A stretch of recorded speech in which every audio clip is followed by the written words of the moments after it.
during the war. All around us was destruction and the sounds of battle.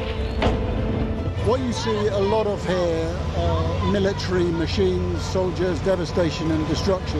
What you see very little of are the locals, the Gazans, the people who used to live here, the ghosts of this town. I witnessed the scars of the October the 7th attacks, burnt out homes, bullet holes in walls and bloodstains on the floor. People were murdered. You have the black flag, you have the yellow flag. People were kidnapped. Inside this convoy, prisoners released by Israel in exchange for their hostages. The Israelis insist that many of these prisoners are terrorists, but here the Palestinians consider them a blend of freedom fighters and political prisoners. There were tears and there was defiance. This land has been farmed for hundreds of years, but now it's a scene of conflict. Israeli settlers have come to this area to seize land. They've taken the land that I inherited from my father, and my father inherited from his father. What would happen if you entered it? Oh, we'll be shot. This is a place where the past is cherished, but the future is feared. These are the settlers in waiting, keen to start a new life, to annex Gaza for Israel. The least we can do is just kick them out of our land. Gaza, which is just 2 miles in that direction, is under attack again. Sky News, get the full story first.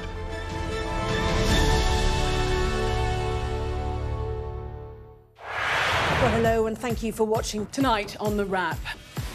We will be joined by the very best commentators to explain the how and the why. He did know what he was doing. Both agree on that, can we? No. You can expect more analysis. This is going to get deeper. I think it's going to end up with Russia. Is war inevitable? What he's interested in is a deal. That doesn't rule out strikes. I disagree. And laughs along the way. Plus, a look at tomorrow's headlines. The Wrap.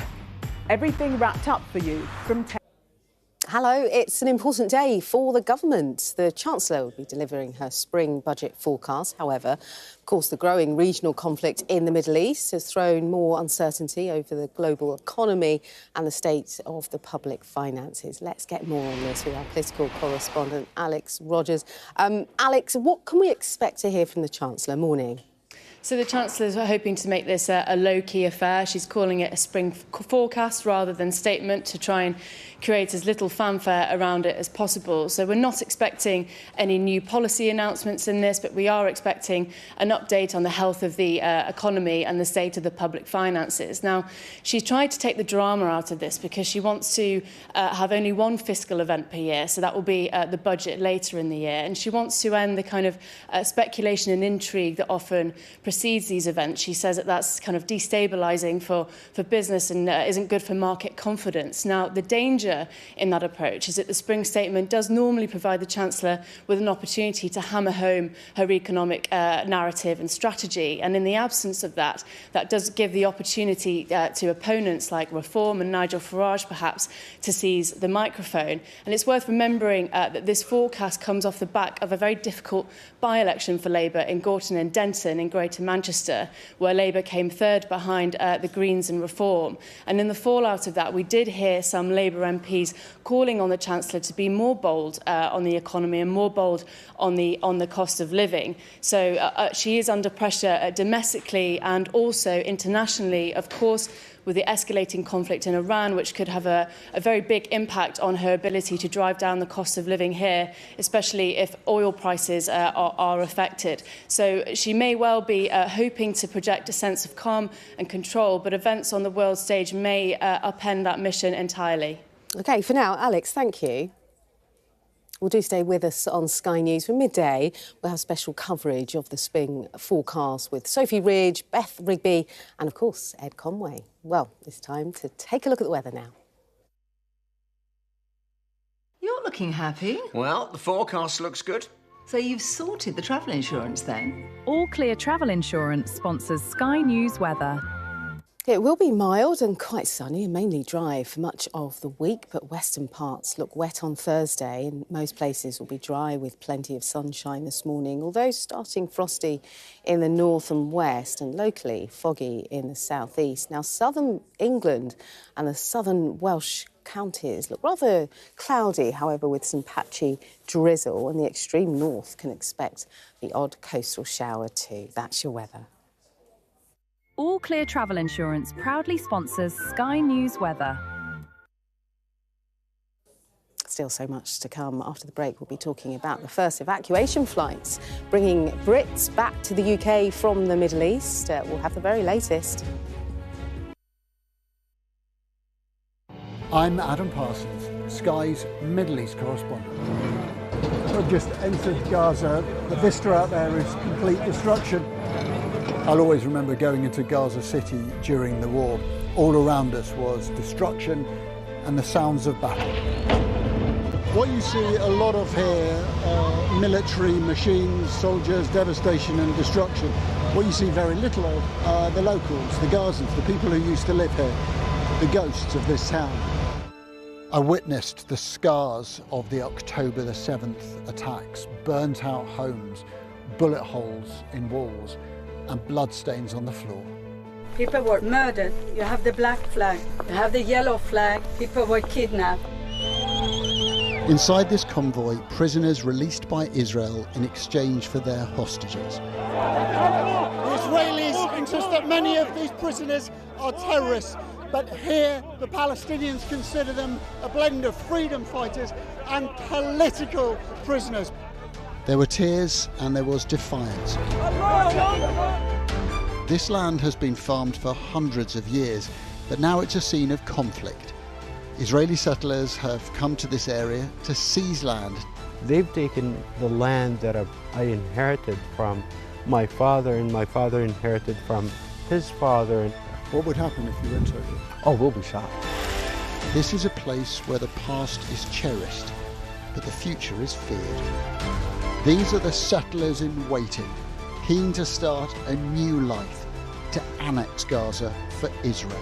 The least we can do is just kick them out of our land. Gaza, which is just 2 miles in that direction, is under attack again. Sky News, get the full story first.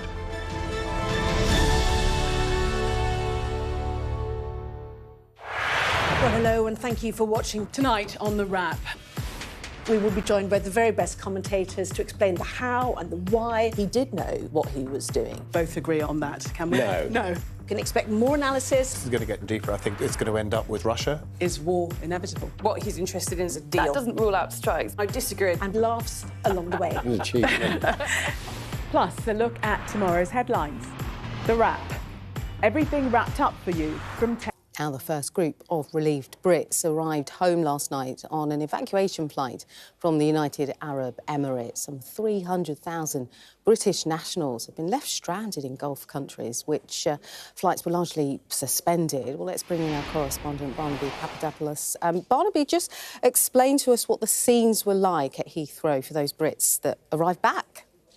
Well, I think massive relief, because this conflict has widened far beyond the borders of Iran and the borders of Israel. As you just said, around 300,000 British citizens are thought to still be in the Middle East. About 100,000 of those have registered with the Foreign Office, but airspace and airports across the region remain closed. The airport in Doha in Qatar is closed. The airport in Kuwait City is closed. Now, yesterday, the Prime Minister, Sir Keir Starmer, said the government was looking at all options to help people. There's been talks of possible evacuations. At the moment, it's not clear, I think, how exactly that would work. Well, yesterday there were a small number of flights that started to depart from Dubai and Abu Dhabi. The government of Dubai, however, has told people to only go to the airport if their airline contacts them, so commercial routes still aren't fully open. And when we spoke to people at Heathrow yesterday on one of those flights, which landed just after 7 p.m, it was clear they were pretty relieved to be home. As we were waiting for the plane, we had an alert on our phone saying to get away from the windows for potential missile attack. So everyone kind of like hunkered into the middle, and it was all very scary. Really, really stressful, really, really tense. witnessing sort of missiles exploding above. We witnessed the port, a warehouse at the port go up in flames because of falling drones. I couldn't take a deep breath until I reached here. We were very scared. We didn't know what would happen the next second. We had lost hope. We thought 1 or 2 weeks we were going to be there. And the flight email was a surprise on a Monday morning. Now, of course, it's not just people in the Gulf who are affected. If you're in New Zealand, in Bali, in Australia, your flight might well stop over in the Middle East. So I think we can expect this disruption to continue as this war rages on. OK, Barnaby, thank you. Now, with Iran launching new threats to ships crossing the Strait of Hormuz, there's growing concern about the impact on global markets with oil and natural gas prices spiking. Iran has also hit refineries in Saudi Arabia and Qatar. Our economics and data editor, Ed Conway, has more. There are potentially big economic consequences to what's happening in Iran. I want to start, first of all, with the geography of this and oil prices, but we'll come on to gas in a second. Gas is a really big deal for the UK. A lot of it comes down to the fact that getting anything in and out of the Gulf means having to go through this channel, the Strait of Hormuz. You've got Iran there, you've got the UAE there. It is basically quite treacherous, and there's a lot of ships that are very nervous about going through there. And as a result of that, you're starting to see impacts on things like oil prices. So look, this is the oil price, up by 9%. So, you know, a big rise, but not perhaps as big as some people had expected. But if that is closed, so that Strait of Hormuz is closed, you know, to 50% of traffic, that pushes the oil price potentially even higher. This is projection. If it's closed completely, then you see that line going even higher. So there's that traffic issue, and it's not just oil, it's things like fertilizers as well. But there's also something else, because at the heart of this area here is something that's known as the North Field. That is the single biggest gas field, so natural gas, anywhere in the world. And although this is thousands of miles away from the UK, we're likely to become quite dependent on it. At least those are the current plans. This is showing you UK gas consumption 2024, this year that we're kind of due to be in at the moment, and then out into the future. And if you break down where that gas is supposed to be coming from, well, some of it comes from the North Sea, but you can see the dark blue bits, they get smaller and smaller because we've got less gas coming out of the North Sea. But look at the red. That's Qatari gas. And right now, so in 2024, it was only 2% of our supply came from Qatar. But just this year, it's expected to provide 10 billion cubic metres. And by 2035, you're talking about 20% of UK gas coming from Qatar, from that North Field, even more than comes from the North Sea itself. And that is why, when you look at UK gas prices, look at this. Just today, up by 50%, because people are looking at that and getting quite concerned. And this is only the highest since February 2025, and it's nowhere near as high as it got around the time of the Ukraine invasion. But just that increase alone, in percentage terms, it's the single biggest one-day increase that we've seen in UK gas prices going all the way back to 2022. In other words, when you look at what's happening in Iran, this could have serious consequences for the UK economy. And for plenty more on that and all of the day's top stories, do make sure you check out our Cheat Sheet podcast with Sophie and Will. On the oil price rise, are we going to start seeing that, you know, when we fill up the tank, when we go to the supermarket? Yes, but I think petrol prices adjust quite quickly and they react to oil prices. Electricity prices, our energy bills at home, take longer to react.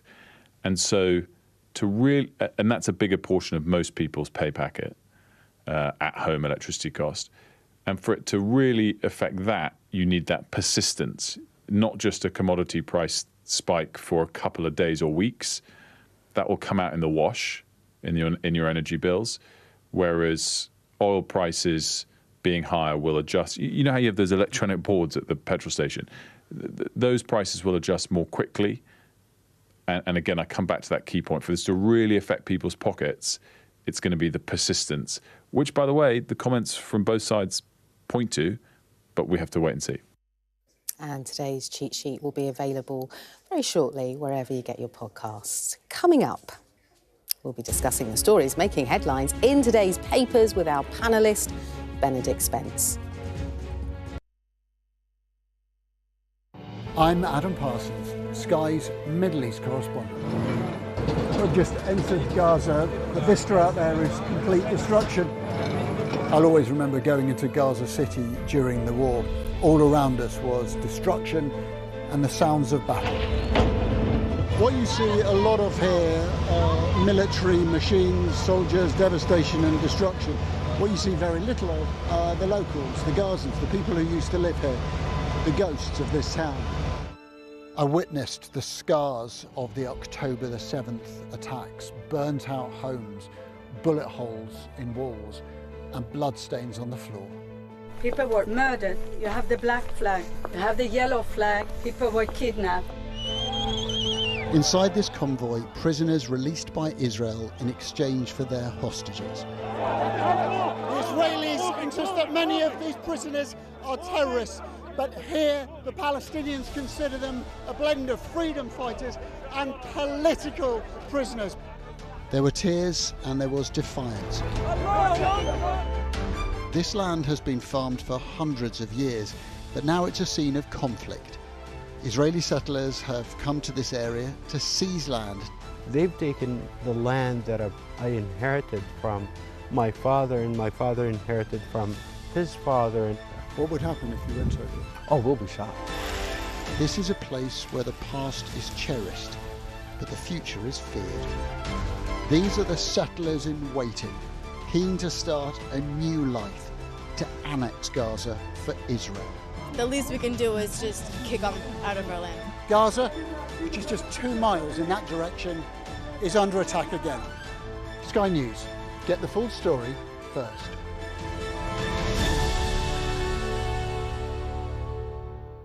Well, hello and thank you for watching. Tonight on The Wrap. We will be joined by the very best commentators to explain the how and the why. He did know what he was doing. Both agree on that, can we? No. You can expect more analysis. This is going to get deeper. I think it's going to end up with Russia. Is war inevitable? What he's interested in is a deal. That doesn't rule out strikes. I disagree. And laughs along the way. Plus, a look at tomorrow's headlines. The Wrap. Everything wrapped up for you from 10. The best thing about being a Sky News journalist? I'm going to take you behind the scenes here for Election Night Live. They have gone up and up. Big Sky News journalist. Ed Conway. Sky News, is anyone going to talk to us? Mortgage rates did go up very sharply during your time in office. Here it is. First off, just the scale of what we're looking at. Our data shows it's been happening. Question is, why it hasn't been stopped.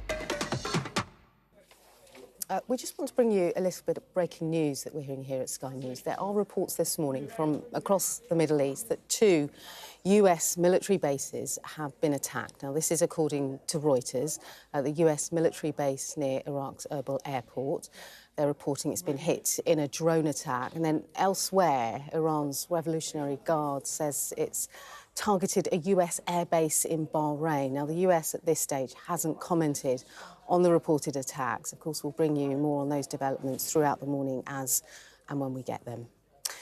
Meanwhile, the family of a British couple jailed in Iran say they're incredibly worried about their safety. This is amid, of course, US and Israeli strikes. Lindsay and Craig Foreman are being held in Tehran in prison. They've been sentenced to 10 years on espionage charges, which they deny.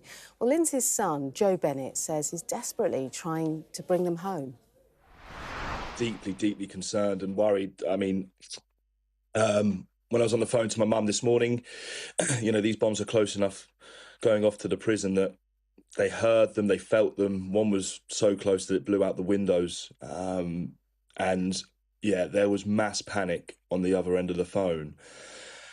You know, it's, you know, whatever people think about the geopolitics, it's now about immediate human safety, to be completely honest. I mean, I'm desperate.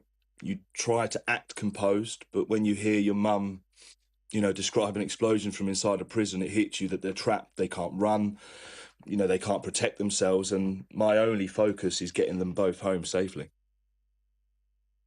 OK, we're now going to take a look at today's papers. I'm joined by political commentator Benedict Spence. Morning to you, Benedict. Good morning. Should we dive right in? Really struck by, it's on a few of the front pages, picked out the Times front page here, and it's leading with a dramatic image, as you can see, from Tehran and the headline there, a big strike coming in days, essentially, from the US president. It's reporting that Donald Trump essentially warning of further strikes on Iran, saying a major escalation is imminent. Yeah, it's... Donald Trump obviously came out and said yesterday or the day before that he anticipated that the war could be over in as little as 4 weeks, which obviously everybody knows it's a fool's errand to try and guess exactly how long a war is going to take.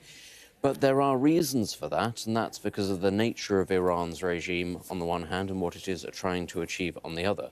Now, the US has obviously taken out the Ayatollah and much of Iran's senior military and political command, but that doesn't mean that the regime has been decapitated. It's set up, basically, for this sort of thing. It's, yeah, they're not fools. They didn't think that, oh, they'd just be sort of left to their own devices indefinitely.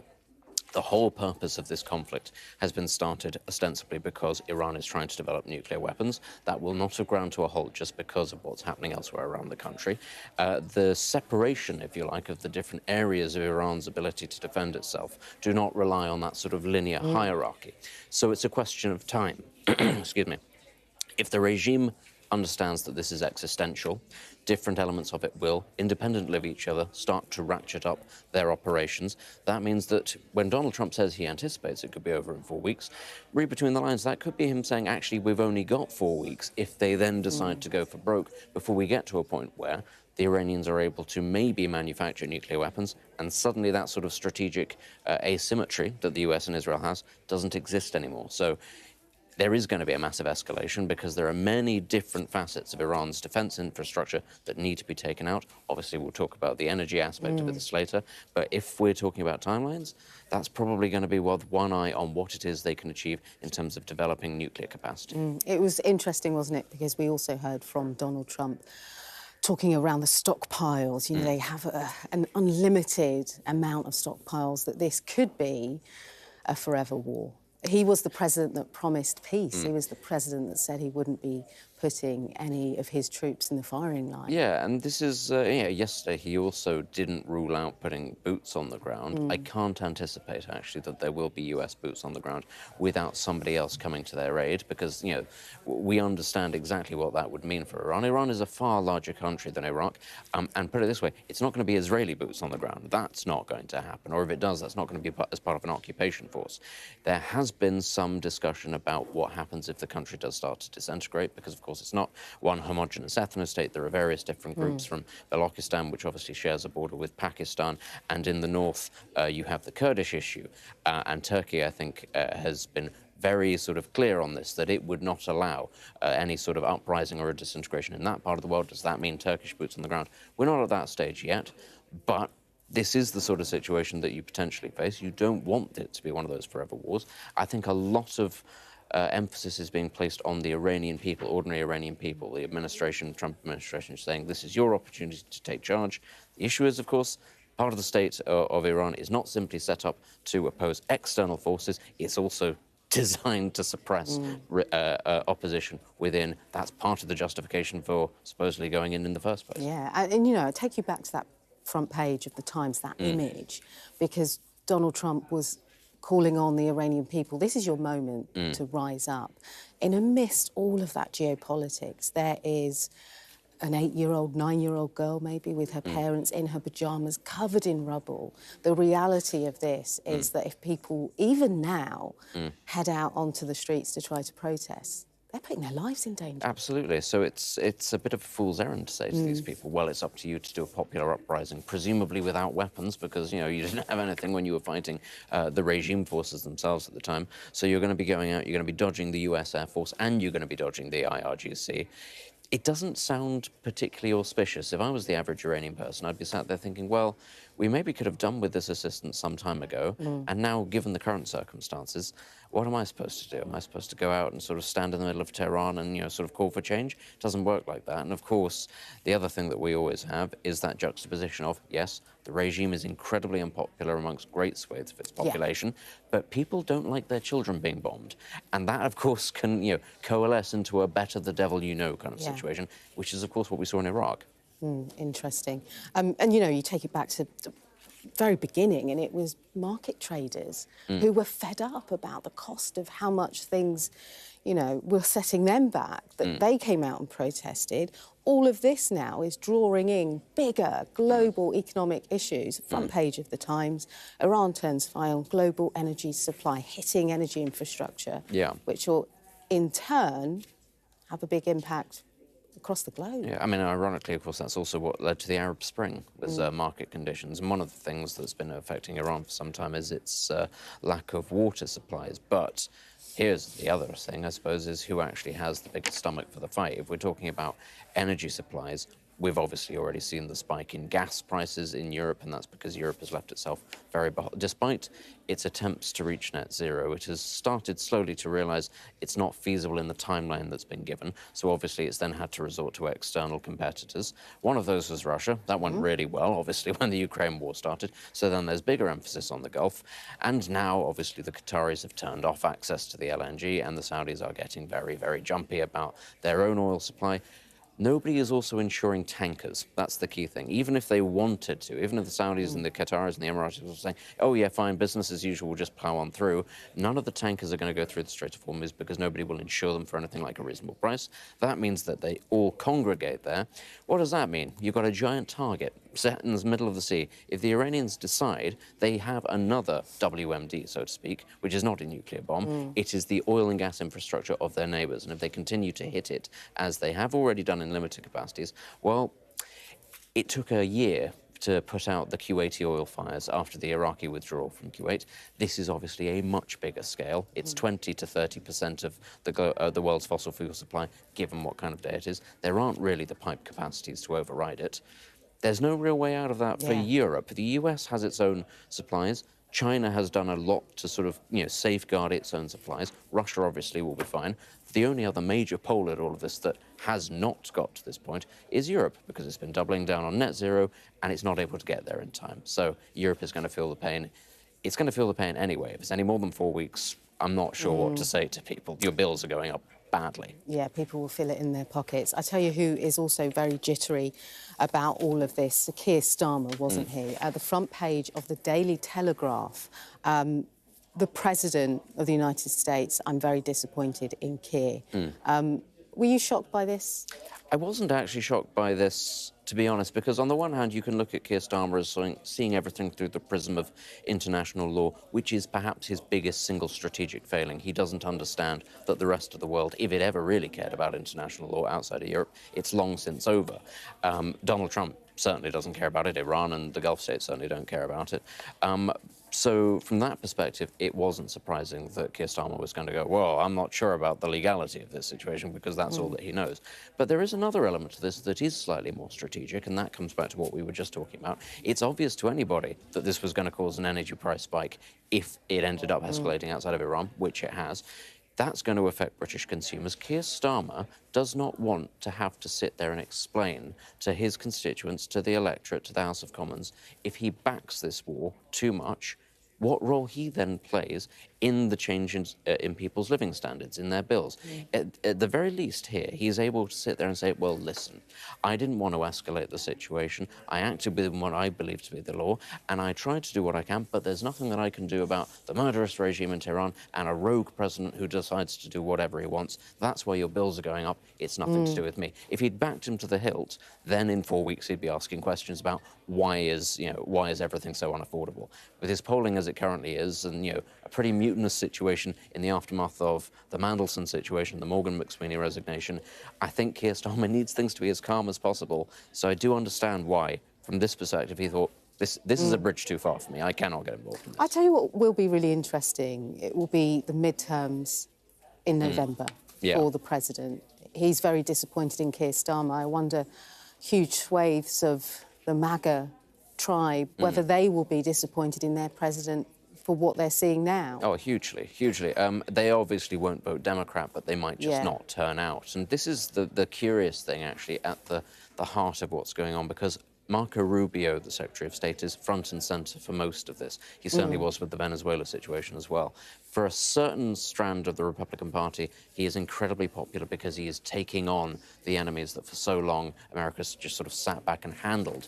But of course, his big rival, on the other hand, is J.D. Vance, who is much more the darling of the MAGA movement. And he, you notice, isn't really anywhere to be seen, wasn't really anywhere to be seen when it came to Venezuela, certainly isn't to be seen as much here. And so, as you say, you've got the midterms coming up, and you suspect, therefore, the Republicans are going to take a bit of a pasting. It's going to make their time significantly more difficult for the last 2 years of Trump's administration, but already you can see that wing has got one eye on the future. Its blue-eyed boy is not having anything to do with this because he does not want to be tainted at all. And they're looking beyond the 2 years to the next election cycle. It's so interesting, isn't it, when we look forward. In the meantime, though, thousands of flights cancelled because of the conflict, and the travel industry saying, actually, this chaos, everything that's happening is the worst since, well, COVID. Yeah, I mean, obviously we're going to have the impact on things like aviation fuel. That's not yet been priced in, but that's coming. That's going to affect everybody beyond simply the region. You also have the insurance issue as well. It's similar as for the ships. Nobody's going to insure carriers that decide, oh, I'm going to fly in the vicinity of a war zone. But the main thing here is demand. That's people in the Gulf region. Of course, we know there are an awful lot of Brits based abroad in that part of the world, many of whom have decided, actually, this is not the safest place in the world, unsurprisingly.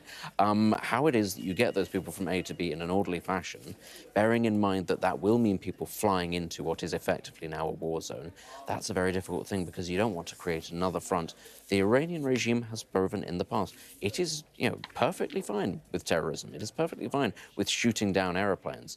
Do you actually therefore want to create another front, which is potentially the Iranians going, if you continue to bomb us, we will blow your civilians out of the sky? And that's not just going to apply to Brits. There are lots of nationalities from all around the world who have made Dubai and the Emirates and Qatar their home, who suddenly want to get out very quickly. Yeah, really, really interesting time.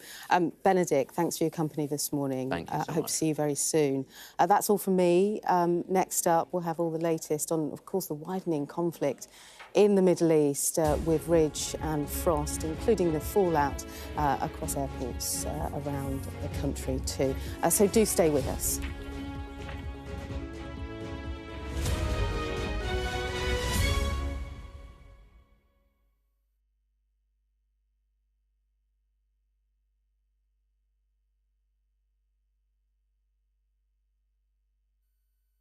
What's the best thing about being a Sky News presenter?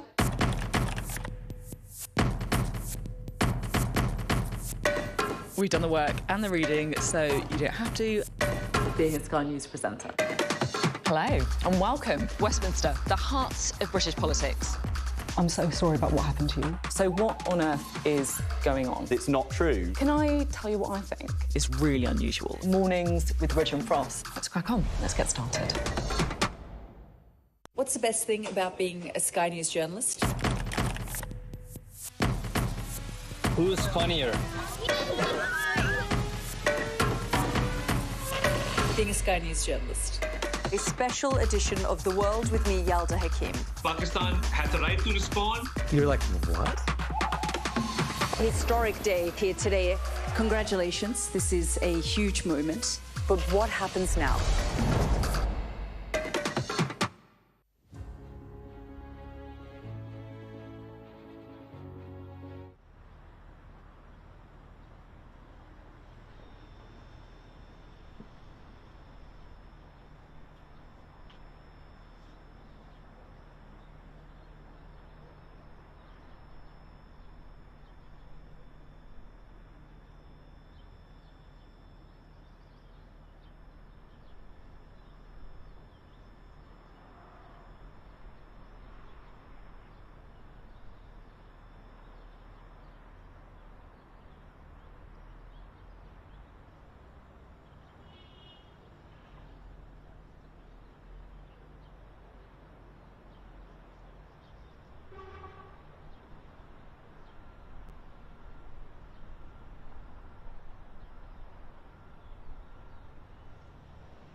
Good morning, it is 7 o'clock and welcome to Mornings with Rich and Frost. With Sophie and Wilf, a very good morning from me as well. Lots ahead.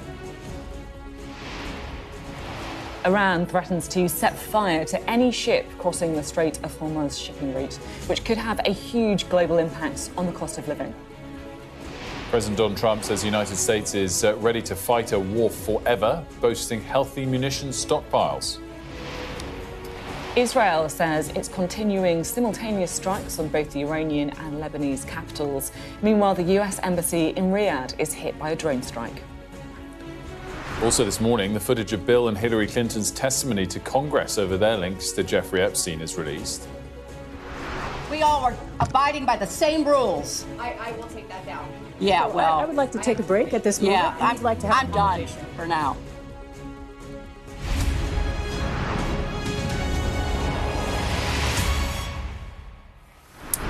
A very good morning to you. The United States says it struck Iran again overnight, claiming to have destroyed several Iranian Revolutionary Guard Corps targets.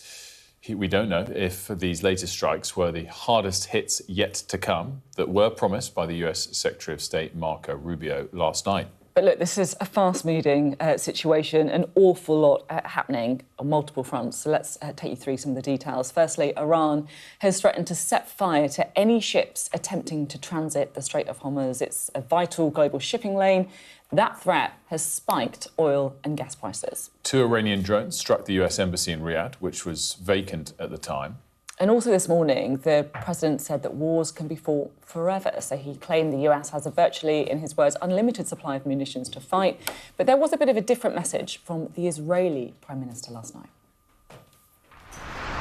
This is going to be a quick and decisive action, and we're going to create the conditions, first for the Iranian people to get control of their destiny, to form their own democratically elected government, which will make Iran a different Iran altogether. But we are creating, America and Israel together are creating the conditions for them to do so. I think that if we go through what we plan to do, I think it will create conditions for peace. This is not an endless war. This is, in fact, something that will usher in an era of peace that we haven't even dreamed of. Well, in a moment, we'll hear from Ali Bunkel, who's in Cyprus, and from Deborah Haynes, who's here with us in studio. But first, let's go to Diana, who's in Jerusalem for us. Diana, very good morning to you. I mean, if there was any hope that things could ease and die down 24 hours ago, I guess this morning the update is that it's escalated. Well, certainly with that drone strike on the US embassy in Riyadh, and also yesterday we saw the Qataris shoot down 2 Iranian fighter jets, Sukhoi Su-24 fighter jets. That's the home of the US military base, the Al Udeid military base, which is the US biggest military base in the region. Those are very significant things to be doing, to be sending fighter jets over to supposedly friendly Gulf states to try and hit US targets there.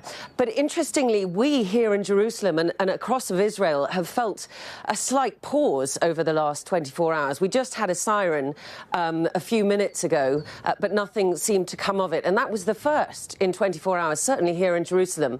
And the Israeli Defense Forces are giving their morning briefing at the moment, and they've commented on this slight lull in the pace of Israeli drones and missiles coming towards Israel. And they said it could be 2 things. It could be that they are exhausting their munitions and trying to do some munitions planning, but it could also be that we are degrading their capabilities with the huge amount of strikes that we are doing on their missiles and on their missile launchers, which they are emphasising. And in that briefing, he's been talking all about the fact that the focus does remain on Iran, the success that the Israelis feel that they've achieved hitting the intelligence headquarters of the Iranian regime, taking out 2 of their senior intelligence officials, one of whom was the person responsible for any kind of spy activity around Israel. And they said that that was their primary front, and that events in Lebanon towards Hezbollah are very much secondary in all of that. One other thing that I want to tell you about that, they've decided that they are not going to evacuate people from the north of Israel as they did when there were hostilities with Hezbollah before. I think that shows you how confident they are about their capacity to keep a very, very reduced Hezbollah in check this time round. Diana, thank you very much indeed. Diana speaking to us there from Jerusalem. Well, let's bring in Ali Bunkel, shall we? Ali's in Cyprus for us. And Ali, that's obviously the site of the kind of UK military base. Just talk us through the retaliation that we've seen from Iran. Yeah, well, I mean, this base, which is very close particularly to Lebanon and to Israel, was the subject of a number of drone attacks in 2 waves. Nothing's happened over the last 24 hours or so, but over a sort of 24-hour period, there are a number of drones that were fired towards this base. We assume that they came from Iran, possibly they came from Lebanon, but the thinking amongst the British government was that it happened before Sir Keir Starmer had given the OK for Americans to use British bases in their war against Iran. So it wasn't an immediate retaliation against that, but it did show the vulnerability of British assets around the region, and I'm sure you'll speak with Deborah about the British capacity to deal with threats to its military forces around the Middle East. I've got to say there's an awful lot of police on the drive up here, so they're clearly very much in a sort of an emergency posture at the moment. But as I say, nothing's been fired from towards here, I think, for about 24 hours now. But you know, it shows how Iran has sought to widen this war, which I think has surprised a lot of people, particularly in the Gulf states. But really, actually, when you look at what the Iranians had always threatened to do in the event of an attack, it shouldn't come as a massive surprise. You know, they had spoken about targeting, in particular, American bases or American diplomatic interests around the region. That's why there was an attack on the US Embassy in Riyadh overnight, a small fire there. We're not sure the extent of the damage. The US Embassy in Kuwait has said that it's going to stay closed for the rest of today.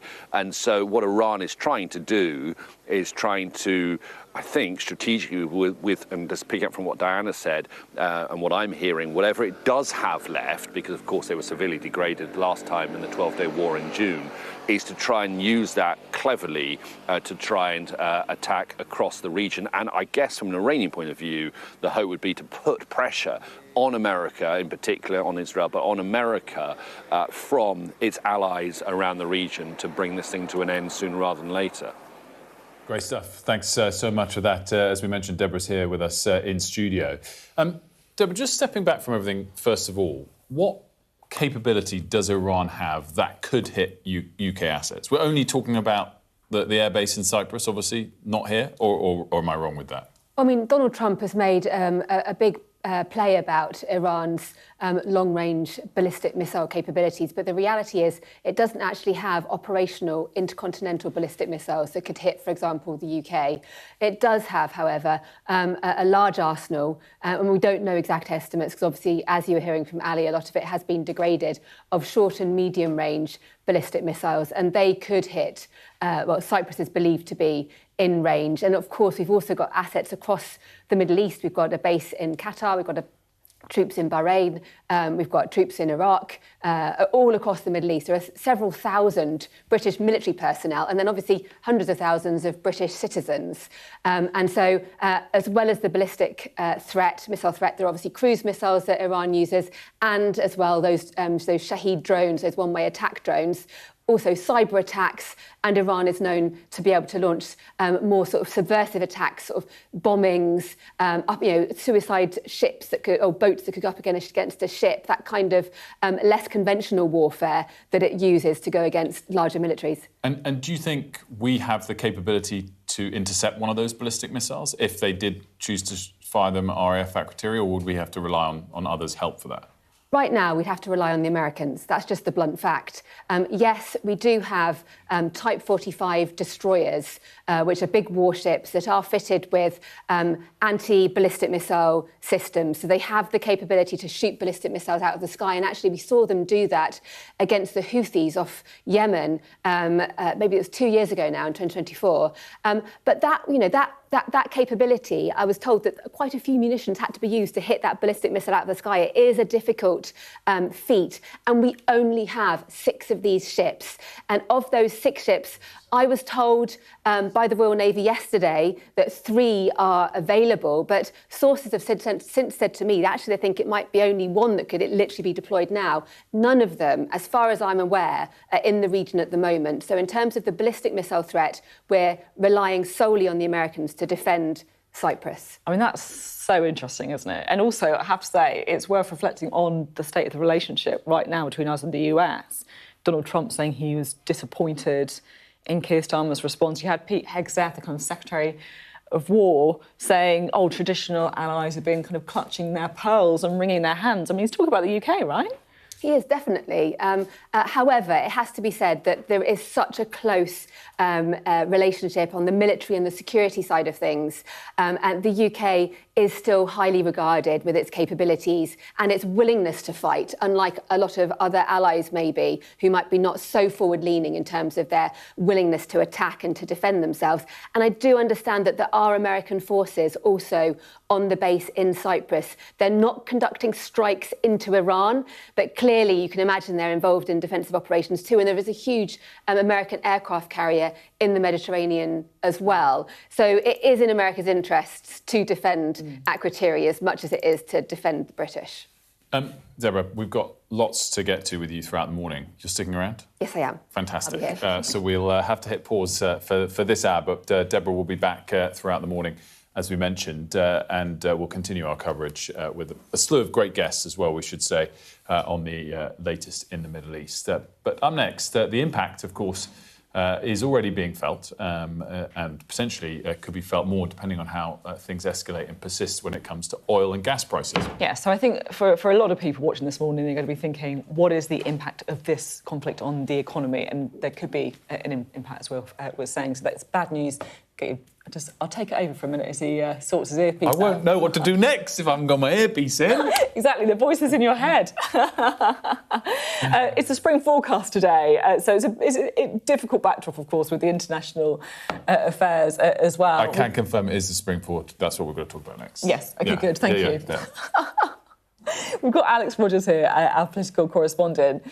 In a way, the government's been really downplaying this. It's quite interesting. Yeah, Rachel Reeves wants this to be a low-key affair. It's called a spring forecast, not the spring statement. She wants to create as little fanfare as possible. We're not expecting any real new policy announcements. It's just going to be an update on the UK economy and the health of the public finances. And I think that's it's quite telling that she's doing that, but it's also quite risky because usually the spring statement is an opportunity for the Chancellor to hammer home their economic narrative and strategy. And I suppose there could be a danger that if she doesn't do that, then opponents might seize the microphone. Yeah, I mean, I think the lack of policy changes in the short term maybe is always a risk because you might regret that chance to make a change. I think in the long term, the business community will welcome only one big fiscal event a year. And the kind of certainty it allows businesses to have to know, OK, this is the policy to work around and to plan. And I guess you'd have to say they've learnt a lesson from last year where, of course, the uncertainty was perhaps the defining feature as we approach the budget. That's exactly why she's doing this, Will. She said, I only want one fiscal event a year. She wants to sort of end that speculation and intrigue that kind of does affect business confidence and market confidence, as you say. But politically, after the by-election, which was really bruising for Labour, coming third after the Greens and Reform, the thing that she might do to try and satisfy markets might not satisfy her Labour MPs who want her to do more on the cost of living. They want her to be more bold. So she's kind of trying to appease both, I guess, and maybe ends up appeasing neither. Thanks, Alex. We are covering it, though, of course. I'll be here with Beth Rippey and at Conway, 12 till 2, to give you all the information, full coverage of that spring forecast. I think it's going to be really interesting, actually, because there has been a move that some economic indicators might be improving a bit, borrowing costs, for example, but will what's happened with Iran, potential rise in the cost of living, is that going to impact things? It's going to be, really interesting to try and chew that over. That's coming up, of course, later this morning. Now, the US House Oversight Committee's released its interviews with former President Bill Clinton and former Secretary of State Hillary Clinton as part of its investigation into Jeffrey Epstein. Now, I think it's fair to say it got pretty tense.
David's comments then? Do you think it was appropriately timed?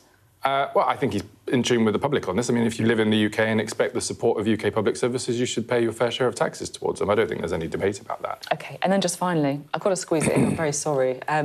Poll today, the Greens have leapfrogged Labour. They're in second place after reform.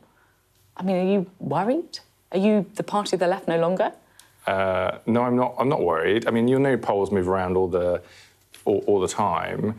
The Greens, and I interact with the Greens a lot at my home in Bristol, they're essentially the populist of the left, whereas Reform are the populist of the right. And they have a lot of diagnoses of the problems.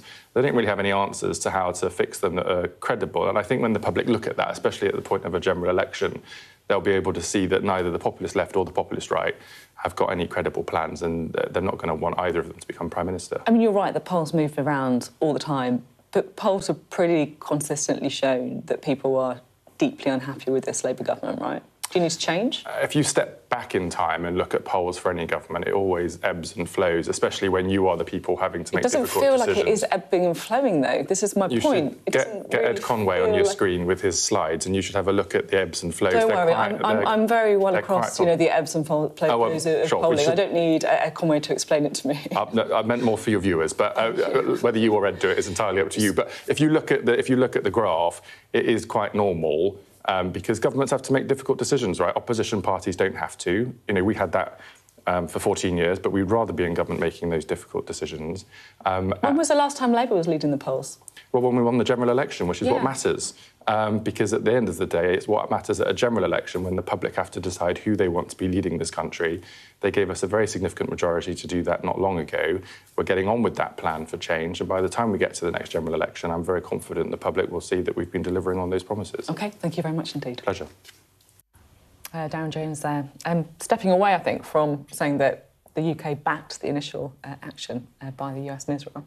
Yeah, I think lots of interesting moving parts in that, and interesting defensive tone as well towards the end about the polls, which we'll have more to come later. We're going to have more as well on the latest in the Middle East. We'll be joined by a former UK ambassador to Iran next, Sir Simon Gass.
control facilities.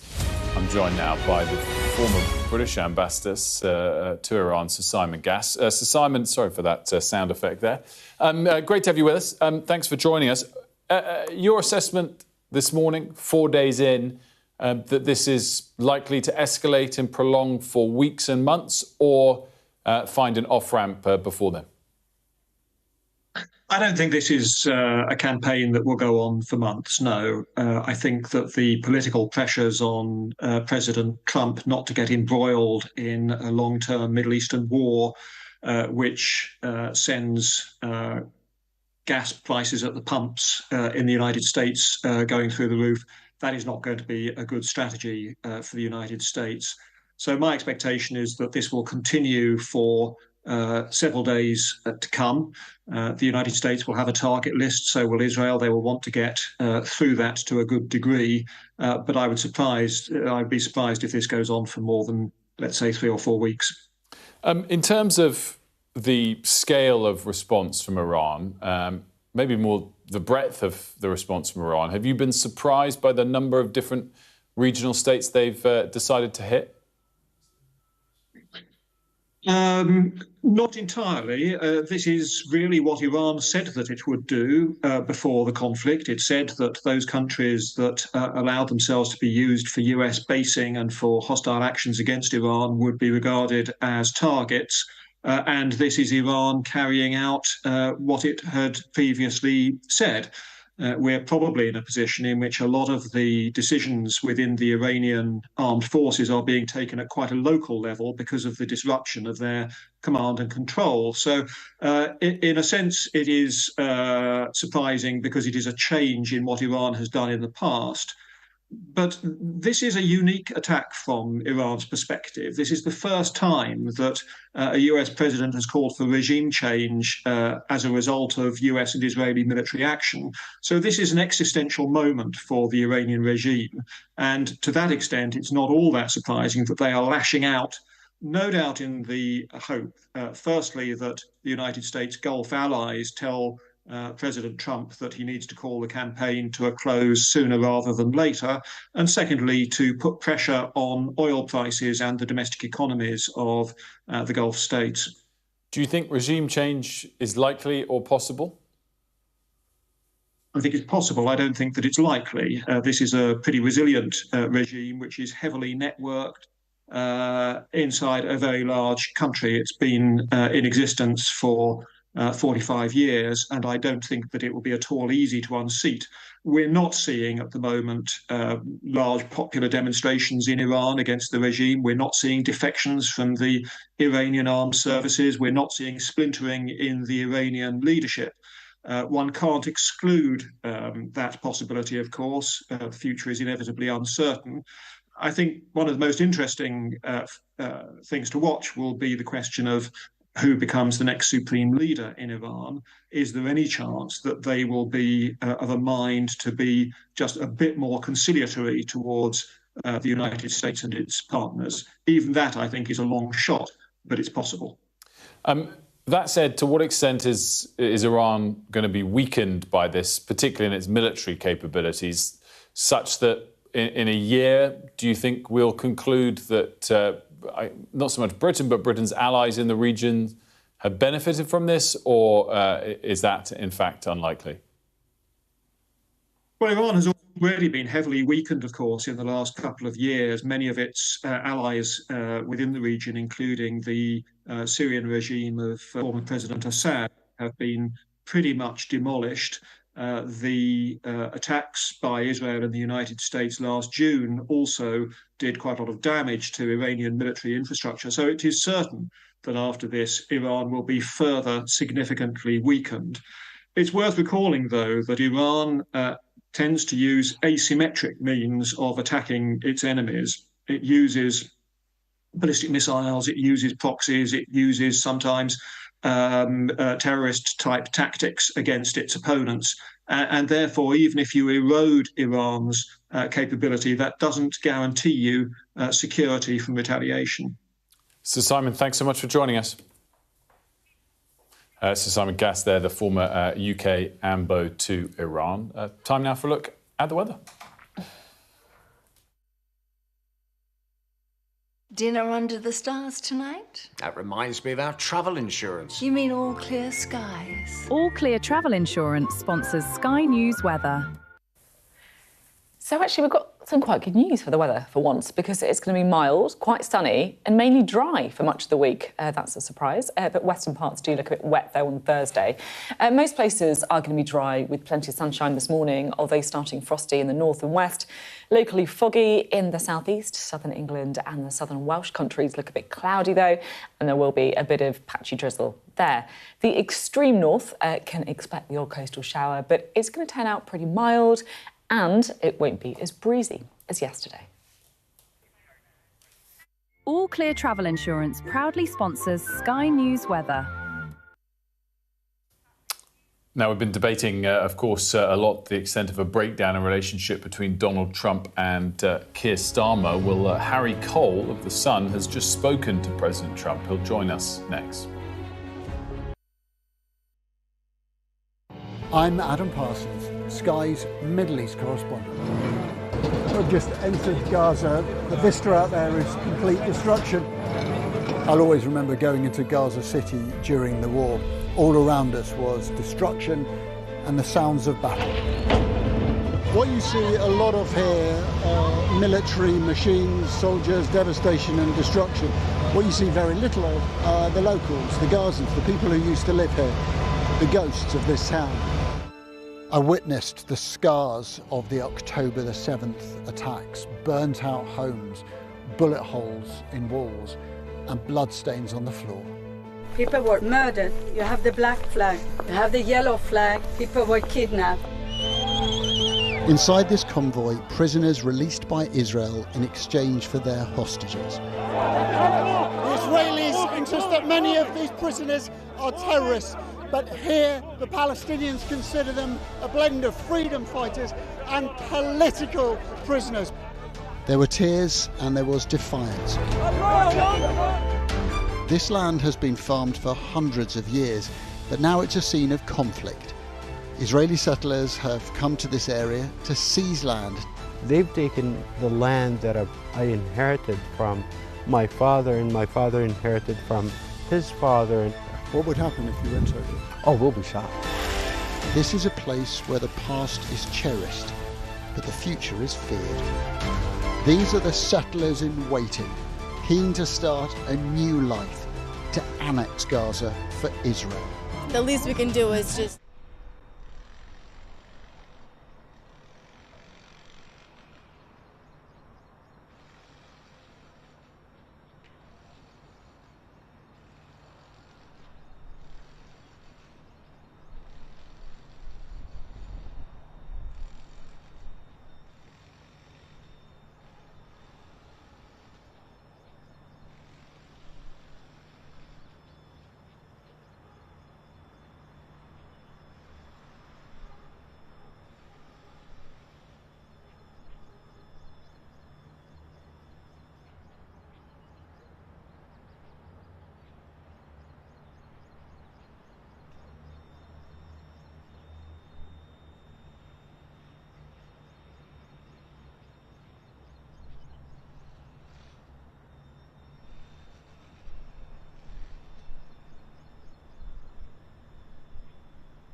Welcome back. In a further sign of the strained special relationship, US President Donald Trump has hit out at the Prime Minister over the failure to allow the US to use UK bases immediately when this action began. Let's bring in Harry Cole, the editor-at-large of The Sun, who's just spoken to President Trump. Harry, very good morning to you, very early morning where you are. Thanks for joining us. Congrats on getting President Trump. What did he tell you? Well, look, he's not a happy bunny. I think we knew that already. But quite the depth of his disappointment in Keir Starmer, he did not hold back. When I mentioned his name, he kind of let fly. He said he just doesn't understand what's going on with Keir. He pointed to that Chagos Island deal, to the crucial base in Diego Garcia that's the centre of this bombing campaign against Iran, or potentially could have been, had Britain given permission for B-2 bombers to have taken off from the Indian Ocean in those strikes on Iran. And crucially, Keir Starmer didn't. And the president did not hold back. He said he couldn't believe he'd lived to see the day that the special relationship was in such a state. He said he loves the UK, he loves the British people, but he's just incredibly frustrated and confused by why Keir Starmer won't go along with it. I mean, for Keir Starmer back at home, perhaps with his political difficulties with the Labour Party, this could be quite useful in a small way, but it's safe to say that the special relationship is not in good nick tonight. And it reminded me a little bit of those days of Theresa May back in sort of 2017, 2018, when Donald Trump was just decided he was fed up with the British Prime Minister and would just let rip as and when he felt. And, you know, his assessment of Britain was not positive. Harry, it's so interesting. And you're right, I think, to say that in some ways it could help him politically. And we've got a poll out today showing the Greens leapfrogging Labour into second place behind Reform. And we know their point of view when it comes to Iran and also Donald Trump. But did you get a sense that this is, I guess, a relationship that's repairable for Keir Starmer? Because, look, he's relying on Donald Trump for all kinds of things, from trade deals to military support. Exactly, the president said, we bring a lot. We don't need to remind you guys, we bring a lot to the table. And what I thought was most remarkable was, given his past comments, he heaped praise on NATO, on Mark Rutte, on the Germans, on the French. And he said, we used to have the strongest of strongest alliances with Britain, but now we have better relationships with Europe. And you just think, you know, just 6 months ago, Keir Starmer was bigging himself up as a sort of Trump whisperer, that bridge between the EU and NATO and the new administration in the White House. It was always going to be an unlikely bromance. The Mr. Rules of Keir Starmer, a sort of left-leaning Labour leader, versus Mr. No Rules, Donald Trump, of the right. It was always going to be it was an odd coupling, so to speak, but it does feel to me like the odd coupling has really hit a bit of a wall. And what's more, I asked the president, what would you be doing in Keir Starmer's position? And he waded into all sorts of policy areas in Britain, from immigration to energy.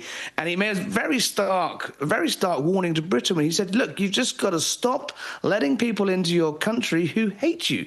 You've got to stop letting in mass migration of foreigners, quotes. And I asked him about those allegations that Kemi Badenoch has made, that Nigel Farage has made, that perhaps Keir Starmer is, in fact, looking through a political lens rather than a geopolitical lens when it comes to his support for the action in Iran, given, as you say, the Greens are breathing down his neck, and he agreed that was a possibility. So look, the special relationship is deeper than two politicians. It's older and stronger, and it's in the skies and under the seas and in the security world, cables, cyber, spies, you name it, it's there.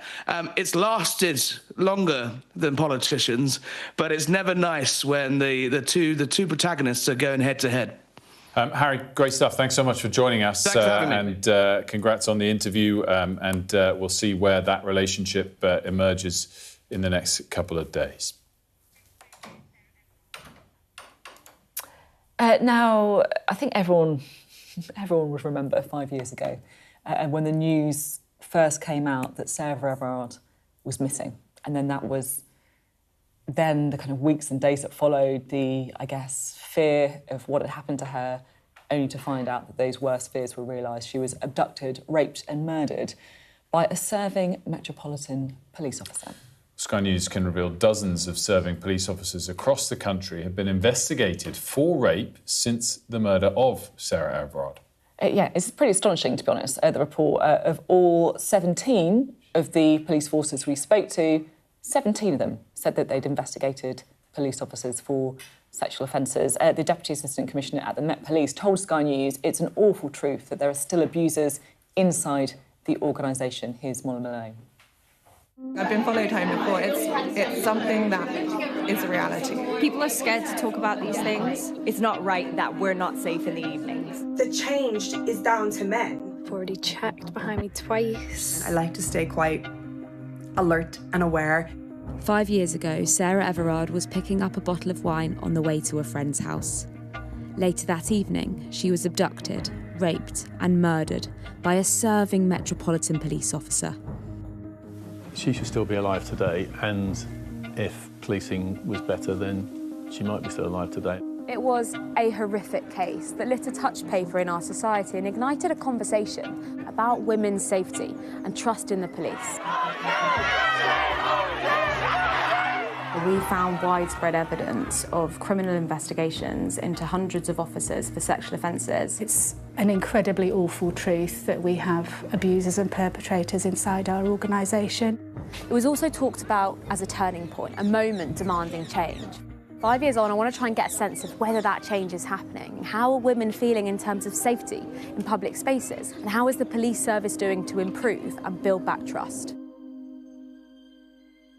Molly joins us now. So, Molly, you asked police forces if they had been investigating serving officers for sexual offences since Sarah Everard, and every single one of them who came back said yes. Yeah, that's right. And there's a distinction in that these are criminal investigations. So lots of forces sort of have sexual misconduct investigations, that's internal, but these are criminal. So, you know, any citizen would face the same sort of criminal investigation. And look, it is only a snapshot of forces. There's 43 forces, this is 17 of them. But yeah, quite striking that every single one that responded said that they'd, since Sarah Everard, investigated for sexual offences, and 16 of 17 for the more serious offence of rape. And then a third of those forces brought charges. And look, we talk about horrific cases and horrific things that have happened, but we think it's important to sort of evaluate progress to see what's happening. And there were some pretty damning findings. And I wanted to put that to Helen Millichap, who is the Deputy Assistant Commissioner at the Met. I should say we didn't have a response from the Met. This is 17 forces across England and Wales didn't have a response from the Met. But I think she was quite surprised by what we found as well. You can hear a clip of what she said.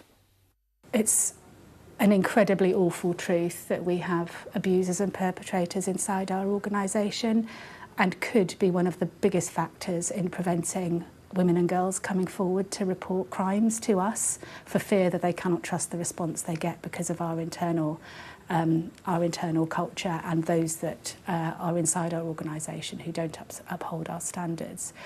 So there's a lot of data that does show you that more misconduct reports are being dealt with than ever before. There is some rising confidence in public complaints into policing as well, and you can see the evidence in front of you of just how many are being sacked from policing at the moment compared with previous years. Molly, I mean, this is going to shock and dismay everyone. I don't think there's any doubt about that. Is there any element of this and these shocking statistics that is as a result of what happened 5 years ago, that they are now looking into it, even if it's so revealing about the scale of the problem overall? Yeah, it's a really important point, and that's something that I had a long interview with the Met Commissioner as well, Sir Mark Rowley, who obviously profoundly apologised to Sarah Everard's family, not for the first time, but there is some...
Morning. Thanks for joining us today. The United States says it struck Iran again overnight. It says it destroyed several Iranian Revolutionary Guard Corps targets. And look, we don't know if these latest strikes were the hardest hits yet to come that were promised by the US Secretary of State Marco Rubio last night. But let's take you through the key overnight developments. Well, Iran has threatened to set fire to any ships attempting to transit through the Strait of Hormuz. It's a vital global shipping lane, and the threat has spiked oil and gas prices once again. They're up 4% this morning, oil prices. Iran continues to strike outside the borders, including hitting the US Embassy in Saudi Arabia and a fuel import in Oman.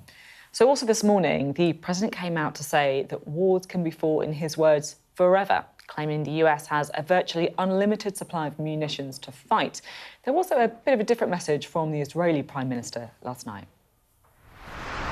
This is going to be a quick and decisive action, and we're going to create the conditions, first for the Iranian people to get control of their destiny, to form their own democratically elected government, which will make Iran a different Iran altogether. But we are creating, America and Israel together are creating the conditions for them to do so. I think that if we go through what we plan to do, I think it will create conditions for peace. This is not an endless war. This is, in fact, something that will usher in an era of peace that we haven't even dreamed of. Well, earlier we spoke to the Chief Secretary to the Treasury, Darren Jones, about how the government is positioned on the joint action taken by the US and Israel. Was the action illegal then? Well, of course, I mean, the Americans have got to set out the legal basis for their interventions. But our assessment is that we didn't think there was a legal basis for it. So it would be illegal. We were not involved in the first wave because it didn't meet the test the Prime Minister's set out. Whereas what we have agreed to this week is legal because what we're doing is defensive action to protect British citizens in the region, of whom there are over 300,000 of them across the area. So I think the public would rightly expect us to do what we can to defend them. And on the basis of legality and British interests, that's why we've consented to the use of our air bases. Well, in a moment, we're going to hear from our Europe correspondent, Alistair Bunkle, in Cyprus, and also from our security and defence editor, Deborah Haynes, who's with us here. But first, let's speak to our international correspondent, Diana Magnay, who's in Jerusalem. Diana, what do you make of the developments that we've seen overnight? What's your takeaway? Well, it's extraordinary to see the US Embassy in Riyadh hit by a drone. Donald Trump has promised retribution. We have yet to see what that looks like. He did make those comments about endless war. My sense is that that was more to deter anybody who might decide to do something elsewhere in the world from doing that, given the fact that US assets are so tied up in this region at the moment. Donald Trump making it quite clear that he has more than enough to go round should it be required of him. He did say yesterday also that this Iran war he felt would take 5 or 6 weeks, and interestingly did not rule out boots on the ground. We shall have to see whether that manifests.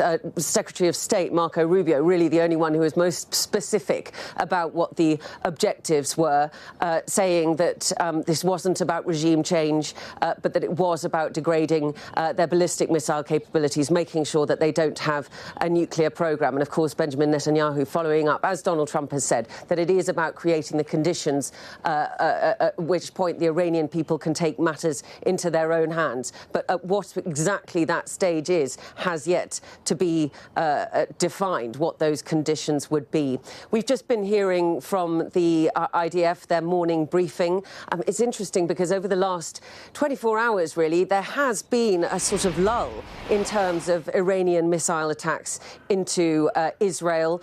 And they said, we're not quite sure what that is. It could be two things. It could be mission planning on the part of the Iranians, and it could just be that they are sending out missiles across so many fronts at this stage and their munitions are being degraded. But I certainly don't think that the lack of sirens that we've had for the last 24 hours is necessarily going to continue that way. And also they made comments which I think are worth bringing to your attention about Lebanon, that they have positioned now Israeli troops in southern Lebanon in the border regions. They characterise that as defensive. They say that they're not evacuating Israelis from the north of Israel, as they did, for example, after October the 7th, as they strike targets in Beirut and in southern Lebanon. And I think that gives you a sense of how confident they feel in their capacity to deal decisive blows against Hezbollah, given how degraded Hezbollah is as a result of the last 2 years. Diana, great stuff, thank you. Let's bring in Ali, who's in Cyprus near RAF Akrotiri. Ali, any further Iranian retaliation towards that particular base, and what about the rest of the region? No further retaliation here, at least for coming on 24 hours now. There was a couple of waves of drones that did come towards RAF Akrotiri. We think one of them landed near the US element, as here it says. For those who don't know, it's an RAF base, a major RAF base in the region. But there has been, not just because of this war, but there has been really historically a pretty significant US presence here, often special forces using it as a post to project into the Middle East, but also US aircraft as well, sophisticated aircraft. So it is a target. I think it was going to be a target even before Sir Keir Starmer decided that British bases could be used by the Americans. And I don't really think people should be that surprised. The Iranians had always made it pretty clear in the event of a war that the gloves would be off and that they would attack, at the very least, US military interests and US diplomatic interests around the region, but they would widen it out to anyone who they thought was an enemy. And I mean, I guess the point of that, the thinking behind that, is for Iran not just to target their enemy, the Americans, but also to try and drive a wedge between the United States and its allies. Allies like Britain, like Qatar, like Bahrain, like Kuwait, like Saudi Arabia, etc., who all host these US military bases in their countries in order that they might turn on the Americans and try and put pressure on them to stop the war. The risk for the Iranians, of course, and if they keep attacking the Gulf states, the risk will be that the Gulf states themselves might feel that they have no other choice but to get involved. And so it is a very, very dangerous moment. I think the lull that we've seen, and Diana was talking about, the lull in some respects in Iranian missile fire is confusing. It could be that they have depleted stocks after the 12-day war in June. It could be that they have another strategy up their sleeves. Ali, thank you very much indeed. Ali Bunkle there for us in Cyprus. Well, let's get a bit more now, shall we, with Deborah Haynes. If you're honest, how reliant are we on the Americans for our defence? We are absolutely reliant at the moment on so much of our military capability. So we've been focusing last hour, weren't we, on the ballistic missile defences. And at the moment, we don't have any in the region to be able to defend against ballistic missile attacks against British interests. And we are wholly reliant on the Americans to be able to protect our forces against that. But then more broadly, when it comes to our actual wider armed forces, there is a huge amount of enablement, it's called, that the Americans provide, be that intelligence feeds, satellite communications, and electronic warfare in particular, that enable our forces to be able to operate to their maximum potential. And so without the Americans, our force, which is already, as we've described, hollowed out, becomes even more so. So it is a fundamental relationship. And how is the military community looking at what the original request was by the US to use potentially our bases, whether it was in Diego Garcia or in the UK? Are they seeing that as a request that was very demanding and would tie us directly with offensive action, or all things considered with where we are, less of a request than perhaps it's been made out to be? I mean, it is about signalling. And of course, as Donald Trump made clear in that social media post that he did when he was sort of slating Keir Starmer over the Chagos Islands and Diego Garcia in particular, he singled out Diego Garcia, which is a joint British-American airbase, and RAF Fairford in Gloucestershire in the UK, as being sites that the Americans had in their war plans for Iran, part of their sort of places that they wanted to launch strikes from. You've got a big bomber force, for example, that can strike Iran from Fairford. And so in terms of the calculations, clearly it wasn't nothing. Obviously, as we've seen, it wasn't fundamental because they could still launch the operations. But more than that, it's about showing you're a good ally, which is important too. Think of the Iraq War back in 2003. One of the fundamental arguments that I've always been told about the British calculation about being so close to George Bush in the invasion of Iraq was that because for the UK, an ultimate strategic policy was unity, alliedness with America because of that special relationship and cementing that special relationship. And it seems now, with Donald Trump in the White House, the UK is maybe less aligned to the American special relationship, more aligned to the Europeans, but that really exposes that capability gap when it comes to the military, which we are clearly trying to fill. But when it comes to the UK, we're not filling it anywhere near as fast as military insiders say we absolutely crucially need to. Debs, great stuff. Thanks so much. Really, really interesting and important analysis. And Debs will be back again next hour. Meanwhile, the other story, of course, relating to all of this is the Brits abroad who want to get home. And the first group of relieved British Middle Eastern-based Brits got home on a flight last night. And it's thought some 300,000 or so are still stranded there. Barnaby's here with us. Barnaby, this is we thought the airspace in some of these places was completely shut down, but early flights have been able to get back already. Yeah, that's absolutely right. I mean, the airspace across the Middle East is in the main still shut down. As we've been reporting for the last 72 hours, this conflict has massively widened with the Iranian striking targets across the Gulf. Now, the government estimate there are still about 300,000 British people in the Middle East, but we are starting to see a trickle of flights from Dubai and from Abu Dhabi. The government there saying that people should only go to the airport if their airline gets in contact with them. And we spoke to some people arriving in Heathrow yesterday evening, and they're pretty relieved to be home.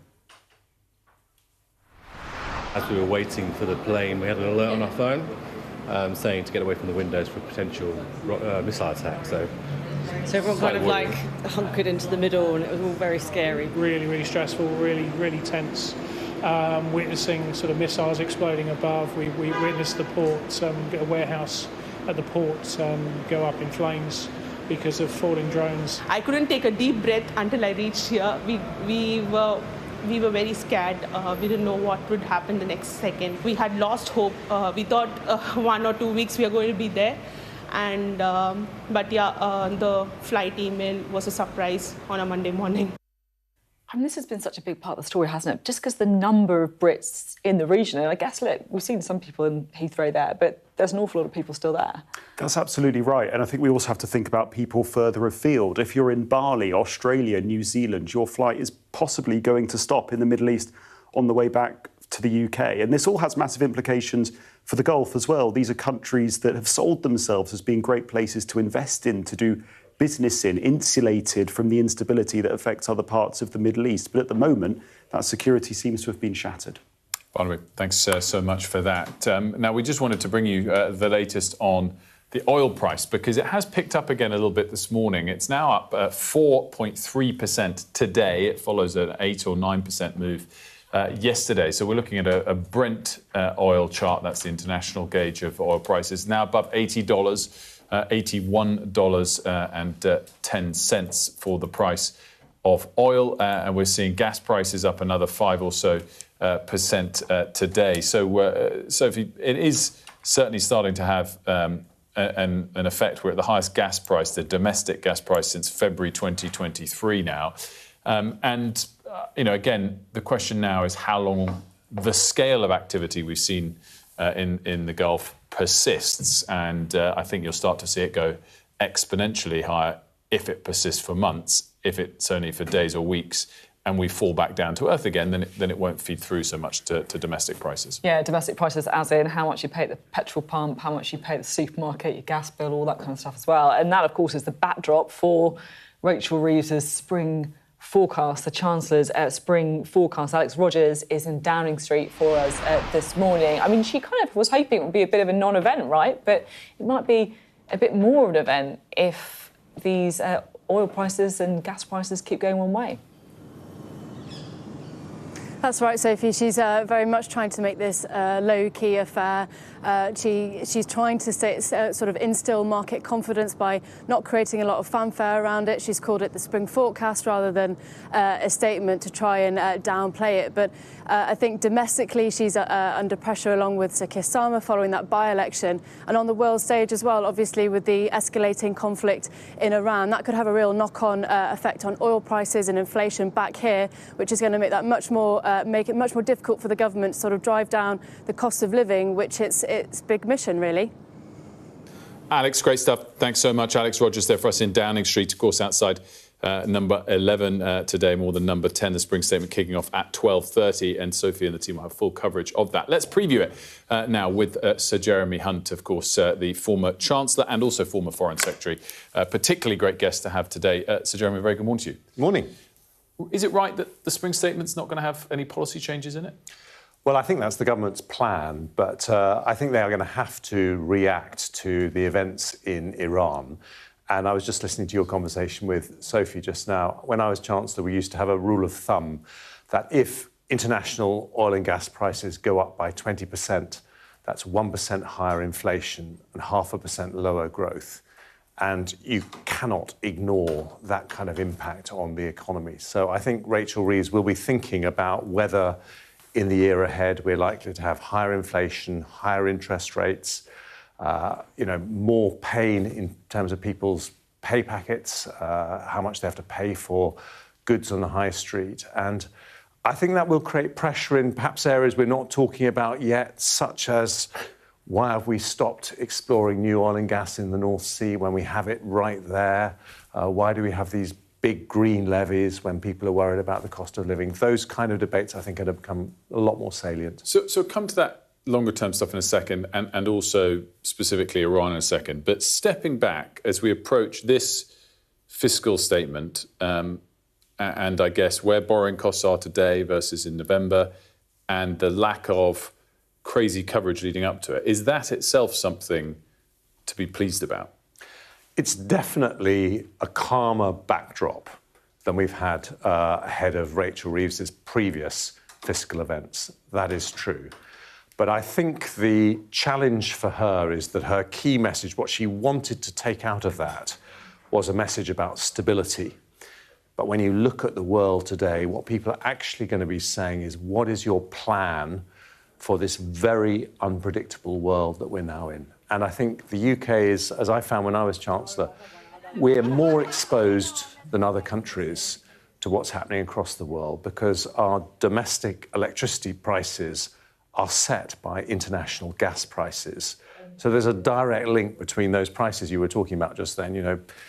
Crude prices up nearly 10%, gas prices up nearly 50% as a result of the attack on the LNG terminal in Qatar. So that, I think, is going to be something where Rachel Reeves is going to need to explain how she is going to make the UK more resilient. In terms of whether or not those costs to people back home and inflation, and, of course, more importantly, the immediate regional threats to life and security in the Middle East are real or not, is it worth the action that the US has taken to remove Ayatollah Khamenei and his direct lieutenants, or not? Well, I was just looking up this morning something that Churchill once said about war. He said, once the signal is given, no man can control its course. And that applies to Donald Trump just as it applies to everyone else. And I think what we're seeing here, for example, already, perhaps the most unexpected thing has been Iran choosing to aim its fire at other countries in the Middle East. Now, that is something that could have been calculated to have the maximum possible effect on global oil and gas prices. And that is probably not something that Donald Trump was foreseeing. He was expecting attacks on American bases and American interests. So I think we are in a very unpredictable situation. I think there's one other thing that, from the UK's point of view, and I personally think we should have been all in with the United States, I think we made a strategic miscalculation. But whether or not we're in or not, what we have to do is to start being better at defending ourselves, because until the UK and indeed Europe is able to stand on our own 2 feet, then we are going to get pushed around by these global events. Do you think their intervention was legal? Well, I think the curious thing about Keir Starmer's position is that you have left-leaning governments in Australia and Canada that clearly think it was, and they found they were able to come out in full support of Trump's action. And I'm afraid it looks like we were dancing on the head of a pin, saying that we couldn't find a legal basis 1 minute and then the next minute we could. I think with this president, you're either all in or you're out in the cold, and our strategic interest is really related to what Sophie was saying, to what Debs was saying earlier, that we still need America to help us defend Europe. American taxpayers pay for around a third of the cost of defending Europe. And we've got to be very careful not to undermine that until we've built up our own defences. With respect, though, to Canada and Australia, this was an easy thing for them to align with President Trump on. They just had to issue a statement. They don't have bases that were potentially going to be used. I come back to my first question on this, whether or not, all things considered, given where we are, as you outlined, maybe we should have decided to side with Donald Trump or not on this. Do you think it was legal? Well, I think it was.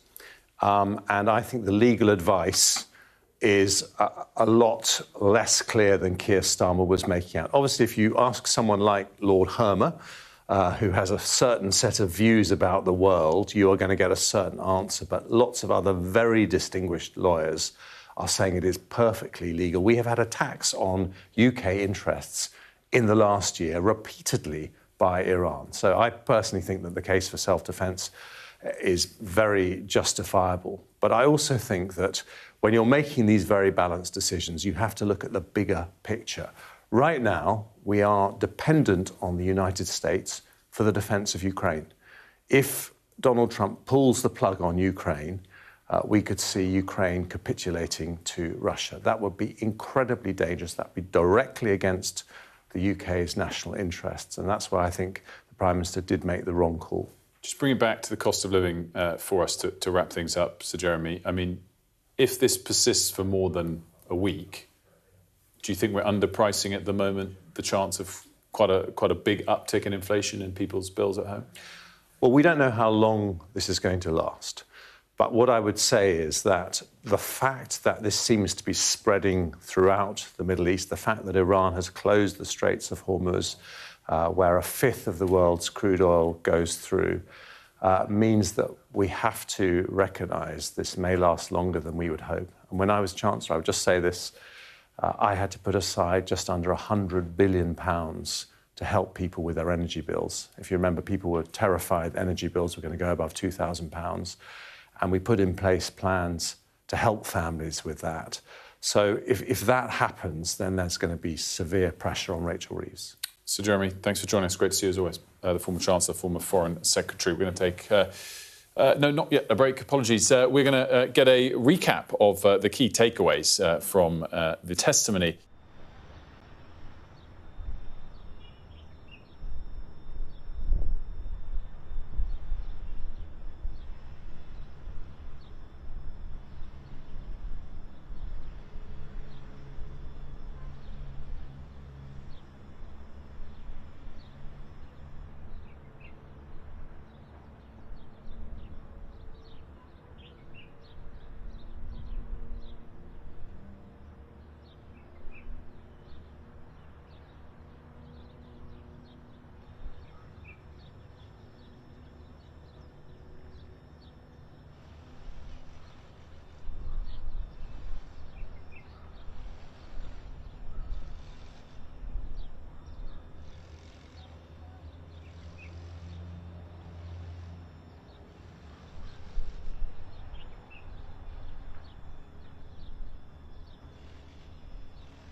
What's the best thing about being a Sky News journalist? Who's funnier? Being a Sky News journalist. A special edition of The World with me, Yalda Hakim. Pakistan has the right to respond. You're like, what? Historic day here today. Congratulations, this is a huge moment. But what happens now? The best thing about being a Sky News journalist? They call him the king of the jungle. Being a Sky News journalist. Yusra Al-Baghir has this report. And this is what's left of it. As a woman of colour, how did the Harris campaign speak to you? People risk their lives to speak to us for this report. Mr. Zuma, Sky News.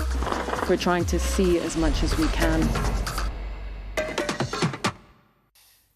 Welcome back. Let's return to the war in the Middle East and get some more from on the ground in Kuwait. We're joined by Dr. Bader Musa Al-Saif, who's an expert in the region and, amongst other things, the former Chief of Staff to ex-Prime Minister of Kuwait and also a consultant at the office of Tony Blair at one point. Thank you so much for joining us. We really appreciate it. To what extent has Kuwait been hit, and have you been surprised that Iran decided to target Kuwait? We're entering day 4 of the war, and we've been hit since day 1. For those countries that revealed their statistics, and that's most of the Gulf states at this point, we come second after the UAE in terms of the attacks that we sustained, whether it's drones or missiles from Iran. The issue of surprise is not so much the issue that we're dealing with at the moment, because it was expected that they would retaliate if the war enters into a space, because it's a war, it's an existential war for Iran. And we've been trying to avert this war because of that reason. The element of surprise, if there is one, is they've long mentioned that they would be after supposed U.S. bases in our different countries in the Gulf, even though these are, sovereign territories of the Gulf states as opposed to being U.S. territories. But what they've been doing, the Iranians that is that they've extended their attacks to other infrastructures. They've gone after the airport in Kuwait. The American embassy was attempted, a few of the bases beyond those that have some American presence. So it's been quite extensive from that sense. We spoke to the UK government a little earlier in the programme, who stopped short of saying they thought the initial action against Iran was legal. Well, what's your own view on that? Do you back the initial move by the US and Israel?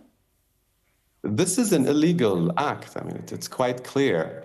In all terms and purposes, we have an international law-bound system that we haven't been observing, and you can go back to the days of Gaza and even before that, and this is just a continuation of it. And that makes it unstable for everyone involved, including the US and Israel. So we need to come back to the negotiation table. We need to let dialogue resume. We've had some close, promising results before this round started, just as we did last June, by the way, before the onset of the 12-day war. So I absolutely see this as an illegal act by the Israelis and the US. Are you pleased, though, that Ayatollah Khamenei is dead or not? It's not a matter of being pleased or not. I think this is left to the Iranian people to decide who their leadership should be. But if there is a point in which there is a sense that this is a milestone in the war, we need to have a rethink. This is an elongated war that they've started, the Israelis and the Iranians, on one another since 2024. And prior to 2024, you can look at the way that the country, Iran, was run, and it was very centralized under Khamenei. But since the direct attacks, since the spike in assassinations, they've really decentralized the command structure in Iran. So his death hasn't really impacted the ongoing activities, as you saw, and the supposedly seamless transfer of power as we've seen it in accordance to their constitution. So the question is, who's next? I think it depends on how deep the Americans and the Israelis go down the list of the leadership candidate and how much more assassinations will the Iranians be able to withstand. Can you give us a perspective of some of the other, Gulf states? Because I guess in some ways it's a kind of story throughout history, isn't it, that smaller countries, other nations get squeezed and sandwiched by larger ones. What is it like at the minute in countries such as your own? Sandwiched is the right term, which I've used before when referring to where we sit geographically between Iran and Israel, two long-time belligerents in the region. Look, it takes working collectively through the Gulf states umbrella. We've been working very hard and closely in collaboration with the Saudis, the UAE, Qatar, Oman, and Bahrain. And I think the closer you align with the other powers, the safer you are in your trajectory as a kind of small state. Dr. Beda, thanks so much for joining us. We appreciate it. Thank you. Let's have a quick look at the weather.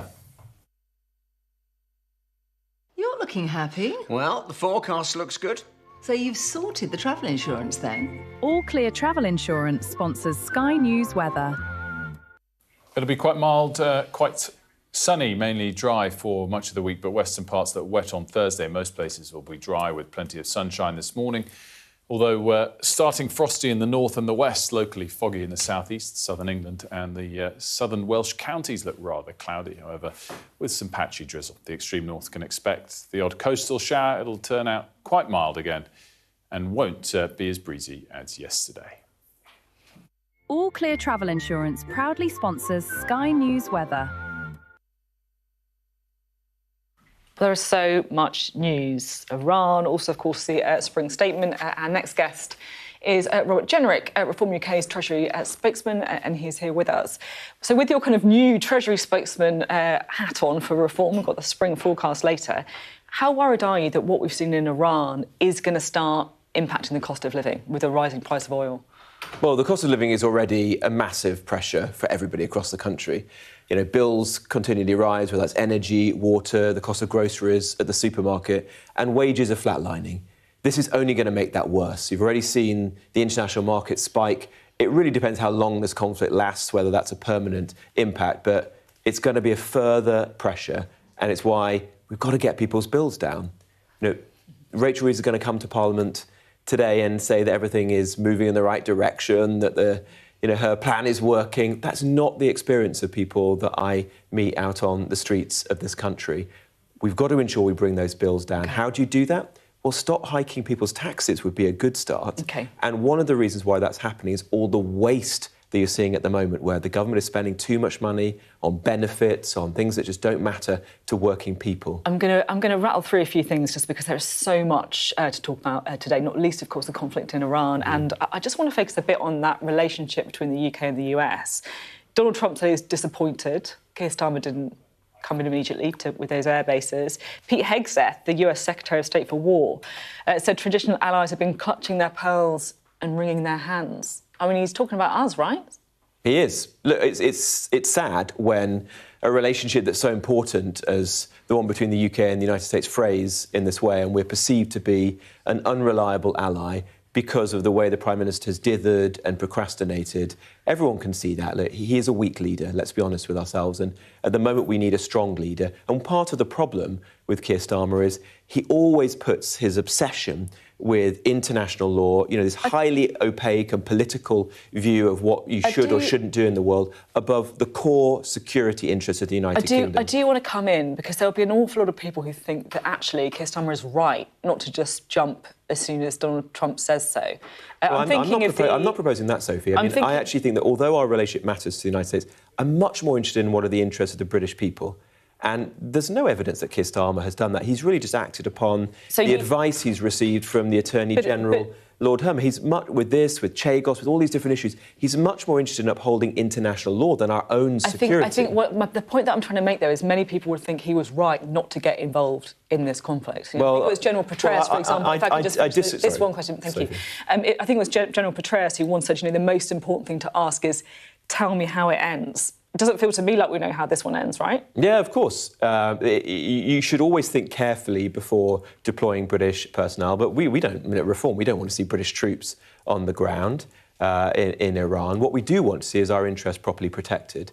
And even when there was a drone attacking our base on Cyprus, which was endangering our troops and the families that live there, the Prime Minister was still unclear about what the United Kingdom's position was. But when our core interests are being endangered in that way, we should be very clear about what we're doing, which is defending those interests, mobilising what military assets we have, and let's be honest with ourselves, our armed forces are so depleted right now that that's very limited. But we should be deploying those to protect British interests and British personnel. Reform very clear on this. The other party very clear on this is the Green Party, right? And actually, it looks like it could be benefiting from that stance. The latest YouGov poll for Sky News showing Greens have actually leapfrogged Labour into second place, 2 points behind you.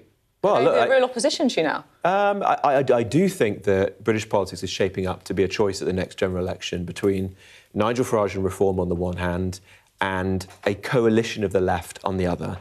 Keir Starmer, or whoever replaces him, in coalition with Zach Polansky. Because it's interesting. And most people, I think, sensible, decent, hard-working people watching this programme would not want to see that. If you think this government is chaotic and weak and harmful to the economy, just imagine what that would be like. You say most people don't want to see it.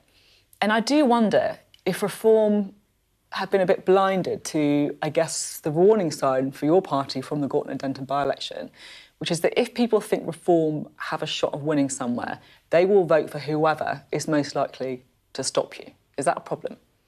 Well, there will be tactical voting in elections, but no, you're not seeing that in all of the local council by-elections across the country where Reform is winning time and again, has won the vast majority. The point there is, though, is we're talking about turnout. Well, let's see what happens in May. I confidently predict that in May you'll see Reform become really the only national party doing well in Scotland and Wales, in the big cities and in provincial England as well. The Conservative Party, it gives me no pleasure to say this because it was my former party, is nowhere in this debate. Come on, it gives you a bit of pleasure to say that. No, actually, it doesn't. But, I think just the reality that people who, particularly on the centre-right, who share my values, watching this programme, the choice is shaping up to be Reform or Labour. But the worry with Labour now is it's going to be even worse than it has been in the past and will be this kind of coalition with Zach Polansky. Just have one other quick question to squeeze in. I'm just interested to know what you made of Ed Davies' comments about Dubai. He said tax exiles should start paying taxes to fund the armed forces like the rest of us.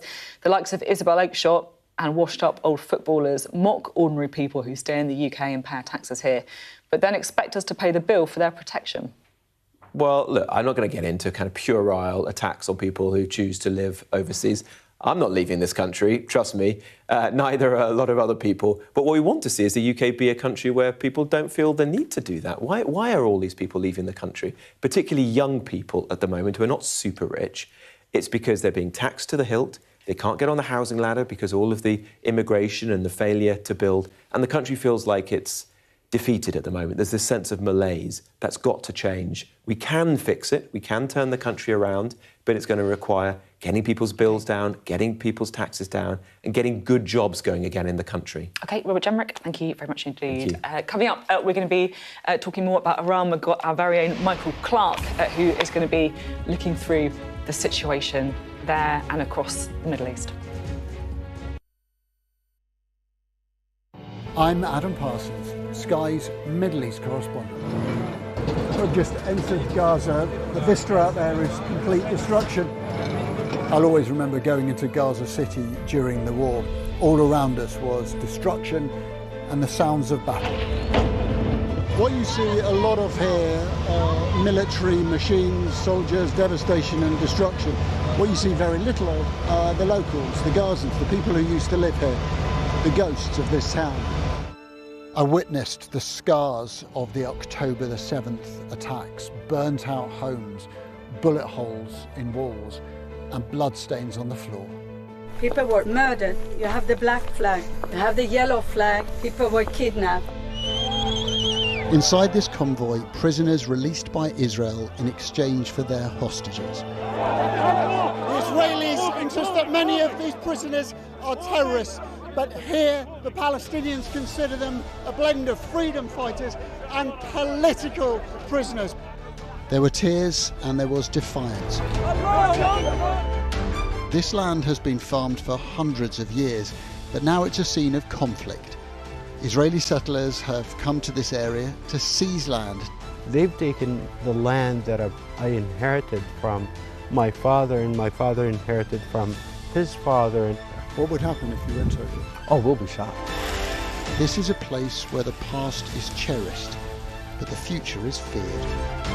These are the settlers in waiting, keen to start a new life, to annex Gaza for Israel.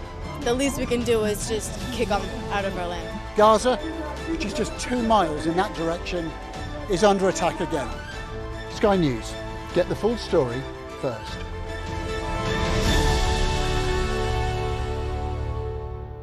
Well, hello and thank you for watching tonight on The Wrap. We will be joined by the very best commentators to explain the how and the why. He did know what he was doing. Both agree on that, can we? No. You can expect more analysis. This is going to get deeper. I think it's going to end up with Russia. Is war inevitable? What he's interested in is a deal. That doesn't rule out strikes. I disagree. And laughs along the way. Plus, a look at tomorrow's headlines. The Wrap. Everything wrapped up for you from 10. The best thing about being a Sky News journalist? I'm going to take you behind the scenes here for Election Night Live. They have gone up and up. Big Sky News journalist. Ed Conway. Sky News. Is anyone going to talk to us? Mortgage rates did go up very sharply during your time in office. Here it is. First off, just the scale of what we're looking at.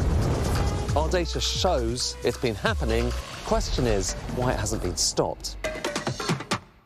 Talking about the chaos of war means it's hard to know, of course, what's going on. Let's talk to Professor Michael Clark, who's here with us, to break it all down with us. Michael, we've been talking a bit about oil prices rising again today, and everyone's been talking about the Strait of Hormuz, which is marked on the map that we've got coming up.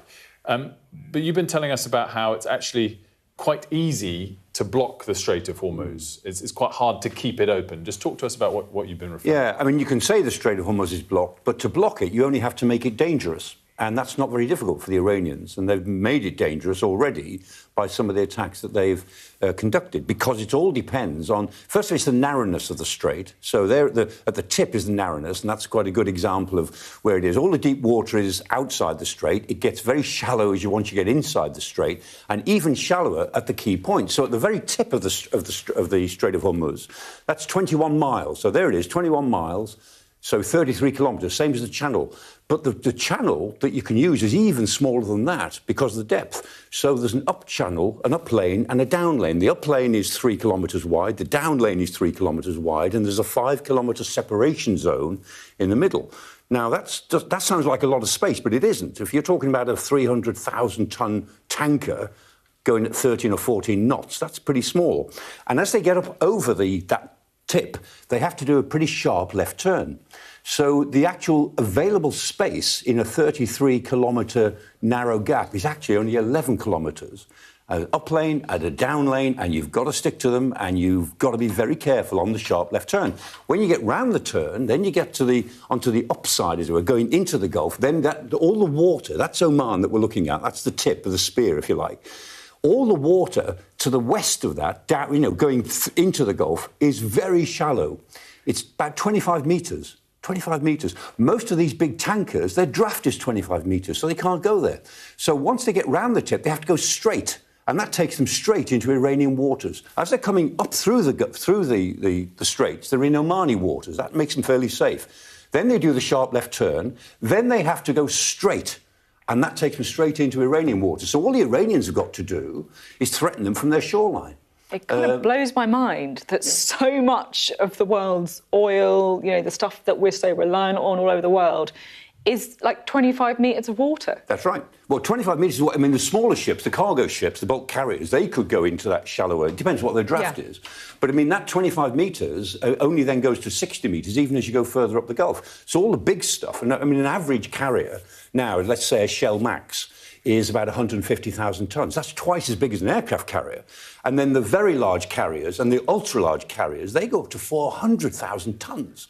And they have a big draft, so they have no choice. Once they get round the tip, they have to go in a straight line, 13 knots, all the way along the Iranian coast. And the Iranians would find it really easy, either plant mines or attack them or send drones. I mean, you only have to make it dangerous to block the straits. And that's what's happened. So as of today, as of this morning, earlier on, there are 25 big tankers anchored either side of the tip because they don't dare go through. So that in effect, the straits are blocked. And again, as we were discussing earlier, only 4% of the world's oil comes from Iran, but about 20% has to pass through the Straits of Hormuz, which is why... And 20% of natural gas, LNG. And the Qataris, you can only transport LNG by sea. You can't pipe it anywhere. By definition, it's all in big tanks on a ship. So the Qataris are completely dependent on getting their LNG out to the world through the Straits. Michael, whilst we go, you just wanted to come to another question, which is, you know, everyone's sceptical that a revolution or a regime change can work. I saw someone yesterday saying, well, they were sceptical in 1979 that it could work, and then it did. I mean, just give us your assessment of how likely it is that we could suddenly see a change in sentiment. Oh, yeah. Well, 1979, it all happened very quickly. I mean, the Shah of Iran, left in January, beginning of the year, 1979. In February the 1st, Ayatollah Khomeini, came back from Paris, just landed, and he was like the Messiah. People, thousands of people flocked to him. And Shapur Bakhtiar had been left as the interim prime minister. So Shapur Bakhtiar was sitting there at the centre of government, and Khomeini was walking around the streets like the Messiah. And the army, about a week, 10 days later, said, "We are neutral." And Shapur Bakhtiar was gone that day. Because once the army said, "We are neutral," that's it. Government loses all credibility. Is that going to happen this time? Well, the IRGC won't, because the IRGC and the Bajis, the militia, they are completely committed to the revolution. But they together are about the same size as the army. The army is about 600,000. The IRGC with the Bajis is about 600,000, roughly. So you're dealing with two groups of forces. Now, we don't know what the army might do. If the army sits on its hands, then anything could happen. But if the army, as it comes out and defends the protesters, then there would be a civil war. That's why the army sat on its hands in 1979. They feared that there would be a civil war and bloodshed and they'd be blamed. And they didn't trust the fact that they had a big conscript force. And both the present army and the IRGC are about 50% conscripts. Mm-hmm. And you might assume that the conscripts are more likely to side with any protesters who are brave enough to come out on the streets. Michael, always a pleasure. Thank you so much. Now it's the anniversary of the rape and murder and abduction of Sarah Everard, something that symbolises for so many, I think, women and girls, that really is a realisation of their worst nightmare, someone walking home when the very worst happened. Molly Malone has been looking at whether things have changed inside the Metropolitan Police. I've been followed home before. It's something that is a reality. People are scared to talk about these things. It's not right that we're not safe in the evenings.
latest in the Middle East with our reporters across the region, so don't go anywhere for that. We'll continue to build up, of course, to the Chancellor's spring statement later today as well.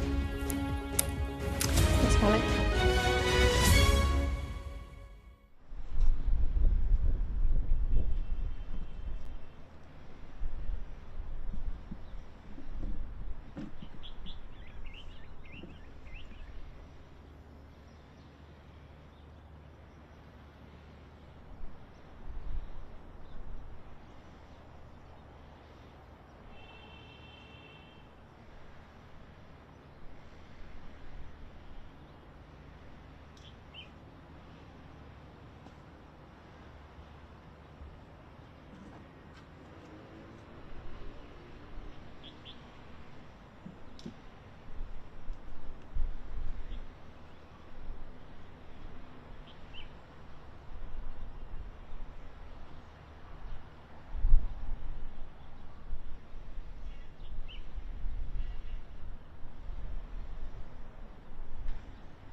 A very good morning to you. The United States says it struck Iran again overnight, claiming to have destroyed several Iranian Revolutionary Guard Corps targets. We don't know if these latest strikes were the hardest hits yet to come that were promised by the US Secretary of State Marco Rubio last night. Well, look, it's been a fast-moving day and a fast-moving week. So let's run you through the latest that we do know, because Iran has threatened to set fire to any ships attempting to transit the Strait of Hormuz. Now, if you're wondering what that is, it's a global shipping lane, and that threat has now spiked oil and gas prices. Iran continues to strike outside its borders, including hitting the US embassy in Saudi Arabia and a fuel import in Oman. Meanwhile, the Israeli Defense Force says soldiers are operating on the ground in southern Lebanon. It's a tactical measure, they say, along parts of the border. Also this morning, President Trump says wars can be fought forever, claiming the US has a virtually unlimited supply of munitions to fight. However, a somewhat different message came from the Israeli Prime Minister last night. This is going to be a quick and decisive action, and we're going to create the conditions, first for the Iranian people to get control of their destiny, to form their own democratically elected government, which will make Iran a different Iran altogether. But we are creating, America and Israel together are creating the conditions for them to do so. I think that if we go through what we plan to do, I think it will create conditions for peace. This is not an endless war. This is, in fact, something that will usher in an era of peace that we haven't even dreamed of. Well, there's an awful lot of debate here in the UK about whether or not we should have supported the US and Israel more, or actually whether or not the action was legal. It's something that I was trying to get to with the Chief Secretary to the Prime Minister, Darren Jones. I asked him specifically if he thinks the US action in Iran was illegal. The Americans have got to set out the legal basis for their interventions. But our assessment is that we didn't think there was a legal basis for it. So it would be illegal. We were not involved in the first wave because it didn't meet the test the Prime Minister's set out. Whereas what we have agreed to this week is legal because what we're doing is defensive action to protect British citizens in the region, of whom there are over 300,000 of them across the area. So I think the public would rightly expect us to do what we can to defend them. And on the basis of legality and British interests, that's why we've consented to the use of our air bases. We'll hear from our Europe correspondent, Alistair Bunkle, who's in Cyprus, and from our Defence and Security editor, Deborah Haynes, who's here with us. But first, let's speak to our international correspondent, Diana Magnay, who's in Jerusalem. Diana, so many moving parts overnight, but in particular, what's your take on what we have and haven't heard from both the Israeli and US leadership about their goals and their timelines here? Right, well, I think especially from the Americans, there is a degree more ambiguity than certainly what we heard from Benjamin Netanyahu. But yesterday, Pete Hegseth, the Secretary of War, said, you know, this is not going to be Iraq, this is not going to be endless. Donald Trump later, when he was pushed on it, said it'll be 4 or 5 weeks, but however long it is, it will be OK. And then it was in a post on Truth Social where he said, you know, we have an endless supply of munitions, we can keep going. And I think he was talking more broadly. He wasn't talking about the Iran operation. He was just saying that even if we are very much involved in the Iran operation now, it is not going to exhaust our munitions supply so that we're not able to project power elsewhere. I think that is the message that we should take from what Donald Trump has been saying, not that he expects this to go on for a very long time. But what exactly it is, or when it is, that the Israelis and the Americans would pull out and leave it to the Iranian people, as has been what they've been saying, is unclear. I think from Marco Rubio, the Secretary of State, we've had the most precise definition of what the actual goals for the Americans of this war are. And he said, you know, it is to reduce their short-range ballistic missile capabilities and to degrade their naval possibilities so that they don't interrupt shipping anymore.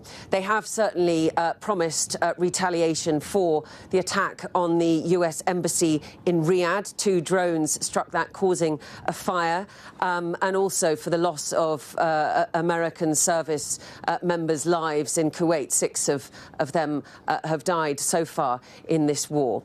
We've also got information from the Israelis overnight about their operation in Lebanon, that they have now deployed more troops to the borderline area. They're characterising it as defensive. But yesterday they said, in response to Hezbollah's attacks and after significant strikes on southern Beirut, they said that all options were on the table. And we know that the Lebanese army have withdrawn from some of their positions in the south as the IDF start to take place. So I think that will be a very febrile area. But the Israelis are saying, obviously, it is still Iran Iran that we are most focused on, but I think the opportunity now, not just to tackle the Iranian leadership, but also to hit Hezbollah once and for all, given how severely their capabilities have been degraded over the last 2 years, is very much on Israel's mind too. Diana, thank you very much indeed. Diana Magnay there, giving us the latest from Jerusalem. We can talk now to Sir Buncle, who's in Cyprus for us. We know that Cyprus and the UK bases there have been targeted. What's the latest where you are? Well, I mean, it's been quiet for the last 24 hours or so, Sophie, and there were 2 waves of Iranian drones, Sunday and Monday. The ones Monday yesterday were intercepted successfully. The one on Sunday, at least one of them, did hit the runway. We're told that the damage was limited. We haven't seen any kind of evidence of what the damage was like, but we're told that it was limited. I actually have to say, thinking about it, there's been at least a couple of aircraft, military aircraft, come in the last hour and a half. So clearly the runway is operational.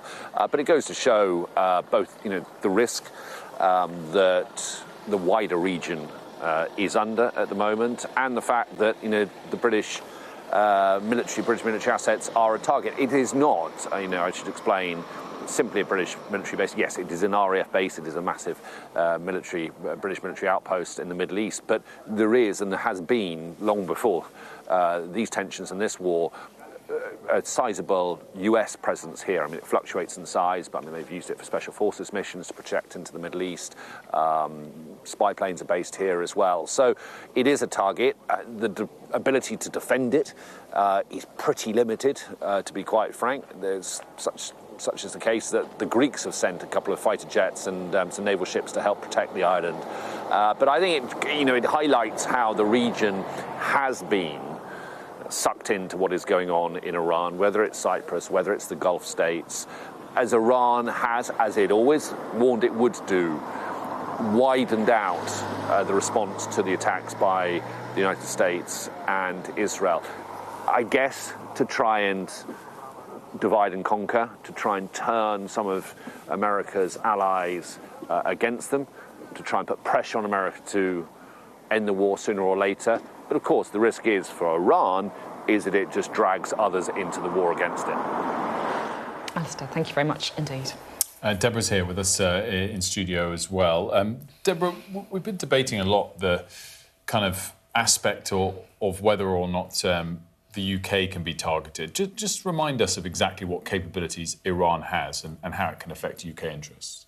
Well, Iran's got short and medium range ballistic missiles, which are the most potent threat to the region, as we've seen, like the Gulf states. And obviously the British have troops, several thousand troops actually, spread across the Middle East. And then also in Cyprus. On Akrotiri itself, there's around, in normal times, 4,000 service personnel and their families based on at the RAF base there. I think we have moved more people in to bolster defences, and obviously we know that the F-35 jets were put there too, but these can't defend against ballistic missiles. And actually, just as I was listening to Ali just now, I saw something pop up on my military Twitter account saying, and actually it's being confirmed by Reuters, and it's quoting the Cyprus news agency, saying that France plans to send anti-missile and anti-drone systems to Cyprus after the attack on the British base. So that's an interesting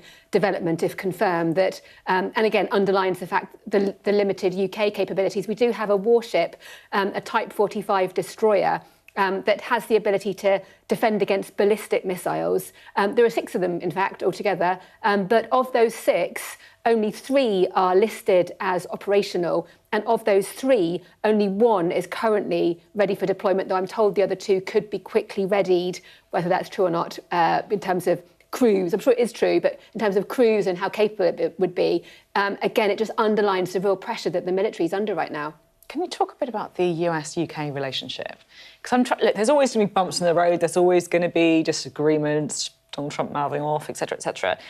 But do you think this is a bit more serious than that? The I guess, falling out they seem to have had over Iran? Certainly at a political level, it's really serious. I mean, Donald Trump was clearly really frustrated with Keir Starmer before the war started with those messages that he posted on social media and also said publicly, criticising the Prime Minister over the whole Chagos deal and clearly wanting to be able to use Diego Garcia, which is one of the islands there that has a British-American base on, to launch bombing raids against Iran. He also wants to use RAF Fairford in Gloucestershire, which again is a place where, for example, B-52 bombers could strike Iran, significant capability there.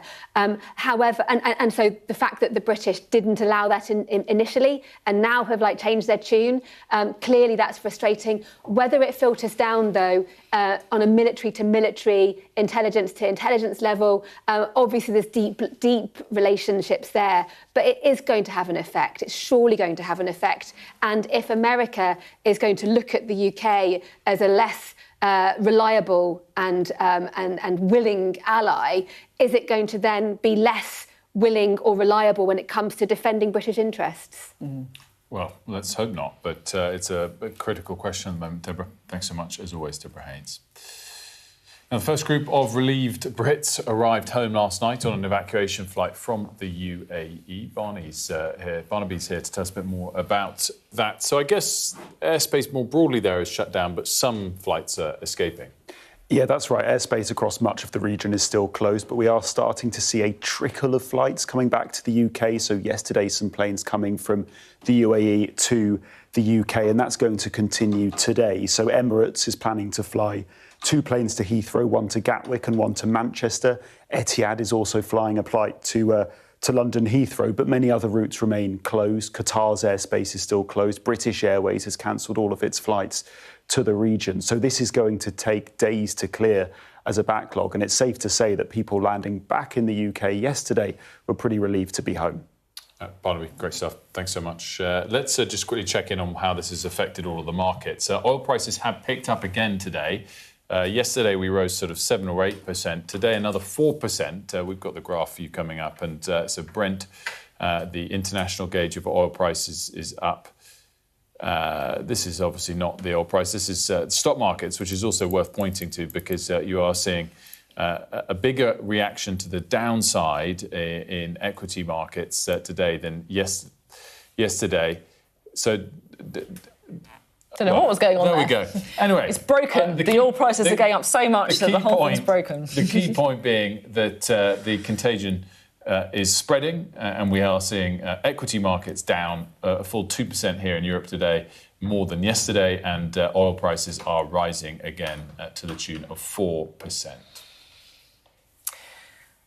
So I guess the question now is, will that rise in oil prices, A, last, and B, start feeding through to consumers? And, of course, the inevitable consequence of that would be an increased cost of living. Bad news for the Chancellor, who today delivers a spring forecast. And we can speak to Alex, who is on Downing Street for us. Alex, what are we expecting? Well, she's trying to, Rachel Reeves wants to keep this a low-key affair with very few policy announcements, but it looks like world events are going to dominate and force her hand. Obviously, with oil prices going up, that could have a massive impact on the cost of living here. So she may be forced to answer some questions on that.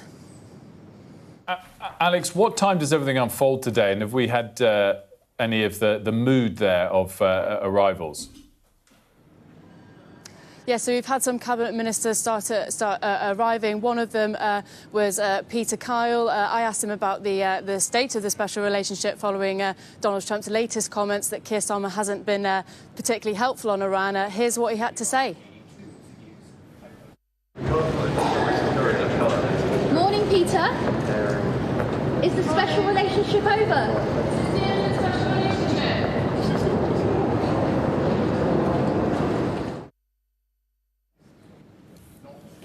Alex, great stuff. Unsurprisingly not getting an answer out of him, but I think it'll be one of the key questions today for all of those cabinet members. Alex, thank you. Yeah, they're slightly trying to downplay the spring forecast, but it's still going to be pretty significant. It's going to be a bit of a health check for the economy, find out how everything is going. Stay with us on Sky News. Midday until 2 p.m, we'll have special coverage of the spring forecast with me, alongside our political editor, Beth Rigby, and our economics and data editor, Ed Conway, chewing through the numbers. Looking forward to that from midday. When we come back, we'll be talking more about the very latest in the Middle East.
We're trying to see as much as we can.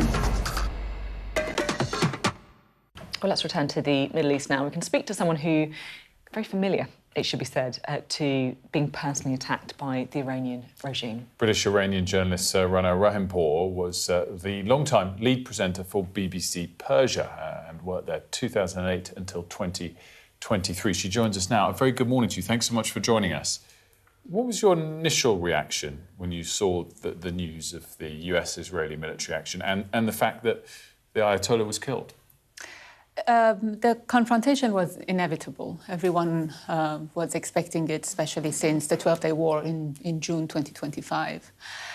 We weren't expecting the Supreme Leader to be killed so quickly.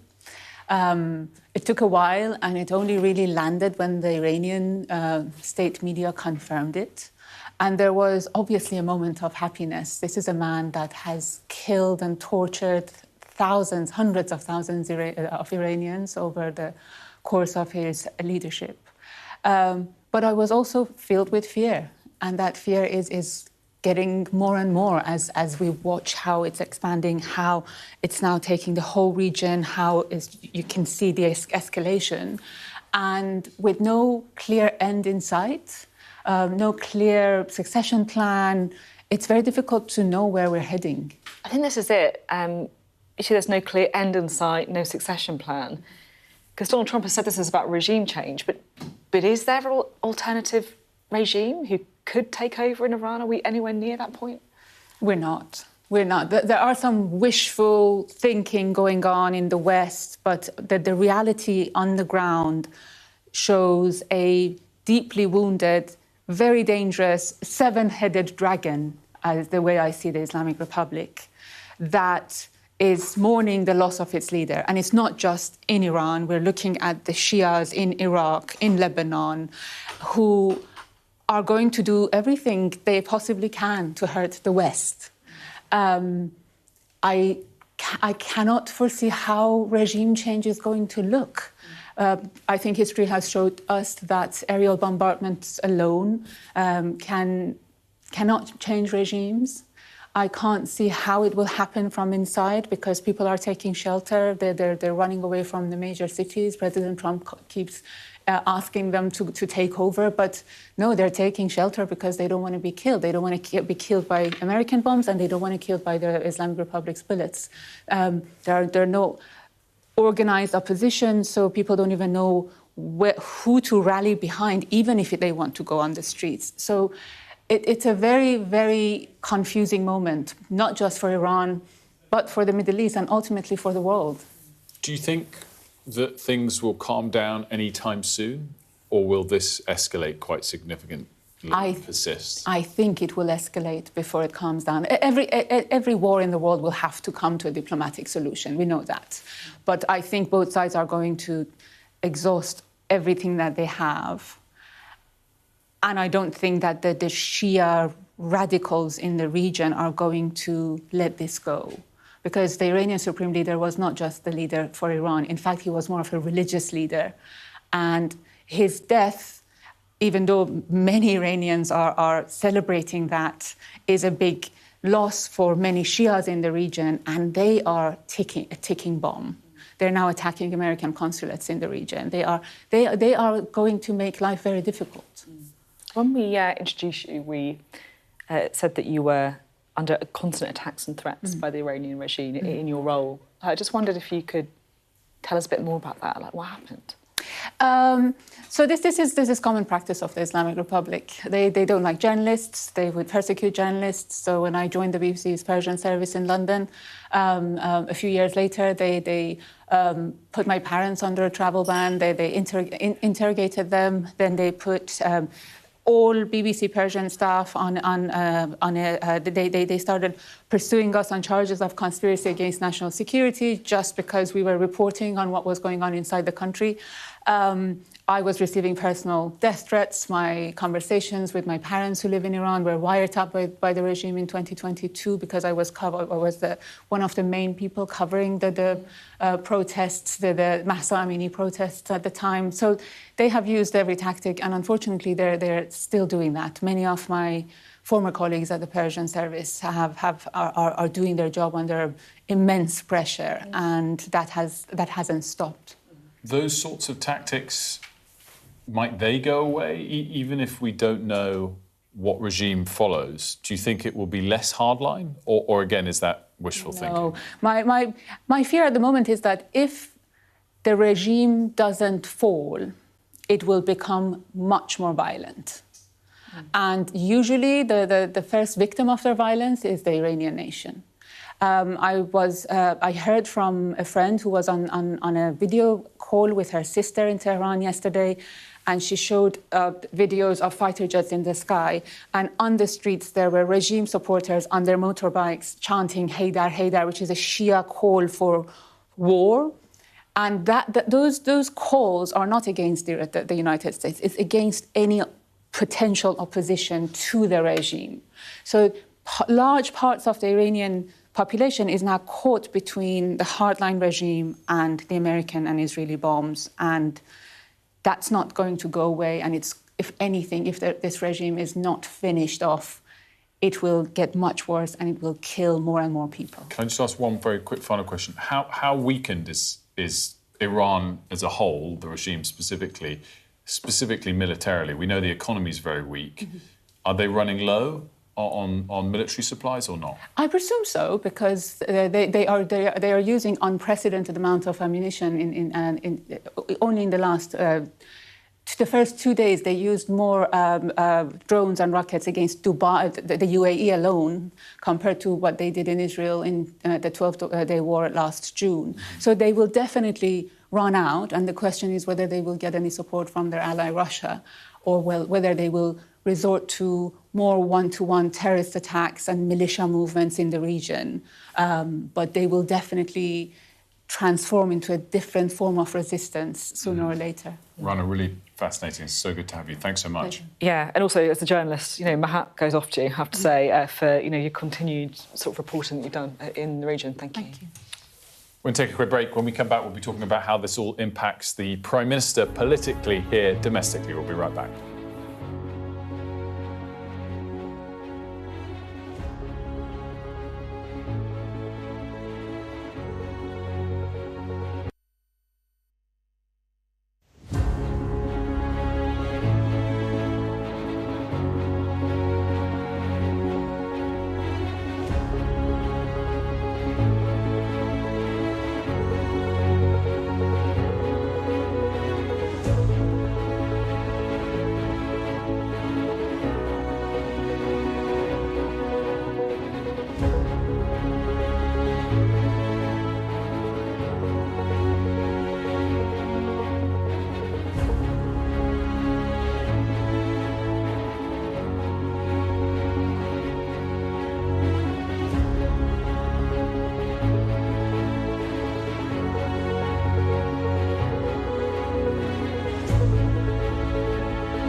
Welcome back. Well, the US and Israel have been attacking Iran for 4 days now. Donald Trump this morning said that wars could be fought forever and claimed the US had virtually unlimited supply of munitions.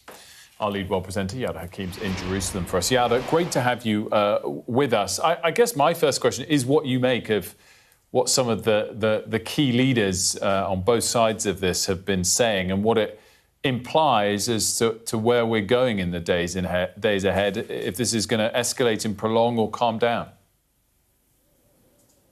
Yeah, it's a really good question, Wilf, and it feels like in this moment it's a sort of contest of will between the United States and Israel and Iran. Can Iran take on the United States and Israel's military superiority and might? No.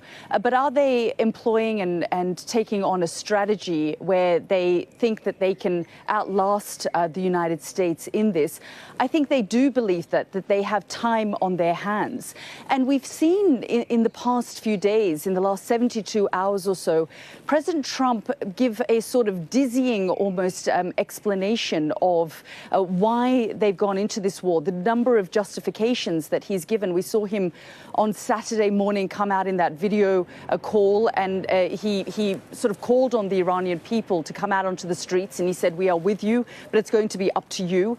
And then after that, we heard from the administration that it was the military targets that they were looking at, the nuclear facilities as well, and it wasn't really regime change. They weren't there for nation building, is what the Secretary of War said. And then we sort of almost had a fourth or fifth explanation from the Secretary of State, Marco Rubio, who said yesterday to reporters that it was a threat, potential threat to the United States, an imminent threat. If Israel attacked Iran, they felt that they too would come under attack. So what the objectives of this conflict are, how long it's going to go for, remains up in the air. As you say, we don't know if it was going to be just a few days, as President Trump alluded to initially, or whether they're looking at 4 to 5 weeks, or frankly, if the Iranians are now wanting to drag in the entire region and prolong this for as long as possible before Donald Trump says, enough, let's reach some kind of compromise.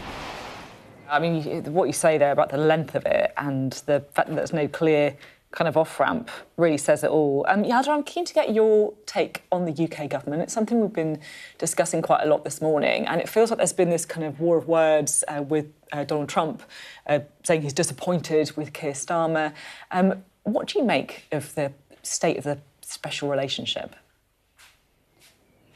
Yeah, we've been talking a lot about the fact that the Prime Minister Keir Starmer has gambled the special relationship by being reluctant to join in this conflict. But, Sophie, there is institutional memory here. You would have seen the other night in the House of Commons with all those barrage of questions coming to the Prime Minister, many people invoking the war in Iraq. And the foreign policy establishment, much of the establishment, has that still fresh in its mind, the justifications for going into the war in Iraq. And of course, Afghanistan at the time felt very different because it was a threat on the United States. The coalition was formed and they went into Afghanistan and overthrew the Taliban. But Iraq very much felt like regime change, and the justification the United States made at the time ended up being bogus claims. And so there is caution, there is concern. And you'll know that during the Iraq war, the United States first went to the UN Security Council. They then sought approval from Congress. They then put together a coalition of about 49 states. This time round, it appears to be Israel and the United States, with the UK government, cautious about how it's going to get dragged into this. And frankly, in the end, it might not have a choice. And at the same time, Sir Keir Starmer may have damaged his relationship with Donald Trump and get dragged into this because, frankly, the Iranians want to drag the UK, the allies, regional powers into this conflict because they want it to have not just regional implications, but international implications. And certainly when we see them hitting energy infrastructure, for it to have an economic impact on the global economy as well. As always, great stuff. Thanks so much for setting it all up for us. Yada Hakim there for us in Jerusalem. Now, we've been talking about the impact this has had on the economy and oil prices, as Yada referenced. Let's bring in Paul Kelso, who's been diving into this in more detail for us. Paul, take it away. What are the key things we're looking at the moment? Yeah, Yada's exactly right to look at the impact on energy infrastructure, because where this is going, clearly not certain at the moment, but there is an immediate impact economically, largely driven by energy prices. Why don't we take a look at the geography counts here? The Straits of Hormuz is the key channel for vessels from the Gulf. Here we see the Straits of Hormuz. This is marine traffic since the war began, and what you will see is the red ships, the tankers, will slow down since the threat from Iran has increased. This is Iran, this is Ras Al Khaimah, the UAE on this peninsula here. It's been a threat overnight, it freezes there. That's where we are this morning. See, all these tankers, usually 100 a day, will be going through this channel. They are essentially waiting to see what will happen. A threat overnight from the Iranian military that tankers could be attacked if they try and make this trip. So it comes with a great deal of risk. That is slowing down the oil trade. That has an impact, obviously, on prices. Let's see what that has been since this began. We can show you the oil price chart. It's up about 17.5% since this conflict began, about 5% this morning. We're up above $80 a barrel. It was just a few days ago we were below 70, 65. We were talking in the context of Russian oil last week about stability in the oil market and oversupply. Well, that stability has gone. The volatility of fossil fuel trade shown here. There's another impact, one that we feel very acutely at home, which is the gas price. Perhaps the most direct attack yet on any energy infrastructure has been an LNG, liquid natural gas plant in Qatar, the biggest producer behind the United States. They have stopped production. And look, the price of wholesale gas in the UK has soared up 93%.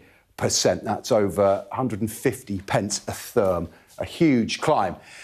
Now, people will hear war impacting gas prices and might throw their minds back 3 years to the Ukraine war and the impact, the huge impact that had, the price shock, the cost of living crisis. It's not on the same scale. The increase is big, but the quantum is not the same. Back then, 2022, when Russian gas was effectively switched off in Europe, that pushed domestic energy prices through the roof. The government spent nearly £100 billion paying out energy bills. It is not on that scale, but it will feed through into domestic prices because we're not just reliant on gas to produce power in power stations. It also, because of the way the market works, the price of gas impacts the price of everything. Renewables, nuclear, we all end up paying the short-term marginal price of gas, so it has an impact. Let's have a look at the price gap. Just last week, we were talking about the energy price gap being set from April. The message is, don't panic. These prices are not going to come through to your bill. Now, if we look at this is the price gap that was set, that will kick in on April the 1st. It's an average use, it's about £1,650. It's lower than it was in January. The next price cap begins at the start of July. And last week, this red line was the forecast for where that price cap would be, essentially about the same. But Ofgem, which sets this price cap, reviews the price cap in this period now. It sets one and then it looks at the data about where the price should be so the energy companies essentially can cover their costs. This conflict will be impacting right now that data collection. If you're on a fixed rate, you might feel you're in a good place, but as ever, it's always worth looking at the rate. So we don't know what will happen to this, how high this might go. Well, it depends, like everything else in this, how long this conflict goes on. Cool. Great stuff. Thanks so much. Right, let's have a look, shall we, at how the weather's getting on. I hope we haven't forgotten anything. Travel insurance, I tick that box. Yeah, but remember what you forgot last year. All Clear Travel Insurance sponsors Sky News weather. It's going to be mild, quite sunny and mainly dry. Good news for much of the week, although western parts do look a bit wet on Thursday. Most places, though, are going to be dry, and there's going to be lots of sunshine around this morning, which is the good news. It will start a bit frosty in the north and the west, locally foggy in the southeast, southern England, southern Welsh counties look pretty cloudy, though, and there'll be a bit of patchy drizzle there too. The extreme north, so right at the top, can expect the odd coastal shower as well. But look, it's going to be pretty mild, and it's not going to be as windy as yesterday. All Clear Travel Insurance proudly sponsors Sky News weather. Well, undeniably, when it comes to this Middle East conflict, the Prime Minister's walking a fine line between appeasing Donald Trump and protecting both British interests and adhering to international law. Yeah, fine line, I think, is the sort of generous way of putting it. He's faced criticism for what some people are saying is a U-turn by allowing America to use two British air bases, Fairford in Gloucestershire, Diego Garcia in the Chagos Islands. But I guess the government would say, look, these are difficult decisions, and if the facts change, then the response change. Let's discuss this a bit more, shall we? We're joined by the columnist at Labour List, Stella Santikatudu, and political editor of HuffPost UK, Kevin Schofield. I'm sorry, I probably got your pronunciation wrong there. Apologise. It's been a long morning. Lots going on. It's a good effort. Just talk us through, Keir Starmer, it's a difficult line, right? There are going to be some people on the right who say, look, he should just follow Donald Trump. He's done the wrong thing here. Others on the left will say the opposite. What's your take? It's a difficult decision because our strongest ally is being very unpredictable and erratic, but he has been like that for a few months. Keir Starmer so far has taken the right decision, initially rejecting to join the first strikes in Iran because there was no legal basis. Now that there is a legal basis, since Iran has attacked Akrotiri in Cyprus, the British military bases, and there is a motivation to protect British citizens who are in the region and British allies, we are allowing the US to use our military bases just for defensive purposes, and what this means is that they are only allowed to attack the source of the missile attacks. But Keir Starmer is right, both for his party and for the country as a whole, to not intervene further, to not go in with what Donald Trump is doing, because we are already seeing the economic impact because of the rising gas prices. This has the possibility of becoming a wider conflict. At the same time, remember, this is a week when the Labour Party is announcing some difficult reforms to the asylum system. So we will be talking about the refugee crisis. What is the current intervention by the US in Iran going to do for the refugee crisis? Israel this week also started attacking Lebanon, Beirut, where a lot of refugees from the region are hosted. Who is going to take care of all of these people? What is going to be the long-term impact? Yeah, lots of questions. Kevin, how do you think he's handling this balancing act? I mean, it is very difficult, isn't it? I think it almost encapsulates the political position where he finds himself between reform on the right saying you're not going far enough, the Greens on the left saying you should have nothing to do with this whatsoever. We've seen a poll this morning which showed the Greens leapfrogging Labour for the first time with YouGov, and it just shows, I think, he's in the worst of all worlds now. As a lawyer, we know he's an adherent to international law. They're trying to stick to that as closely as possible. But the situation is so unpredictable. We've seen Donald Trump out again this morning, telling the Sun, criticising Keir Starmer's position on Iran again. It is an absolute nightmare for him. It's not where he wants to be. And we've got the spring statement this afternoon. All those numbers could go up in there because of the potential economic impact of it as well. Are you saying he should take a side either way on the will we or won't we support the US? And which side are you suggesting? No, I don't think I think at the moment he's probably in the right place. I think he's been fairly consistent with his own principles. We know from what he said, many years ago that he was not in favour of the Iraq War. He says that we're learning the lessons from Iraq. I think the government sees a lot of echoes of Iraq America going in very gung-ho with no plan for what comes next. So I can understand why they want to be a little bit reticent about going full-throated. However, were Iran to start targeting British assets in the region, then he's going to have to make a very, very difficult decision, and that is when I think the crunch point will come. I was really interested, you brought up that poll with the Greens. And look, it's only one poll, etc., etc., etc. But I do think it is worth reflecting on. They just lost that by-election to the Green Party. They've now been leapfrogged by the Greens in the latest YouGov poll. And I really got the sense when I was speaking to Darren Jones this morning that normally if you interview a Labour minister on the day when they're getting, absolutely shot at by the Americans, like saying that they've been hand-wringing and all that, they'd come out and say, no, special relationship, Donald Trump's so important to us. I didn't get the sense from them at all. They're almost kind of stepping back, trying to put distance between themselves. And you've got to think that they're looking at what's happening domestically and politically and thinking that actually maybe we do need to shore up that left flank a little bit. No, I completely disagree on that. I think it's very strange that both Donald Trump is doing what he's doing and that Nigel Farage and Reform, Richard Tice, a lot of reform figures are coming in favour of what Donald Trump is doing. This is not what the reform base was. And this is not what, even in the US, the populist right did not want more foreign interventions. This is not a popular decision for the vast majority of voters, and I'm sure there will be polling that shows that. I do not think this is... There was this suggestion when The Sun had an interview, Harry Cole from The Sun had an interview with Donald Trump overnight, and they asked Donald Trump whether they think that Keir Starmer is acting like this to appease the Muslim vote. And Donald Trump, of course, responded, maybe he's doing that. Great idea, let me use that. I do not think that's the case at all. There is a very proud Labour tradition in Harold Wilson from the 1960s, who did not join in when the US went to Vietnam, and that was a good decision. And secondly, it is, as I said, it is exacerbating the refugee crisis. But I think it's a change. I guess the point I'm making is that I think it's a change from how Keir Starmer has dealt with Donald Trump until this point.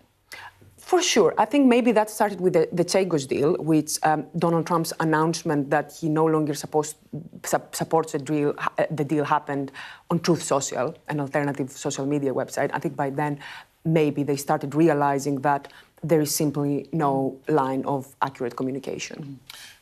Kevin, how do you think this poll plays out for Keir Starmer in the eyes of his MPs? Is it a reminder? There's been these big international distractions, but is it a reminder of the result in the by-election last week? Is it a pressure point for Keir Starmer? Undoubtedly. I mean, the Labour strategy up until now has been only Labour can stop reform. The Gorton and Denton by-election blew a hole in that. This poll would seem to just re-emphasise that the Greens are a real significant threat to Labour on their left flank. Now, we're still 3 years out from a general election, so let's not maybe overanalyse it. However, I think it still will send a shiver up the spines of an awful lot of Labour MPs, those sitting on small majorities who are exposed on their left flank, and they think unless we tack to the left, then the Greens are just going to eat our lunch over there. But at the same time, you've still got those MPs who will say, no, hang on, the real threat is still reform. They've been leading the polls for a very long time, so you've got to tack to the right. I mean, it's an absolute nightmare position that he finds himself in. He's got to somehow try to plot a way through it. Stella, Kevin, thank you both very much. We really appreciate it. We're going to take a quick break. When we come back, we'll be back out in the region to Beirut next, where John Sparks will be joining us live.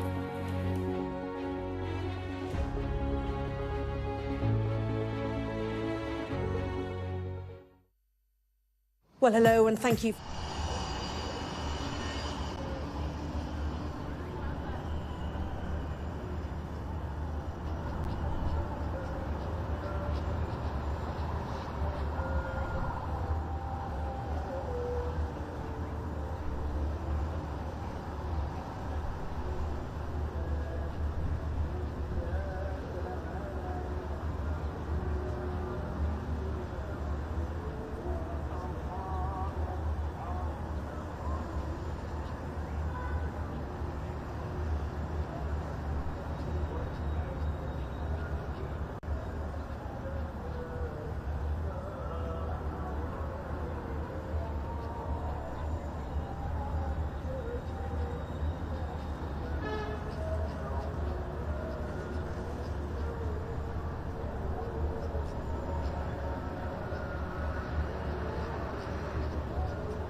What's the best thing about being a Sky News presenter?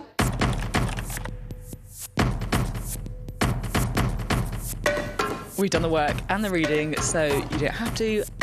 Being a Sky News presenter. Hello and welcome. Westminster, the heart of British politics. I'm so sorry about what happened to you. So what on earth is going on? It's not true. Can I tell you what I think? It's really unusual. Yeah, good morning, Wilf. Look, I'll tell you a little bit about where I am first. We're outside the central mosque, the Al Amin Mosque in the centre of Beirut in Martyrs Square, which has turned into a bit of an urban campground. People pitching up here with their bedding, with whatever food that they can carry from their homes in the southern suburbs of Beirut, Dahia, particularly where the majority of residents are Shia Muslims. That area has been getting pounded by the Israelis, as well as the Bekaa Valley and southern Lebanon as well. And people sleeping in their cars, people are pitching tents, sleeping rough, and it gets pretty cold here at night. And I think it's a sign that this military conflict is also turning into a humanitarian crisis as well. And as we've been here, we've seen more and more people arriving. Yes, the military activity is increasing. A lot of hits in southern Lebanon this morning, and also a statement from the Israeli Defense Minister Israel Katz saying, I have instructed the Israeli army, to advance in southern Lebanon to take new strategic positions. And they already occupy certain strategic points. They have done for the last 15 months. They're going to take more territory. In response, Hezbollah, fully prepared, it seems, to fight back. They released a swarm of drones, they said, at 6:30 this morning. They fired those off towards an Israeli airbase. It was just one of several attempts by them to fight back. And they released a statement, and I think this is significant. They said they were prepared to put an end to the aggression, Israeli aggression, by all available means. And I think that is a signal that this conflict is in the process of turning into a serious military confrontation. John, I'm so interested to get your wider take on this as well. I just remember you sitting in the studio reflecting on the protests that we saw in the streets on Iran. And now we are in this situation. It feels like it's happened so rapidly. How, I guess, kind of optimistic or pessimistic are you that those people who took to those streets, who risked their lives, many of them lost their lives, will see the kind of country that they deserve, frankly? Yeah, it's a really good question, and I think that they're in a difficult position right now. You know, a lot of Iranians were absolutely overjoyed. I mean, they held parties when they heard that Ali Khamenei had been killed. These are people who have nothing but hatred for him, people who have suffered great repression, death to family members and the like because of him, and they were overjoyed that this has happened. But now, because of the bombing campaign, that the scale of this US-led coalition's military activities, people are going to be really worried, particularly those living abroad, peering in. They'll be unable to get through because the internet system is blocked, telephone system is blocked as well. People are going to be really worried, and I think that's the thing. It's what comes next for them, certainly. What comes next? Yes, glad that Khamenei has gone, that senior leaders in the Iranian regime have been killed, but what comes next? It's very uncertain, and I think that will be reflected in their feelings as well. Same thing here, you know. There's a Lebanese government, of course. Hezbollah, it doesn't represent the Lebanese people. It would claim to represent half. There is a Lebanese government here that is trying to govern the country, and effectively here in Lebanon they've lost control. I mean, Hezbollah has gone to war with the Israelis. They have a prime minister here called Nawaz Salam. He has released a statement saying that the cabinet has banned Hezbollah, their military and security activities in this country. They've banned them. They've instructed them to limit their activities to political activities only.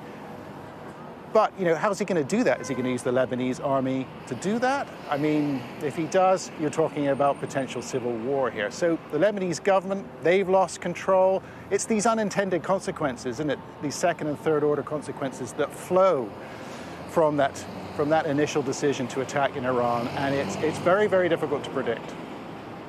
John, Great stuff. Unsurprisingly, much appreciated. John Sparks was there in Beirut this morning. And I have to say, team once again just stepping up to the plate. We've had reports, of course, from Jerusalem, from Beirut, from Cyprus this morning, Dubai yesterday. And stay safe, guys. Amazing reporting. Lots more still to come on Sky News, the latest from Iran, and of course building up to that spring forecast too.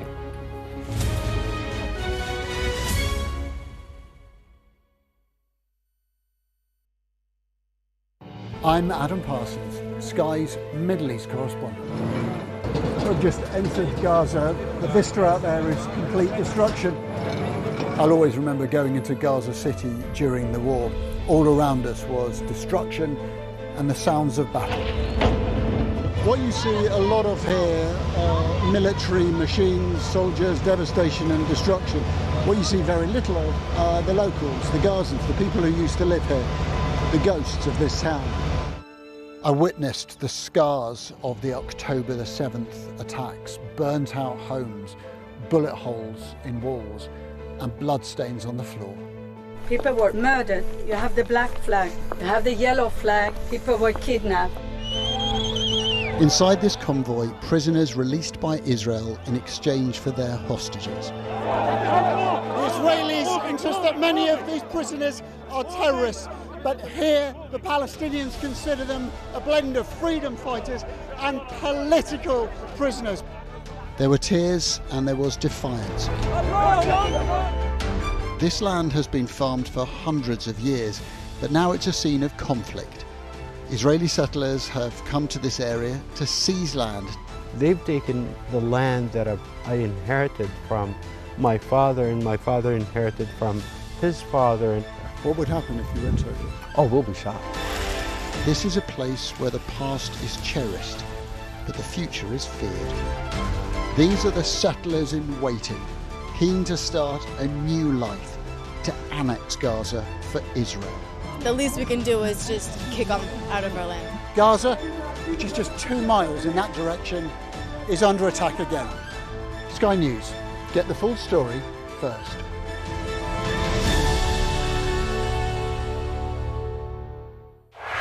Well, hello and thank you for watching. Tonight on The Wrap.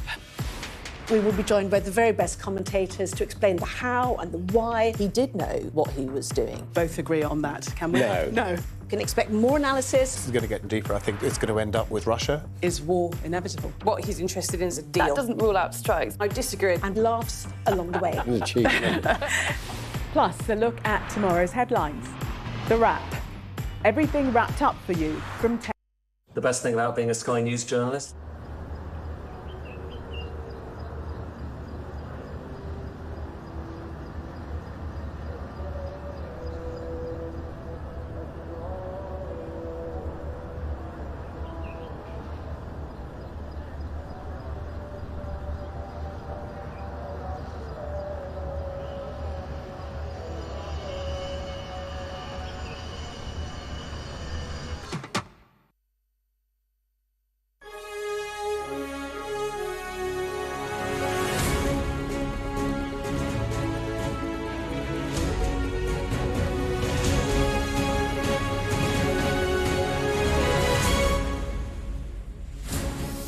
This is Sky News Today. It's 10 o'clock, the headlines.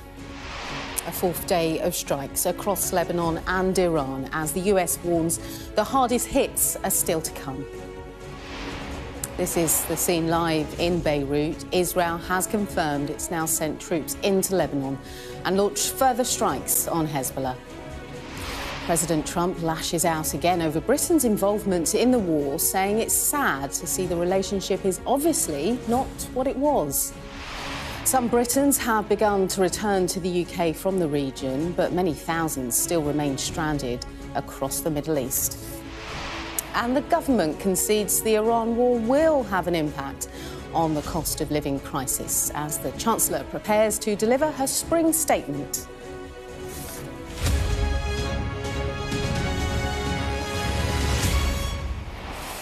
Hello, good morning. The United States has warned that its hardest hits are yet to come as the Iran war enters its fourth day.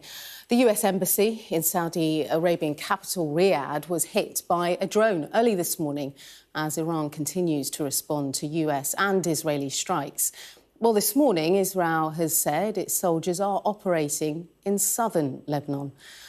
The US and Israel have continued to pound Iran since the killing of the supreme leader, with explosions ringing out through the night in the capital, Tehran. Meanwhile, strikes have rocked Beirut and the skyline as the Israeli military ramped up operations in Lebanon against the Iran-backed militant group Hezbollah. Well, the Israel Defense Forces say soldiers are now operating in southern Lebanon in what it described as a forward defence posture. Well, in a moment, we'll be speaking to John Sparks live in Beirut. But first, to Diana Magnay in Jerusalem. As we step back, we just take a bigger picture, Diana. What's your assessment of where we're at in the region currently? Well, certainly Iran is doing its best to spread this conflict, as we've seen over the past few days, especially with that drone strike on the embassy in Riyadh. Donald Trump has promised a response, a retaliation. We have yet to see what that will be. And also those two fighter jets, Iranian fighter jets, that the Qataris had to shoot down late yesterday evening, obviously en route, one would presume, to the Al Udeid US military base, which is the largest military base in the region. That is not just sending drones or missiles, that's sending actual fighter jets out, something we haven't really seen the Iranians do much of up to this point. But it's interesting, over the last 24, a little bit more hours here in Israel, there has been a definite lull in the amount of missiles that have been coming over. You know, the sirens have not been what they were. The IDF was asked about that this morning in their morning briefing. They said, you know, yes, of course, we have noticed that. We're not sure if it's because of Iranian munitions planning or because they are trying to conduct a war on so many fronts now that they don't have the capacity, or that we've degraded their munitions to such an extent. But yes, I mean, I don't want to jinx it. We don't know what will happen, obviously, or what the Iranians do have up their sleeve. The IDF have also just released a statement saying that they have hit the presidential administration right in the centre of Tehran, and that they've destroyed essentially what they call the leadership command centre. And they've given a map where you can see various buildings which, for example, were used to train the most senior military officials and where the most important security decisions were made. They didn't say that anybody was killed in those strikes, but definitely huge hit on the sort of administrative command and control of the security structure. They said overnight that they had killed the two senior intelligence officials in Iran also. And of course, at the same time, big picture, we've got these slightly mixed messages from the United States about what exactly their sort of goal with this whole operation is. Donald Trump saying, well, it could take 4 or 5 weeks, but also posting on social media that the US has an endless supply of munitions and it can go on for wars wherever that may be. I think that is just to say that nobody should be worried that they are using all their munitions up in this one area. They can still project power wherever they want to. Pete Hegseth, the Secretary of War, saying, you know, this is not going to be Iraq, this is not going to be endless. But I think until they actually define what the conditions will be that they have reached, at which point they hand over to the Iranian people to do whatever it is that they expect them to do, you know, this may go on for some time, and they haven't been very clear about what point they'll extract. They're also not ruling out the possibility of boots on the ground. So, given the fact that the United States always has to be wary of mission creep, I don't feel those who feel that this supposedly short war could turn into a longer one will be feeling any relief. OK, for now, Diana, thank you for that. We do have some breaking news to bring you, actually, before we talk to John Sparks, and it's from the United Arab Emirates. And authorities are saying that they're dealing with what they're calling an advanced fire, and this is at the port of Fujairah. The information is coming from government and the media office. It's being also reported by Reuters. Fujairah, it's a key port in the eastern coast of the UAE, and it's just outside the Strait of Hormuz. So really important point there. At this stage, there's no confirmed reports of any casualties, no official word on what caused the fire just yet. The other line to bring you, the US Embassy in Muscat has instructed their staff to shelter in place. That's from a post on X. So lots of lines dropping at the moment. We'll bring you as we get more information on that. And then we're hearing that sirens have sounded in Bahrain. This is from the Interior Ministry. But let's touch base with John Sparks, who is in Beirut for us. This is the fourth day of this crisis, John, and it's widening, it's escalating. Yeah, it sure is. A lot going on, including here in Lebanon. We are in the centre of the city, outside the Grand Mosque in Martyrs Square. I can hear a drone buzzing above us. We presume that to be an Israeli drone. I can tell you that this part of the city is slowly turning into an urban campground, if you will. People who have been displaced from their homes in the southern suburbs of Beirut, particularly one suburb called Dahia, where the majority there are Shia Muslims, and that is where Hezbollah draws the majority of its support from the Shia community. There's people coming here for shelter, for protection, living out in the open. You can see people have stretched their blankets and carpets and things on the pavement here. They're sleeping out in the open. It's very cold here as well. So I think that is a sign that this military conflict here in Lebanon is turning into a humanitarian crisis as well. You know, the Israelis have been pounding targets in the southern suburbs of Beirut and in southern Lebanon as well, and their ambitions go beyond that. From the Israeli Defense Minister Israel Katz, he said this morning, "I have instructed the army to advance into southern Lebanon to take new strategic positions." And they already held strategic positions in southern Lebanon. They have done for the last 15 months. They're going to go further. Hezbollah, they have responded. They say that they released a swarm of drones towards an Israeli airbase at 6:30 in the morning. That's just one of several strikes that they have made. And they put out a statement, and I think this is significant this morning. They said that they were prepared to put an end to the aggression, Israeli aggression, by all available means. So you've got a conflict here that's turning into something much more serious. And I think that's going to worry a whole lot of people, including the Lebanese government. They have lost control of this situation. The Prime Minister of this country, who is a Sunni Muslim, he has banned Hezbollah, its military and security functions. He has banned them. He has told them to stick to their political activities. Hezbollah clearly not listening to him. That puts the government of Lebanon in a crisis. It's one of these unintended consequences. Where does Lebanon go from here? I'm not sure. Certainly the Lebanese army, which is under the control of the Lebanese government, they do not seem prepared to confront Hezbollah. You'd be looking at something like civil war. So it's a very difficult situation here, and I think it's going to get worse. OK, for now, John, thank you very much. John Sparks there with the very latest from Beirut.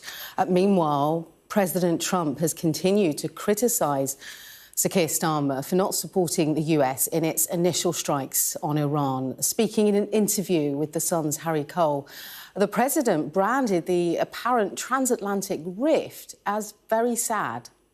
What I thought was most remarkable was, given his past comments, he heaped praise on NATO, on Mark Rutte, on the Germans, on the French, and he said, we used to have the strongest of strongest alliances with Britain, but now we have better relationships with Europe. And you just think, just 6 months ago, Keir Starmer was bigging himself up as a sort of Trump whisperer, that bridge between the EU and NATO and the new administration in the White House. It was always going to be an unlikely bromance. The Mr. Rules of Keir Starmer, a sort of left-leaning Labour leader, versus Mr. No Rules, Donald Trump, of the right. It was always going to be it was an odd coupling, so to speak, but it does feel to me like the odd coupling has really hit a bit of a wall. Well, earlier, Chief Secretary to the Prime Minister, Darren Jones, spoke to my colleague Sophie Ridge and reiterated that the Prime Minister is making decisions about its involvement in the conflict based on legality and British interests. The Prime Minister was very clear yesterday that he will take decisions in the interests of Britain and learning the lessons of things like Iraq and other things. We have very clear frameworks in which we make decisions about using force and about military intervention. And as the Prime Minister said to the House of Commons yesterday, we'd only do so if it was in our interest as a legal basis and as a clear plan. To our Security and Defence editor, Deborah Haynes. Just your assessment, really, Deborah, about politically this relationship between the UK and the US. How seriously in trouble is it? Well, at a political level, there's clearly a big problem when you've got Donald Trump saying that he's disappointed in the way that Keir Starmer has handled the president's attack on Iran. The UK did not give America permission to use British bases to launch bombing raids into Iran from the very first day. Yes, it's now U-turned on that decision and used this the reasoning that because Iran has lashed back and is striking targets with its ballistic missiles and cruise missiles and drones across the region, and also with its proxies hitting that RAF base in Cyprus, that in self-defence, for defensive operations, the US can use now British bases to launch these strikes, provided that they're going after ballistic missiles, stores, launchers inside Iran. But you have to ask the question that it would have been absolutely evident to all of the planners inside the Ministry of Defence who think a lot and have wargamed in the past, of course, what might happen if, for example, Israel went to war with Iran or the US decided to launch strikes on Iran. What would be the next consequences? How would Iran react? Of course, they would then think that Iran would fire the missiles that it has done across the region and that British interests would be at risk, and therefore you would want to defend against them, and therefore maybe you'd want to let the Americans use your bases to be able to do that. So the way that it's happened has been pretty chaotic, and it's obviously damaged relations at a political level. But of course, the UK and the US have deep, close defence and security ties. However, it has to be said that the Americans are looking at the UK and its hollowed-out defences and really questioning just how reliable a partner and credible a partner the UK is, unless it really does start to rebuild those defences. If you just look at our limited capability to defend our own base in Cyprus, there's nothing that we have deployed at the moment that can fend off ballistic missiles. We're squarely relying on the United States. They've got an aircraft carrier strike group off the coast of Cyprus for that. When it comes to cruise missiles, yes, we've got F-35 jets that are deployed there. We know that there are counter-drone units as well that have been deployed to the region. But a drone did get through, didn't it, on Sunday to hit the runway in Cyprus, which is worrying.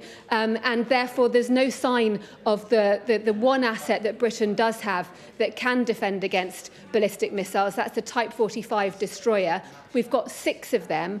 Only 3 are listed as operational, and of those 3, only 1 at the moment is available for immediate deployment.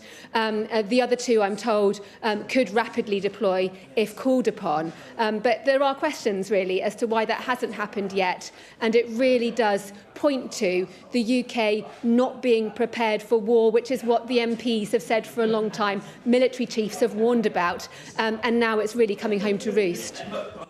Deborah, for now, thank you. Really appreciate your analysis on that story. Just want to bring viewers some pictures that the Israeli army have released. They say it's completed a wave of strikes on Beirut and that this is cockpit pictures of strikes on Beirut, the grainy black and white pictures there you can see.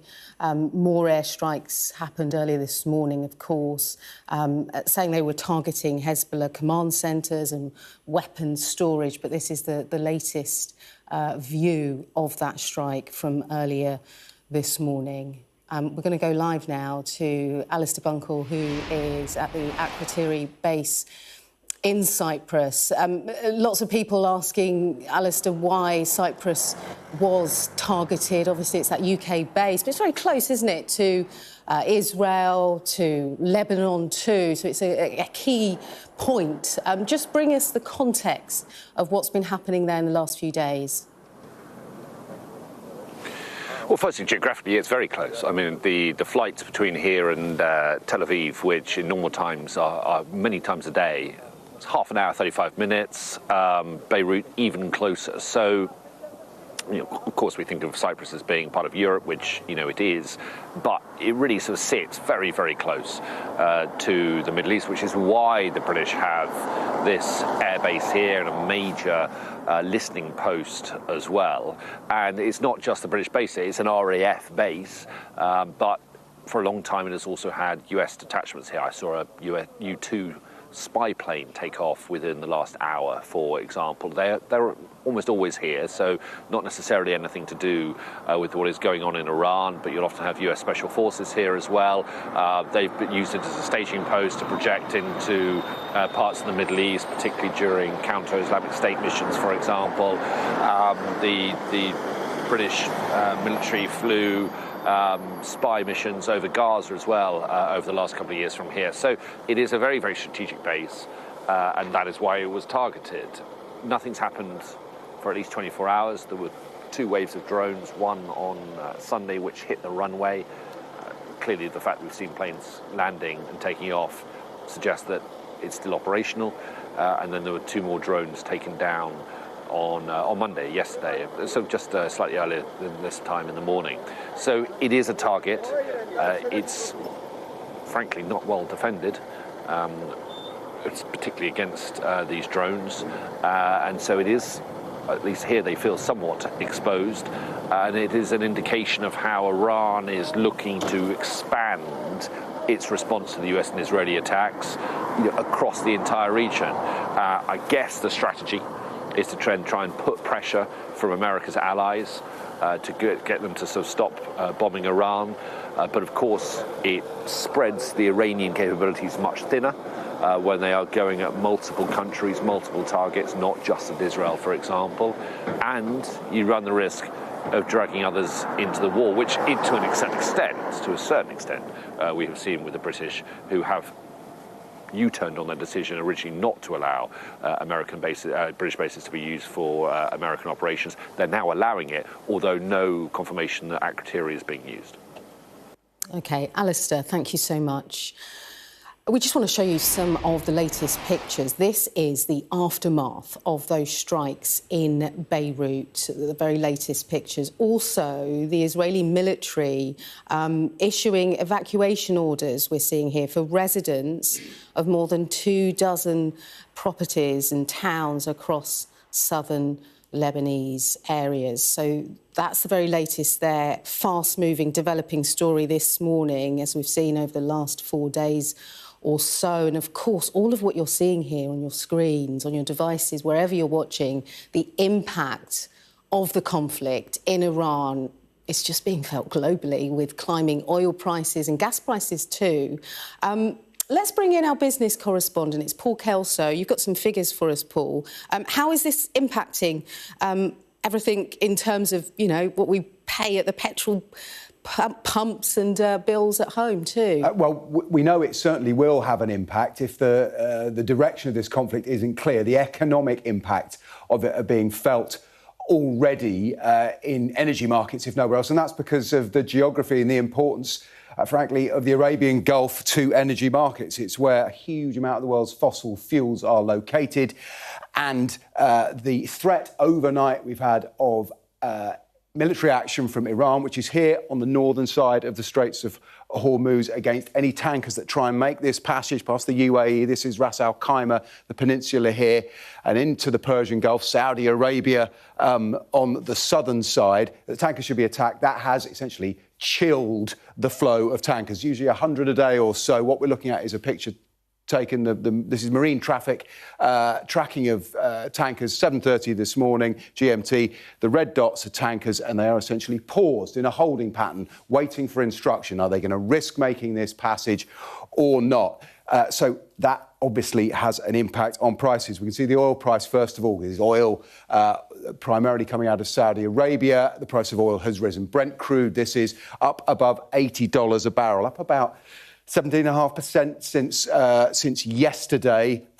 It's not so long ago, just a week ago, the British government and others were talking about tougher action against Russia and its oil because the oil price was low and stable. There was oversupply. Well, it is not stable anymore. Fossil fuels are volatile, in part because of this sort of conflict. There's another fossil fuel that has a very direct impact on UK consumers. That is natural gas. This is what's happened to the price of gas. UK wholesale gas prices up above 150 pence a therm. So that's nearly 100% change in the space of the time this conflict has been running. This matters because it feeds very directly into energy bills here, not just because we use gas to heat our homes, but it's one of the primary sources of electricity, not just the fuel we need, but it also sets the price of the market. Complicated, but often using nuclear or renewable sources, it doesn't matter. You're effectively paying, or providers are paying, the price of natural gas.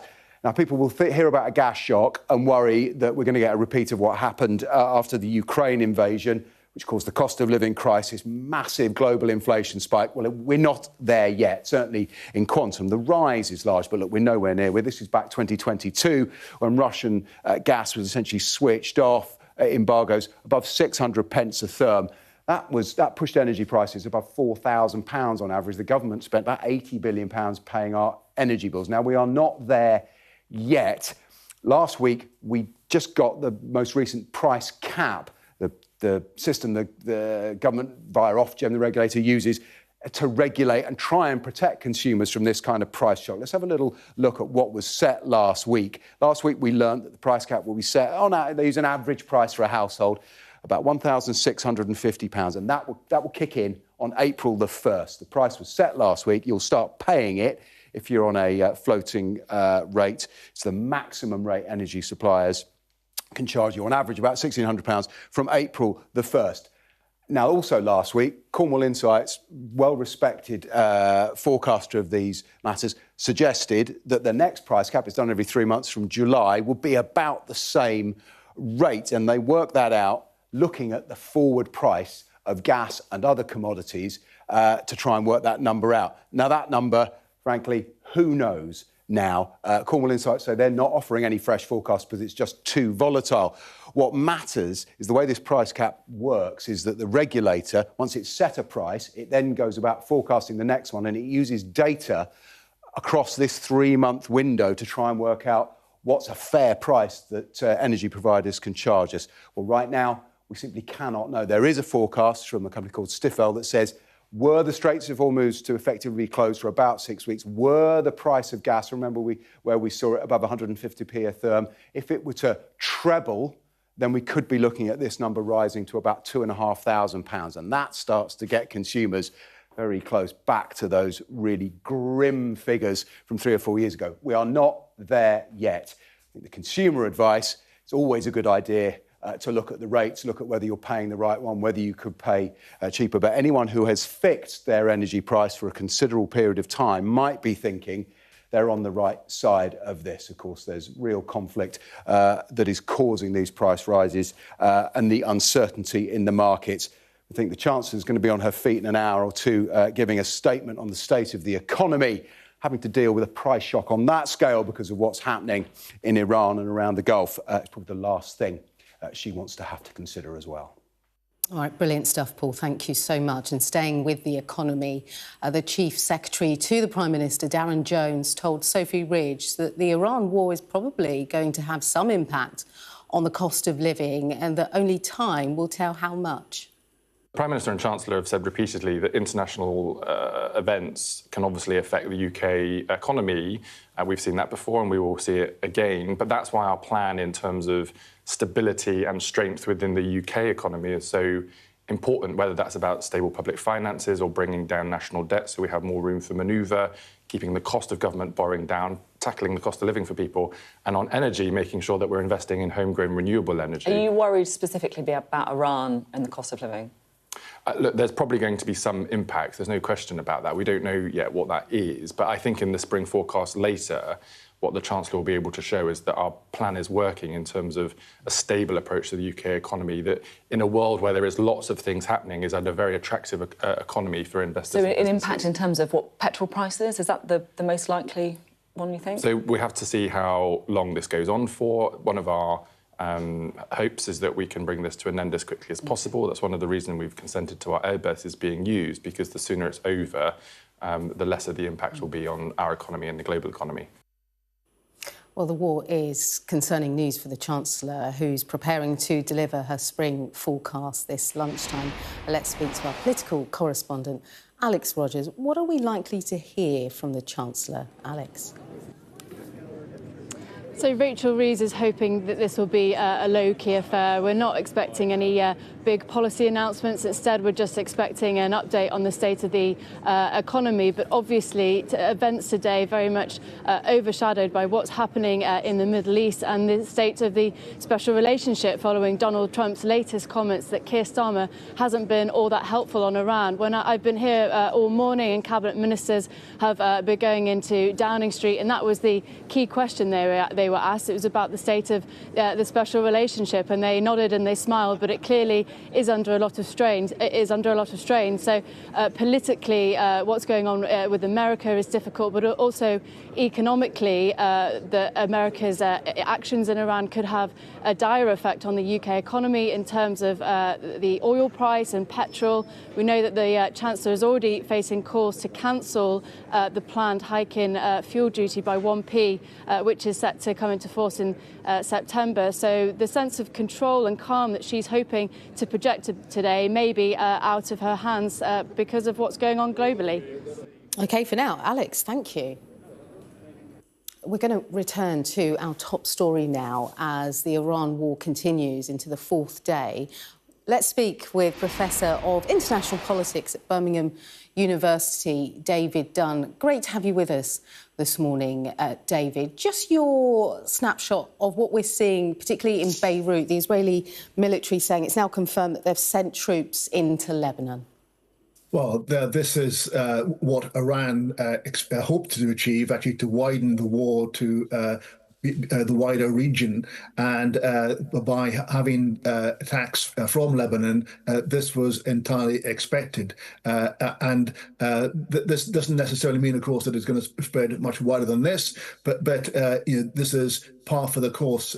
Israel invades Lebanon on a regular basis, and when there's a threat perceived from that region, then they will act accordingly. So again, this is part of the playbook we could have expected. So there's nothing necessarily surprising by this action. Where do you see this going? Well, I think actually what we're going to have is weeks and weeks and waves of different levels of attack. The first set of targets are the ballistic missiles because they're the most imminent threat.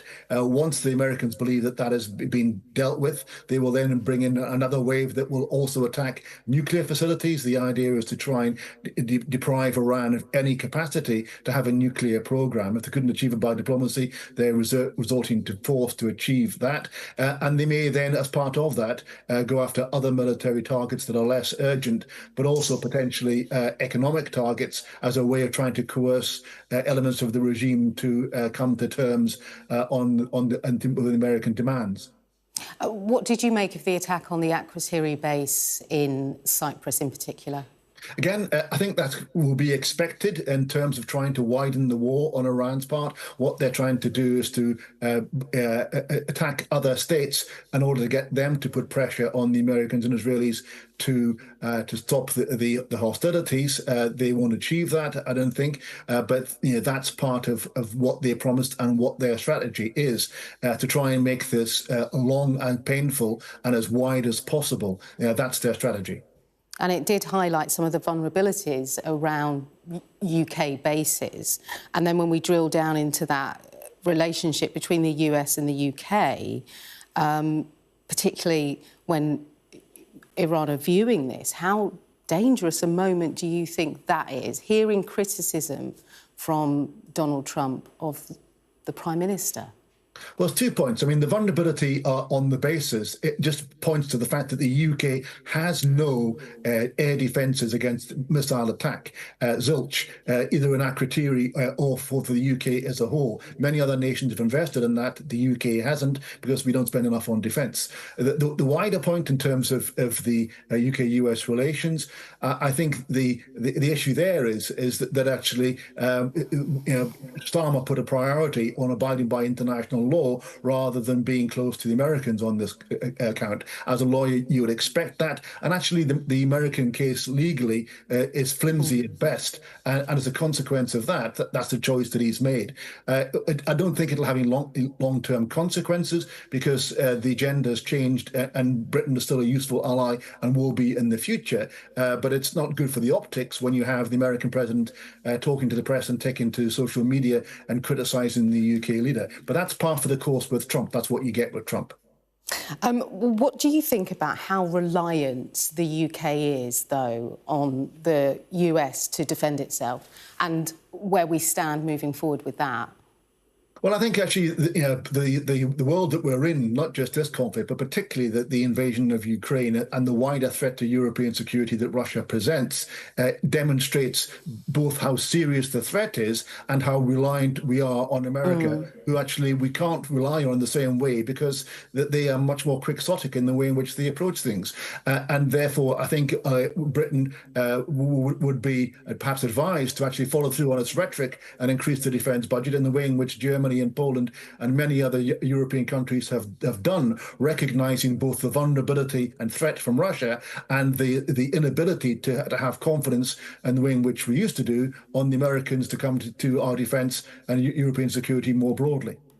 So then, with all of that, in the mix of things, how exposed do you think the UK is at the moment with what we're seeing play out in the Middle East?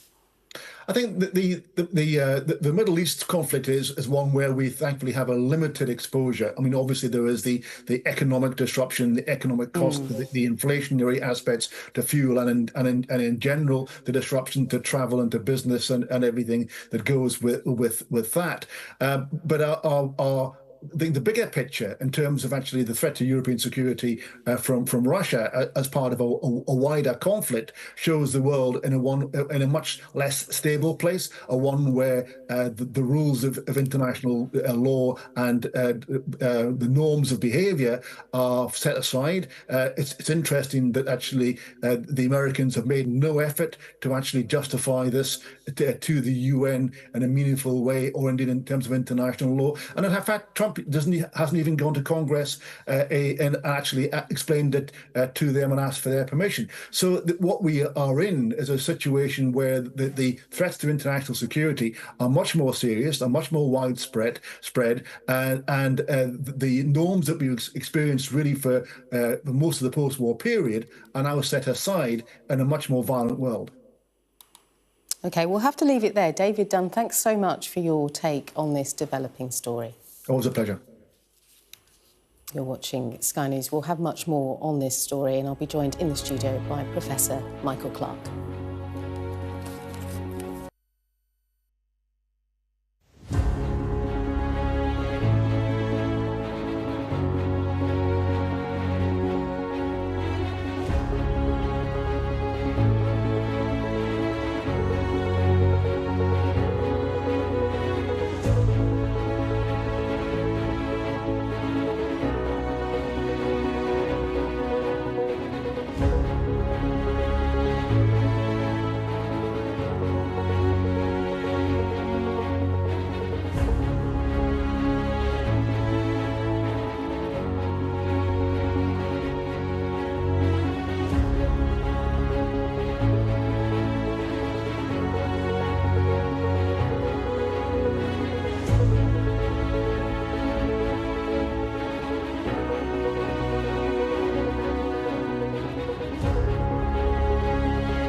على الزهراني على الاوتوستراد انت طالع على صور عائلة الشمال أو ضاع عائلة الشمال يعني احنا في جامعة فينيسيا لا قدام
as thousands evacuate.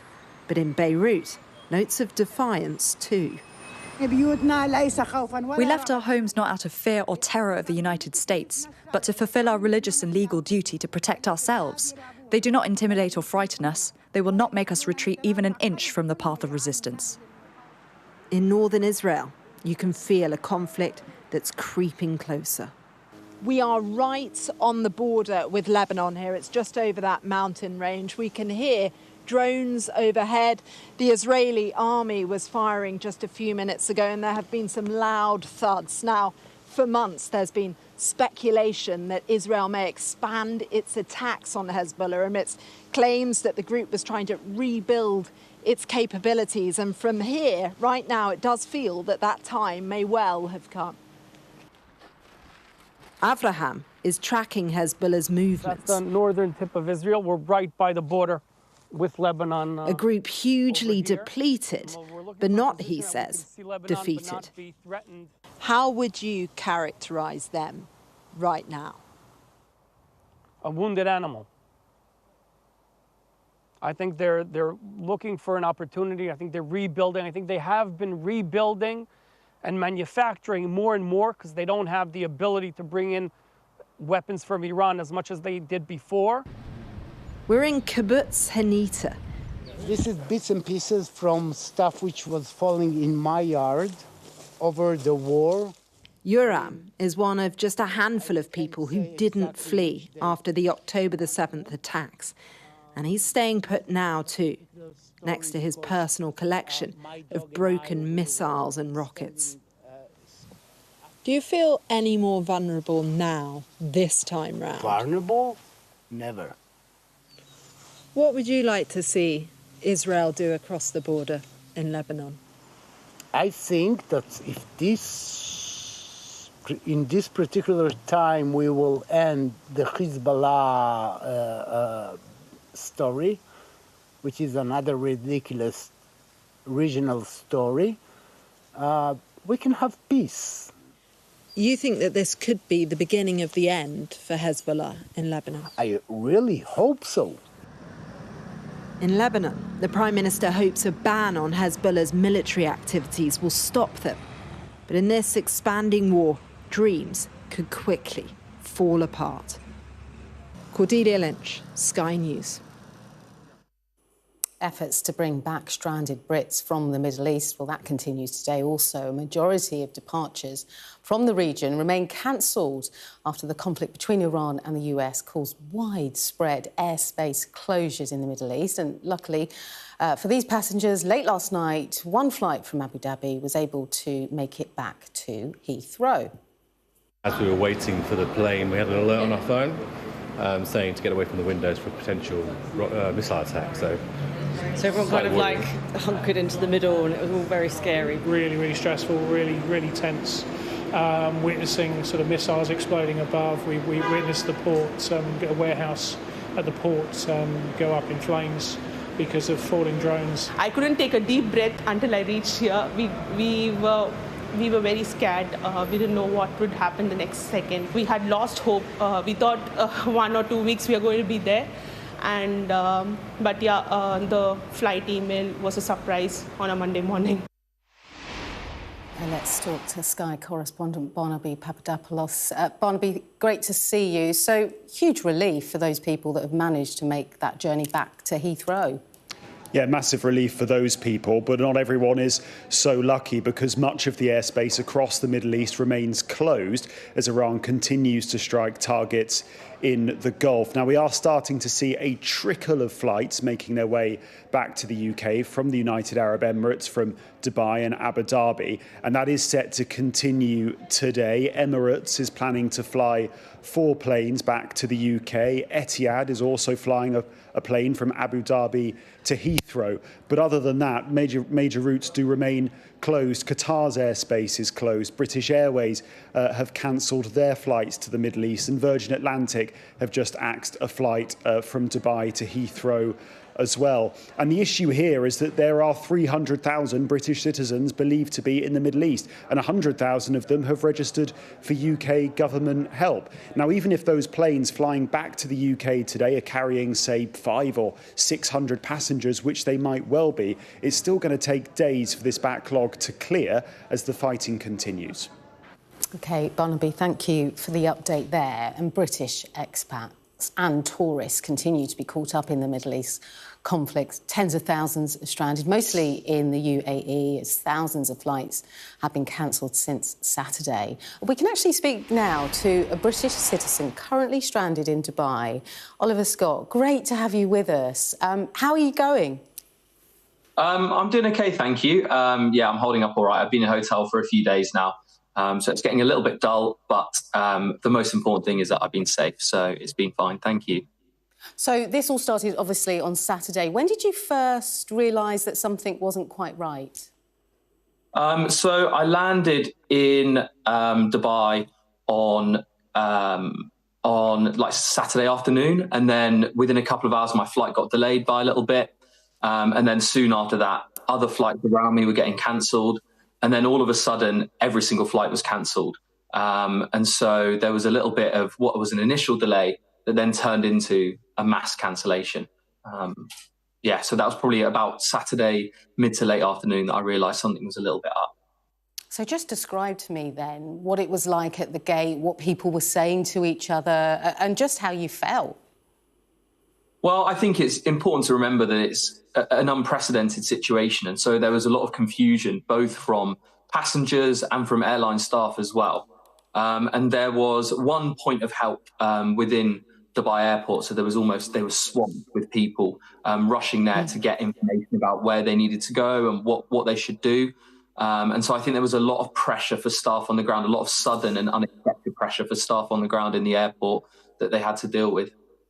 And what help did you essentially get from your airline, from authorities? Did you feel like, Oliver, that you were looked after? Yeah, I do feel that I was looked after.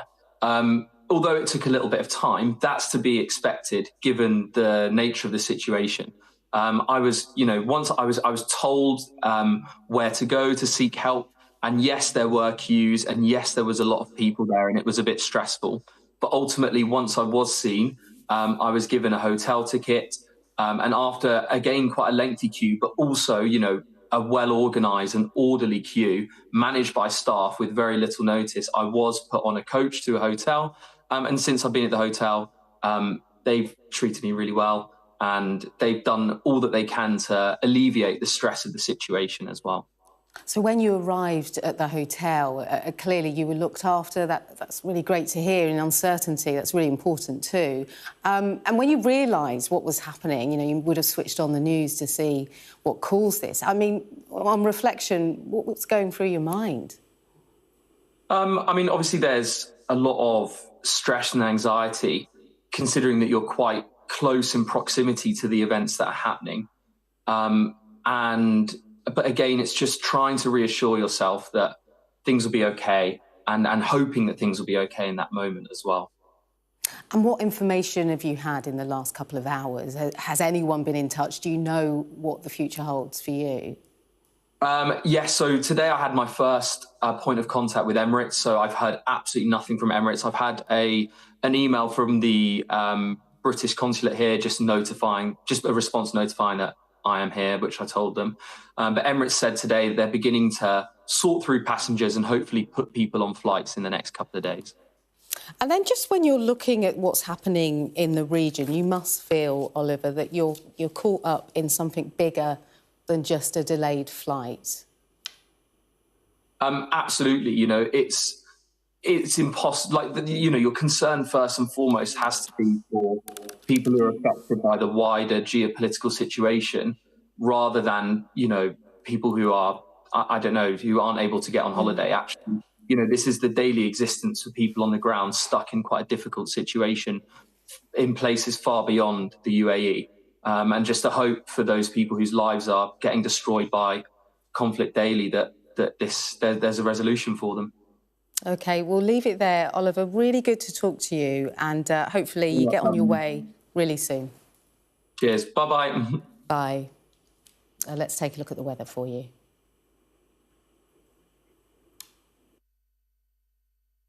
You're looking happy. Well, the forecast looks good. So you've sorted the travel insurance then? All Clear Travel Insurance sponsors Sky News weather. And it will be mild and mainly fine for much of the week, but western parts will see rain at times. Do expect a mostly sunny afternoon, but South Wales and central and southwest England will be quite cloudy. Some drizzly rain is possible there, while a few showers will affect the far north of Scotland, and it will turn out quite mild again, but it won't be as breezy as yesterday. Cloud and patchy drizzle over southern Britain will edge into more of Wales and central England a bit later, extending to southern Irish coasts by the evening. Now, parts of Ireland, Northern Ireland and northwest of Britain will see rain overnight, but most other places look quite dry, and it will turn frosty where skies remain clear in the north, while some low cloud and fog will develop in the south. Now, Wednesday will be fine for much of England and Wales once early cloud and fog clears, but some Channel coasts, well, they will stay grey. And then elsewhere, it'll be rather cloudy with outbreaks of rain, mainly over Northern Ireland and Scotland, and it will be mild again, but windy in the west. All Clear Travel Insurance proudly sponsors Sky News weather. OK, you're watching Sky News. We continue to cover the crisis in Iran. We heard at the top of this hour that troops are heading into Beirut, if not already there. This is the fourth day of strikes across Lebanon and Iran. We heard from the US earlier that it's warning of its hardest hits are still to come. This is all after that killing of the supreme leader by the US and Israel on Saturday. The region still reeling from the impacts of this. The government here are saying that it does concede that the Iran war and what we're seeing play out across the Middle East will have a huge impact on the cost of living crisis now. Tel Aviv continues to be on high alert too. And then bigger pictures are that the US Embassy in Riyadh in Saudi Arabia were hit by 2 drones from Iran. We are keeping you across the latest pictures to assess whether there will be any more strikes. This is Jerusalem now, and the region will continue to be on high alert. Israel says it's carried out new attacks on Iran's leadership, including a compound in Tehran. So that's the very latest. Do stay with Sky News as we continue to monitor this situation for you.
ما في أكشن.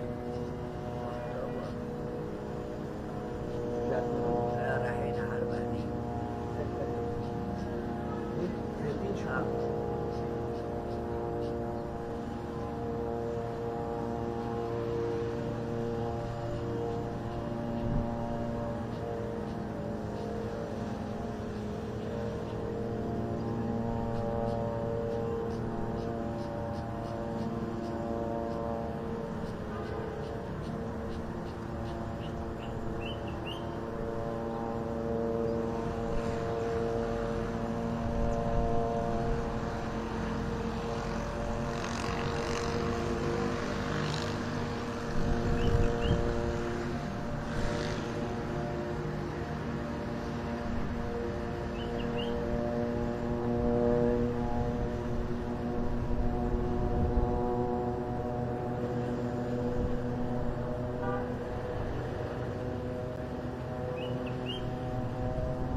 skyline as the Israeli military ramped up operations in Lebanon against the Iran-backed militant group Hezbollah.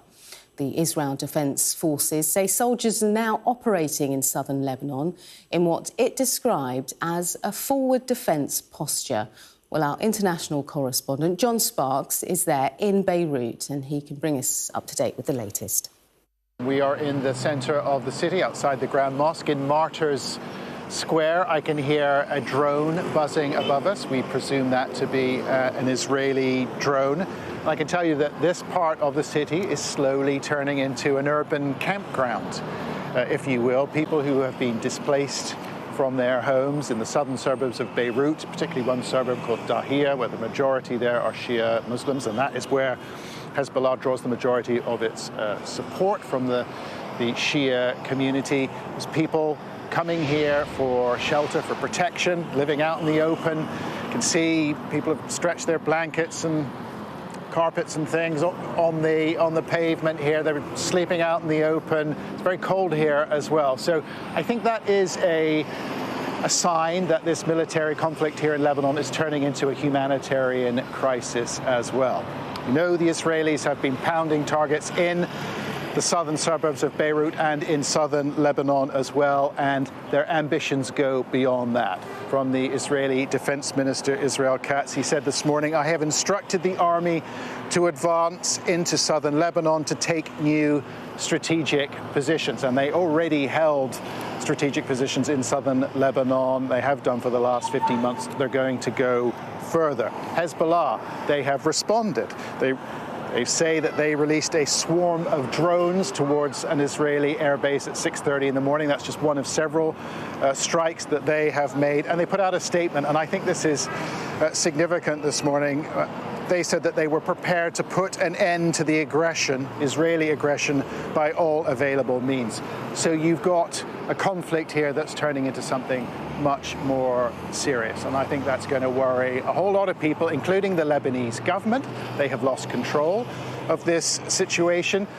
The Prime Minister of this country, who is a Sunni Muslim, he has banned Hezbollah, its military and security functions. He has banned them. He has told them to stick to their political activities. Hezbollah clearly not listening to him. That puts the government of Lebanon in a crisis. It's one of these unintended consequences. Where does Lebanon go from here? I'm not sure. Certainly the Lebanese army, which is under the control of the Lebanese government, they do not seem prepared to confront Hezbollah. You'd be looking at something like civil war. So it's a very difficult situation here, and I think it's going to get worse. Well, Israeli forces continue to advance inside Lebanon. Our international correspondent, Diana Magnay, has the latest from Jerusalem. Well, certainly Iran is doing its best to spread this conflict, as we've seen over the past few days, especially with that drone strike on the embassy in Riyadh. Donald Trump has promised a response, a retaliation. We have yet to see what that will be. And also those two fighter jets, Iranian fighter jets, that the Qataris had to shoot down late yesterday evening, obviously en route, one would presume, to the Al Udeid US military base, which is the largest military base in the region. That is not just sending drones or missiles, that's sending actual fighter jets out, something we haven't really seen the Iranians do much of up to this point. But it's interesting, over the last 24, a little bit more hours here in Israel, there has been a definite lull in the amount of missiles that have been coming over. You know, the sirens have not been what they were. The IDF was asked about that this morning in their morning briefing. They said, you know, yes, of course, we have noticed that. We're not sure if it's because of Iranian munitions planning or because they are trying to conduct a war on so many fronts now that they don't have the capacity, or that we've degraded their munitions to such an extent. But yes, I mean, I don't want to jinx it. We don't know what will happen, obviously, or what the Iranians do have up their sleeve. The IDF have also just released a statement saying that they have have hit the presidential administration right in the centre of Tehran, and that they've destroyed essentially what they call the leadership command centre. And they've given a map where you can see various buildings which, for example, were used to train the most senior military officials and where the most important security decisions were made. They didn't say that anybody was killed in those strikes, but definitely huge hit on the sort of administrative command and control of the security structure. They said overnight that they had killed the 2 senior intelligence officials in Iran also. And of course, at the same time, big picture, we've got these slightly mixed messages from the United States about what exactly their sort of goal with this whole operation is. Donald Trump saying, well, it could take 4 or 5 weeks, but also posting on social media that the US has an endless supply of munitions and it can go on for wars wherever that may be. I think that is just to say that nobody should be worried that they are using all their munitions up in this one area. They can still project power wherever they want to. Pete Hegseth, the Secretary of War, saying, you know, this is not going to be Iraq, this is not going to be endless. But I think until they actually define what the conditions will be that they have reached, at which point they hand over to the Iranian people to do whatever it is that they expect them to do, you know, this may go on for some time, and they haven't been very clear about what point they'll extract. They're also not ruling out the possibility of boots on the ground. So given the fact that the United States always has to be wary of mission creep, I don't feel those who feel that this supposedly short war could turn into a longer one will be feeling any relief. Take a look at these latest pictures at the Fujua oil terminal in the United Arab Emirates. A fire broke out, and authorities are saying that forces intercepted a drone attack. No casualties have been reported so far. Officials are saying the fire was put down and operations resumed. But as you can see, huge plumes of smoke billowing into the blue sky there. So the situation is under control after what was being described as an advanced fire. Now, President Donald Trump has criticised and continued to criticise Sir Keir Starmer for not supporting the US in its initial strikes on Iran. Speaking in an interview with The Sun's Harry Cole, the president branded the apparent transatlantic rift as very sad. What I thought was most remarkable was, given his past comments, he heaped praise on NATO, on Mark Rutte, on the Germans, on the French, and he said, we used to have the strongest of strongest alliances with Britain, but now we have better relationships with Europe. And you just think, you know, just 6 months ago, Keir Starmer was bigging himself up as a sort of Trump whisperer, that bridge between the EU and NATO and the new administration in the White House. It was always going to be an unlikely bromance. The Mr. Rules of Keir Starmer, a sort of left-leaning Labour leader, versus Mr. No Rules, Donald Trump, of the right. It was always going to be it was an odd coupling, so to speak, but it does feel to me like the odd coupling has really hit a bit of a wall. Well, earlier, Chief Secretary to the Prime Minister, Darren Jones, spoke to my colleague Sophie Ridge and reiterated that the Prime Minister is making decisions about its involvement in the conflict based on legality and British interests. The Prime Minister was very clear yesterday that he will take decisions in the interests of Britain and learning the lessons of things like Iraq and other things. We have very clear frameworks in which we make decisions about using force and about military intervention. And as the Prime Minister said to the House of Commons yesterday, we'd only do so if it was in our interest as a legal basis and as a clear plan.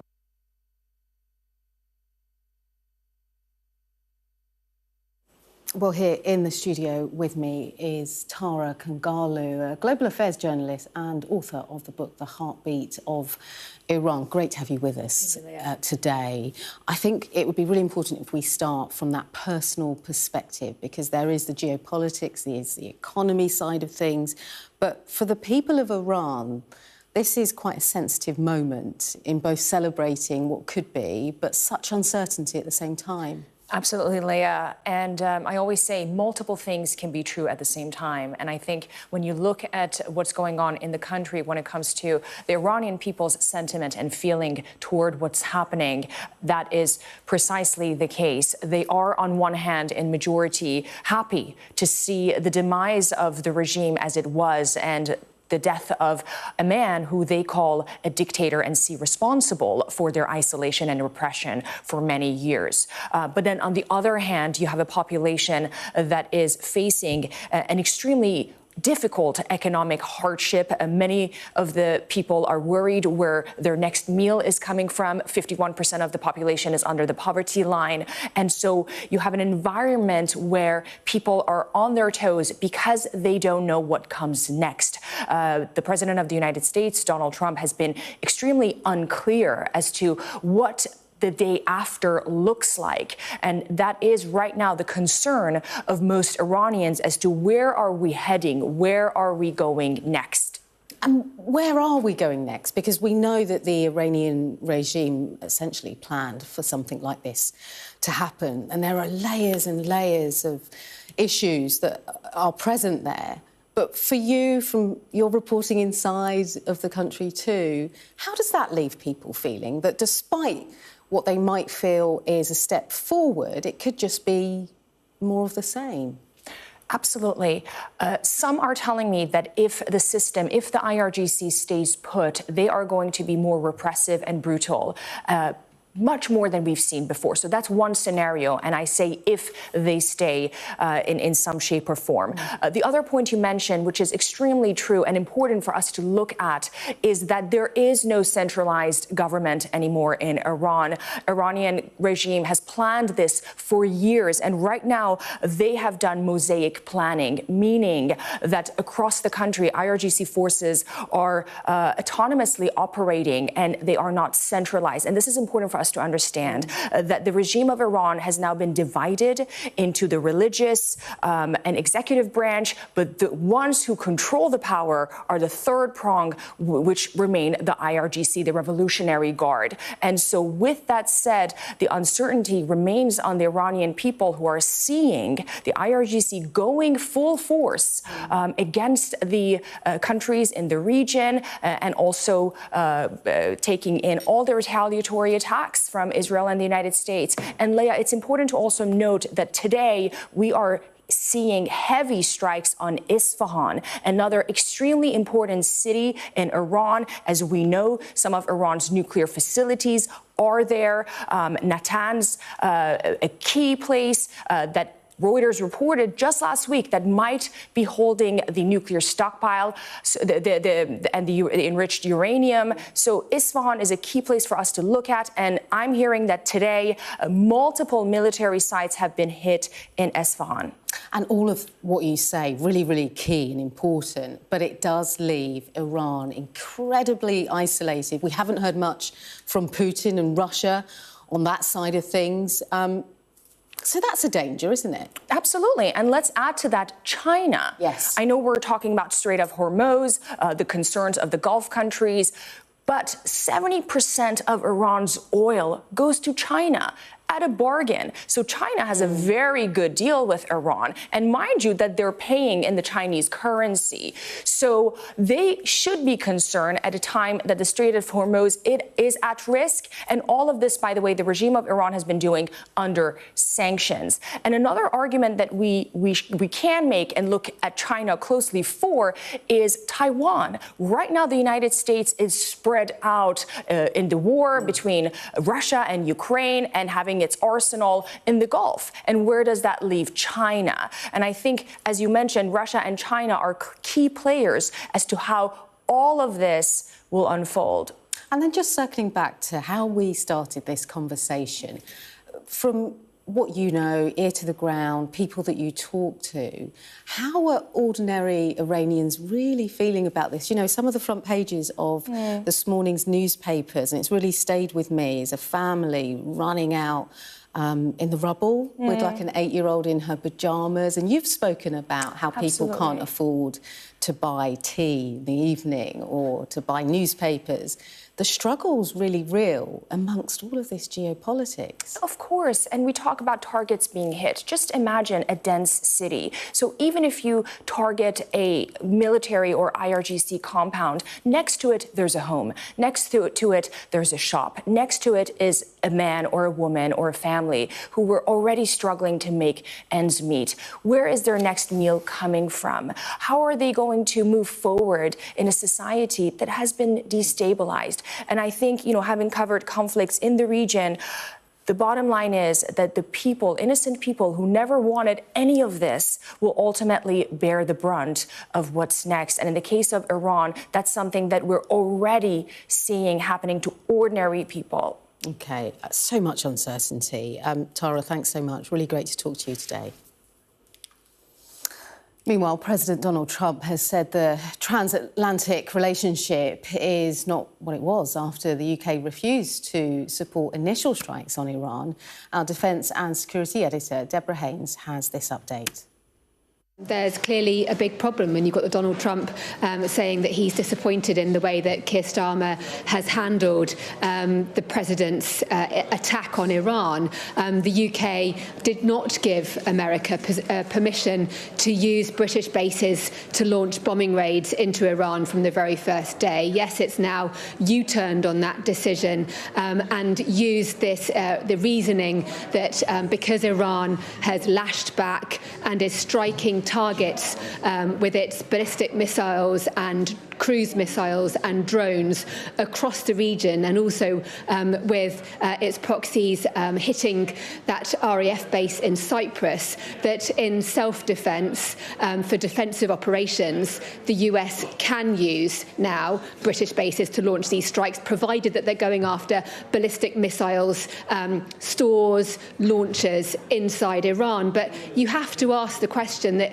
it would have been absolutely evident to all of the planners inside the Ministry of Defence, who think a lot and have wargamed in the past, of course, what might happen if, for example, Israel went to war with Iran or the US decided to launch strikes on Iran. What would be the next consequences? How would Iran react? Of course, they would then think that Iran would fire the missiles that it has done across the region, and that British interests would be at risk, and therefore you would want to defend against them, and therefore maybe you'd want to let the Americans use your bases to be able to do that. So the way that it's happened has been pretty chaotic, and it's obviously damaged relations at a political level. But of course, the UK and the US have deep, close defence and security ties. However, it has to be said that the Americans are looking at the UK and its hollowed-out defences and really questioning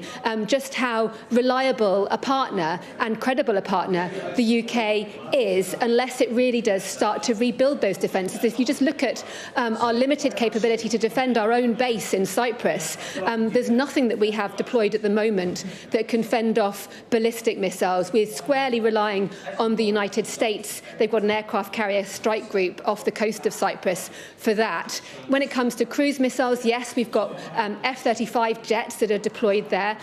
We know that there are counter-drone units as well that have been deployed to the region. But a drone did get through, didn't it, on Sunday to hit the runway in Cyprus, which is worrying. And therefore, there's no sign of the one asset that Britain does have that can defend against ballistic missiles. That's the Type 45 destroyer. We've got 6 of them. Only 3 are listed as operational. And of those 3, only 1 at the moment is available for immediate deployment. The other 2, I'm told, could rapidly deploy if called upon. But there are questions, really, as to why that hasn't happened yet. And it really does point to the UK not being prepared for war, which is what the MPs have said for a long time, military chiefs have warned about, and now it's really coming home to roost. Efforts to bring back stranded Brits from the Middle East continue today. A majority of departures from the region remain cancelled after the conflict between Iran and the US caused widespread airspace closures in the Middle East. Luckily for these passengers, late last night, one flight from Abu Dhabi was able to make it back to Heathrow. As we were waiting for the plane, we had an alert on our phone saying to get away from the windows for potential missile attack. So everyone kind of like hunkered into the middle, and it was all very scary. Really, really stressful, really tense. Witnessing sort of missiles exploding above. We witnessed the port, a warehouse at the port go up in flames because of falling drones. I couldn't take a deep breath until I reached here. We were very scared. We didn't know what would happen the next second. We had lost hope. We thought 1 or 2 weeks we were going to be there. But yeah, the flight email was a surprise on a Monday morning. OK, let's talk more about this with our Sky correspondent, Barnaby Papadopoulos. Barnaby, great news for those people that did arrive back, but still so many more stranded. Yeah, a lot of relief for those people, Leah, but a lot of concern too, because much of the airspace and airports across the Middle East remain closed as this fighting continues. Now, we are starting to see a little bit of movement. We saw that last night, and there'll be more flights coming to the UK today. Emirates is planning to run 4 planes to the UK. Etihad is flying 1 from Abu Dhabi to Heathrow. But other than that, there are still a lot of closures. The airspace in Qatar remains closed at this time, and British Airways has also axed its flights to and from the region. We've got a statement from them. They say safety is always our top priority, and we would never operate a flight unless it's safe to do so. And it's clear that a lot of airlines feel exactly the same as they do, with Iranian missiles continuing to strike targets across the Gulf. The issue we've got is that, according to the government yesterday, there are around 300,000 British citizens in the Middle East. Now, not all of them are going to want to come back to the UK, but 100,000 people have registered for UK government help. Even if these planes which are flying to the UK today are carrying 400, 500, even 600 passengers, it's still going to take weeks potentially for that backlog to clear. OK, for now, Barnaby, thanks for the update. Of course, the impact of the conflict in Iran is being felt globally, with climbing oil prices and gas prices too. We're going to break down the analysis of this. We're going to speak to our business correspondent, Paul Kelso. He has all the numbers for you. While he gets into his position, I think he's ready now. Paul, you have the numbers. Break it down. What do we need to know? Which one? You're going to be on the left-hand side of the screen. Hello. So we're going to take a look now at the impact of the conflict that's unfolding in the Gulf on energy prices. Why are energy prices affected? Well, geography is the primary reason. This is the Straits of Hormuz. This is Iran. This is the UAE, Ras Al Khaimah, the peninsula there. This is Qatar, the source of a huge quantity of the world's natural gas. This is Saudi Arabia, where the oil comes from. Usually this is seeing 100 tankers a day going through this little choke point in global trade. This is the picture at 7:30 this morning. The red dots are tankers. They are waiting. They're paused on either side of this narrow strait because the Iranian military have threatened to attack any tankers that make this, any cargo that makes this journey. So quite apart from the reluctance of crews to do this, they will struggle to get insurance. We can show you how this picture has played out since the conflict was launched. This is marine traffic data starting on the 27th of February. As I said, red dots are tankers, the green is cargo ships. As we get into the 28th, you can see the traffic starts to flow, and I'll just scroll forward a little bit. Let's go forward into the 1st, and then into yesterday. You can see a few. That is Sunday. You can see very few. We've got one tanker making a dash for it here. But the flow of tankers has essentially stalled entirely. What's the impact of that on global energy prices? Well, it is negative. This is the price of oil. Over the last 12 months, come to this far end here, a spike of nearly 18% in the oil price since this conflict began. That will start to flow through and be felt at the petrol pumps relatively soon, one would imagine. Perhaps more impactful, particularly here in the UK, is the price of gas, which has a very direct and immediate impact on energy prices.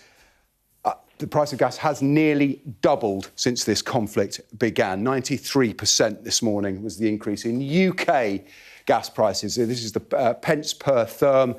It was down at about 80%, up above 150p a therm at the moment. Now, talk of a spike in gas prices will make people start to worry about energy bills, rampant energy bills and inflation that followed the invasion of Ukraine. Well, reassuringly for now, we are not there yet. This is looking back at that same gas price, but go back over 5 years.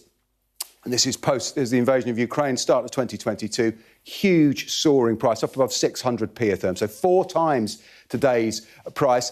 That forced the government ultimately to spend nearly £80 billion paying our energy bills. We're a long way from that yet, but it will feed through this change in prices into energy bills relatively quickly.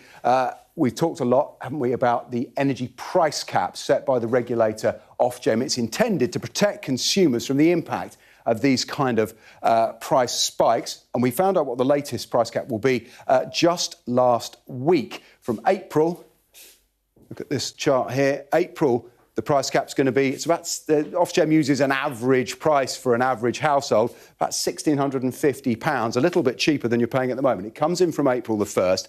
And last week, analysts were looking at, well, what will happen next based on what we knew last week. This was the middle of last week before the bombs started falling.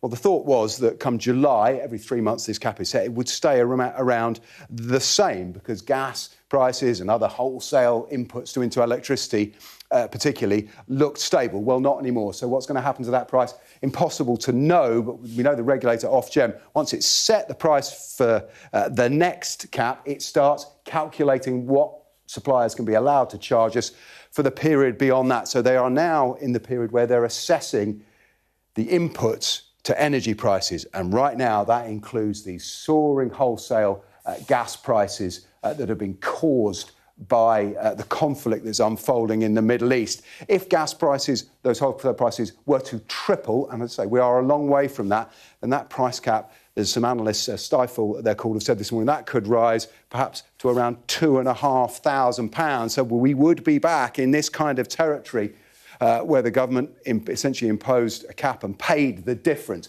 We are not there yet. It's always a good idea to look at what you're paying for energy and wonder if you might be able to get a better deal by fixing. I think there's perhaps even more impetus for that now, to look at where prices are set, given the uncertainty about where this is going, because of the ultimate uncertainty, which isn't set on energy markets. It is set in governments around the world, the US and in the Middle East, reacting to this attack on Iran. Paul, thanks so much. Really appreciate that. We just want to take a look at some latest pictures. This is the aftermath of an explosion in Beirut. These are the latest pictures. We can show you some smoke billowing into the air.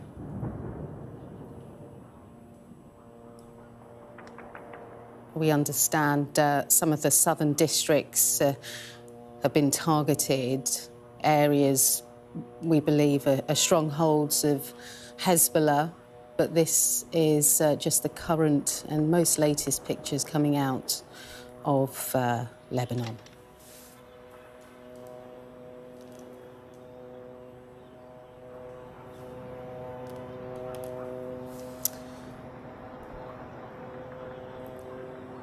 OK, our Europe correspondent Alistair Bunkle is at the Akrotiri Air Base in Cyprus, which was also partly targeted because it's so close to countries like Lebanon. Well, firstly, geographically, it's very close. I mean, the flights between here and Tel Aviv, which in normal times are many times a day, it's half an hour, 35 minutes. Beirut, even closer. So, you know, of course, we think of Cyprus as being part of Europe, which, you know, it is, but it really sort of sits very, very close to the Middle East, which is why the British have this airbase here and a major listening post as well. And it's not just the British base here, it's an RAF base, but for a long time it has also had US detachments here. I saw a U-2 spy plane take off within the last hour, for example. They're almost always here, so not necessarily anything to do with what is going on in Iran, but you'll often have US Special Forces here as well. They've used it as a staging post to project into parts of the Middle East, particularly during counter-Islamic State missions, for example. The British military flew spy missions over Gaza as well over the last couple of years from here. So it is a very, very strategic base, and that is why it was targeted. Nothing's happened for at least 24 hours. There were 2 waves of drones, one on Sunday, which hit the runway. Clearly, the fact we've seen planes landing and taking off suggests that it's still operational. And then there were 2 more drones taken down on Monday, yesterday, so just slightly earlier than this time in the morning. So it is a target. It's frankly not well defended. It's particularly against these drones, and so it is, at least here they feel somewhat exposed, and it is an indication of how Iran is looking to expand its response to the US and Israeli attacks across the entire region. I guess the strategy is to try and put pressure from America's allies to get them to sort of stop bombing Iran. But of course, it spreads the Iranian capabilities much thinner when they are going at multiple countries, multiple targets, not just at Israel, for example. And you run the risk of dragging others into the war, which to a certain extent, we have seen with the British, who have U-turned on their decision originally not to allow British bases to be used for American operations. They're now allowing it, although no confirmation that Akrotiri is being used. Alistair Bunkle there. This is Sky News Today. Coming up after the break, we're going to be discussing Iran and the fallout. Stay with us.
Some breaking news to bring you. According to the Press Association, they're reporting that the UK is considering sending a Type 45 air defence destroyer, HMS Duncan, to the Middle East. There's nothing that's been confirmed at the moment, but that's what we're hearing from the Press Association. We're going to keep a watch on that story for you, but it's a major warship, as you can see there.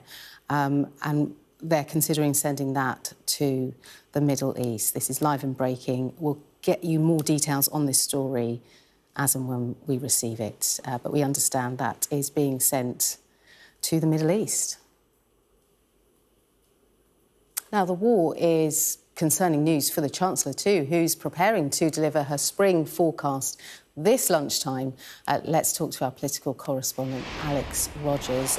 Alex, what are we likely to hear from the Chancellor?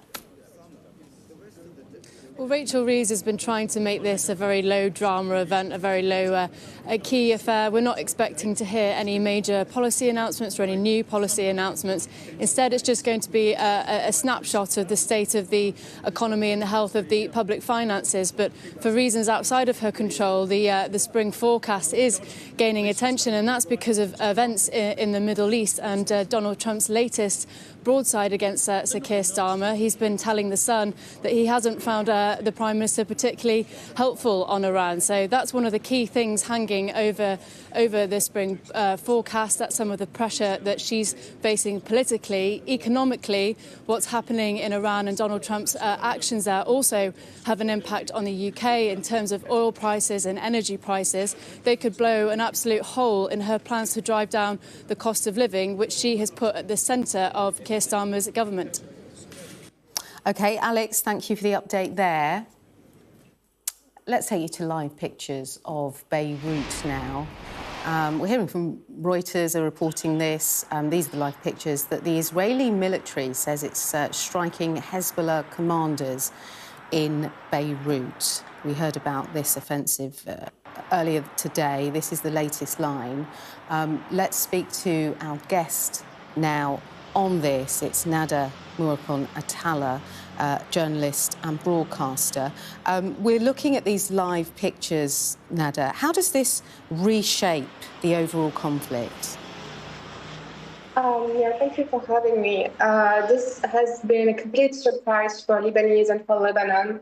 When the war started, there were like kind of an eerie calm in Lebanon. Everyone was convinced that the country would not be dragged into the war because Hezbollah has been considerably weakened.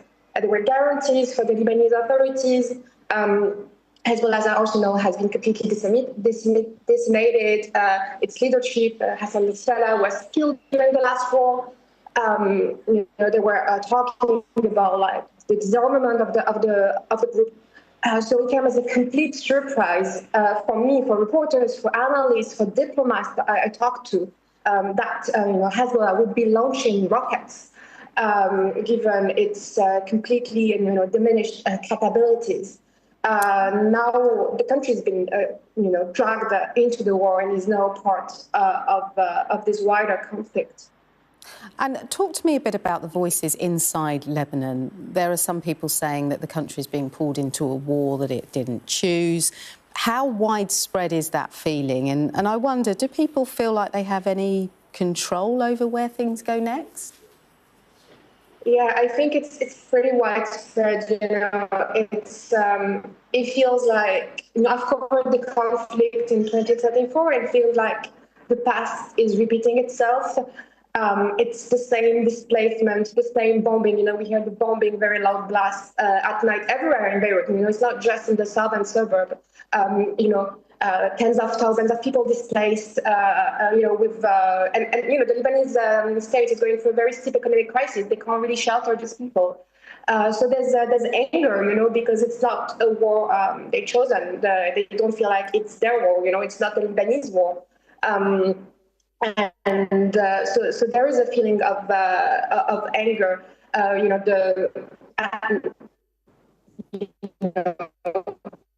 The drone is back as well. We can hear like the buzzing of the drone now, past and before it was over.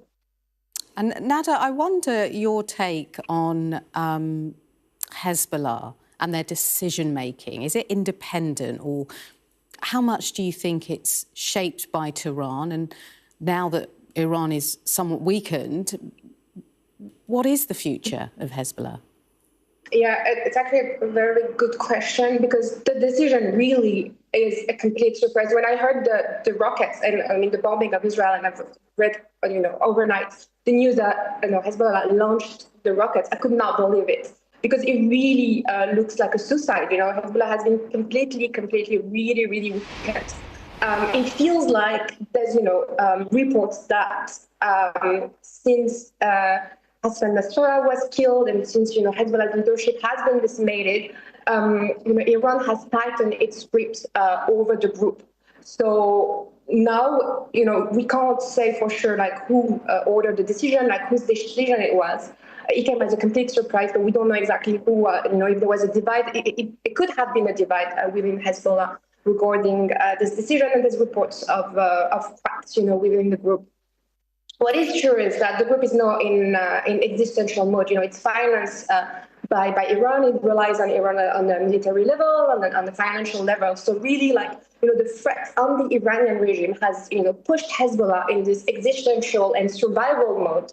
And that's why he entered the war. It's like no Lebanese civilians are paying the price. It's a very selfish logic. But it's because it's so reliant on Iran, it has no other choice. That's the rationale, I believe, behind this decision. OK, really interesting, Nada. We'll have to leave it there, I'm afraid. Thanks so much for connecting with Sky News today. Thank you so much. Well, listening to that interview, our security and defence analyst, Professor Michael Clark, joins us now. Michael, just before we get into the US administration, what do you make of the moves from the Israeli military now and targeting Hezbollah? Yeah, they're going after Hezbollah. They said they would. They said last week, before this war began, they said if something happens and there is any retaliation from Hezbollah, we're not just coming after Hezbollah south of the Litani River, we're coming for Beirut. Because Hezbollah are established, as their hotbed really is in southern Beirut, in the southern suburbs. And the Israelis have got very good intelligence on Hezbollah individuals, as they showed last year in 2024, when they sort of took out the whole top tier of Hezbollah with the pagers. Remember that sort of famous incident, a great triumph of technique in terms of the security services to get them all to use pagers that then exploded in their hands and injured them, killed some, and so on. So they know a lot about Hezbollah. And the Israelis said, we will come after you and we won't stay south of the Litani River, and that's what they've done. So they're attacking southern Beirut. There's an enormous refugee movement now out of Beirut towards the north. That's what tends to happen. There'll be people crossing the border. The disruption on Lebanon is considerable, and they blame the Lebanese government for not controlling Hezbollah. And the Lebanese government say, we do what we can, but Hezbollah is deeply. They're not just a guerrilla and terrorist group who live in southern Lebanon the way the PLO used to do before they were thrown out years ago. They are intrinsically part of the Lebanese politics. And they were set up by the Iranians in 1983 specifically as an anti-Israel front. It came after the bombings of 1983, the Beirut bombings, and Hezbollah were created by then. And as you were saying in your interview, how far are they still directed by Tehran? Well, the answer is probably quite a lot. Right. But Tehran has, they've anticipated this now for, a couple of months, what's likely to happen. They've decentralized their leadership, as far as we can tell. And although to a degree they're running on autopilot, but it's quite a thoughtful autopilot. They devised a strategy, and even though the centre has more or less gone now, for the time being, the autopilot seems to be working. And part of that autopilot setting is to instruct Hezbollah to do what they've done, to fire rockets into Israel. And in a way, Tehran probably, I don't say they like what's happening in Lebanon at all, but they probably anticipated it and they've allowed for it because it just creates a bigger sense that this war is now a regional Middle East war. Yeah. And again, Tehran said, if you make war on us, you can't imagine what the consequences will be. In reality, Iran is a paper tiger militarily. It's just a paper tiger. But even a paper tiger can get lucky. And a paper tiger can create chaos, which is what they're doing. So given everything that we're seeing at the moment, are you any clearer on the strategy from the US administration when it comes to Iran? You know, we've heard from Marco Rubio, we've heard from Pete Hegseth. The rhetoric is so forceful, so strong, isn't it? Yeah. There's some consistency, not from the president, who sort of flip-flops, as he always does, between what this is all about. I mean, when he started on Saturday morning with that 8-minute video, it was astonishing, because we thought, you know, would he just restrict it to nuclear? Would it be nuclear and ballistic missiles? Would it be regional behaviour? Would it be regime change? And it was everything. It was all of that. And so it was a straight declaration of war. He was trying to destroy a foreign government. That's called war. However, since then, Marco Rubio and Pete Hegseth, in their own different ways, have said, look, this is about destroying the nuclear facilities, destroying the capabilities for ballistic missiles, and sinking completely or destroying completely the Iranian Navy, because that's how the Iranians can keep the Straits of Hormuz closed, in effect. And so they've said it's about those three things. And they say, if regime change happens, then we're very glad, but we're not trying to engineer it. Whereas President Trump has said, yes, we are trying to engineer it. Then he said we weren't. Then he said we were. Then he said we weren't. So he doesn't know what he thinks. That's the point. Dan Kane is interesting. He's the chairman of the Joint Chiefs, military chief, and he has said we're sending reinforcements. He said we're sending troops, and immediately people said, does this mean boots on the ground? No, it just means that if the president thinks we ever need boots on the ground, we might use them. And President Trump was asked about this, and he said, well, we don't rule anything out, which is, you know, not unreasonable in a sense.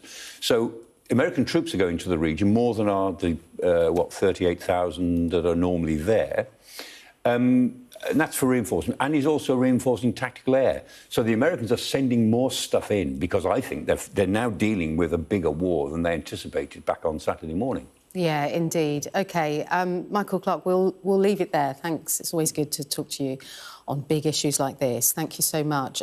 Just want to bring anyone watching Upstate with a tweet from the leader of the opposition, Kemi Badenoch. She's saying our bases are under attack. British citizens are in danger across the Middle East.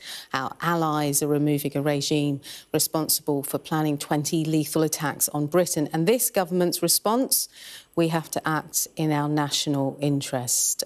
So that's the very latest there from the leader of the opposition in relation to those attacks on the Akrotiri RAF base in Cyprus, and highlighting some of the vulnerabilities of other regions and countries being drawn into this wider conflict. More on that, I'm sure, to come. We're going to pivot to some other political news now. And Sky News has seen some exclusive polling. This is from YouGov. Following the Gorton and Denton by-election, our deputy political editor, Sam Coates, has the details. This bombshell polling is going to upend everyone's political calculations. Look at this. The Greens, for the first time ever, in second place, leapfrogging Labour, now in third place in the aftermath of the Gorton and Denton by-election. This is a Sky News Times YouGov weekly voting intention poll. It seems like the Gorton and Denton by-election has given the Greens a wave of publicity to propel them into heights they've never been at before. Every age category under 50 now has the Greens in the lead. Where's this going to leave Labour? Yeah, more from Sam on the Sky News website. Check it out. Meanwhile, in Lebanon, more than 50 people are reported to have been killed on Monday as Israel targeted Hezbollah, Iran's most powerful proxy in the region. Well, Sky's Cordelia Lynch reports from Israel's border with Lebanon.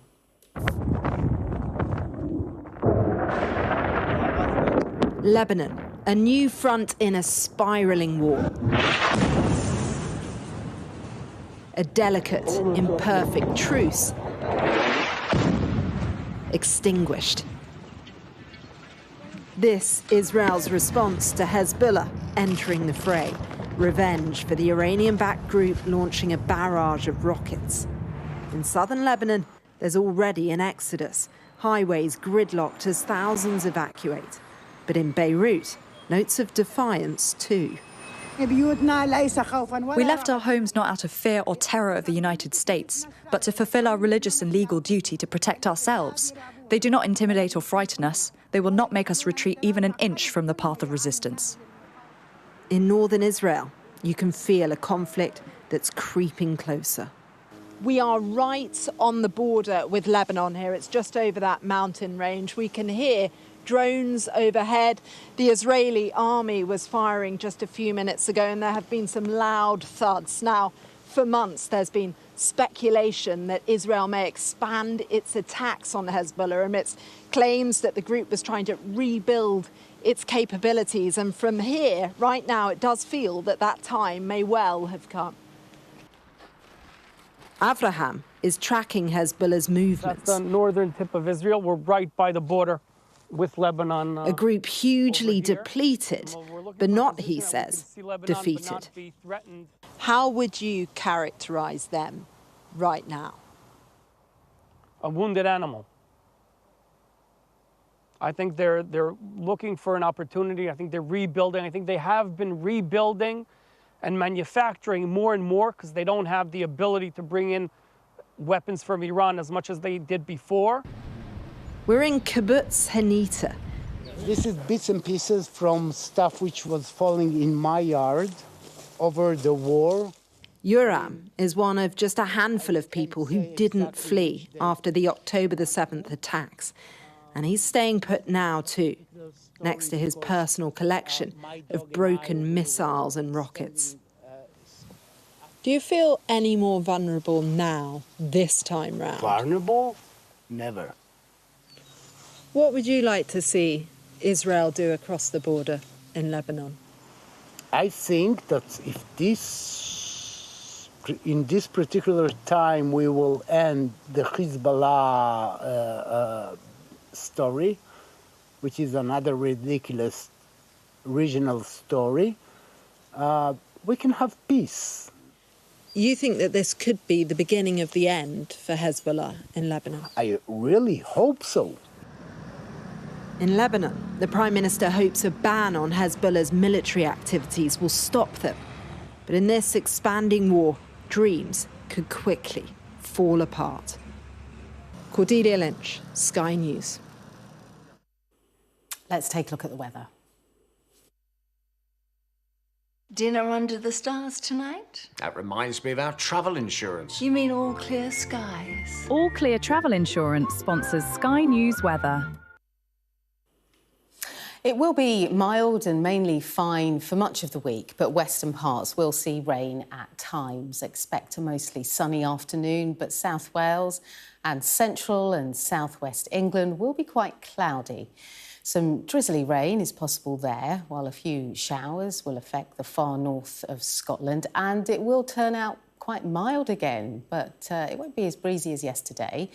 Cloud and patchy drizzle over southern Britain will edge into more of Wales and central England later, extending to southern Irish coast by about the evening. Now, parts of Ireland, Northern Ireland and northwest Britain will see rain overnight, but most other places look dry, and it will turn frosty where skies remain clear in the north, while low cloud and fog will develop in the south. Now, Wednesday will be fine for much of England and Wales once early cloud and fog clears, but some Channel coasts may stay grey. Elsewhere, it'll be rather cloudy with outbreaks of rain, mainly over Northern Ireland and Scotland, and it will be mild again, but windy in the west. All Clear Travel Insurance proudly sponsors Sky News weather.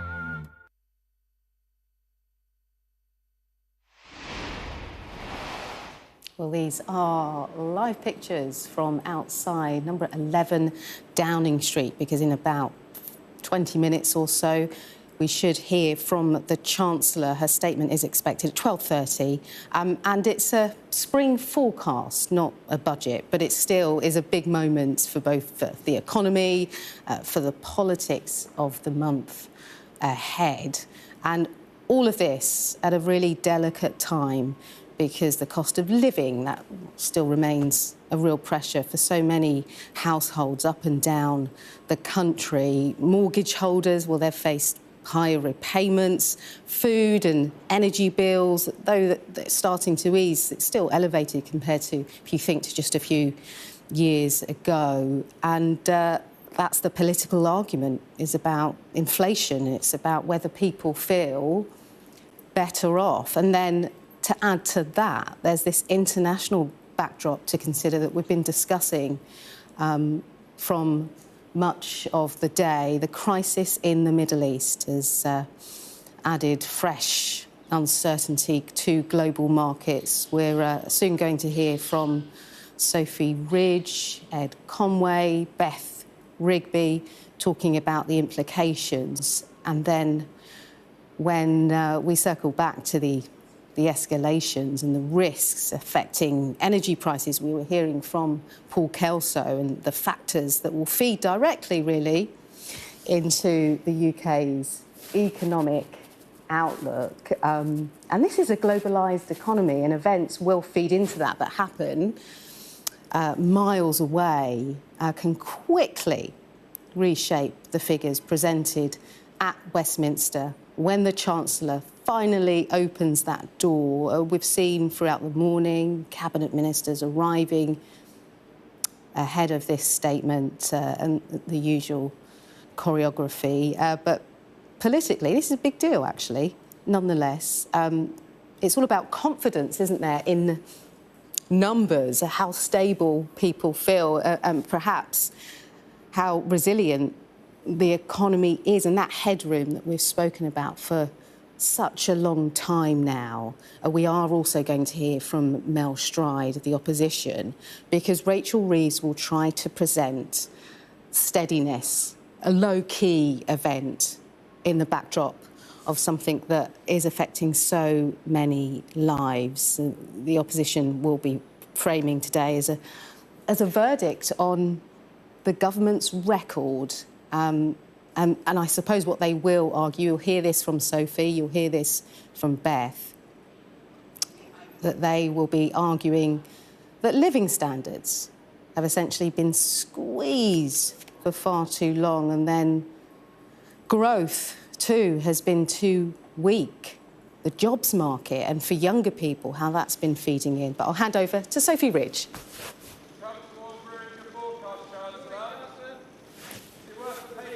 Well, there you can see the Chancellor, Rachel Reeves.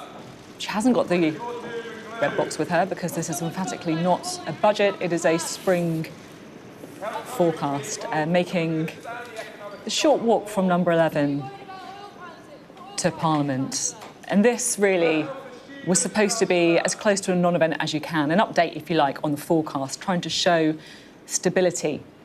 But of course, the better news that we may have seen on inflation, on borrowing costs, that could all be wiped out pretty quickly if there is, of course, any fallout or more fallout from the global crisis that we've seen when it comes to Iran. Already the oil and gas prices ticking up, and what that means for all of us, what that means for you at home, is, of course, a concern over the cost of living, over the cost of energy bills as well. And that, of course, I think is going to be really the backdrop for the spring forecast that we are expecting live on Sky News shortly.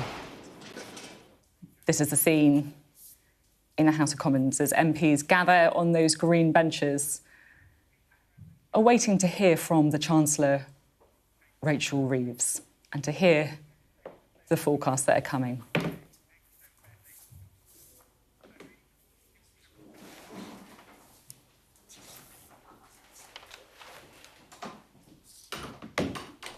Good afternoon. You're watching Sky News, and this is our special coverage of the Chancellor's spring forecast. Well, in the last few minutes, Rachel Reeves has left Downing Street not, as you can see, brandishing a red box. And why not? Because, well, this is emphatically, we're told, not a budget. The Chancellor pledged last year to have only one fiscal event a year to promote stability. How's that working out?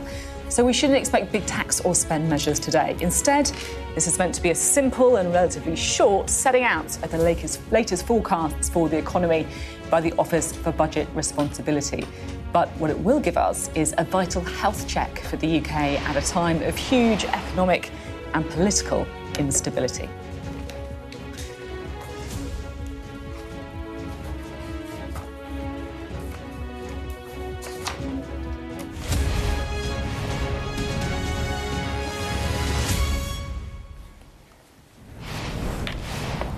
Well, we're joined, as you can see, by our political editor, Beth Rigby, and also our data and economics editor, Ed Conway, here with us, and they'll be sharing their analysis over the next couple of hours.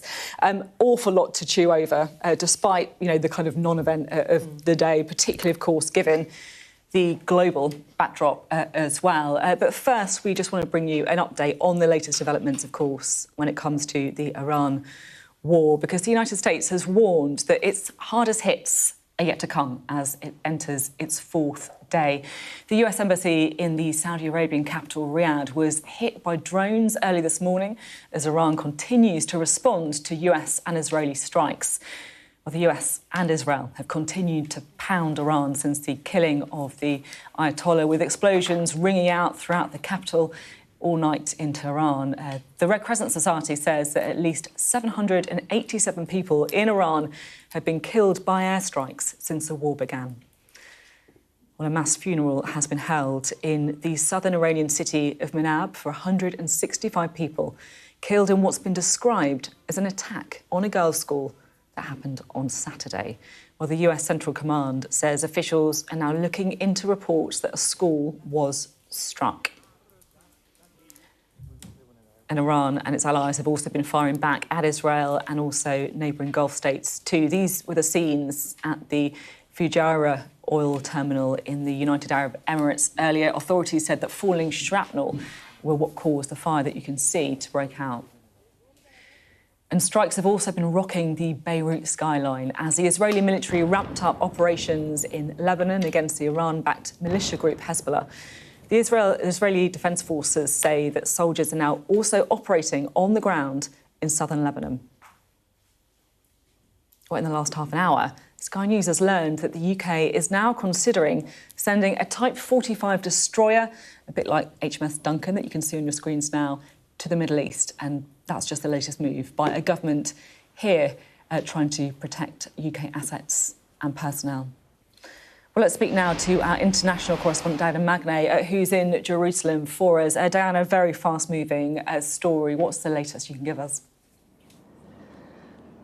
Well, it certainly is. Iran doing its best to raise the anger of its Gulf neighbours. You have Qatar and Saudi Arabia both saying that they are looking into how they respond to attacks, given the fact that Qatar is saying that they've had attacks all the way across the country, also on the airport, none of them successful yet. And we saw overnight a drone strike on the US Embassy in Riyadh. Donald Trump has said that he is considering what retaliation measures he will take for that. Here in Israel, the US ambassador has said to Americans stranded in the country that that the embassy cannot really look after them, but that their best route out is to go south to the border with Egypt and to try and get out that way. But I think it gives you a sense of the sort of general panic and the inability of governments really to look after all their respective citizens in these many countries who are now at the front line of an ever-expanding war. The IDF has released a map of what it says is the leadership command structures in the centre of Tehran that they have struck overnight. They also said that they have killed the head of intelligence in Iran and another spy chief who was responsible for intelligence over Israel itself. And of course, we have this huge new front that opened up yesterday with Hezbollah and the IDF saying that they have taken up new positions in southern Lebanon and on the border regions to supposedly protect communities in the north of Israel, but they're not evacuating anyone from the north, which I think shows how little of a threat that they think Hezbollah now is to those communities and to what extent they now want to do their bit to try and get rid of Hezbollah once and for all, seeing as they are doing their bit to try and eradicate Hezbollah's sponsor, Iran, by this huge war that the US and Israel have launched on the regime in Tehran. Sophie. Diana, thank you very much indeed. Diana Magnay there, reporting for us in Jerusalem. And of course, it goes without saying that we will keep you updated on any major developments on the war, which of course is becoming pretty widespread on several fronts. But let's turn now to the spring forecast, shall we? We've had a little bit of...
بس اجلك في شيء هون جوا لقاطه في مثل بيكنز بس مش لقاطه.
شاء الله هنشوف كده الوضع هيزيد ونصلي العصر وعلى ما يصير شيء ننزل واحد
شخر بس انفجر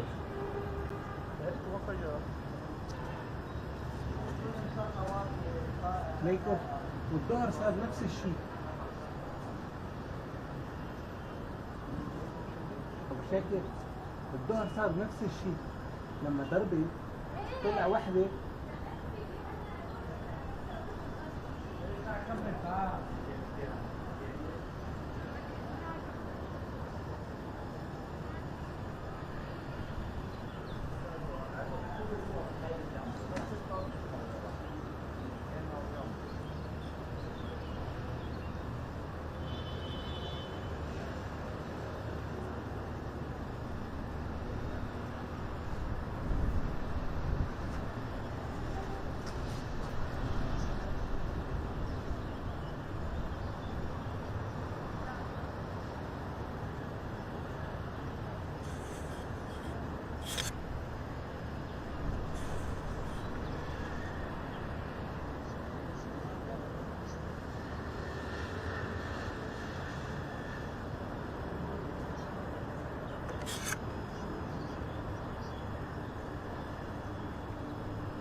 درجات دخانة بس وانا بس ما كافي دخان بس دخان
تاني طيارة اليوم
Hello, you're watching Sky News Today with me, Jane Secker. It's 2 o'clock. These are the headlines.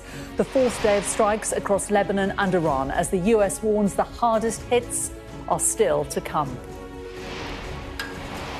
This is the scene live in Beirut. Israel has confirmed it's now sent troops into Lebanon and launched further strikes on Hezbollah. President Trump lashes out again over Britain's involvement in the war, saying it's sad to see the relationship is obviously not what it once was. The Foreign Secretary says a charter flight to repatriate British nationals will leave from Oman in the coming days. And the government concedes that the war will have an impact on the cost of living here as the Chancellor delivers her spring forecast. By the next election, after accounting for inflation, people are forecast to be £1,000 better off per year.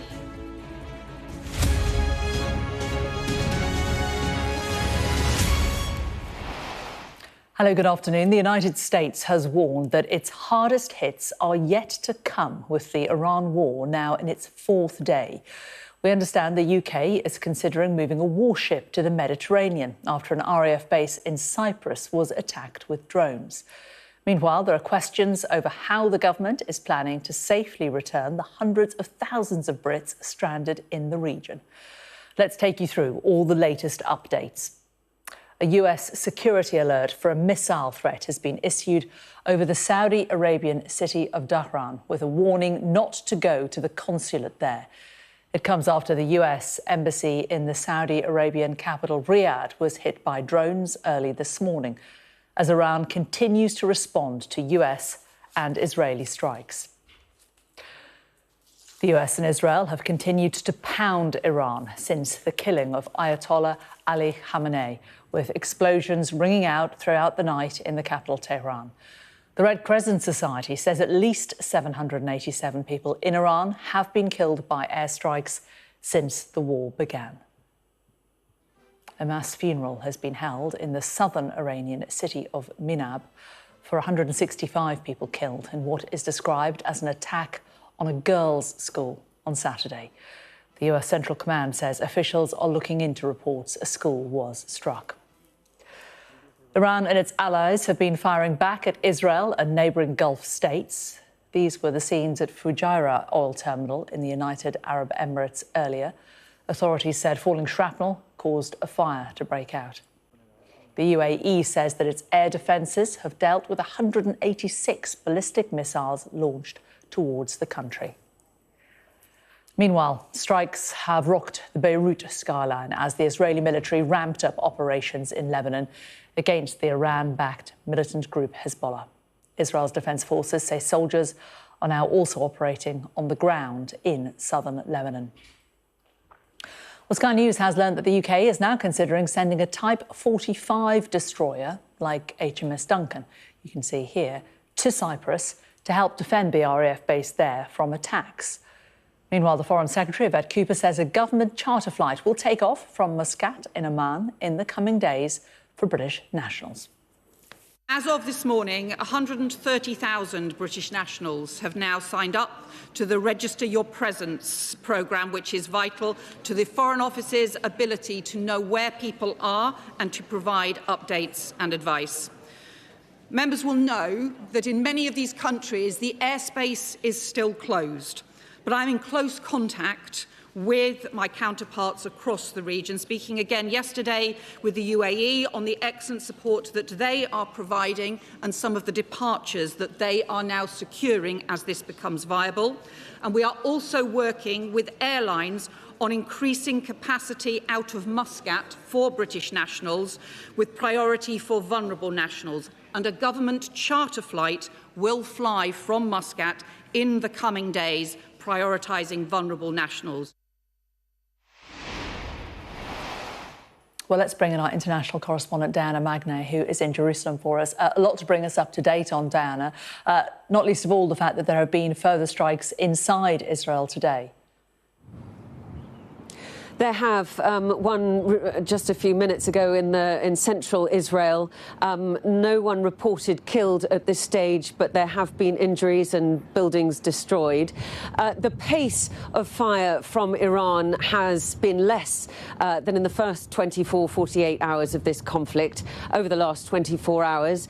But Iran is now fighting on multiple fronts, as we've seen from the attacks across the Gulf, with the result that Gulf countries are really uniting together alongside the US and Israel against Iran. I mean, when you talk about 165 ballistic missiles being shot at the UAE, they also said 600 drones had come their way from Iran. That is not what you anticipate from a supposedly friendly nation when you try to apply neutrality, which is the case for those Gulf countries. The US embassy in Riyadh was hit by 2 drones overnight, and it has closed. The US embassy in Kuwait City has closed.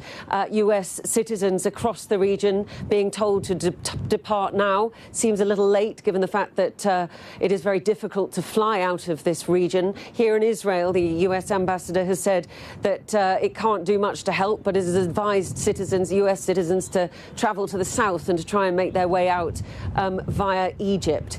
We've heard from Donald Trump, who put on his Truth Social, I'll just read it out to you. Their air defence, air force, navy and leadership is gone.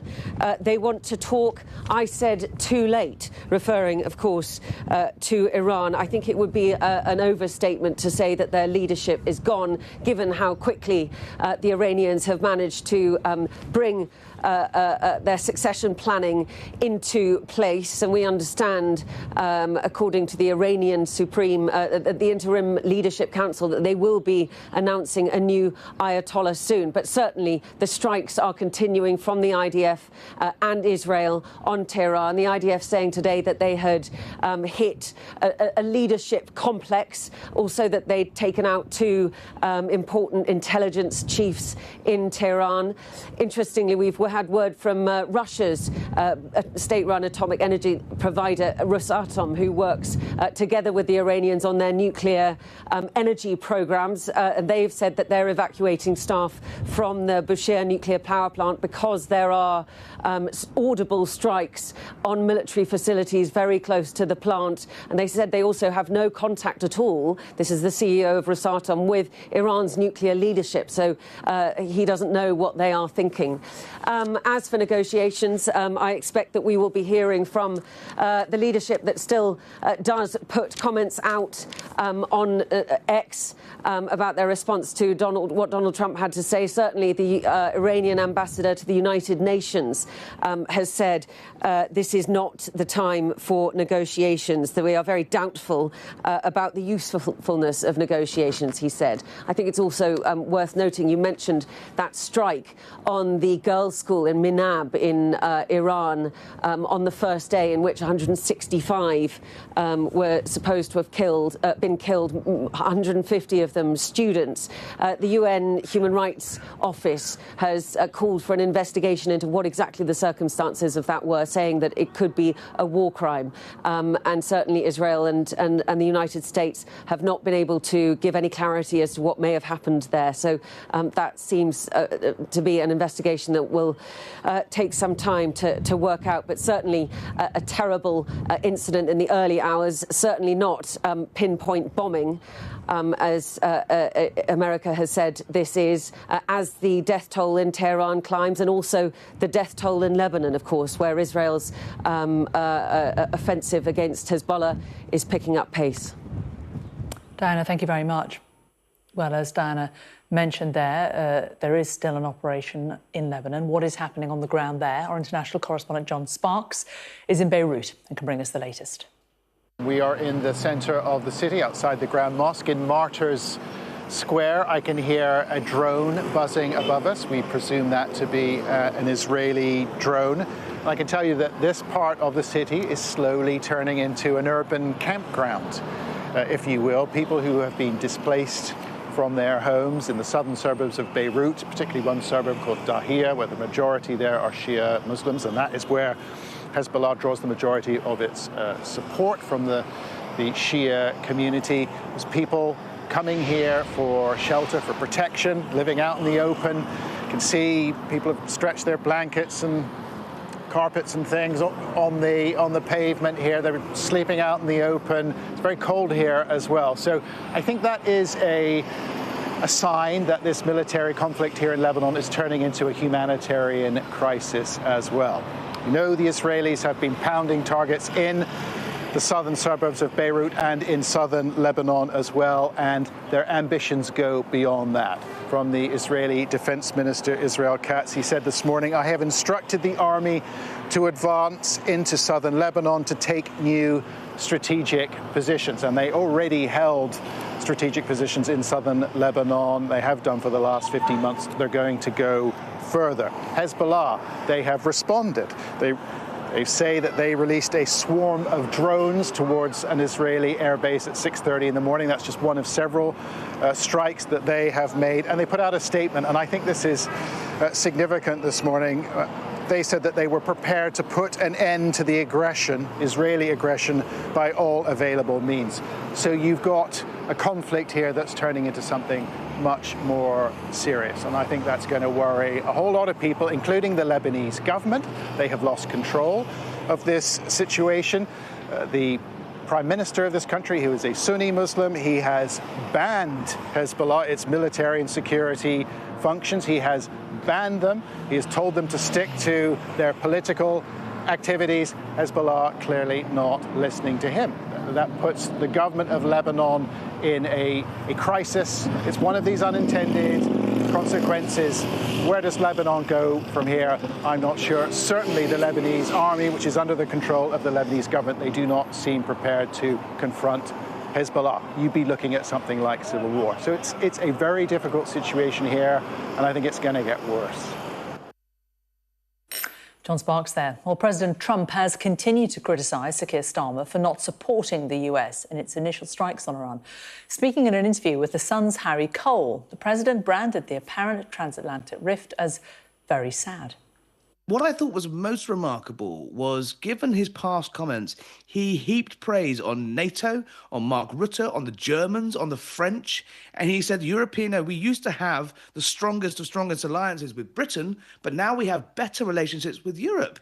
And you just think, just 6 months ago, Keir Starmer was bigging himself up as a sort of Trump whisperer, that bridge between the EU and NATO and the new administration in the White House. It was always going to be an unlikely bromance. The Mr. Rules of Keir Starmer, a sort of left-leaning Labour leader, versus Mr. No Rules, Donald Trump, of the right. It was always going to be it was an odd coupling, so to speak, but it does feel to me like the odd coupling has really hit a bit of a wall. Sky News has learned that the UK is now considering sending a Type 45 destroyer to Cyprus to help defend the RAF base there from attacks. Let's talk to our security and defence editor, Deborah Haynes. Deborah, what more can you tell us about this vessel? Well, I mean, in terms of the options to send it, I understand that John Healey, our Defence Secretary, has been talking to military chiefs and other officials about what more the UK can do to defend its sovereign base in Cyprus. There's two bases actually there in Cyprus, but it was RAF Akrotiri, which is the air base that was struck by a drone on Sunday night. And one of the options, and I've been told that they're taking a hard look at this, sending either HMS Duncan, which is the Type 45 destroyer that is already available for deployment, or HMS Dragon, which is another of those warships that could be readied very quickly to move. Whether to send one of those to Cyprus, it would actually take about a week to get there.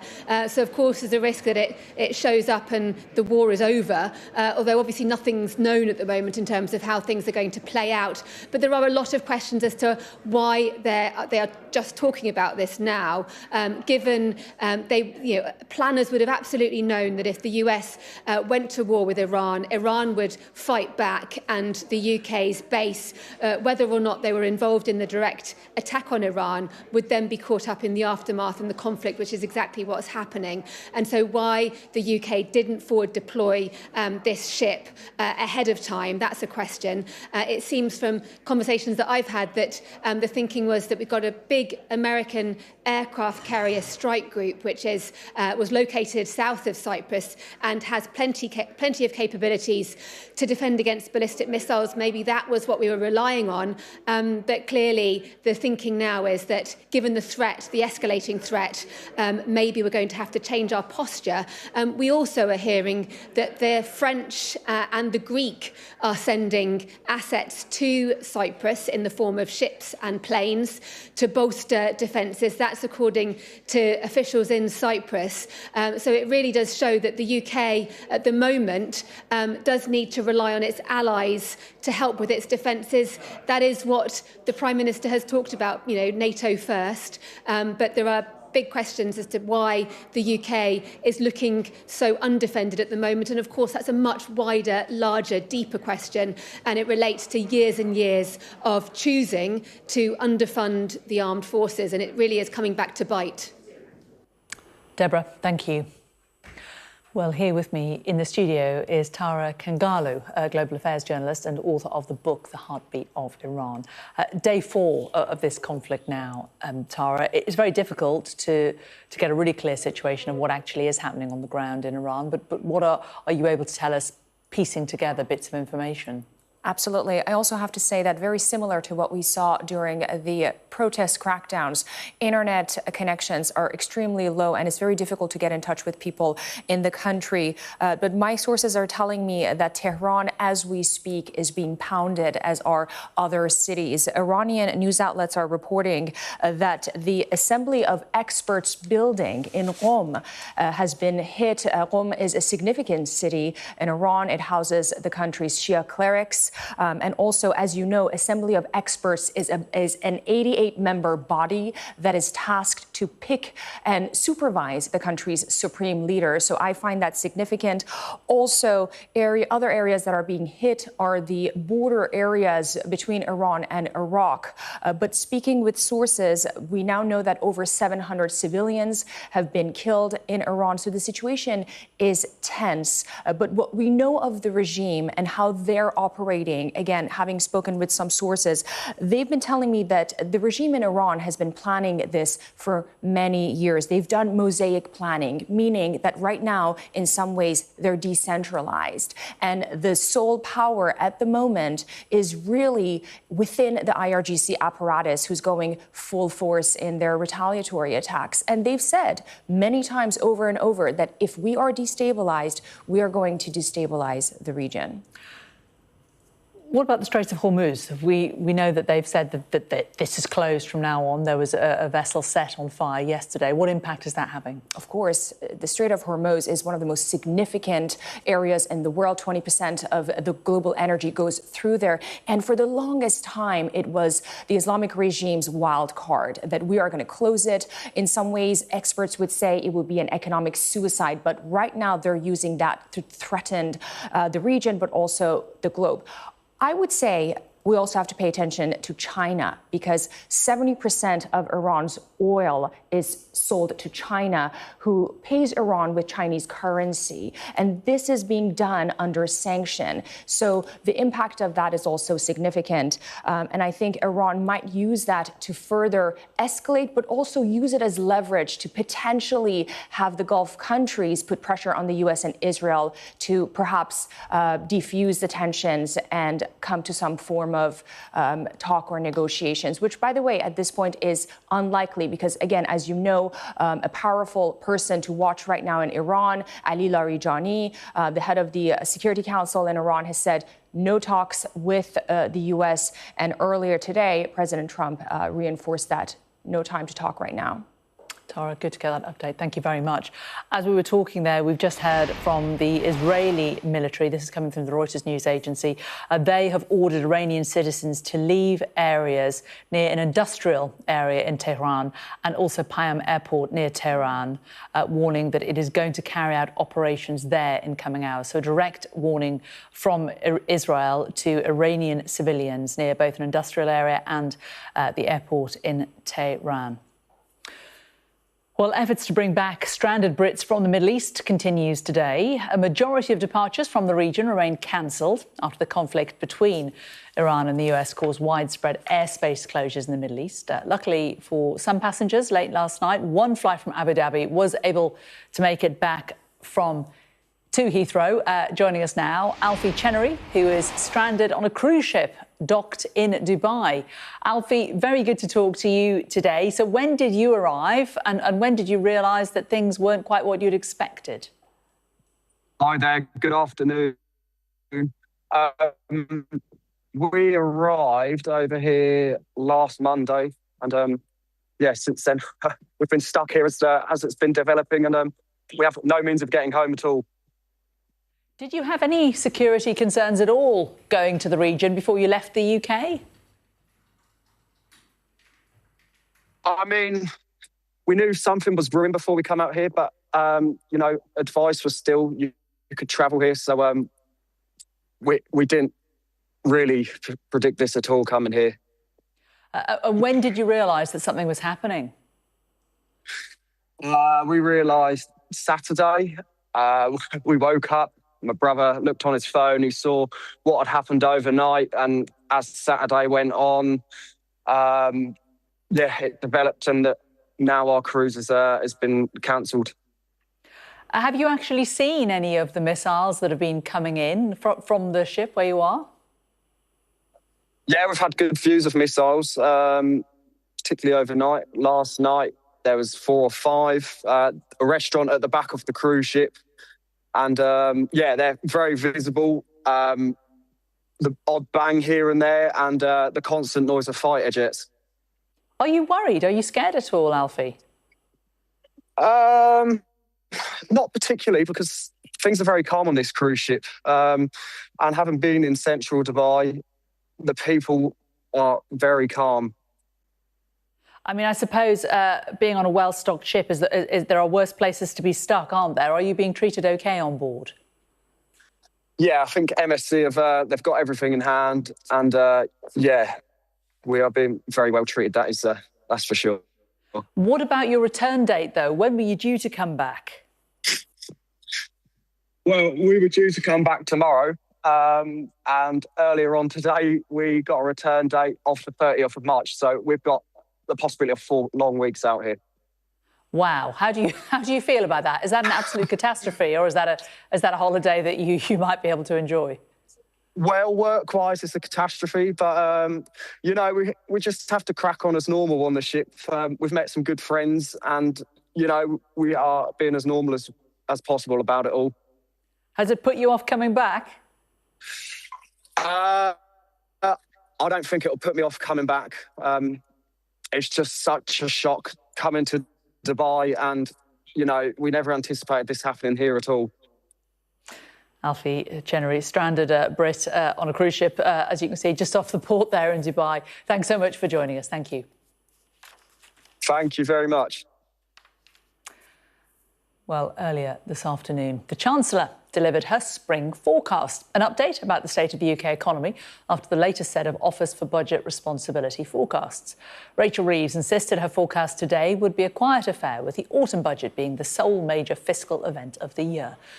But the announcement has, of course, fallen during the ongoing conflict in the Middle East, which the Chancellor addressed at the beginning of her speech.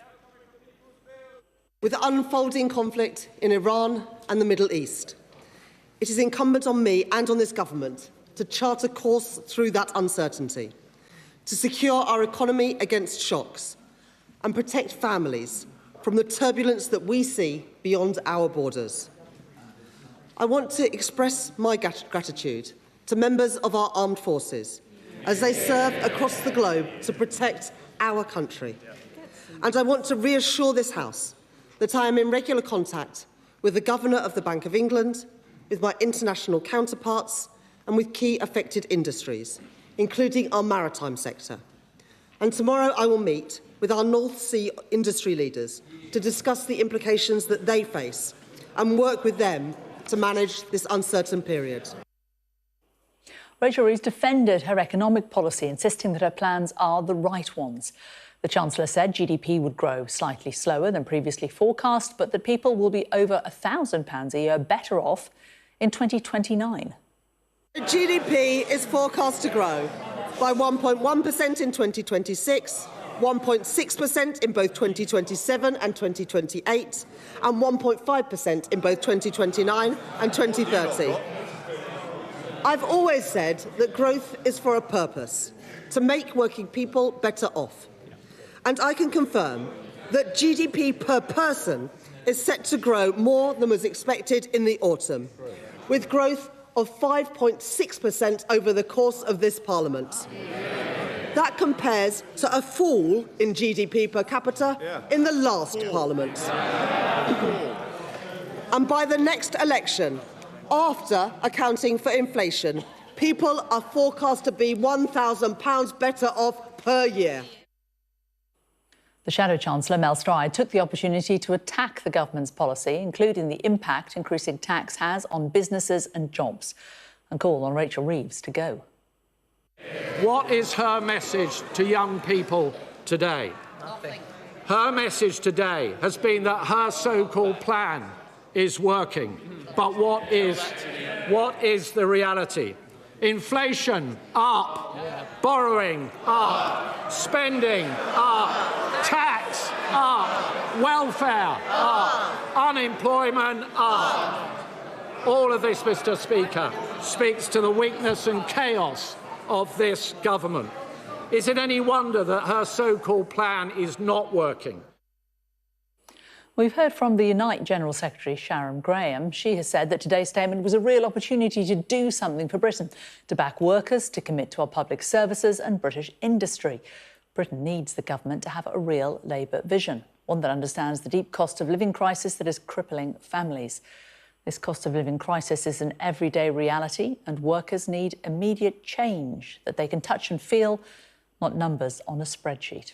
If this government is going to reconnect with everyday people in Britain, it needs to stop the performative statements, roll up its sleeves and back Britain. Britain is hurting and we need action now. Our Chief Political Correspondent John Craig is in Central Lobby. What kind of political reaction has there been to this, John? Well, you've heard from Mel Stride just then, his sort of pantomime routine that we've grown accustomed to when he responds to Rachel Reeves' statements. His claims that we heard just then, of course, were disputed by the Chancellor. Early on in her speech, she said inflation is down, borrowing is down, living standards are up and the economy is growing. Well, she didn't mention unemployment there, of course. Unemployment, she said, is due to rise this year. I mean, there are what many believe are worrying signs of rising unemployment, particularly younger people. She said that unemployment is going to start to come down next year. As for the other claims that she made, well, those are fiercely disputed by the Conservatives. We did not, as you mentioned, Jane, she talked about right at the beginning of the statement about what she called an uncertain world. But there was no real measures as to proposals as to how to deal with that uncertain world. You talk to MPs around here, and of course they're very concerned not only about potentially energy prices, particularly oil prices, absolutely shooting up given the problem in the Middle East, and perhaps that supplies may be halted or certainly curtailed. But also talking to one or two MPs, they're worried about food security as well, about food imports possibly being hit by the turmoil in the Middle East. So the reaction really is that the Chancellor has put a bit of a gloss on the state of the economy. I mean, it was a very rosy picture that she painted, but there are plenty of fears, particularly about oil prices, particularly about food supplies, and we have obviously a wait to see exactly what happens there. But for now, well, no great announcements from the Chancellor, just really trying to reassure her own backbenchers, trying to reassure perhaps the markets, but at the same time, most MPs fear rising fuel prices at the pumps and so on, rising food prices will probably damage all her moves to try and help bring down the cost of living. Energy prices, well, the government trumpets the fact that they are coming down, but that may well change. So a rosy picture from the Chancellor, and obviously her view not shared by her political opponents. John, thanks very much. Well, let's bring in our economics and data editor, Ed Conway, who's been taking a look at all of the numbers. And Ed, sort of slightly pick away a little bit at this rosy facade and tell us what your interpretation of what you're seeing is. Yeah, I've got to say, it's a funny thing, because normally in the minutes after we got a big kind of fiscal announcement from the government, this would be all that we wanted to talk about. Certainly it would be the very top of the list. But it's just a kind of statement of so much, what is going on elsewhere, that we need to talk about that first. We need to talk about what's going on with energy prices. We need to talk about the economic implications of what's happening right now in the Persian Gulf. Because just look at this. This is showing you UK gas prices and just what's happened to them in the last couple of days. This is just up until the outbreak of war. They were relatively low. And these are the wholesale prices that then later feed into energy bills, basically. And have a look at this. That's what's happened in the past 2 days, up by 98%. 98%. And just to give you a sense of perspective here, I mean, that is high by the past year or so. But it's not as high. I mean, this is the saving grace here. It is nowhere near as high as the peaks that we saw during the kind of really the outbreak in the first year of the Ukraine war. It is, though, that line there, it is nonetheless the highest level that we've seen since kind of late 2022. And here's what's particularly striking about this, and here's why this potentially overshadows a lot of the events that we've heard about from the Chancellor today. Just that pace of change. Have a look at this. This is showing you the same thing. So we're just looking at those gas prices, but rather than looking at the level, what we're looking at here is how much it changes on a 2-day basis. So it's quite volatile. It's going up and down, particularly during this period, which was the first 2 years of the Ukraine war. But look at what's happened recently. Like I say, this is not the level, it's the rate at which it's changed. And have a look at just how much it has changed in the past 2 days.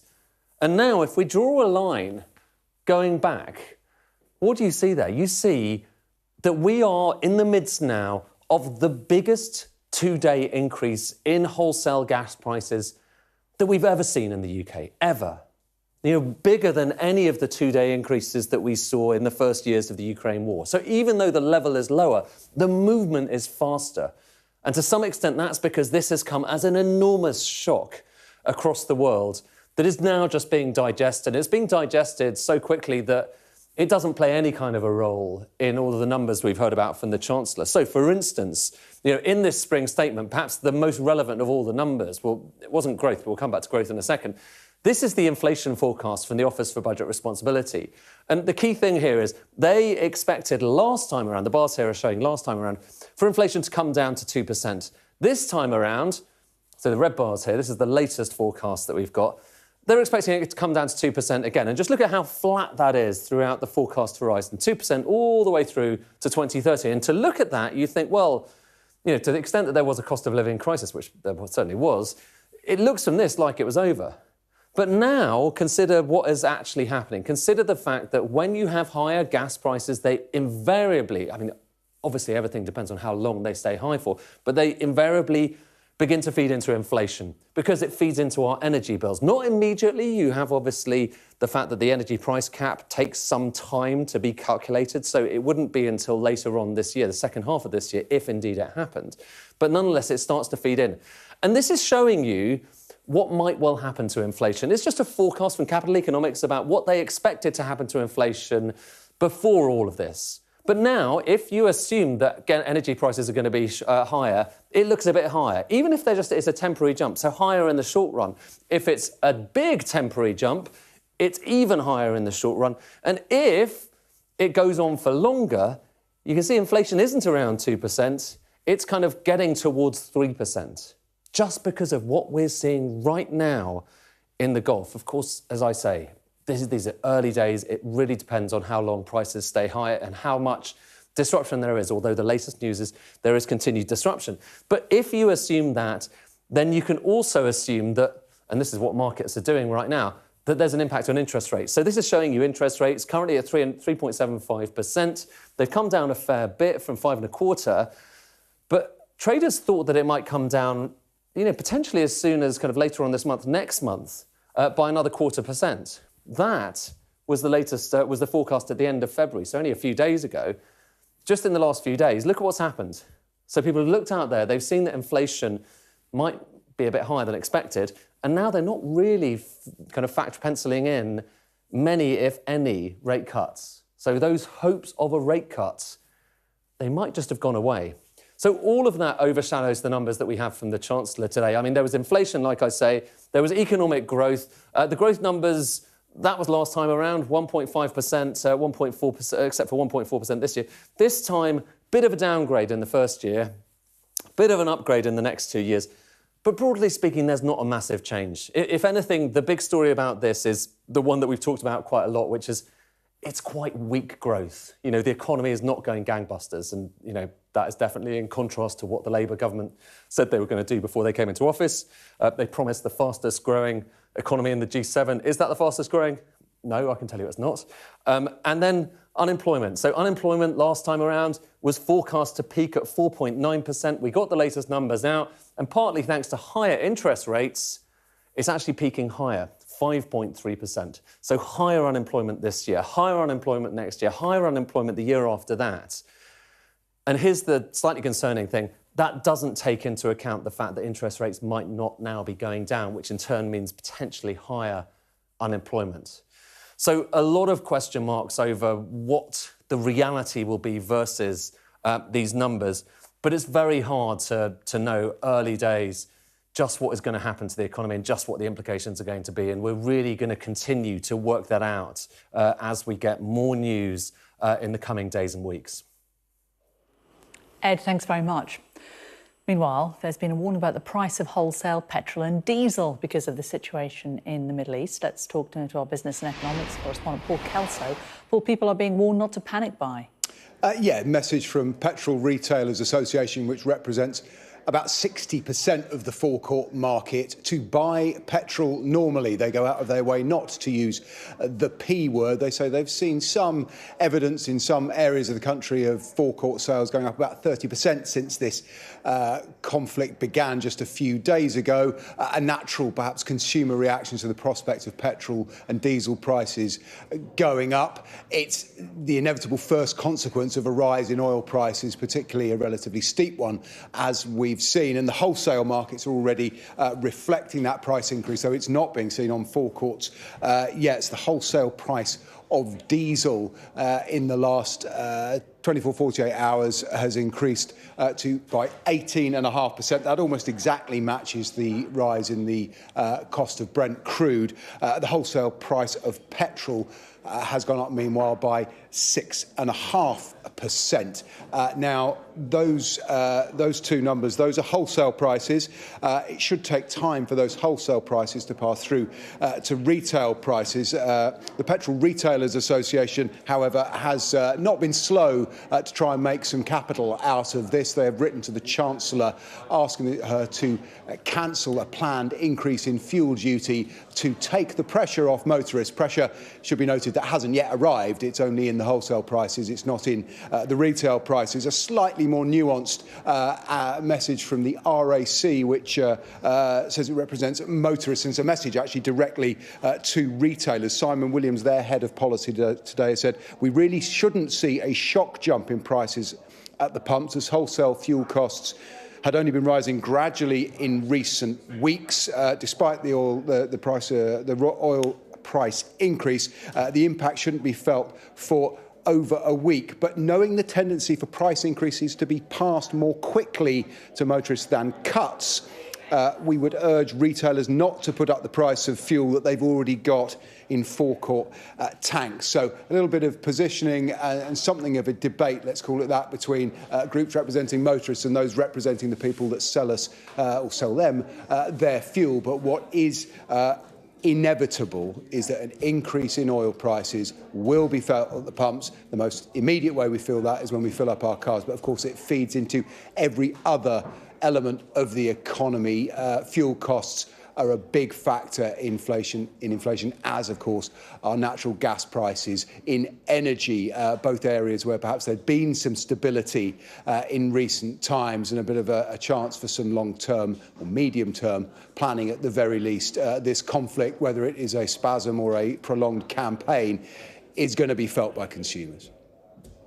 Paul, thank you very much. Well, the Office for Budget Responsibility is giving its reaction to the Chancellor's spring forecast. Let's have a listen. Population size. Growth at the end of last year was disappointingly weak, and for the first few months of this year doesn't seem to have picked up very strongly. And so on the back of that, something which we judge to be a temporary cyclical slowdown more than a structural event that shows that growth is going to be significantly weaker than we thought back in November. But on the back of that, it does mean that our projection for the most likely rate of growth for the economy this year is a bit lower than it was in November, having been reduced to about 1.1%. But because that is judged to be a cyclical short-run event, which increases the amount of slack in the economy, as that slack gets used up gradually over the next 4 years, it actually means that growth from this point forward is a little bit higher than we thought in November, to take the level of GDP pretty close to where we thought it would be a few months back.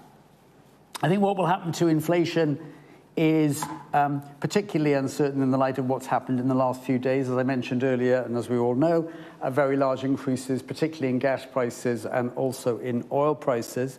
Our central expectation had been that inflation would fall back toward the Bank of England's 2% target during the course of this year and be about at that level at the end of the year. There must be more uncertainty about that right now, although I would note that if one is thinking about the inflation impacts of what's happening to oil and gas prices, I think it's more relevant to look at futures prices than spot prices, and the futures prices of both oil and gas have not spiked up anything like the same extent as the immediate trade prices or spot prices, which suggests that one might exaggerate the inflationary impact if one just looks at spot prices of oil and gas.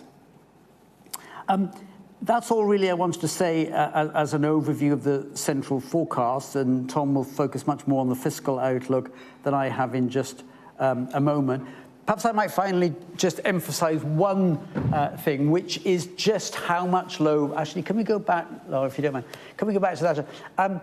Just how much of the extremely challenging fiscal position that the UK is in reflects low growth in recent history. And if you look at the chart on the right, it's just where you might have anticipated the level of GDP in the UK to have been over the last several years.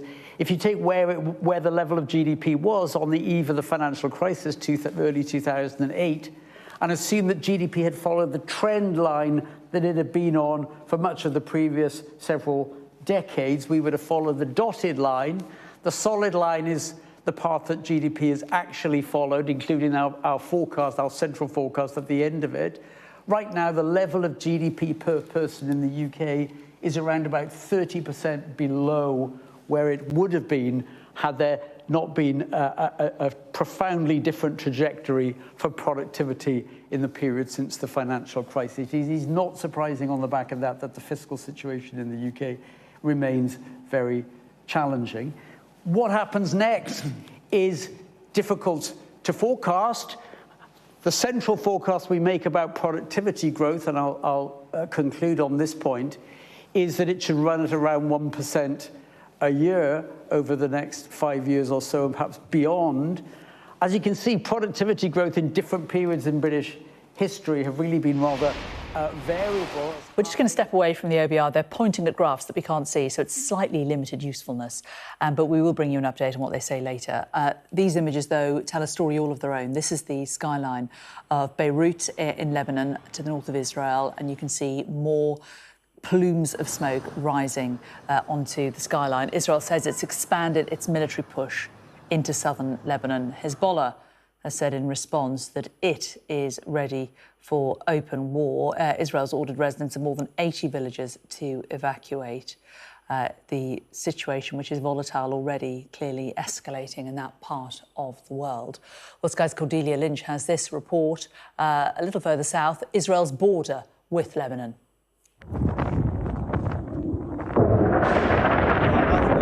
Lebanon, a new front in a spiralling war. A delicate, imperfect truce extinguished. This Israel's response to Hezbollah entering the fray. Revenge for the Iranian-backed group launching a barrage of rockets. In southern Lebanon, there's already an exodus. Highways gridlocked as thousands evacuate. But in Beirut, notes of defiance too.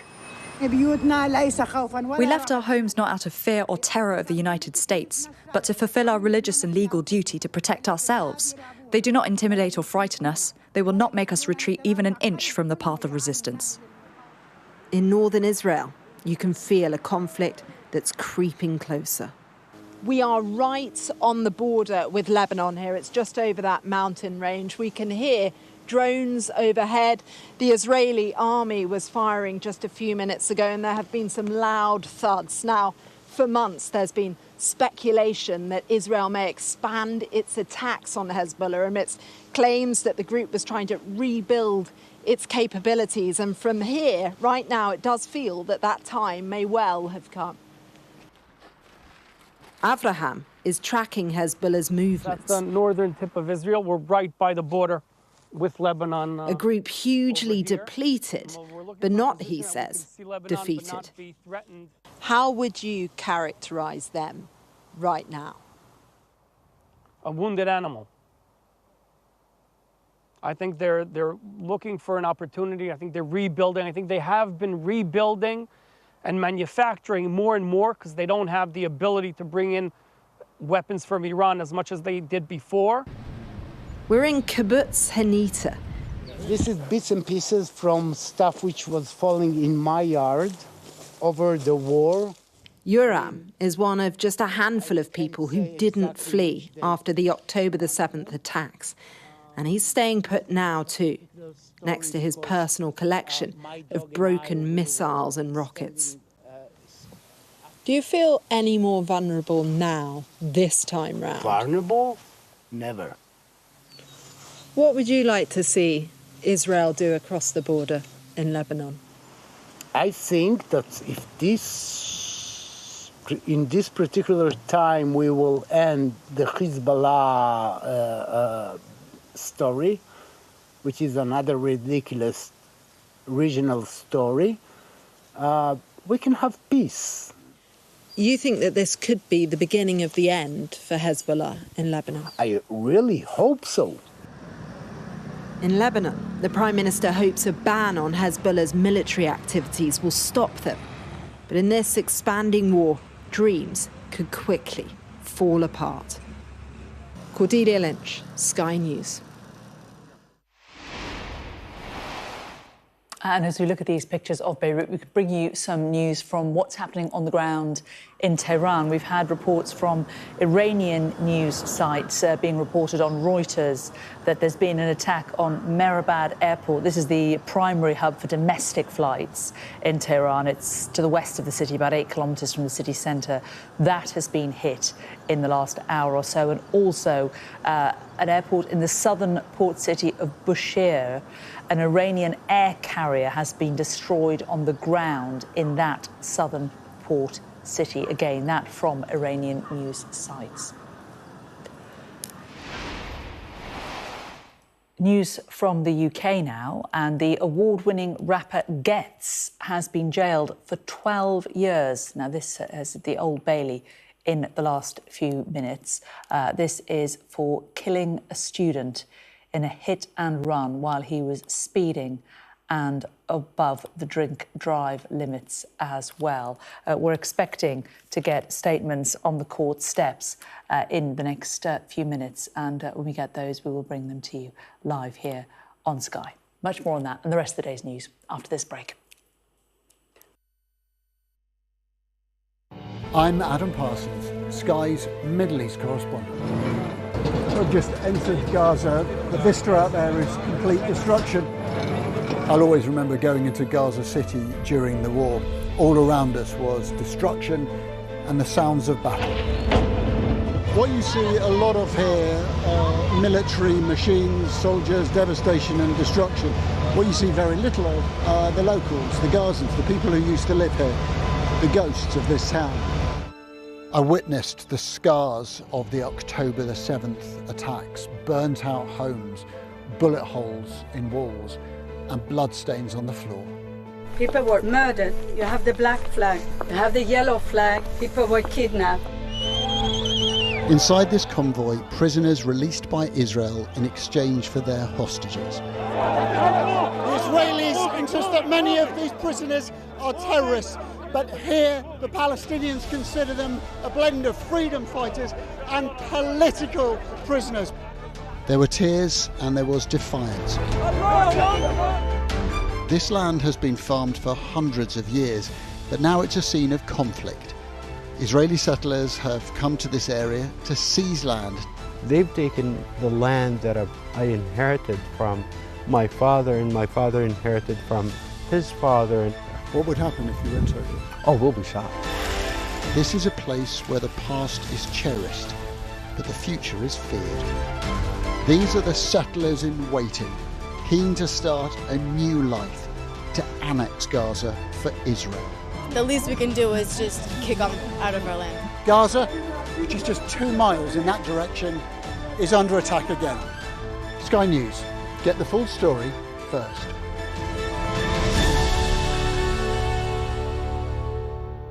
Well, hello and thank you for watching. Tonight on The Wrap, we will be joined by the very best commentators to explain the how and the why. He did know what he was doing. Both agree on that, can we? No.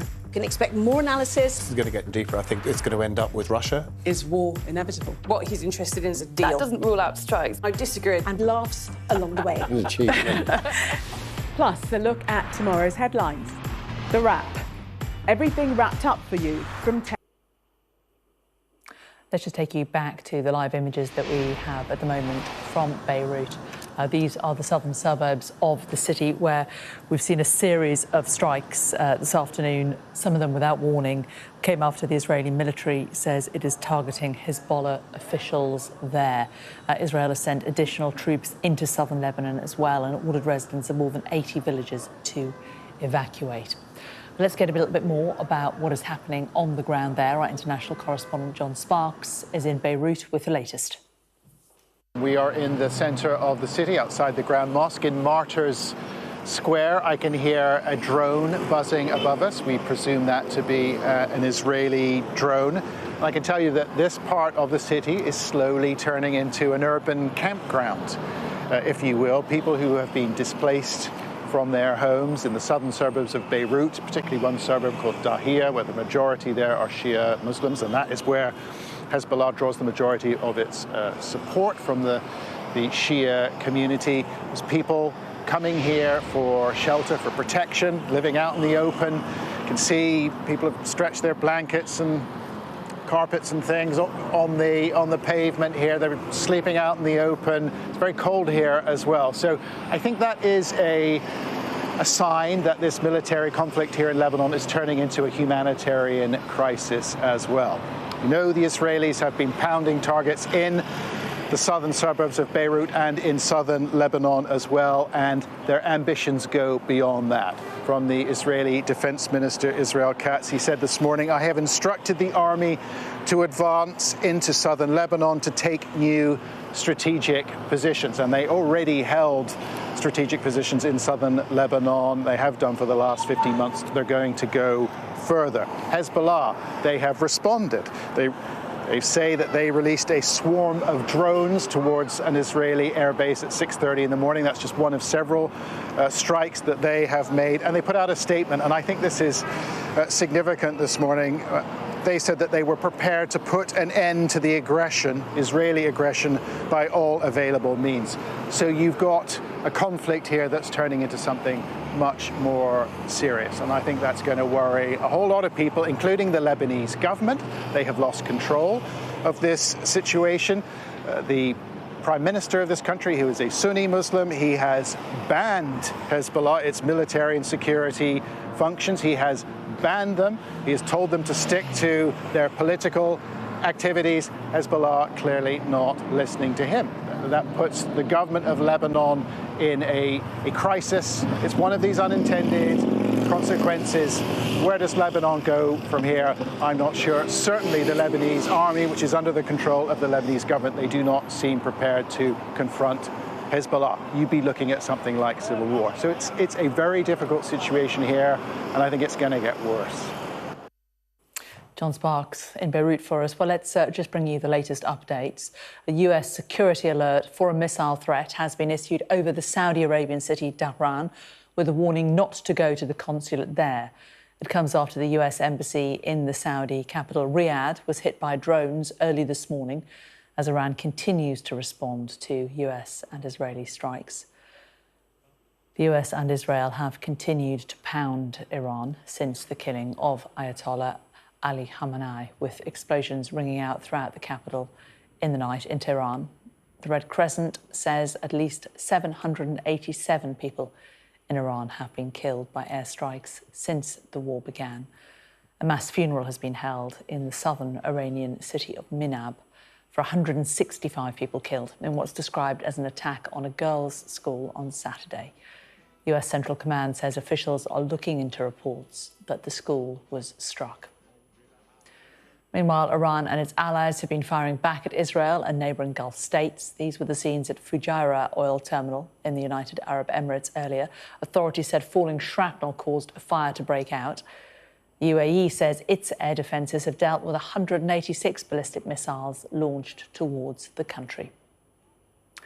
Meanwhile, as we've been showing you, strikes have rocked the skyline in Beirut as the Israeli military ramped up its operations in Lebanon against the Iran-backed militia group Hezbollah. Israel's defence forces say soldiers are now also operating on the ground in southern Lebanon. Sky News has learned the UK is now considering sending a Type 45 destroyer like the HMS Duncan, you can see here, to Cyprus to help defend the RAF base there from attack. The Foreign Secretary, Yvette Cooper, says that a government charter flight will take off from Muscat in Oman in the coming days for British nationals. And this is the live shot that we have of Beirut in Lebanon, the capital city there, a city that has been under attack so many times, and it is under attack once more. Israel says it is attacking Hezbollah's leaders and senior fighters within the organisation. That organisation, of course, a proxy organisation that is supported by the Iranians. Israel using the opportunity to attack Iran to also attack its proxy militias in neighbouring countries. We're reporting from our correspondents across the region throughout the afternoon. Stay with Sky News.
You're watching Sky News Today with me, Jane Secker. It's 3 o'clock. These are the headlines. A fourth day of strikes across Lebanon and Iran as the US warns the hardest hits are still to come. This is the scene live in Beirut. Israel has confirmed it's now sent troops into Lebanon and launched further strikes on Hezbollah. President Trump lashes out again over Britain's involvement in the war, saying it's sad to see the relationship is obviously not what it was. The Foreign Secretary says a charter flight to repatriate British nationals will leave from Oman in the coming days. Plus, the government concedes the war will have an impact on the cost of living here as the Chancellor delivers her spring forecast. It is incumbent on me and on this government to chart a course through that uncertainty, to secure our economy against shocks and protect families from the turbulence that we see beyond our borders. The award-winning rapper Getz is jailed for 12 years for killing a student in a hit-and-run while drink driving and speeding.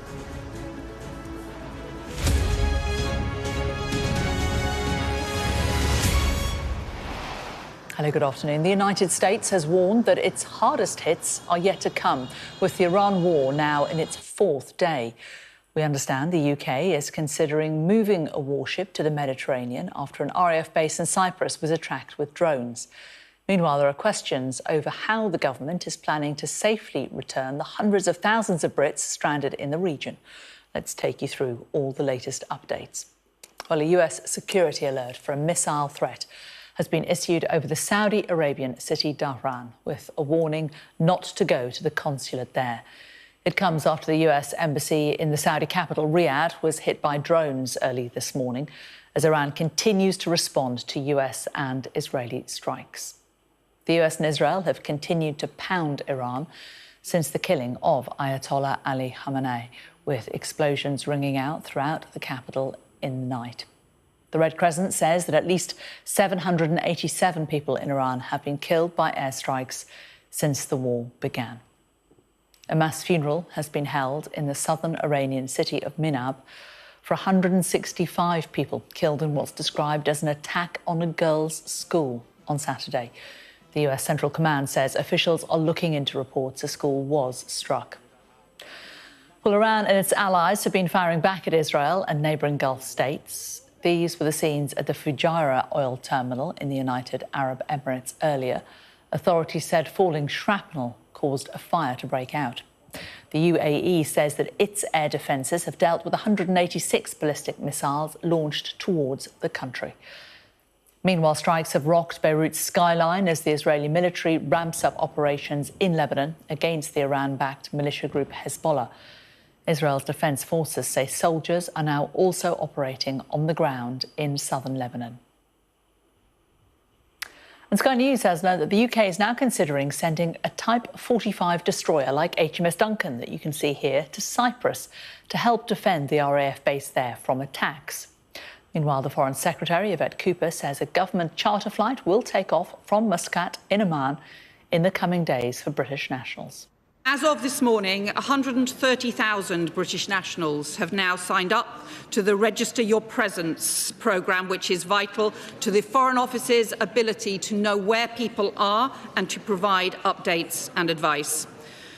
Members will know that in many of these countries, the airspace is still closed, but I'm in close contact with my counterparts across the region, speaking again yesterday with the UAE on the excellent support that they are providing and some of the departures that they are now securing as this becomes viable. And we are also working with airlines on increasing capacity out of Muscat for British nationals, with priority for vulnerable nationals. And a government charter flight will fly from Muscat in the coming days, prioritising vulnerable nationals. Well, in the last few moments, British Airways has just announced the details of that flight that Yvette Cooper announced in the Commons. It's 2:30 in the morning, Thursday, 5th of March. They say, we are aware that a number of our customers are now in Oman, where the airspace is currently open. Working with relevant authorities, we've been able to schedule a flight from Muscat to London, departing at 02:30 local time on the 5th of March. Existing customers who are in Oman can let us know they wish to travel on this flight. And there's a dedicated phone number, which I can give you the number for if you have a pen, 0203 467 3854. You can also get it on their website. But they say that they're currently unable to operate flights from destinations including Dubai, Doha, Abu Dhabi, Bahrain, Amman and Tel Aviv, and that they're continuing to do everything they can to support customers and colleagues in the region and are in regular contact with them. Well, our international correspondent Diana Magnay has the latest from Jerusalem after there were further strikes inside Israel from Iran today. No one reported killed at this stage, but there have been injuries and buildings destroyed. The pace of fire from Iran has been less than in the first 48 hours of this conflict over the last 24 hours. But Iran is now fighting on multiple fronts, as we've seen from the attacks across the Gulf, with the result that Gulf countries are really uniting together alongside the US and Israel against Iran. I mean, when you talk about 165 ballistic missiles being shot at the UAE, they also said 600 drones had come their way from Iran. That is not what you anticipate from a supposedly friendly nation when you try to apply neutrality, which is the case for those Gulf countries. The US embassy in Riyadh was hit by 2 drones overnight, and it has closed. The US embassy in Kuwait City has closed. US citizens across the region being told to depart now. Seems a little late, given the fact that it is very difficult to fly out of this region. Here in Israel, the US ambassador has said that it can't do much to help, but it has advised citizens, US citizens, to travel to the south and to try and make their way out via Egypt. We've heard from Donald Trump, who put on his Truth Social, I'll just read it out to you. Their air defence, Air Force, Navy and leadership is gone.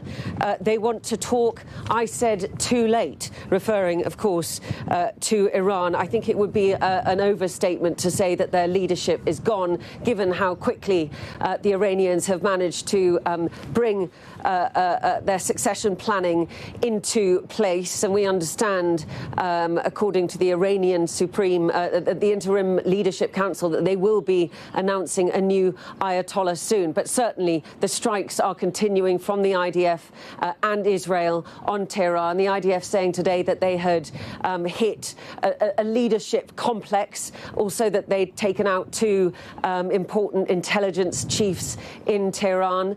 Interestingly, we've had word from Russia's state-run atomic energy provider, Rosatom, who works together with the Iranians on their nuclear energy programs. And they've said that they're evacuating staff from the Bushehr nuclear power plant because there are audible strikes on military facilities very close to the plant. And they said they also have no contact at all, this is the CEO of Rosatom, with Iran's nuclear leadership. So he doesn't know what they are thinking.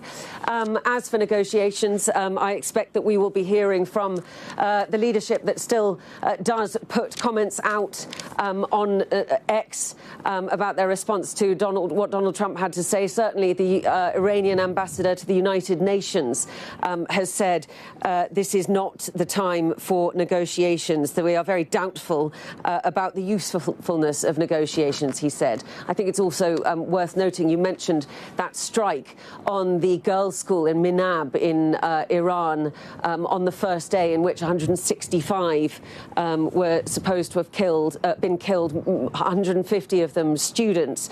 The UN Human Rights Office has called for an investigation into what exactly the circumstances of that were, saying that it could be a war crime. And certainly Israel and the United States have not been able to give any clarity as to what may have happened there. So that seems to be an investigation that will take some time to work out. But certainly a terrible incident in the early hours, certainly not pinpoint bombing, as America has said this is, as the death toll in Tehran climbs, and also the death toll in Lebanon, of course, where Israel's offensive against Hezbollah is picking up pace. Diana Magno there. Well, just in the last couple of moments, we're hearing from Ben Gurion Airport in Tel Aviv that Israeli airspace is to open gradually on Wednesday night. So there must be a certain level of confidence about the safety of the skies over Israel, certainly from that news from Ben Gurion Airport that their airspace in Israel is to start gradually opening tomorrow evening.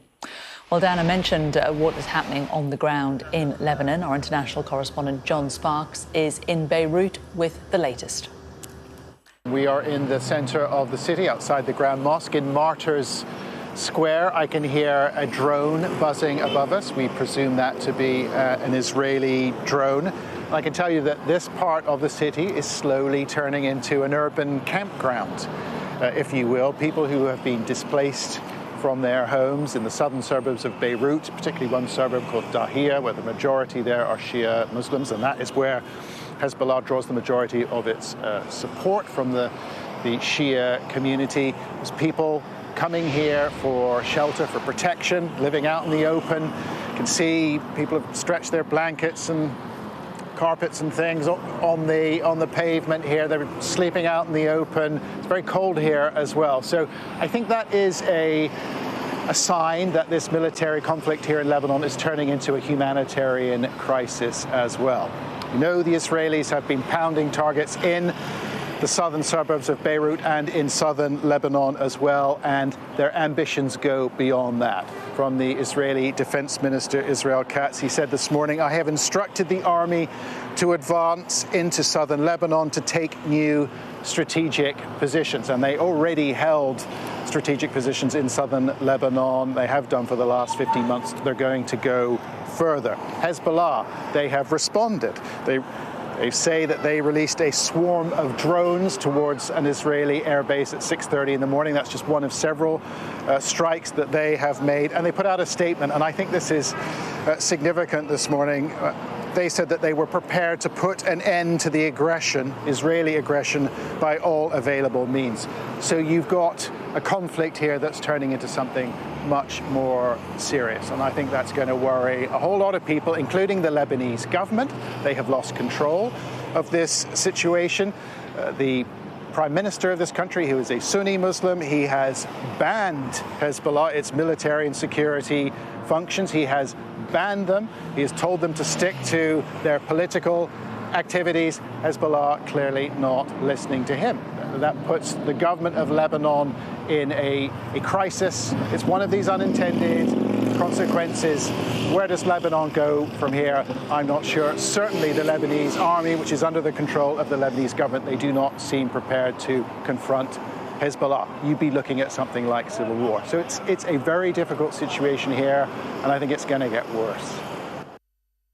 Well, it's difficult contrasting that difficult and escalating situation in Lebanon with a couple of bits of breaking news we heard in the last few moments. One is that the Ben Gurion Airport in Tel Aviv is going to reopen on Wednesday. We're hearing only one passenger aircraft will be allowed entry during that first phase. And also to the Gulf states in the Middle East themselves, trading closed down. The United Arab Emirates shut the country's main stock exchanges, the Abu Dhabi Security Exchange and the Dubai financial markets Monday, Tuesday. They have announced that they are going to resume trading tomorrow.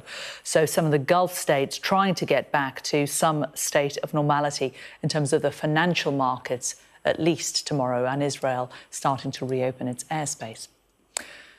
Well, President Trump has continued to criticise Sir Keir Starmer for not supporting the US on its initial strikes in Iran. Talking in an interview with The Sun's Harry Cole, the president branded the apparent transatlantic rift as very sad. What I thought was most remarkable was, given his past comments, he heaped praise on NATO, on Mark Rutte, on the Germans, on the French, and he said, we used to have the strongest of strongest alliances with Britain, but now we have better relationships with Europe.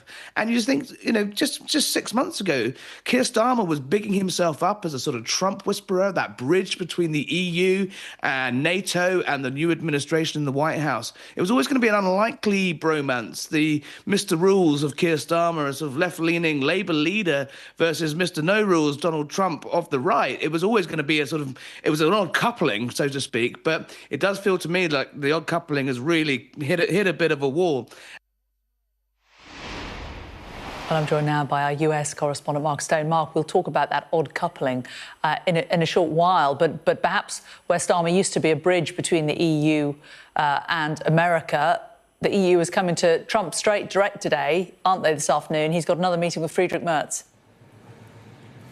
Yeah, it's hard to know where to start with all of this, but let's start with Friedrich Merz, the German Chancellor, who's here in Washington, a trip that was planned before the weekend's events in Iran, a trip that is going ahead. He'll be here at the White House shortly. Look, just listening to what Harry was saying there, it's fascinating and confusing because the German position on what's happening in Iran is the same as the British position. They do not believe, frankly, that it is legal what the Americans are doing. German military involvement is not being considered at this moment. The difference from Trump's perspective is that there are bases in the UK that he needed access to and he wasn't granted access to them. And I think we've got a sense now as the dust begins to settle on all this and we hear from different officials within the American administration, we get a sense of why the Europeans, Britain, Keir Starmer, the French, Emmanuel Macron and the Germans, as well as others as well, the Spanish are on side as well. It's not as if Britain's going out alone. We get a sense of why they are so reluctant or were so reluctant to get involved in that initial action. I want you to listen to Marco Rubio, Secretary of State and also National Security Advisor, speaking late yesterday where he was trying to articulate why he thought the action that America has taken was a response to an imminent threat by Iran. And that's really important because that's how what lawyers weigh up. Government lawyers will be working out whether or not the threat is imminent. And if it is, then that could justify under international law military action. If they do not believe it's imminent, then it doesn't amount to, then it's not in accordance with international law. Have a listen to Marco Rubio and then we'll speak after.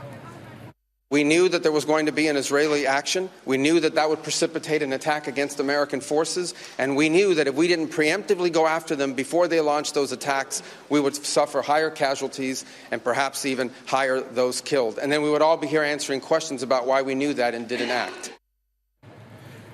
So Marco Rubio there is saying that the only reason the Americans attacked at the weekend is because they knew the Israelis were going to attack the Iranians and that would precipitate a response by Iran which would damage and threaten American interests. So the imminence, according to Marco Rubio, is based on a preemptive attack by the Israelis. He appears to be suggesting that American foreign policy is being dictated by Israeli foreign policy, which is remarkable. And remember, when the Israelis attacked Iran last summer, the British Attorney General concluded that that attack was not legal, which is why the Brits did not help the Israelis when they attacked last summer, and they only began to help when it became a defensive operation, and we're seeing a repeat of that now.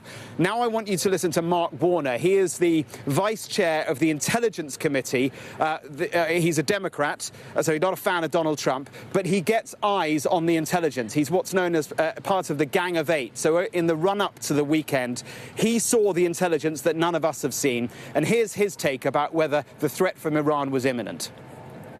There was no imminent threat to the United States of America by the Iranians. There was a threat to Israel.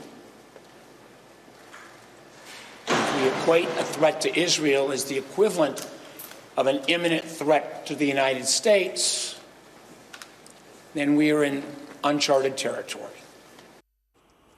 Meanwhile, Mark, the diplomatic spat, I suppose you could call it, between the US and the UK continuing in terms of the comments that Donald Trump has made to a whole series of British media outlets, including the latest to The Sun, about the UK and their stance as the attacks first started. Yeah, I mean, we were saying throughout yesterday that the special relationship is under strain like never before, and that is absolutely the case. What strikes me as interesting too is the comms process going on at the White House, because Donald Trump is speaking directly to reporters who call him up. This isn't as though this is a coordinated approach that's going through the comms team, the press secretary Caroline Leavitt. This is him just talking to whoever manages to get hold of him, and he's spoken to a whole range of American reporters where he's given them slightly different versions of the justification for this war. Look, I've spoken to sources within the British Embassy who are saying that the special relationship has many different strands, and yes, in one sense it is very strained right now, and that is to do with Iran, but there are many more aspects to it. The diplomatic aspect is one, but there's an economic aspect to the special relationship. I think, honestly, that's pretty positive spin going on what is a very, very difficult situation now between the UK and the American government and Donald Trump. OK, Mark, thanks very much. Taking you from Mark to live images that we have from the helicopter, from the Skycopter over Portsmouth. And this is the HMS Duncan and the HMS Dragon. These are two Type 45 destroyers that we believe are going to be sent from the UK to Cyprus to help defend the RAF base there from attacks. They're also known as D or Daring class. They're guided missile destroyers built for the Royal Navy, primarily designed as anti-aircraft, anti-missile warfare. And of course, we know that RAF Akrotiri, the base in Cyprus, has been targeted by a number of drones over the last couple of days. There was damage to the airfield there. 2 more drones got in yesterday. This is the vessel that it seems that the Ministry of Defence think could potentially help. HMS Duncan, that's HMS Dragon, I think, judging by what we saw on the hull there. HMS Duncan should be nearby also. How long it will take them to get from there to Cyprus, we don't know. It's going to take a little while, though, isn't it? And these are Type 45 destroyers. These are the latest images that we have of these vessels today. We thought they might have been en route already or potentially in the Med, but they are still at the dockside in Portsmouth, as you can see, at the time being. Now, representatives from the government of the United Arab Emirates have addressed the regional escalations in a media briefing, confirming that its air defence systems have successfully neutralised the vast majority of incoming threats during a recent Iranian attack. Our correspondent Sally Lockwood has the latest. A government briefing has just concluded here in Abu Dhabi, where they gave us an update on the situation in the country on day 4 of this war. And when it comes to numbers, they confirmed that more than 1,000 missiles and drones have now been fired at the UAE since this war started on Saturday. And of those, 57 drones and 1 missile have made it through. They gave us a look at some of the intercepted projectiles that have been fired at the country. But I think what's causing concern is that so many of those drones have made it through. And people have been asking about the stock when it comes to air defences here. Does the UAE have enough to withstand what could be an unlimited supply of Iranian drones? And the message from the government is, yes, we do. We have enough air defences to withstand this war for months, was the message today.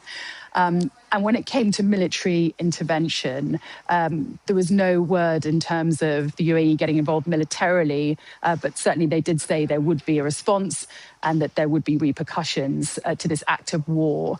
I've spoken to an official source, though, and asked about whether Gulf countries are now asking Donald Trump to de-escalate when it comes to this war, given what's happened to them in the last 4 days, that these peaceful nations have had war break out, essentially, in environments that could not have imagined it just a few days ago. And this source said, absolutely not. That is not the position of Gulf states. They are not asking America to de-escalate. In fact, it's exactly the opposite. Their position is simply, you have our support, finish the job. And when I asked if they were going to get involved militarily, they wouldn't be drawn on that. On the issue of aviation and flights, I'm getting so many messages on social media from people either stranded around the world trying to get back to the UAE, or who need to fly through here, or who are stuck here, asking me for information as though I might have some back channel, which of course I don't. But it does give me an idea of the level of concern here when it comes to the thousands of people who still can't get home. Well, they have said that airports and airspaces will become incrementally currently operational. At the moment, scheduled flights are not running. It's evacuation flights that are going. And some did depart yesterday. Some also departed this morning, even back to the UK. But there was another barrage of missiles fired at the UAE overnight, air raid sirens heard in Abu Dhabi and Dubai, and emergency alerts. And that has resulted in aircraft being turned around in the air and sent back again. So it's still an extremely volatile situation and extremely unpredictable when it comes to the safety of airspace around Gulf states. So we'll have to see what happens and how the transport situation transpires in the next few days. And in the meantime, that means that tens of thousands of British citizens still remain stranded here. Well, earlier this afternoon, the Chancellor delivered her spring forecast, an update about the state of the UK economy after the latest set of Office for Budget Responsibility forecasts. Rachel Reeves insisted her forecast today would be a quiet affair, with the autumn budget being the sole major fiscal event of the year. But the announcement, of course, found itself in the middle of the ongoing conflict in the Middle East, which the Chancellor addressed at the beginning of her speech. With unfolding conflict in Iran and the Middle East, it is incumbent on me and on this government to chart a course through that uncertainty, to secure our economy against shocks and protect families from the turbulence that we see beyond our borders. I want to express my gratitude to members of our armed forces as they serve across the globe to protect our country. And I want to reassure this House that I am in regular contact with the Governor of the Bank of England, with my international counterparts and with key affected industries, including our maritime sector. And tomorrow I will meet with our North Sea industry leaders to discuss the implications that they face and work with them to manage this uncertain period. Well, Rachel Reeves defended her economic policy, insisting her plans are the right ones. The Chancellor said GDP would grow slightly slower than previously forecast, but people will be over £1,000 a year better off in 2029. The GDP is forecast to grow by 1.1% in 2026, 1.6% in both 2027 and 2028, and 1.5% in both 2029 and 2030. I've always said that growth is for a purpose, to make working people better off. And I can confirm that GDP per person is set to grow more than was expected in the autumn, with growth of 5.6% over the course of this Parliament. That compares to a fall in GDP per capita in the last Parliament. And by the next election, after accounting for inflation, people are forecast to be £1,000 better off per year. The Shadow Chancellor, Mel Stride, took the opportunity to attack the government's policy, including the impact increasing taxes had on businesses and jobs, and called on Rachel Reeves to go. What is her message to young people today? Nothing. Her message today has been that her so-called plan is working. But what is the reality? Inflation up, borrowing up, spending up, tax up, welfare up, unemployment up. All of this, Mr. Speaker, speaks to the weakness and chaos of this government. Is it any wonder that her so-called plan is not working? Well, let's bring in our Deputy Political Editor, Sam Coates. How's it gone down, Sam? Well, this was, after all, a spring forecast, so there weren't any decisions to be announced by the Chancellor. And the Office of Budget Responsibility themselves basically said, look, our numbers are more or less the same than when the last time we took a look at the economy back in November. Overall growth down a tiny smidgen, maybe a tenth of a percentage point or there about. But the truth is, Jane, it's not quite clear the relevance of today, because the last 72 hours of global politics and what's going on in Iran and everything you can see on the side of your screen at the moment have just completely overshadowed what's going on. Rachel Reeves wanted to use today, the spring forecast, to basically say, look, things are slowly starting to get better. My plan is working. And at the heart of that is a claim that would have been justified 4 days ago, that inflation is coming down. But what's going on in Iran has just changed all of that. Look, in the last couple of hours, it's emerged that the cost of wholesale gas prices has doubled in the last 48 hours. And expect any movement on both gas prices and oil prices to start pushing up the cost of everything. So we had this sort of slightly bizarre spectacle of the Chancellor talking about inflation coming down, when as sure as eggs is eggs, inflation's about to go up again, and quite sharply. I spent the afternoon watching it at the Resolution Foundation. They say that if energy prices continue on their trajectory, stick where they are at the moment, the price cap in June is going to go up £500. £500. I mean, that incredibly high inflation, unaffordable levels. So for a government that's prioritised the cost of living and such like, today's event has been really blown out of the water by what's going on. So yeah, I think as steady as she goes, incrementally set of positive good news. If Iran hadn't happened, I think today would have gone down quite well. But, we live in the era that we live in, and it did, and therefore it's not clear what its relevance is. OK, Sam, thanks a lot. Meanwhile, there's been a warning about the price of wholesale petrol and diesel because of the situation in the Middle East. Our business and economics correspondent Paul Kelso has the latest. Message from Petrol Retailers Association, which represents about 60% of the forecourt market, to buy petrol normally. They go out of their way not to use the P word. They say they've seen some evidence in some areas of the country of forecourt sales going up about 30% since this conflict began just a few days ago. A natural, perhaps, consumer reaction to the prospect of petrol and diesel prices going up. It's the inevitable first consequence of a rise in oil prices, particularly a relatively steep one, as we've seen. And the wholesale markets are already reflecting that price increase, though it's not being seen on forecourts yet. It's the wholesale price of diesel in the last 24, 48 hours has increased by 18.5%. That almost exactly matches the rise in the cost of Brent crude. The wholesale price of petrol has gone up, meanwhile, by 6.5%. Now, those two numbers, those are wholesale prices. It should take time for those wholesale prices to pass through to retail prices. The Petrol Retailers Association, however, has not been slow to try and make some capital out of this. They have written to the Chancellor asking her to cancel a planned increase in fuel duty to take the pressure off motorists. Pressure, should be noted, that hasn't yet arrived. It's only in the wholesale prices. It's not in the retail prices. A slightly more nuanced message from the RAC, which says it represents motorists, and it's a message actually directly to retailers. Simon Williams, their head of policy today, said, "We really shouldn't see a shock jump in prices at the pumps as wholesale fuel costs had only been rising gradually in recent weeks, despite the oil price increase.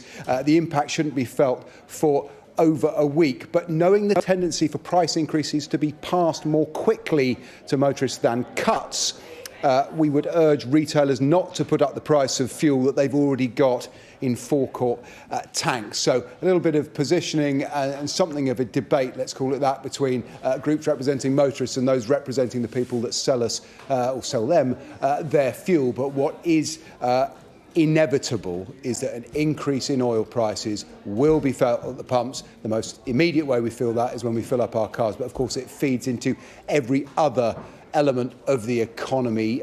Fuel costs are a big factor in inflation, as of course are natural gas prices in energy, both areas where perhaps there'd been some stability in recent times and a bit of a chance for some long-term or medium-term planning at the very least. This conflict, whether it is a spasm or a prolonged campaign, is going to be felt by consumers.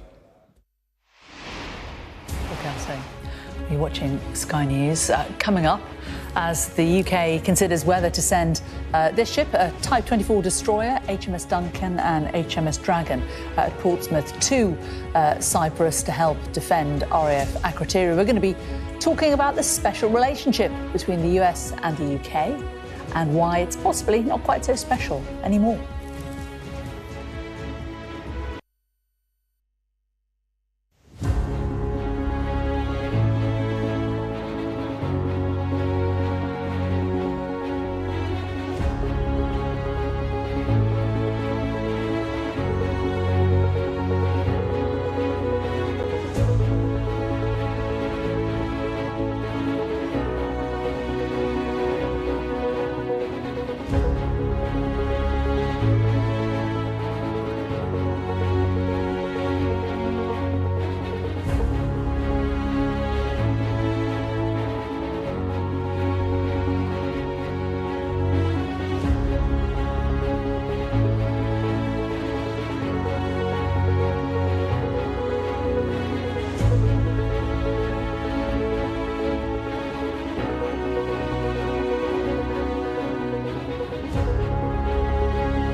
Welcome back. In the last few minutes, it's been announced through the Reuters news agency that the French President Emmanuel Macron has held lots of meetings this afternoon, separate meetings with the leaders of Cyprus, Lebanon, Qatar, UAE and the autonomous regions of Kurdistan to discuss the situation in the Middle East. That's coming from the Elysee Palace. Any more on that, and we will bring it to you. Meanwhile, Downing Street insists that the US is still a staunch ally after Donald Trump hit out at Sir Keir Starmer. In an interview with The Sun, the US president said he was very disappointed with the Prime Minister's decision not to assist them on their initial strike on Iran. Joining me now is Michael Smith, author of The Real Special Relationship, the true story of how the British and US secret services work together. Really good to talk to you and get your thoughts today, Michael. How serious do you judge this apparent deterioration in the relationship to be? Not as serious as Donald Trump would make it sound, I suspect. The tie-up between the British and the Americans in intelligence terms, particularly NSA, the US equivalent of GCHQ, and GCHQ itself is very tight, so tight, in fact, that it's difficult to see how it could be pulled apart. They essentially split up the world between them, and if America tried to pull itself apart from Britain, it would have to take that stuff over. Not impossible, of course, but it would mean a lot of key intelligence, particularly in the Middle East, where the interception base on Cyprus is an exceptionally important part of the intelligence relationship between Britain and America. So you're saying that whatever is going on the surface politically, below that, throughout the intelligence services, they are just operating exactly as normal? Yeah, certainly NSA and GCHQ. The relationships between MI6 and CIA are more pragmatic and transactional, really. And there has always been a distance between what happens with Langley and Vauxhall Cross, the CIA headquarters and MI6 headquarters, and the relationships there and working together all the time, always on a number of different projects, and the men on the ground, men and women on the ground who are station chiefs, who sometimes in the past have taken against MI6, the MI6 equivalents, because of things like this. So it can get difficult on the ground, but I wouldn't anticipate anything between NSA and GCHQ being harmed. What is it like? What is the relationship between those two organisations like? I suppose the closest most of us will get will be things like the Netflix drama The Diplomat, which sort of look at the, what potentially is actually happening behind the scenes. Is it anything like that in reality? Well, if you go to GCHQ, there'll be several hundred NSA workers there. And similarly, if you went to Fort Meade, the headquarters of NSA, there would be a substantial number of GCHQ personnel there working together and working all the time on a number of different projects. Pulling all that apart would be ridiculous. So we've been here before with Ted Heath, who was anxious during the 1973 Yom Kippur War to stay neutral because of the oil crisis and because he wanted to keep in with the Arabs and keep oil supplies coming to Britain. And he put similar barriers in the way of use of RAF Akrotiri on Cyprus, which the Americans wanted to use to fly SR-71 Blackbird spy planes over the region. He said, well, you can do that, but you can't but only if you don't share the intelligence with the Israelis. And that sort of thing made it useless for the Americans. And in the end, they flew across the Atlantic and refueled in Crete. So it's not the first time it's happened. Kissinger, who was then National Security Advisor, ordered the US intelligence services to stop working with the Brits, but actually it wasn't possible for NSA. They would have lost more intelligence than they gained. So the continuation of the NSA GCHQ link was absolutely certain and it couldn't be broken. How much do they really share, and how much do they keep private? There will always be some sources that you want to keep silent. For instance, obviously, Gordievsky was kept from the Americans, although Aldrich James worked it out and managed to give him away. But the main stuff is all shared. There will be certain stuff, either politically or for reasons of source protection, that doesn't get shared, but it's not a huge amount by any means. Michael Smith, author of The Real Special Relationship, the true story of how the British and US Secret Services work together. Really interesting to talk to you. Thank you very much. Thank you. Let's just show you, this is Portsmouth. This is HMS Duncan and Dragon. Sky News has learned that the UK is now considering sending these Type 45 destroyers to Cyprus to help defend the RAF bases there from the attack. Let's bring in our security and defence editor, Deborah Haynes. Quite a glorious afternoon down there in Portsmouth, isn't it, Deborah? How long is it going to take these to get to Cyprus, and are they definitely going? Oh, well, if one of them does go, it's only going to be one for now.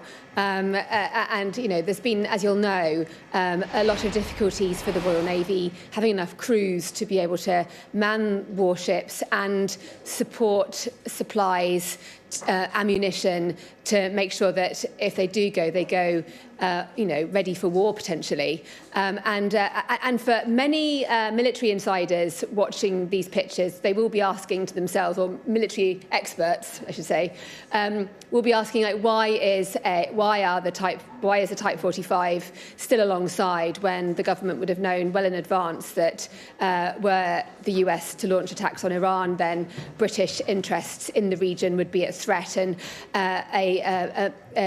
a warship like the Type 45, which is the only bit of kit in the British arsenal that has the ability to shoot ballistic missiles out of the sky, would be a pretty handy thing to have on hand.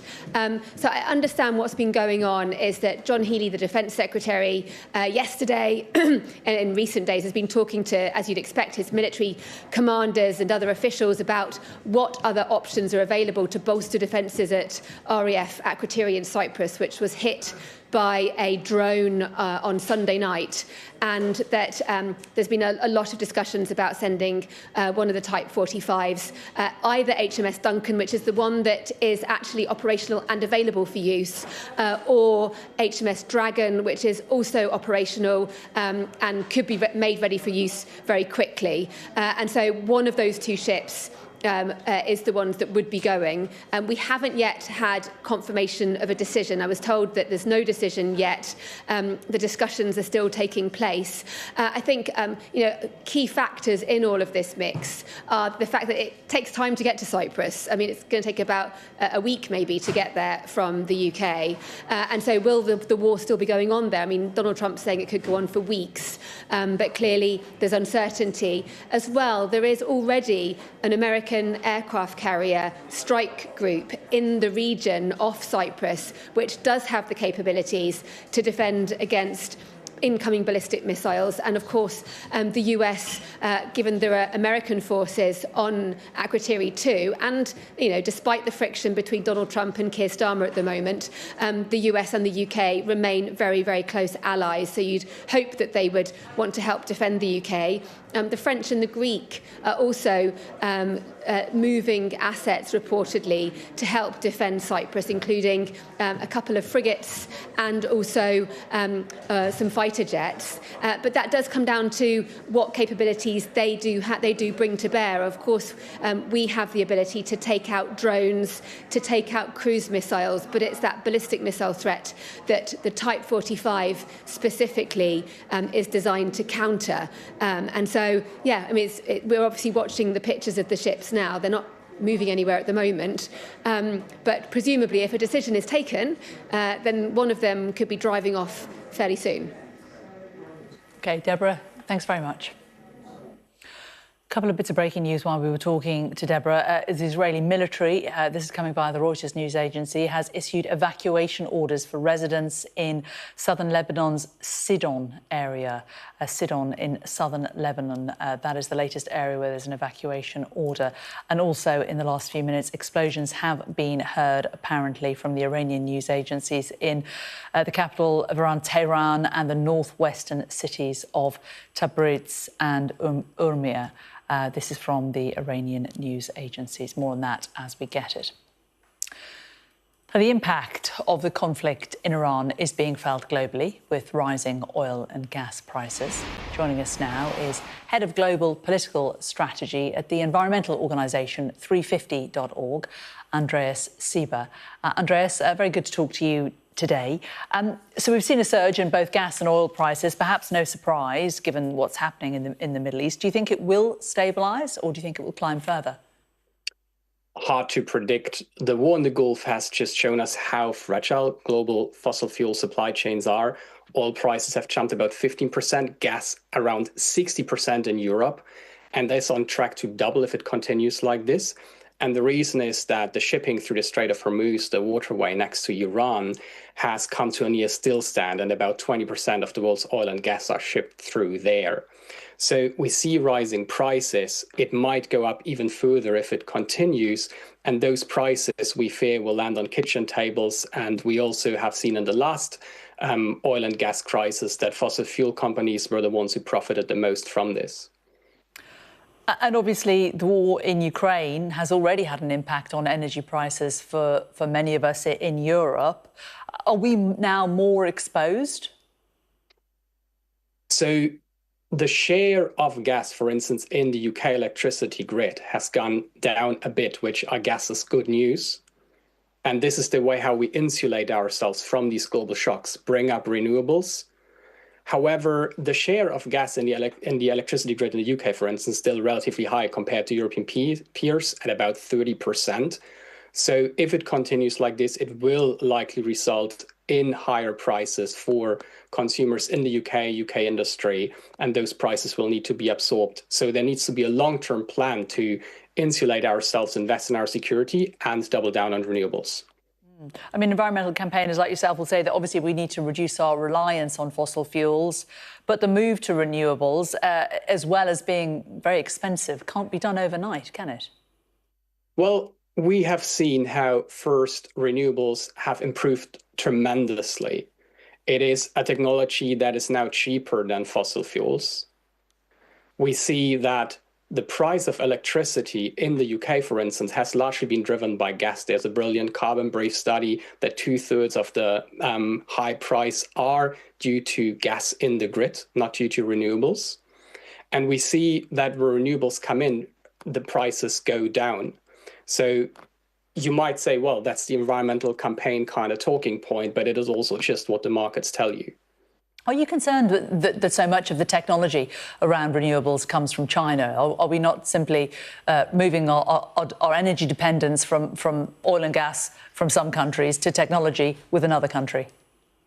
That's a great question. And I think the first point here is that the difference is that you don't rely on continuous imports. So you install your renewables in your country and then you have homegrown energy. That's the key difference. The second point here is that the alternative right now would be to replace one fossil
is going to try to push that case with President Trump. I mean, it may well be the case that a lot of European leaders actually believe the greater, more imminent threat to Europe right now is Russia and not Iran, although it's clear from what the Americans are saying that they now believe, or they certainly the pretext that they are post-event putting in place is that Iran was an imminent threat. But yeah, we'll wait to see whether there is any Oval Office moment between Merz and Trump.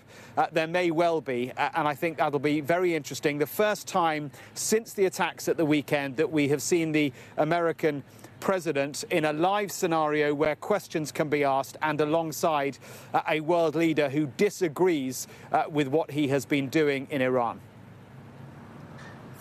Mark, thanks very much. Well, let's just bring in our security and defence editor, Deborah Haynes, who's rejoining us on the news that the UK government, Keir Starmer, has just announced in the last few minutes that they are sending a Type 45 destroyer to Cyprus. Tell us more, Deborah. Yes, we were looking at those pictures, weren't we, of HMS Dragon and HMS Duncan in Portsmouth. There had been mutterings on social media that HMS Dragon looked to be getting loaded with stores, which would be an indicator that it's about to deploy. And the Prime Minister has come out just now to say that, yes, HMS Dragon, this Type 45 destroyer, is going to be sent to Cyprus. You can see what he's saying now. The UK is fully committed to the security of Cyprus and British military personnel based there. We're continuing our defensive operations, and I've just spoken with the President of Cyprus to let him know that we are sending helicopters with counter-drone capabilities, and HMS Dragon is to be deployed to the region. Now, this Type 45 destroyer is fitted.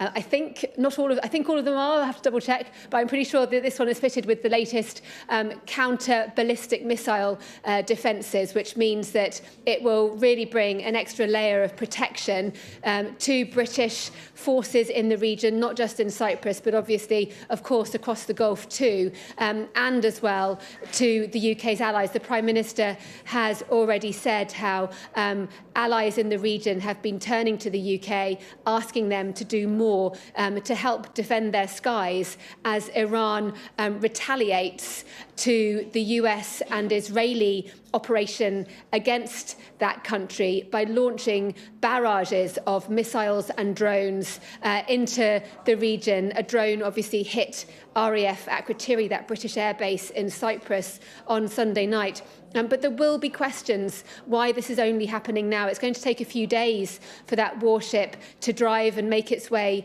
to Cyprus, or to the waters around Cyprus, presumably. And given the fact that it was very clear the potential for the US to launch operations against Iran and for the subsequent consequences to mean a greater threat to British forces in the region, why this wasn't happening sooner, why the ship wasn't deployed ahead of time. Clearly it's going there now, but the threat is immediate and it's going to take time to get there. Deborah, thank you very much. Meanwhile, efforts to bring back stranded Brits from the Middle East continue today. Tourists have expressed relief to be home after arriving at Manchester Airport from Dubai. Passengers were seen having emotional reunions with families and friends, as some described the explosions they heard whilst in the Gulf state. We're getting a lot of alerts to take shelter, stay away from glass. They'd come at any time during the night. We could hear the sounds over us, and there was one day that there was a wind shock and everybody jumped.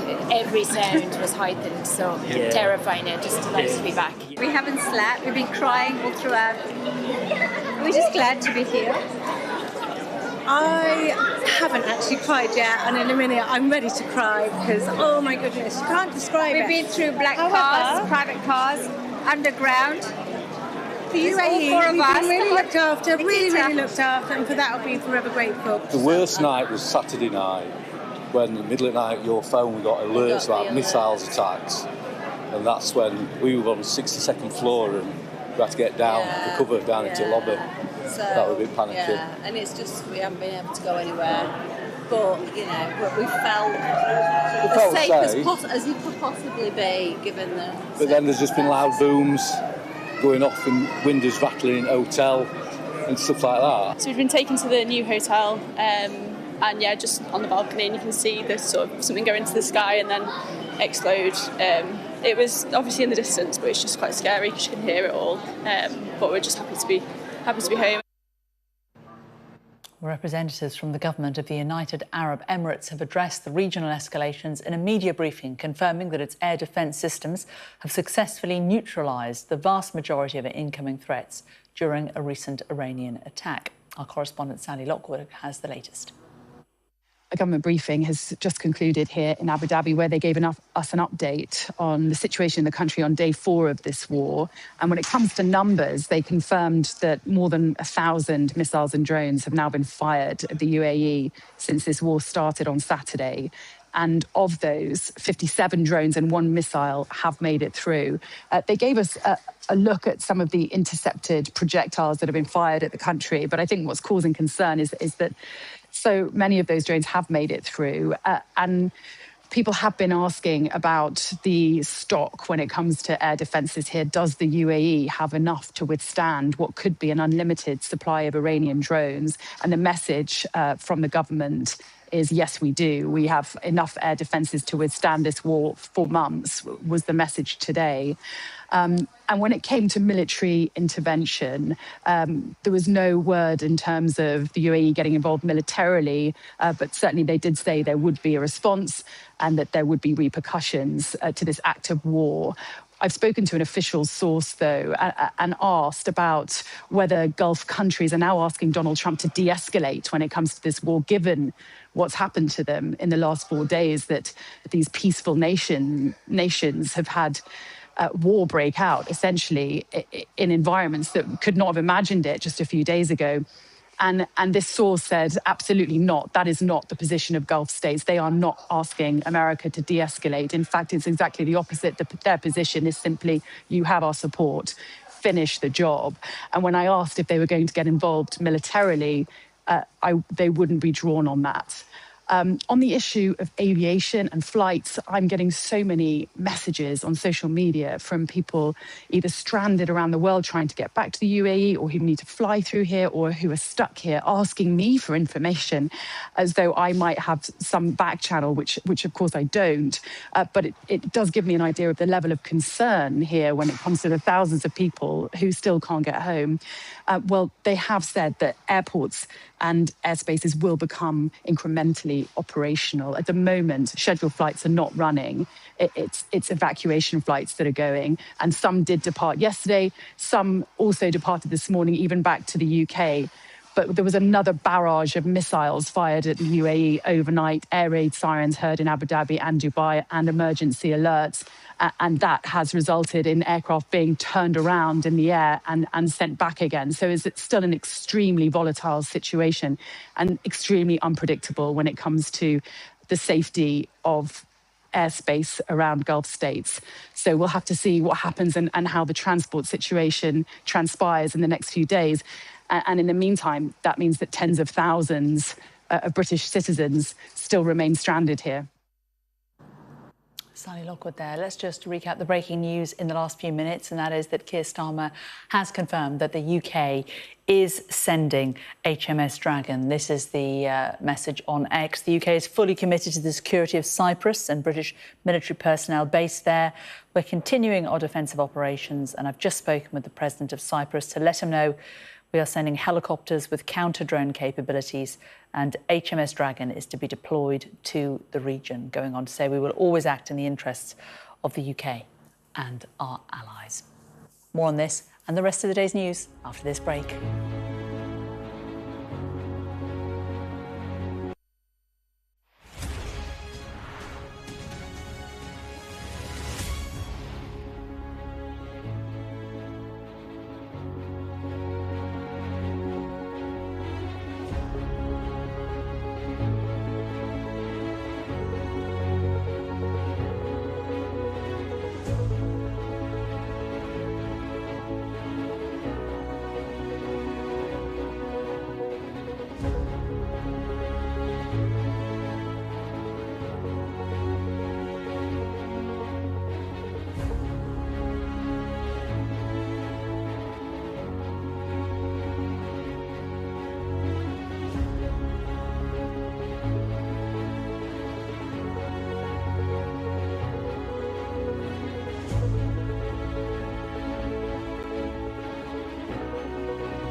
best thing about being a Sky News journalist?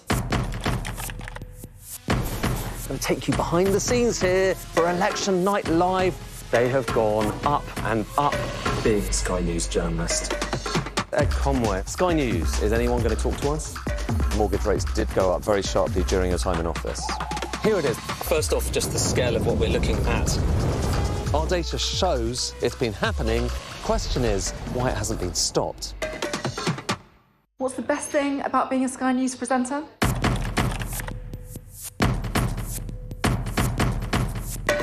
We've done the work and the reading, so you don't have to. Being a Sky News presenter. Hello and welcome, Westminster, the heart of British politics.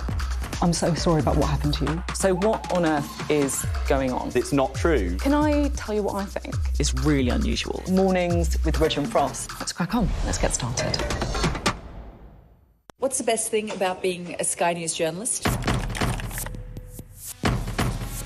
Who's funnier? Being a Sky News journalist. A special edition of The World with me, Yalda Hakim. Pakistan has the right to respond. You're like, what? Historic day here today. Congratulations, this is a huge moment. But what happens now?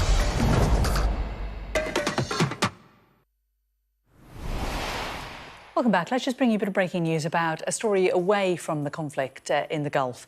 Up in Edinburgh a couple of days ago, a man was arrested. It was actually just yesterday. Feels longer, in connection with a disturbance in Edinburgh. It was a 23-year-old man who was arrested after police were called 8 o'clock on Monday morning following reports of a man with a bladed weapon. Well, the police Scotland have just announced that a 23-year-old man has now been charged. 2 people were injured and taken to the Royal Infirmary in Edinburgh for treatment. A man suffered injuries consistent with being stabbed, and a woman suffered a laceration to the head. Both have since been discharged, which is good news. The incident has not been treated as terror-related, and the man's due to appear at Edinburgh Sheriff Court tomorrow. And the Chief Inspector also said that misinformation continues to be shared online about this incident, which could cause further distress to the local community. The police would like to make it clear they did not receive any reports of a man attempting to enter a nursery or any educational establishment, and that this was also not a hostage situation. And they say that while they understand what was happening was frightening, they would ask people to not speculate about the details and be mindful that false information could affect future court proceedings. They have got an increased police presence in the area for reassurance, and they are thanking the public for their continued assistance and support. So a man was arrested yesterday in connection with a disturbance in Edinburgh and has now been charged. Earlier this afternoon, the Chancellor delivered her spring forecast, an update about the state of the UK economy after the latest set of Office for Budget Responsibility forecasts. Rachel Reeves insisted her forecast today would be a quiet affair, with the autumn budget being the sole major fiscal event of the year. But her announcement found itself in the middle of the ongoing conflict in the Middle East, which the Chancellor addressed at the beginning of the speech. With unfolding conflict in Iran and the Middle East, it is incumbent on me and on this government to chart a course through that uncertainty, to secure our economy against shocks and protect families from the turbulence that we see beyond our borders. I want to express my gratitude to members of our armed forces as they serve across the globe to protect our country. And I want to reassure this House that I am in regular contact with the Governor of the Bank of England, with my international counterparts and with key affected industries, including our maritime sector. And tomorrow I will meet with our North Sea industry leaders to discuss the implications that they face and work with them to manage this uncertain period. Rachel Reeves defended her economic policy, insisting her plans are the right ones. The Chancellor said GDP would grow slightly slower than previously forecast, but people will be over £1,000 a year better off in 2029. GDP is forecast to grow by 1.1% in 2026, 1.6% in both 2027 and 2028, and 1.5% in both 2029 and 2030. I've always said that growth is for a purpose, to make working people better off.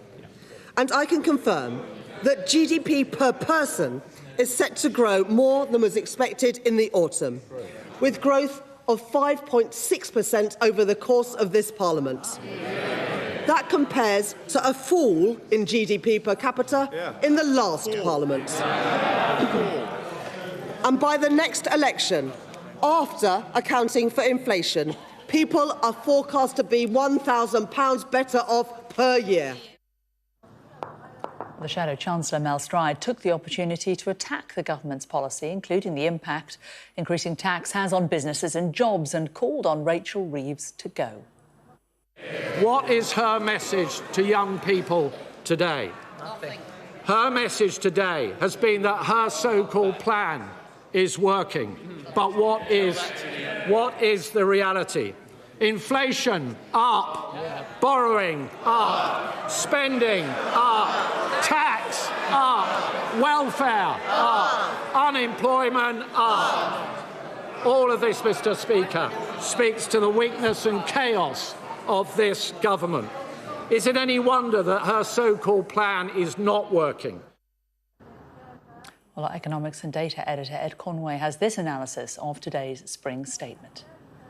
We need to talk about what's going on with energy prices. We need to talk about the economic implications of what's happening right now in the Persian Gulf. Because just look at this. This is showing you UK gas prices and just what's happened to them in the last couple of days. This is just up until the outbreak of war. They were relatively low. And these are the wholesale prices that then later feed into energy bills, basically.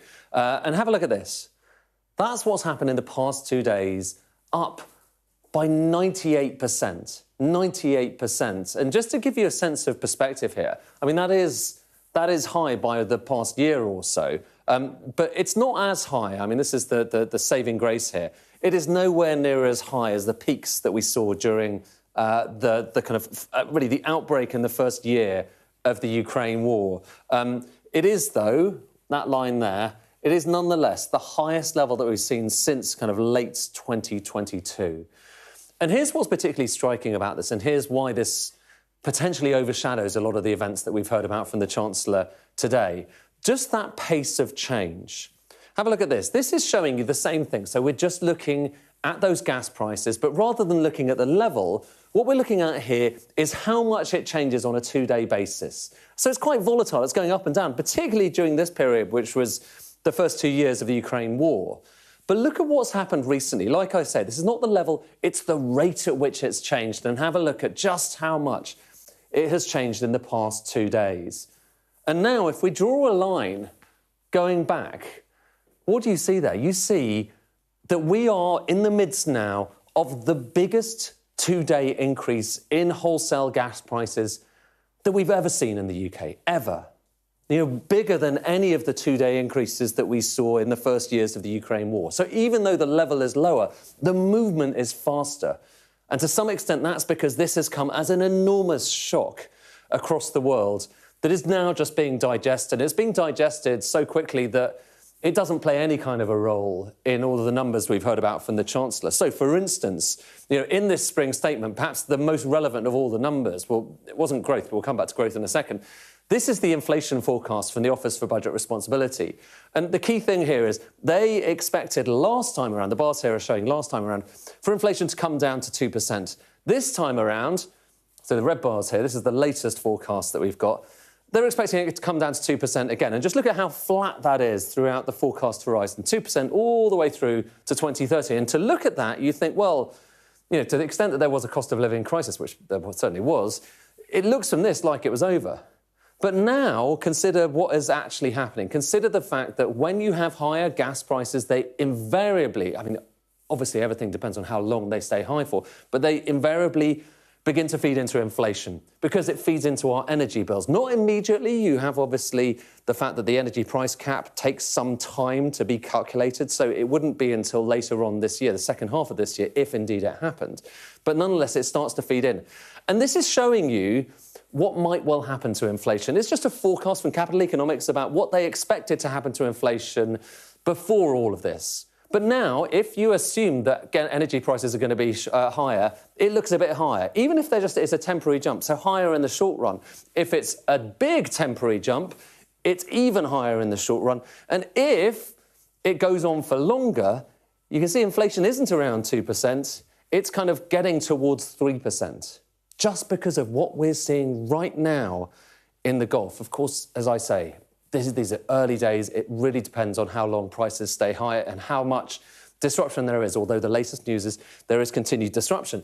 But if you assume that, then you can also assume that, and this is what markets are doing right now, that there's an impact on interest rates. So this is showing you interest rates currently at 3.75%. They've come down a fair bit from 5.25%, but traders thought that it might come down, potentially as soon as kind of later on this month, next month, by another 0.25%. That was the latest, was the forecast at the end of February, so only a few days ago. Just in the last few days, look at what's happened.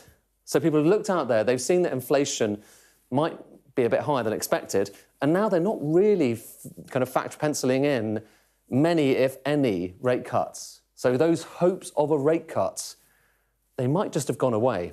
So all of that overshadows the numbers that we have from the Chancellor today. I mean, there was inflation, like I say, there was economic growth. The growth numbers, that was last time around, 1.5%, 1.4%, except for 1.4% this year. This time, bit of a downgrade in the first year, bit of an upgrade in the next 2 years. But broadly speaking, there's not a massive change. If anything, the big story about this is the one that we've talked about quite a lot, which is it's quite weak growth. The economy is not going gangbusters, and, that is definitely in contrast to what the Labour government said they were going to do before they came into office. They promised the fastest growing economy in the G7. Is that the fastest growing? No, I can tell you it's not. And then unemployment. So unemployment last time around was forecast to peak at 4.9%. We got the latest numbers out, and partly thanks to higher interest rates, it's actually peaking higher, 5.3%. So higher unemployment this year, higher unemployment next year, higher unemployment the year after that. And here's the slightly concerning thing. That doesn't take into account the fact that interest rates might not now be going down, which in turn means potentially higher unemployment. So a lot of question marks over what the reality will be versus these numbers. But it's very hard to know early days just what is going to happen to the economy and just what the implications are going to be. And we're really going to continue to work that out as we get more news in the coming days and weeks. Conway there. In the last few moments, we're hearing via Reuters that a loud bang has been heard in Dubai. We know that a number of missiles have got through to Dubai. The airport, of course, was hit there just a couple of days ago. We'll bring you any updates on that. But now we can cross to our lead world presenter, Yalda Hakim, who is in Jerusalem. Jane, thank you so much and welcome to Jerusalem and our ongoing coverage of the developments in Iran and this region. We've also got some more breaking news here. The US military says it has carried out over 1,700 strikes against Iran since the operation started on Saturday. I'm joined now from Washington by the former director of the CIA, General David Petraeus. General Petraeus, good to see you.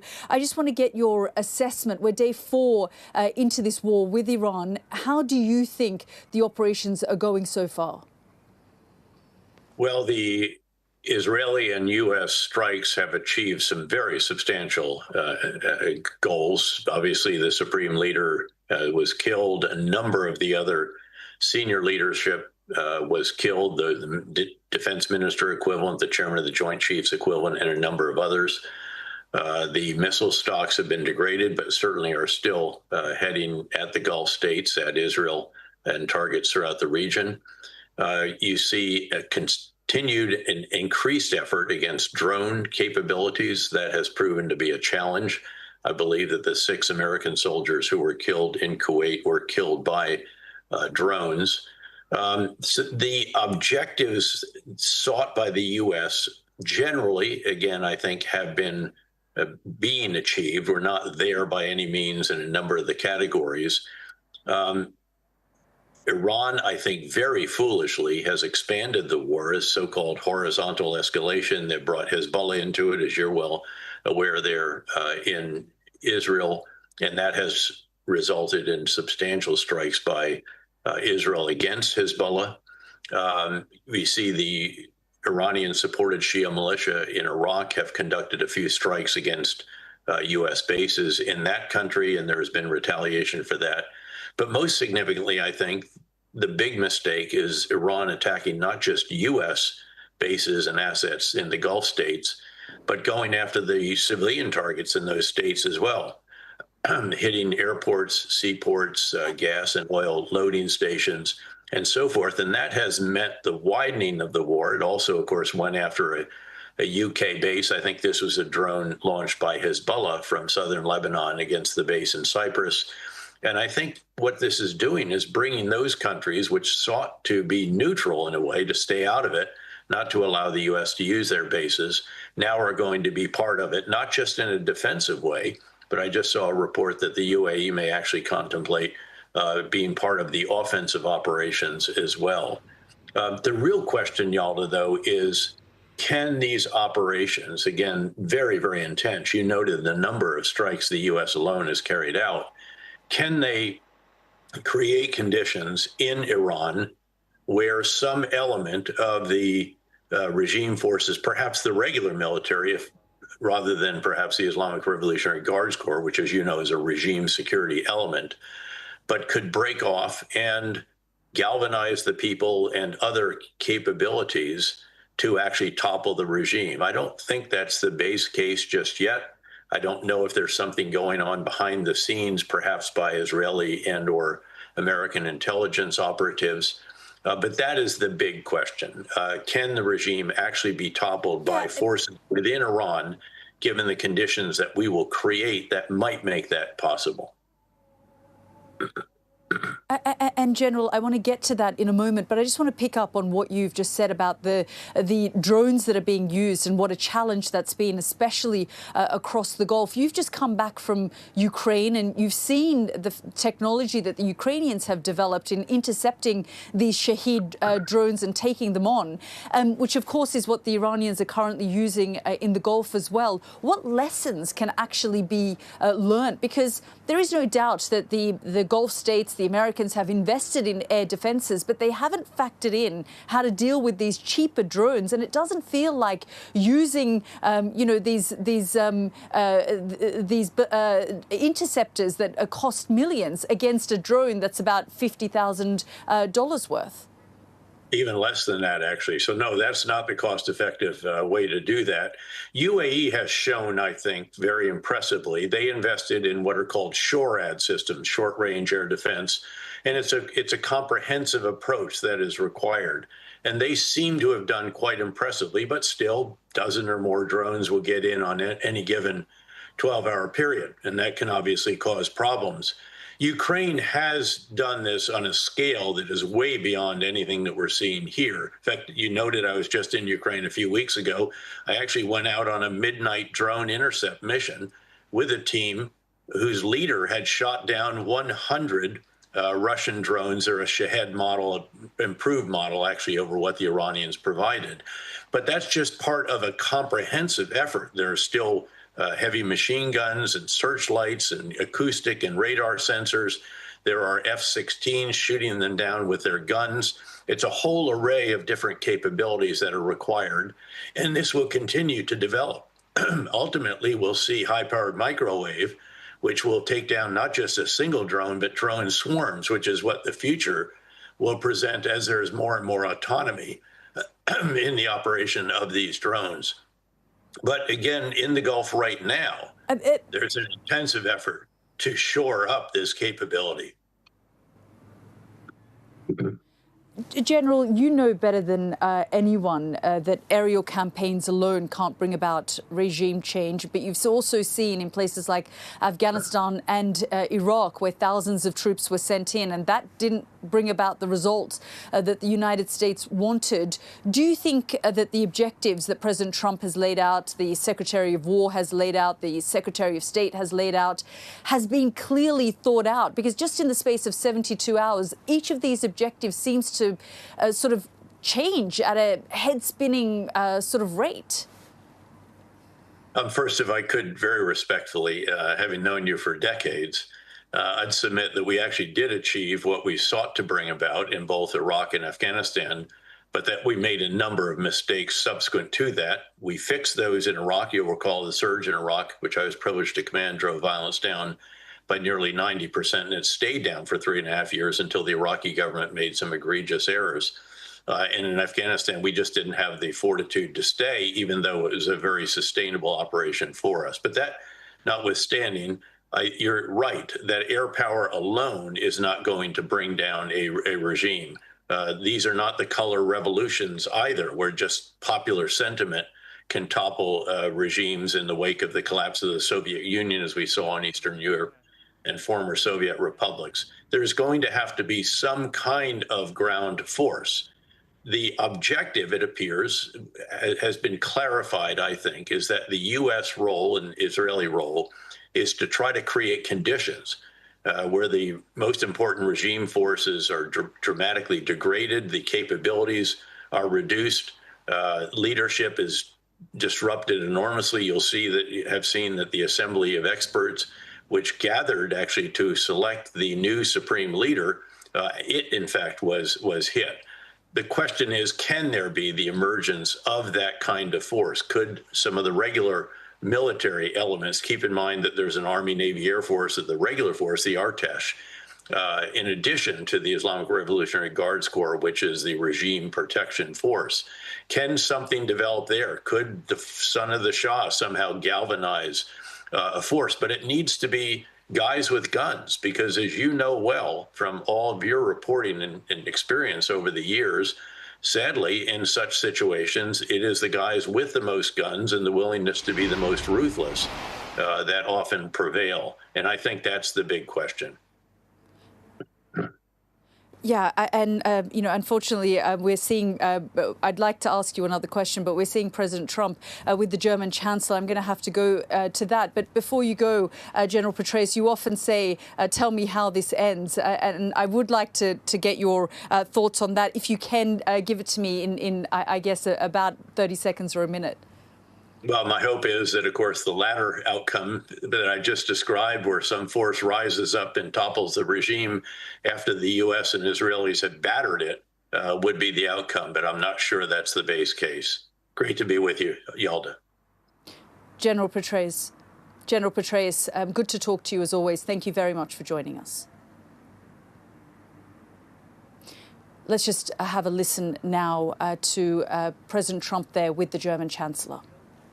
And he's doing a very good job, in my opinion, a great job, very popular.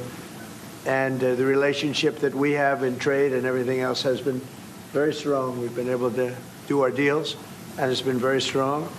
We'll obviously be talking a little bit about Iran today, and he's been helping us out. We've been very nice, actually. And that is coming along, as you see, very well. They have no Navy. It's been knocked out. They have no Air Force. It's been knocked out. They have no air detection. That's been knocked out. Their radar has been knocked out. And just about everything's been knocked out. So we'll see how we do. But we're doing very well. We have a great military, and they're doing a fantastic job. So we'll be talking about that.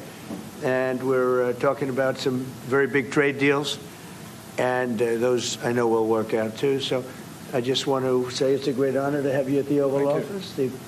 The beautiful Oval Office, beautiful White House. It's a special place, even from your standpoint. And you have some very special places, too. And I look forward to being with you. Thank you very much. Thank you. Thank you, Mr. President, for having me here in this Oval Office for the third time now. Yeah. Really happy to have the opportunity to speak with you in these challenging times. We are on the same page in terms of getting this terrible regime in Tehran away. And we will talk about the day after, what will happen then if they are out. We have to talk about our trade agreement, which I would like to be in place as soon as possible. And we have to talk about Ukraine. There are too many bad guys in this world, actually, and this is an issue we have to talk about because we all want to see this war coming to an end as soon as possible. but Ukraine has to preserve its territory and their security interests. And, well, we will talk about that. Right. We will. Looking indeed. forward to that. Well, thank you for being here. Thank you That's some for your hospitality. Thank you for letting me spending the night in your guest house. That's it's right. Very, very good. Comfortable place. Hope you liked it, right? Absolutely. Yeah, great place. And a famous place. That's good. Very famous. So many former presidents. That's there. right. Yeah. Very famous place. Any questions, please? Mr. President, did Israel force your hand to launch these strikes against Iran? Did Netanyahu pull the United States into this war? No, I might have forced their hand. You see, we were having negotiations with these lunatics, and it was my opinion that they were going to attack first. They were going to attack. If we didn't do it, they were going to attack first. I felt strongly about that. And we have great negotiators, great people, people that do this very successfully and have done it all their lives very successful. And based on the way the negotiation was going, I think they were going to attack first. And I didn't want that to happen. So if anything, I might have forced Israel's hand. But Israel was ready, and we were ready, and we've had a very, very powerful impact because virtually everything they have has been knocked out now. Their missile count is going way down. Amazingly, they're hitting countries that were, let's call them neutral, right? They lived together for a long time. I think they were surprised. I was surprised. I think and now those countries are all fighting against them and fighting strongly against them. Someday they'll write a story and they'll say why they did that. But they hit countries that had nothing to do with what's going on. They were sort of leaving everything alone. All of a sudden they had missiles shot in, which shows you the level of evil that we're dealing with. They'll hit people that were actually at least somewhat friendly, and they had no problems with it. Also hitting only civilian places, hotels and apartment buildings, and we're hitting them where it is much more appropriate. We're hitting them very hard. And the big scale hitting goes now. They no longer have air protection. They no longer have any detection facilities at all left. And so they're gonna be in for a lot of hurt. These are bad people. These are people that killed. I guess it's 35,000. It's coming out 35,000 over the last 3 weeks. Protesters, 35,000 violently killed. So these are bad people, and the leader of the pack is gone. And as you know, 49 people were taken out in the first hit, and I guess there was another hit today on the new leadership, and it looks like that was pretty substantial also. So they're getting hit very hard, and we'll see what happens. A lot of people are coming forward. A lot of the people you would least suspect want to quit. They want to have immunity. They're asking for immunity, and probably at some point they'll be dropping, as you would say, laying down their guns. We'll see what happens. In the meantime, we're just continuing to go forward. Our military is the #1 in the world by far, and we are.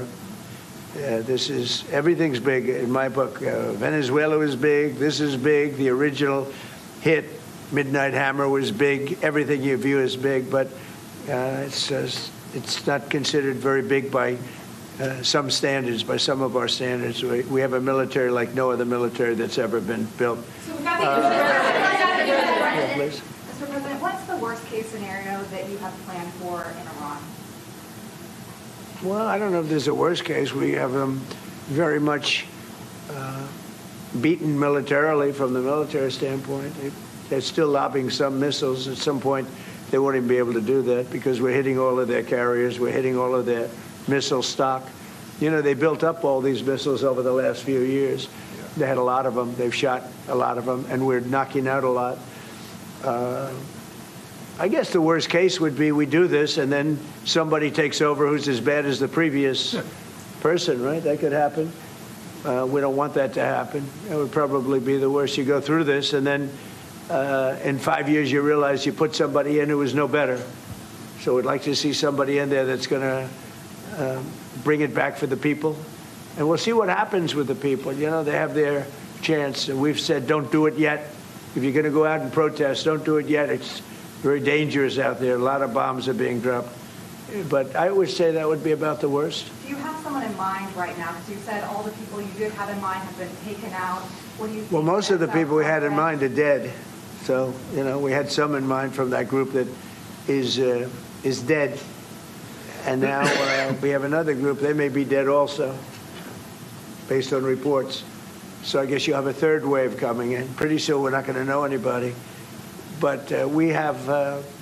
Venezuela was so incredible because we did the attack and we kept government totally intact.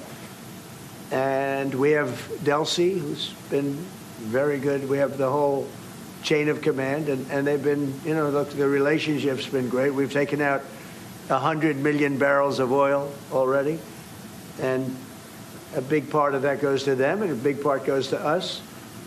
And it's been great. We paid for the war many times over, and we're going to be running the oil. And Venezuela is going to make more money than they ever made, and that's great for the people. The relationship has been great. It's been seamless. Nobody's actually ever seen anything like it. If you look at Iraq, where very stupidly everybody was fired, the generals were fired, the military was fired, the police were fired, the fire departments were fired, and all of the government workers were fired. So after, people would call, they had no idea. And by the way, ISIS was formed. That's where ISIS came from, all of the fired people. We don't believe in that. So we'll see what happens, but first we have to finish off the military. What do you think about Crown Prince Reza Pahlavi? Is he an option at all in your mind? I guess he is. Some people like him, and we haven't been thinking about too much about that. It would seem to me that somebody from within maybe would be more appropriate. I've said that. He looks like a very nice person, but it would seem to me that somebody that's there, that's currently popular, if there's such a person. But we have people like that. We have people that were more moderate.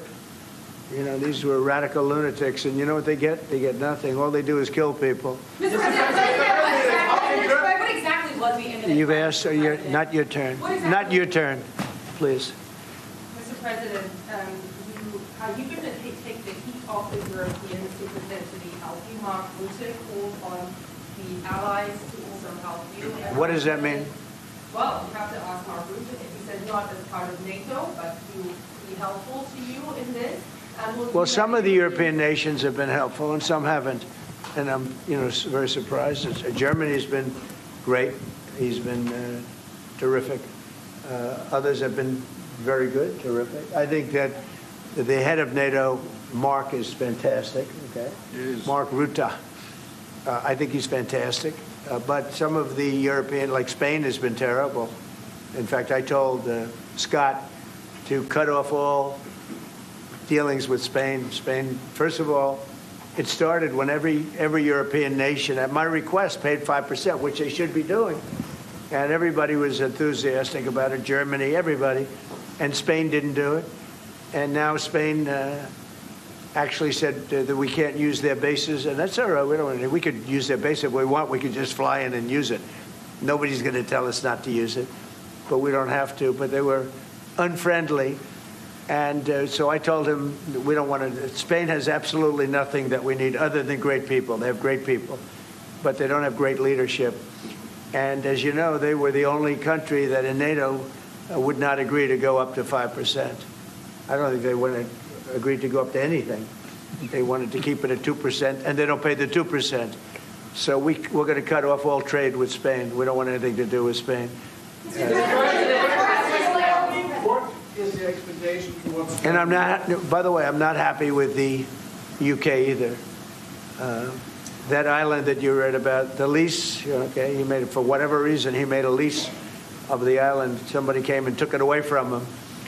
And it's taken 3-4 days for us to work out where we can land there. It would have been much more convenient landing there as opposed to flying many extra hours. So we are very surprised. This is not Winston Churchill that we're dealing with. Mr. President, what's your expectations towards Germany? What can Germany do and what should Germany do to help you in this moment?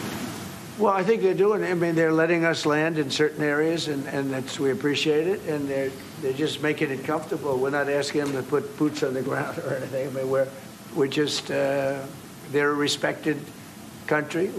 I have a very good relationship with the country. We have, in particular, now with this leader, with this new leader. I think he's an excellent leader. I had my differences with Angela. I said, "You're hurting your country with immigration, and you're hurting your country with energy." And we have a man sitting on my right that is, I think, pretty much the opposite of her on energy and the opposite on immigration.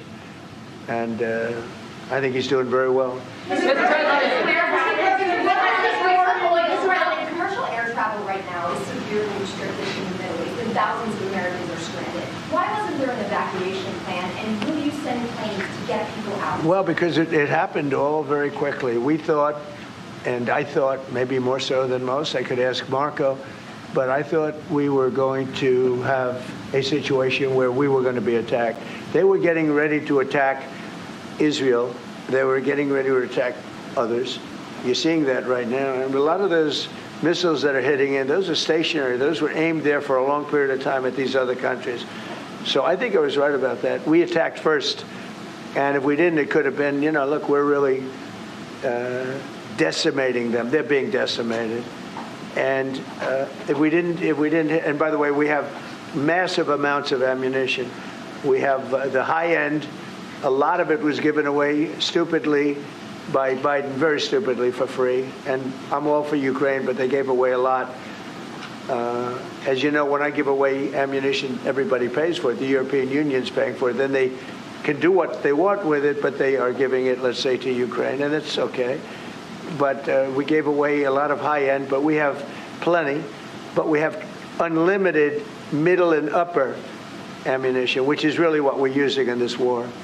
And we have really an unlimited supply. We also have a lot of the very high-end stored in different countries throughout the world. We're literally storing it there, which is actually something that I insisted on in my first term. I rebuilt the military in my first term. The military is great. Unbelievable amount of ammunition, or munitions, as they say, we're giving away to. The Wall Street Journal incorrectly covered the story when they said that it was given away to the Middle East. Not to the Middle East, it was given away to Ukraine. Very little was given to the Middle East. The Middle East would buy a lot, and some of the nations, because they're rich, they have a lot, but it was given away to Ukraine. And it just should have been done. Look, it's a war that should have never happened. If I were president, that war would have never happened. But we have a tremendous amount of munitions, ammunition at the upper level, middle and upper level, all of which is really powerful stuff. Mr. President, a question to both of you. How worried are you that the rising prices for gas and oil are damaging the American economy, and also Mr. Chancellor? Yeah, do you want to go ahead? Yeah, sure. This is, of course, damaging our economies. This is true for the oil prices, and this is true for the gas prices as well. So that's the reason why we all hope that this war will come to an end as soon as possible, and we are hoping that the Israeli and the American army are doing the right things to bring this to an end and to have really a new government in place who is coming back to peace and freedom. Yeah. Something had to be done, and it's been 47 years. They've been killing people all over the world for a long time. They were the kings and fathers of the roadside bomb. Soleimani, we killed him last term. If we didn't, I think it might be a different story today. They would have been much stronger and smarter than they are. But they did the roadside bombs. 95% of the people lost their legs, arms, had their face wiped out, just wiped out. I've seen some young people that it's so sad to watch. And that was almost all, 95% comes from Iran and with Soleimani. Soleimani loved his favorite weapon. He loved the roadside bomb. And when you see people walking around with no legs and no arms and a face that's been blown to hell, these people, what they have to go and the way they have to live, this is Iran. when you look at the barracks, the famous barracks, when you look at the hostages, when you look at a lot of hostages, when you look at all of the problems, they were really a purveyor of terror all over the world for many, many years. And it's something that had to be done, something. And I believe that if we didn't, because I see where Congress, you know, if I didn't do this, guys like Schumer, who are losers, the Democrats, they're losers. That's why they're not here.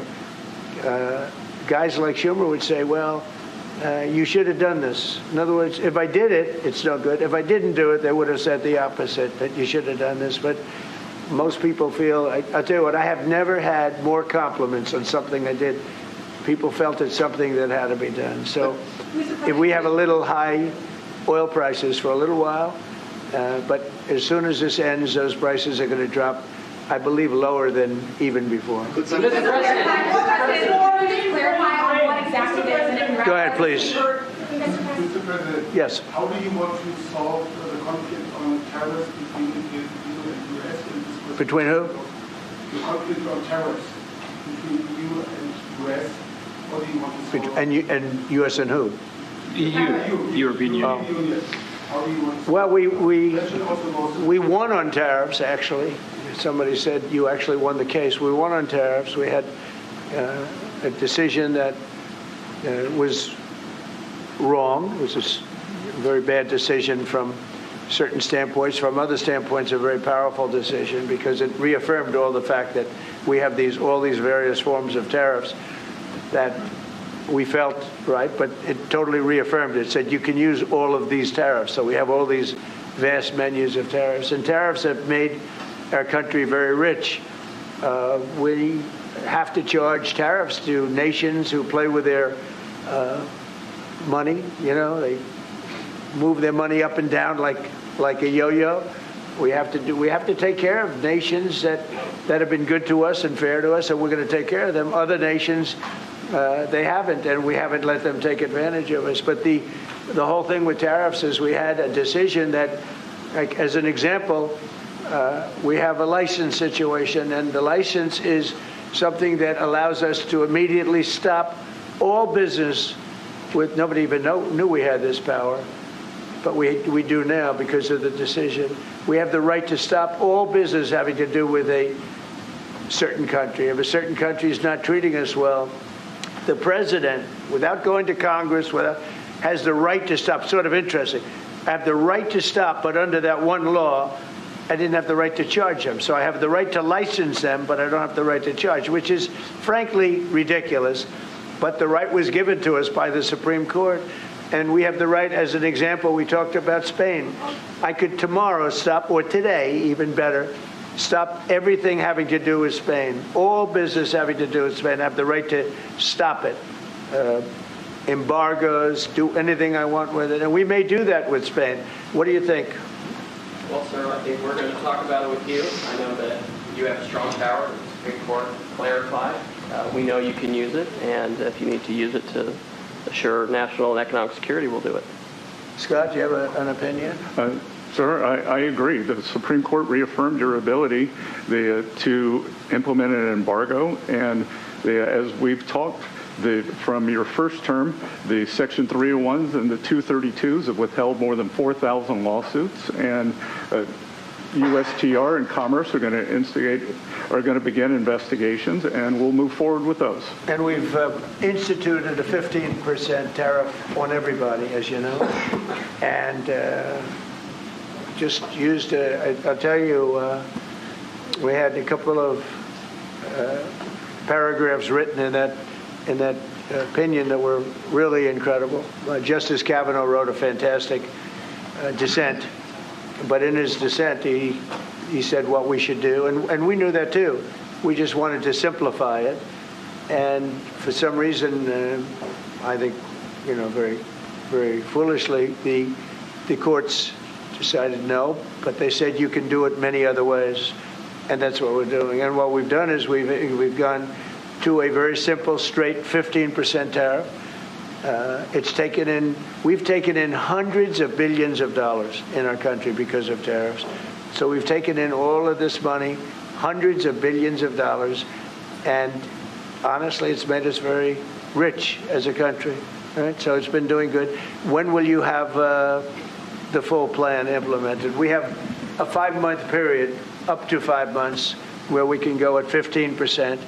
And while we're doing that, as you know, we're doing the various studies and things, and we'll be coming out with different tariffs on different countries. You want to talk about that first? Yes, sir. By the time the 5-month period has elapsed, we'll have completed investigations under Section 301, which Secretary Bessent talked about. We know there are countries out there with deals who are very interested in keeping the deals. We need to go through and investigate all these unfair trading practices, the kinds of things you talked about, and make sure that we're protecting U.S. economic security. We know there are countries. How are we going to treat Germany? Well, I think you should hit them very, very hard. You knew he was right there when you said that, Mr. President. They have expressed an interest. Germany's been quite constructive in wanting to move forward and be helpful. You know, the rest of you will talk to them as well. But obviously, I will say every single country wants to make the deal they already have. In other words, a deal that we have using the other authority, they want to make the same deal. And we'd like to see, actually, we're going to adjust it somewhat upward, actually, but they all want to stay in the deal, and so we'll probably be able to do that pretty easily. Ukraine, after all, Iran won't be able to deliver drones to Russia anymore. So what does this war mean to Ukraine? And having Chancellor Merz sitting next to you, who would you call if you want to talk to Europe? And Chancellor Merz, you've just been in China. The president. Who are you? What country are you from? I'm from Germany. Okay, I thought so. I could see. So, Mr. Chancellor, you have been in China, and the president. She likes you. In China, so I don't know.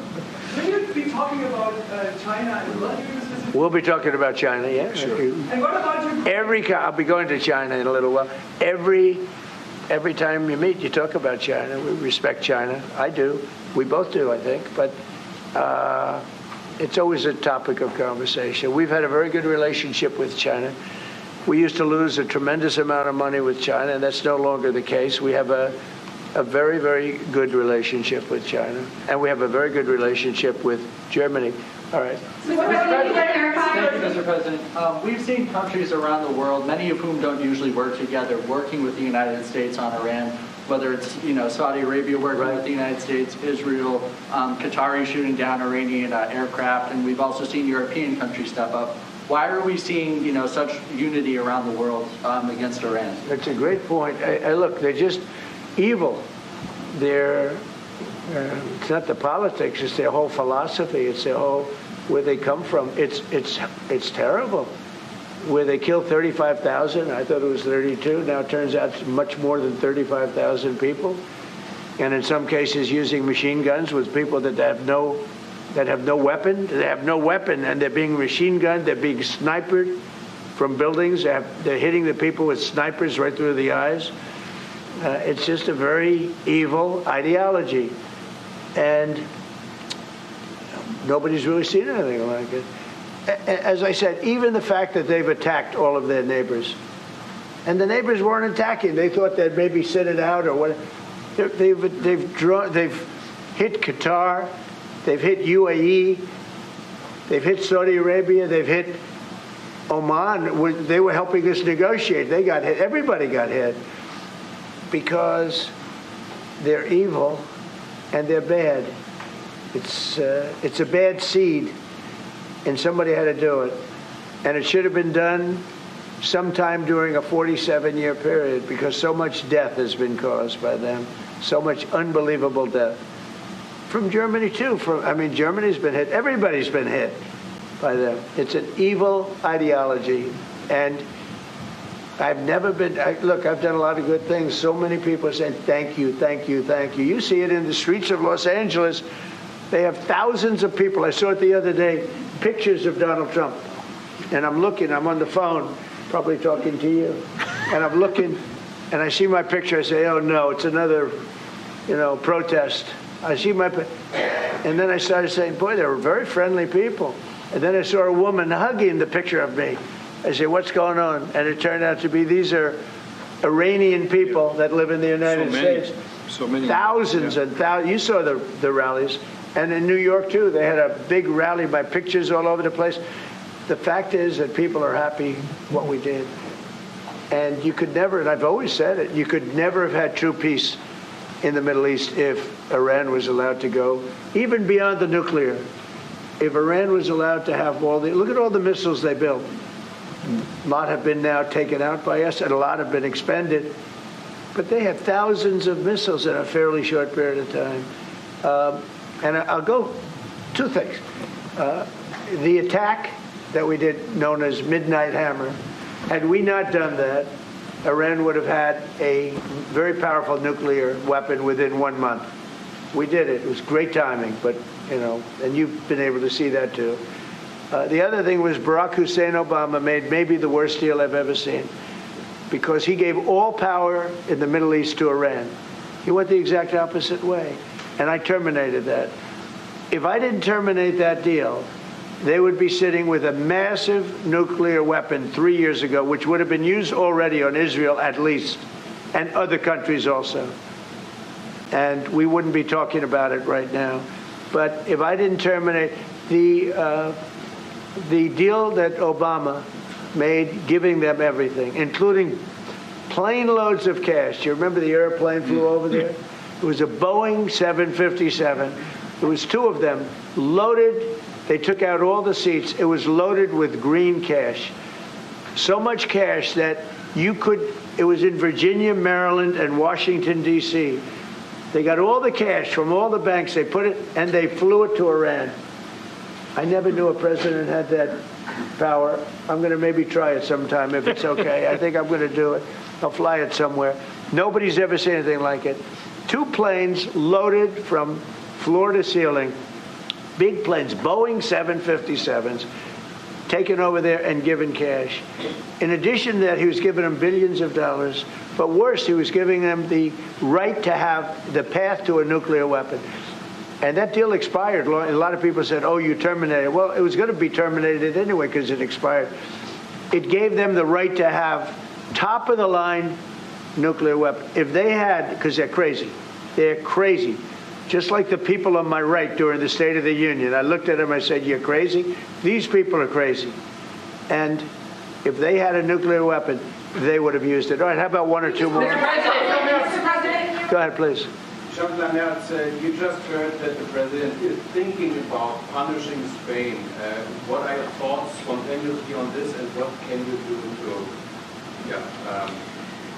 Well, the answer on that is quite simple. We are trying to convince Spain to catch up with the 3% or 3.5%, which we agreed on in NATO. And as the president said, it's correct. Spain is the only one who is not willing to accept that. And we are trying to convince them that this is a part of our common security, that we all have to comply with these numbers, and this is 3.5 for military and another 1.5 for our military infrastructure. So Spain has to comply with that. Spain has been very, very uncooperative, and so has UK. Now the second one is shocking, but this is not the age of Churchill. I will say the UK has been very, very uncooperative with that stupid island that they have, that they gave away and took a 100-year lease, having to do with perhaps indigenous people claiming the island that never even saw the island before. What's that all about? And they ruin relationships. It's a shame. It's and that country, UK, and I love that country. I love it. My mother was born there. I love it. My mother was born there. My father was born. Right? He knows all about my father. My father was born there. So, you know, very places that you sort of automatically very feel warmly about. But the UK, what they're doing with energy and what they're doing with immigration is horrible. You have the North Sea. Somebody said yesterday, what would you do if you were the UK? Open up the North Sea. They got windmills all over the place that are ruining the country, ruining the landscapes, ruining the beautiful fields. Open up the North Sea. It's one of the greatest. Think of it. They buy their energy from Norway, which gets the energy the oil from the North Sea. So Norway drills in the North Sea and sells it to UK. And UK has a better part of the North Sea. Open up that. And number two, illegal immigration. They got to solve that problem. And I must say, that's not only UK, that's other parts of the European Union that have the same problem. Immigration and energy. The energy is through the roof, the highest in the world. And the immigration was, I mean, you know, look, you have places where in the UK, you have a terrible mayor of London, terrible, he's an incompetent guy. But you have Sharia courts. You don't have Sharia courts. You don't want Sharia courts. You have Sharia courts adjudicating law. So it's very simple. Immigration, very importantly, immigration and energy. And you bring it back. Otherwise, you're not going to bring it back. Okay. One more. Go ahead. I have a question for the Chancellor. Yes, please. To the Chancellor, Chancellor Merz, yeah. You've called for unity and joint force in this moment against Iran. What does that look like to you? And then, Mr. President, where is getting a deal with Russia and Ukraine on your priority list right now? Okay, where you going? So we, as I said, in Germany the last 2 days, we are supporting the United States and Israel to get rid of this terrible terrorist regime. And we are looking forward to a day after, and we have to talk about the strategy. What is following after this regime is away, and we have to strategize on this entire region. And we are having a high interest in common approach and common work and what we can do, and this is important not just for the Americans. This is extremely important for Europe and extremely important for Israel and their security. So we are really looking forward to find ways how to deal about the day after. And as far as Russia, Ukraine, where is it on my priority list? Very high. We thought that, I thought it was going to be one of the easier ones. I've settled 8 wars, and actually maybe one more than that. But minimum 8 wars, big ones, potential India, Pakistan, big wars, very important, big ones. I thought this was going to be much easier than it is. There's tremendous hatred between President Putin and President Zelensky, tremendous hatred. I've seen a lot of hatred in my life, but I think this is about top scale. I believe it's going to happen. Sometimes I blame one, sometimes I blame the other. I think it's going to happen, but it's high on my list. Not in that it affects the United States so much, because it's very far away, but last week, last week and for the last 4 weeks, actually, 32,000 soldiers died. 32,000. And it's been averaging 25 to 30,000 soldiers a month have been dying in that stupid war.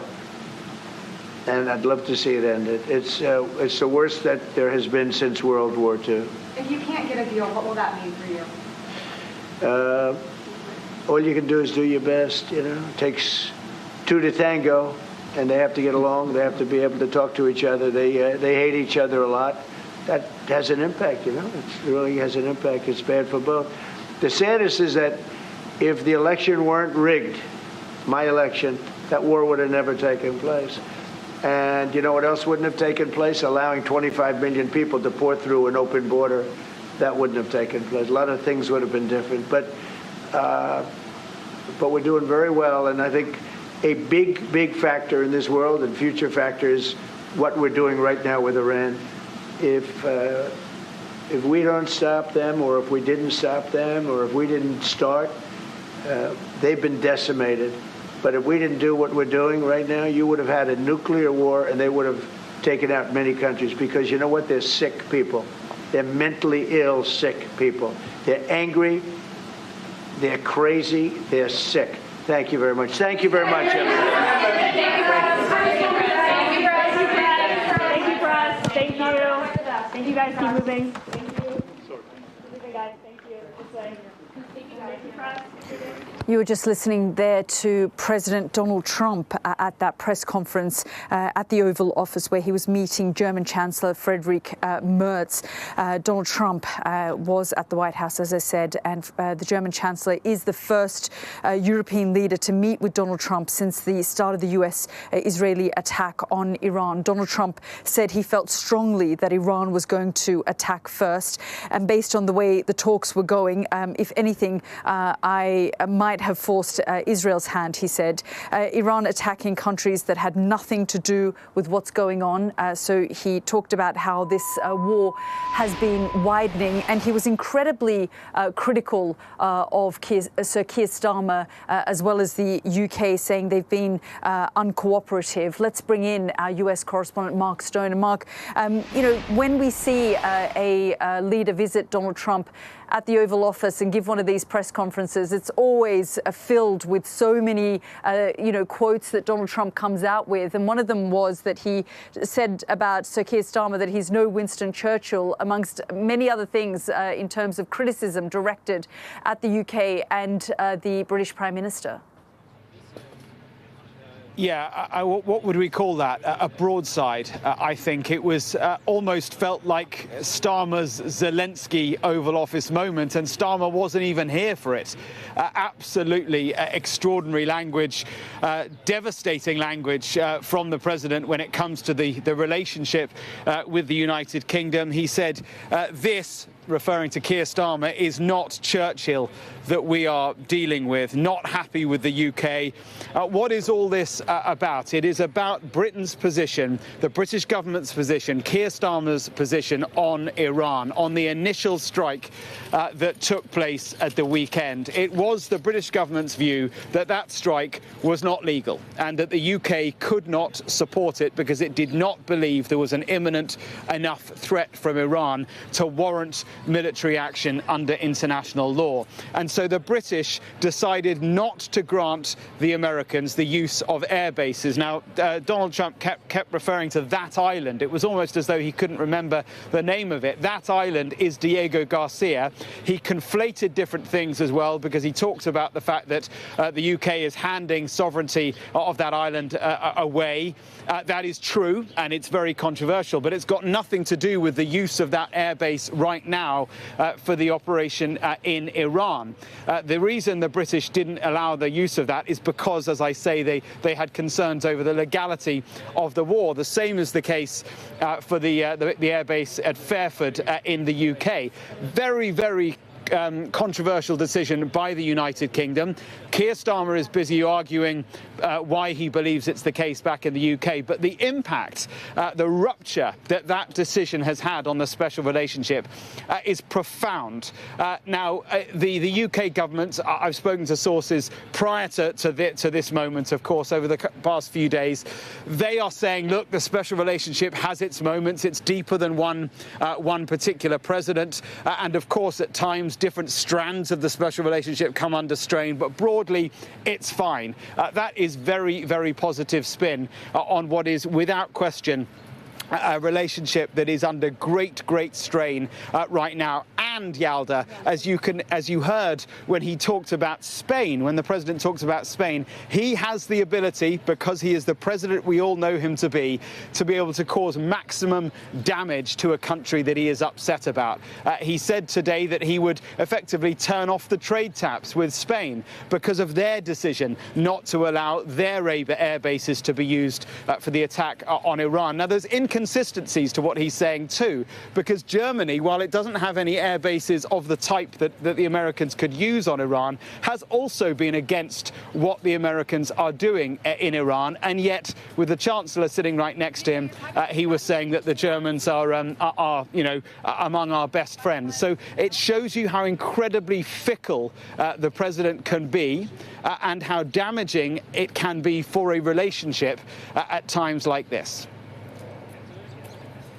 Yeah, absolutely, Mark. Thank you so much for your assessment there of that quite extraordinary press conference. Well, let's go back to the studio and speak to my colleague, Mark Austin, who's there for us. Mark, that was quite an extraordinary press conference that we were listening to there.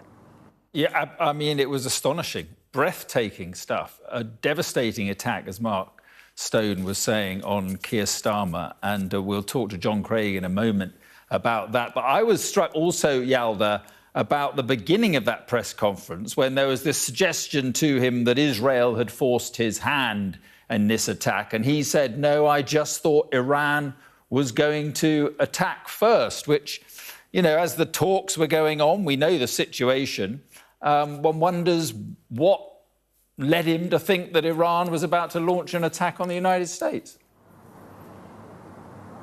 Yes, and, you know, he's made a number of different claims about what the objectives are for this over the course of the last 72 hours. We're 4 days into this conflict, and we've had a number of reasons given to us by Donald Trump, by his Secretary of War, by his Secretary of State, justifying the objectives of this conflict. Because, of course, the big criticism at the moment is, what are the objectives? What is the strategy? What is the end game? How does this all actually end? And Donald Trump began, as you'll remember, on Saturday night talking about regime change, calling on the Iranian people to come out onto the streets and reclaim their country, reclaim their government. And then, of course, we heard from the Secretary of War, who said, we're not interested in nation building. This isn't about regime change. This is about going after their nuclear facilities, ensuring that they don't have the military capabilities to hurt our allies in the region, and also going after any of their proxies. And then, of course, the Secretary of State came out and said,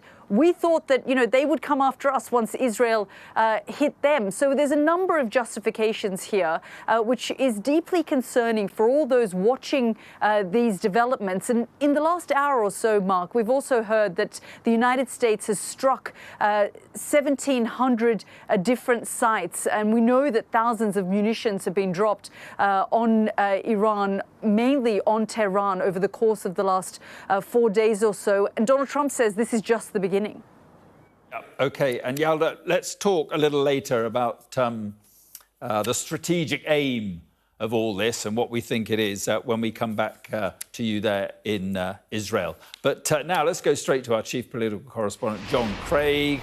And, well, John, I mean, this is the most extraordinary attack on the Prime Minister. What was it? This is not Winston Churchill that we're dealing with. Any response from number 10? Not yet, but it's not the first, Mark, because, of course, in the last, 48 hours, he's also given interviews to the Daily Telegraph and to The Sun. The headline in the Telegraph today is, I'm very disappointed in Keir. I mean, in that particular interview, he said Keir Starmer took far too long to change his mind on the use of those air bases, the one at Fairford in Gloucestershire and the hotly disputed one of Diego Garcia. He also told the Sun suggested he'd said that Sir Keir Starmer was pandering to the Muslims, to Muslim voters. In actual fact, that was suggested to him by the interviewer, and he just sort of seemed to go along with that. But this, of course, in the full view of TV cameras in the Oval Office, he mentioned Churchill not once but twice. First time he said, this is not Winston Churchill we're dealing with. This is not the age of Churchill.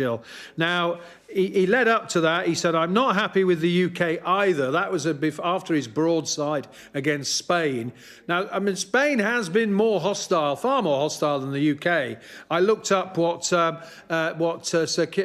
Pedro Sanchez, the Spanish Prime Minister, said about the American involvement and military action at the weekend. This is on Saturday.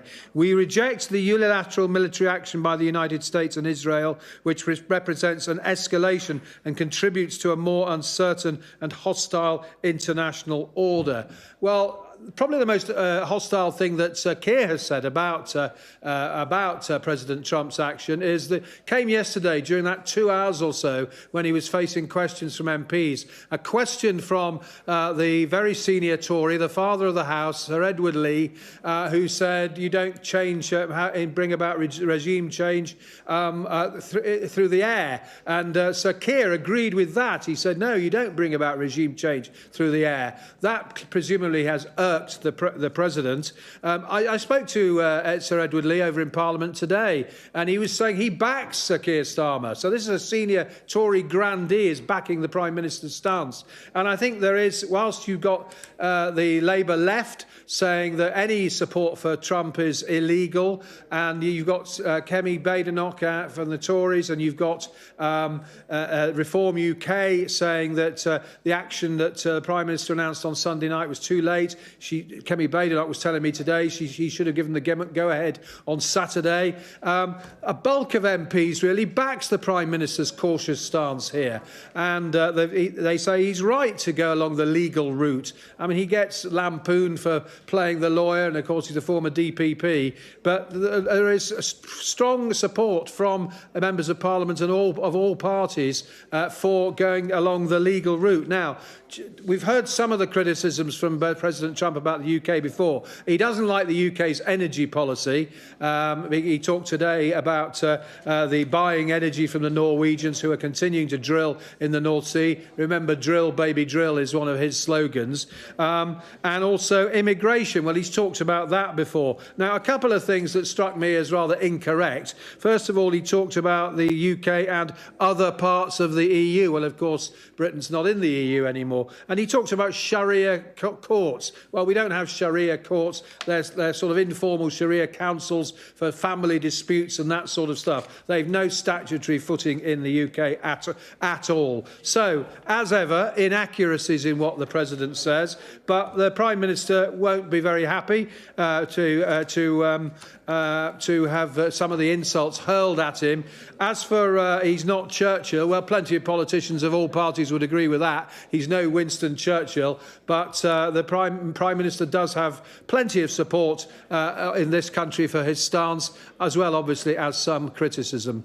Yeah, OK. Well, apparently Downing Street have now pointed us to Keir Starmer's quote yesterday, where he said President Trump has expressed his disagreement with our decision not to get involved in the initial strikes, but it is my duty to judge what is in Britain's national interest. That is what I have done, and I stand by it. So Downing Street pointing us to that. Sadiq Khan, now often mentioned by Donald Trump, and once again he's saying the mayor is clearly, this is a spokesman for the mayor of London, the mayor is clearly still living rent-free in Donald Trump's head. He's obsessed with him. Sadiq could probably claim squatters' rights. Now, back to the war, and it's understood that RAF jets, RAF F-35 jets, have shot down drones over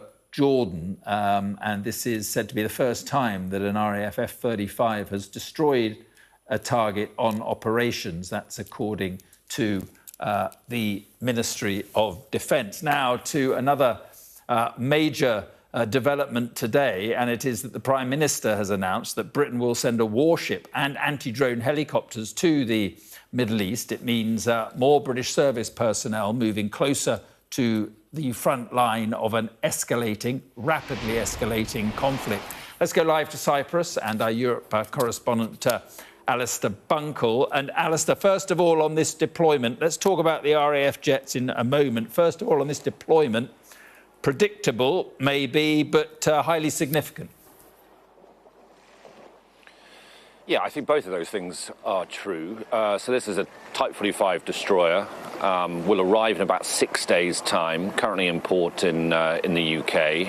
Has a very capable anti-ballistic missile ability, something that the British don't have apart from these ships, and so could be quite useful in this part of the Eastern Mediterranean. They'll also deploy some Wildcat helicopters, which have the capability of shooting down drones as well, probably more relevant to Cyprus, which has undergone 2 small-scale but still drone attacks on Sunday and Monday. The ones on Monday were shot down. On Sunday, one of the drones landed on the runway at RAF Akrotiri here on Cyprus. Whatever damage it did, the runway is clearly operational. I've seen planes taking off and landing through today. But Cyprus, you might sort of think of it as a European holiday destination. I mean, it is really sort of geographically pretty much in the Middle East, it's only a very short half-an-hour flight to either Beirut or to Tel Aviv, and you've got this major British base here, not just British. American forces have long been here as well. And so, as the political argument goes on as to whether or not Sir Keir Starmer should have given his backing to US and Israeli operations from the off, that you probably could say is somewhat subjective. I think what is probably less subjective is that, why were these assets, these defensive assets, not put in place earlier, given everybody could see the US military build-up a long way off? The probability of war was pretty high. And I think some might say that Sir Keir Starmer should have ordered these ships and these helicopters to have been here ahead of any action. Yeah, and just a very quick word on these F-35 RAF jets shooting down drones, we're told, in the last few minutes over Jordan. Yeah, I guess they were operating from here because there are F-35 jets here on Cyprus. And again, talking about flying time to get to Jordan really isn't, it's less than an hour's flight away, particularly if you were travelling supersonic. And I don't know whether they were, but there was a sonic boom heard on Cyprus last night. Some people thought it was another drone explosion, but I think that was an RAF jet, so it might have been linked to that. Not the only incident of British forces shooting down drones from Iran over the last couple of days. A press release from the Ministry of Defence says that a British counter-drone unit neutralised drones in Iraqi airspace, whilst an RAF Typhoon operating with the Qataris also shot down an Iranian one-way attack drone directed at Qatar on Monday. So, Keir Starmer initially tried to keep Britain out of this war. They are not involved in offensive actions against Iran, well, at least not yet. But, Britain is being dragged into it, as so much of the region is, whether they like it or not. Ali Bunkel there in Cyprus, thank you very much indeed. Let's speak now to Javid Ali, national security expert at the Gerald Ford School of Public Policy. Thank you very much for being with us. I just want to ask you, first of all, about what President Trump has just said in response to this suggestion that Israel forced his hand and pushed him into this major attack. He said, no, I just thought Iran was going to attack first. Was there any evidence for that? Well, Mark, nice to be with you. And obviously, none of us on the outside looking in are going to know what precise intelligence either Israel or the United States had that perhaps was revealing indicators of some Iranian preemptive attack. But I had assessed prior to Saturday that Iran would, despite this significant military buildup, certainly on the U.S. side, that had been developing for weeks, that they would not preempt because they had too much to lose by preempting. So again, we're going to have to wait and see what the story is, if there actually were indicators of that, but we just don't know the answer right now. Right. And when he says the Navy's gone, the Air Force is out, they're no longer have any air protection, the huge numbers of Iranian leaders that have been taken out, according to the Americans and the Israelis. Is this regime, in your view, still intact? I would argue the regime still is intact. There's still a transitional government led by three people that we have been hearing about. And the most important part of this, beyond at the political level, is the fact that the Islamic Revolutionary Guard Corps is still firing weapons in its inventory of ballistic missiles, drones, cruise missiles, and all across the region.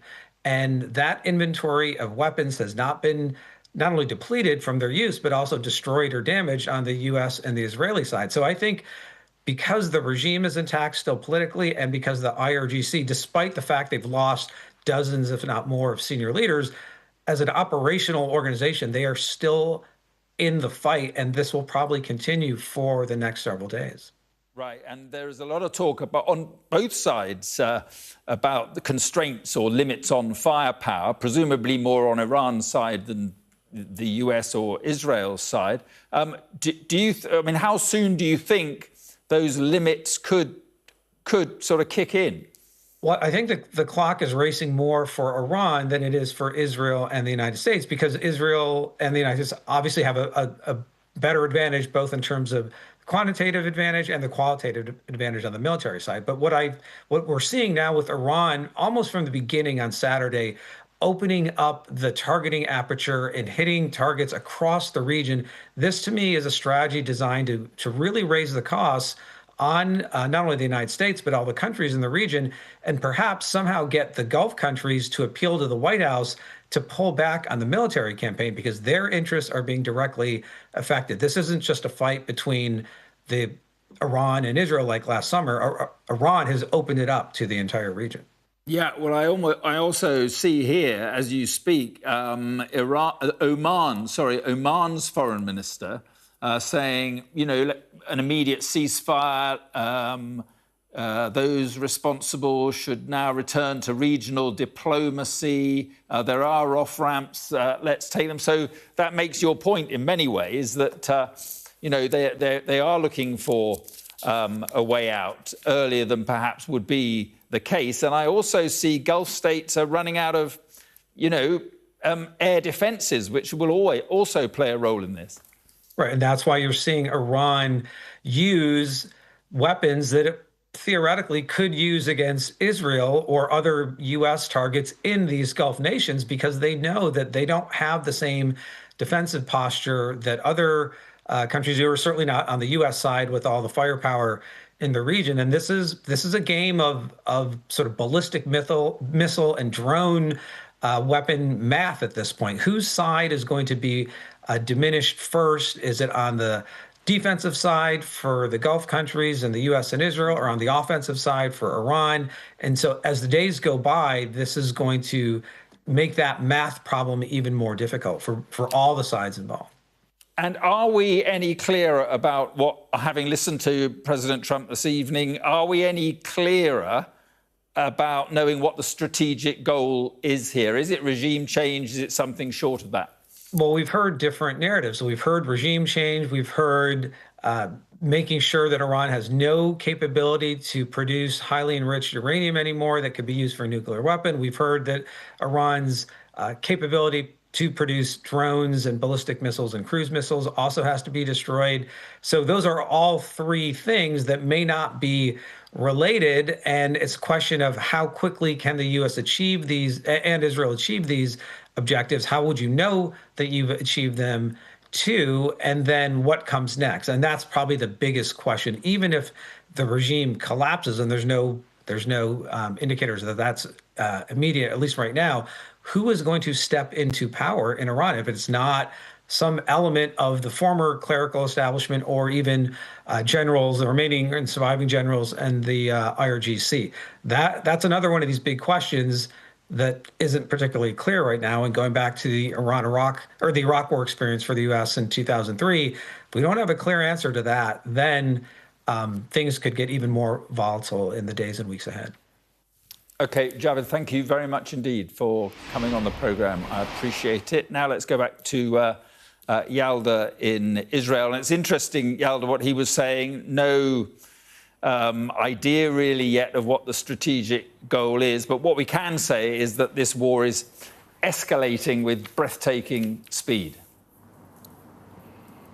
Yeah, absolutely. And Mark, when you see these calls now by the United States to clear embassies in at least 14 different countries in the area and territories, it does make you think and feel quite alarmed that they didn't prepare for this beforehand. Donald Trump was actually asked about this, and he said that things happened so quickly that we weren't able to move people and staff at those embassies sooner. I guess Donald Trump, the Trump administration and the Israelis perhaps didn't anticipate that this would spread and escalate as far and wide as it has. But Mark, I just want to bring our audiences up to date with the developments of the last 24 hours or so. The US and Israel have continued to pound Iran since the killing of Ayatollah Ali Khamenei, with explosions ringing out throughout the night in the capital, Tehran. The Red Crescent Society estimates at least 787 people in Iran have been killed by airstrikes since the war began. In the southern Iranian city of Minab, a mass funeral was held today for 165 people killed in what is described as an attack on a girls' school on Saturday. Iranian state television showed thousands of people in a public square. The US Central Command says officials are looking into reports a school was struck. Well, meanwhile, strikes have rocked the Beirut skyline as the Israeli military ramped up operations in Lebanon against the Iran-backed militia group Hezbollah. The Israel Defense Forces say soldiers are now operating in southern Lebanon in what it describes as a forward defense posture. Let's bring in our international correspondent, Diana Magnay, who joins us. And Diana, there is so much that's happening here every single day. It's hard to believe we're only day 4 into this. And of course, President Trump laying out more of the case of why he went into this war, now saying he believed Iran was going to strike first, which is what we heard from his Secretary of State as well. Right, but his Secretary of State said that Israel had forced his hand, and then Donald Trump is no, I forced Israel's hand. You know, I think they are trying to build a case for a legal case for how they went in the first place, that there was the threat of an imminent attack. But none of it really makes sense, given the fact we heard from Donald Trump before that they had the intelligence of this meeting, which is why they decided to get the whole thing rolling. So I think, I'm sure also that we'll hear more in the days to come. I thought there was quite a lot that was interesting there that we haven't discussed yet. You know, when Donald Trump says that the munitions are clearly going down for Iran, you've been here the last 24 hours. Yes, there have been missile strikes and sirens, but it's been nothing like the extent of the first 48 hours.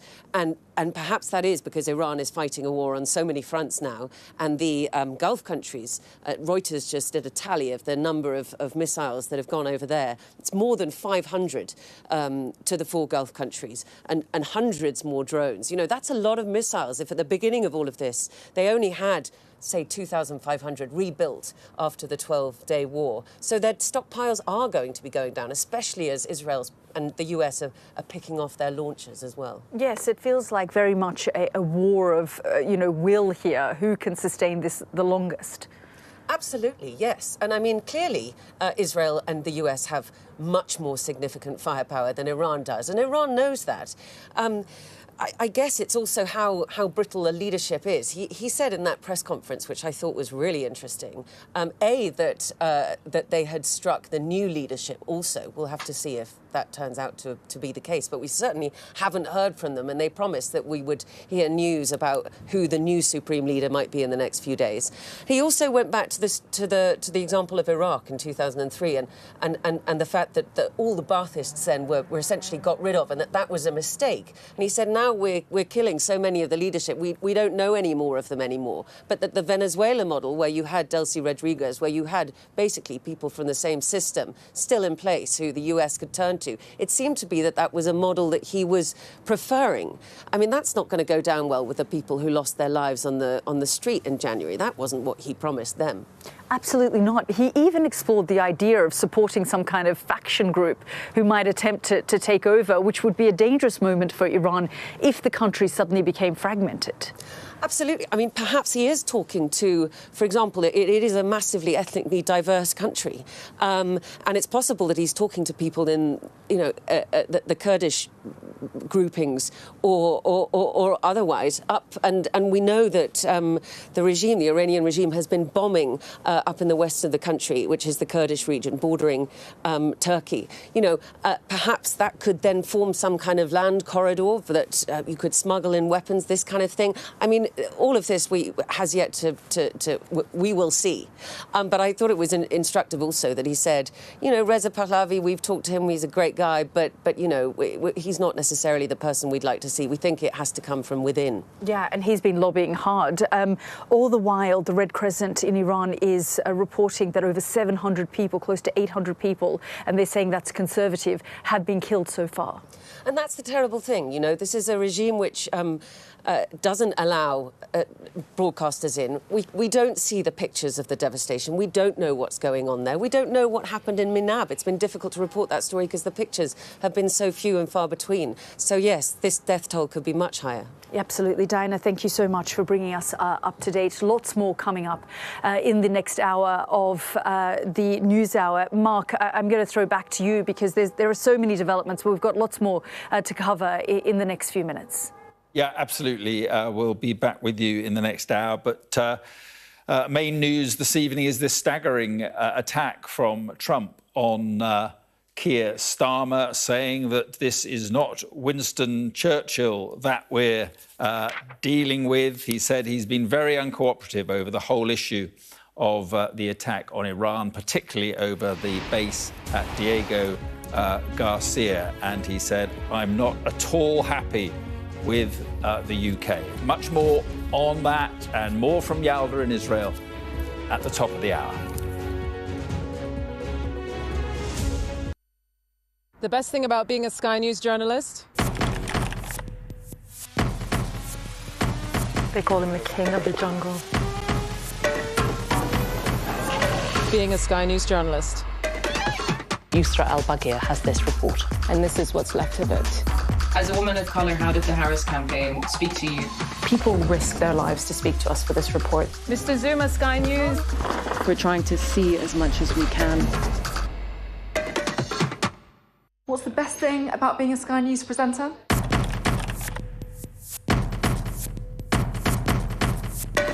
We've done the work and the reading, so you don't have to. Being a Sky News presenter. Hello and welcome, Westminster, the heart of British politics. I'm so sorry about what happened to you. So what on earth is going on? It's not true. Can I tell you what I think? It's really unusual. Mornings with Ridge and Frost. Let's crack on. Let's get started.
Good evening, this is the News Hour. I'm Mark Austin. Our breaking story this evening, the special relationship under severe strain as Donald Trump lashes out at Sir Keir Starmer over the war with Iran.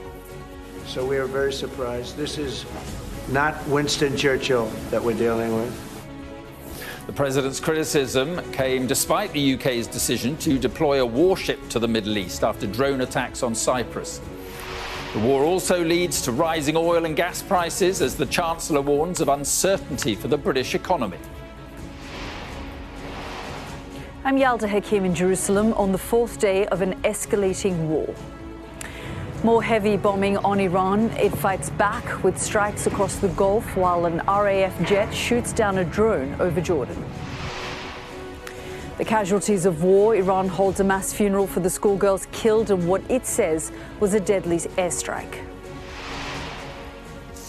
And good to be home. The first evacuation flights from the Middle East land back on British soil. And the challenge for the Chancellor, how to shore up the economy in the turbulence of war.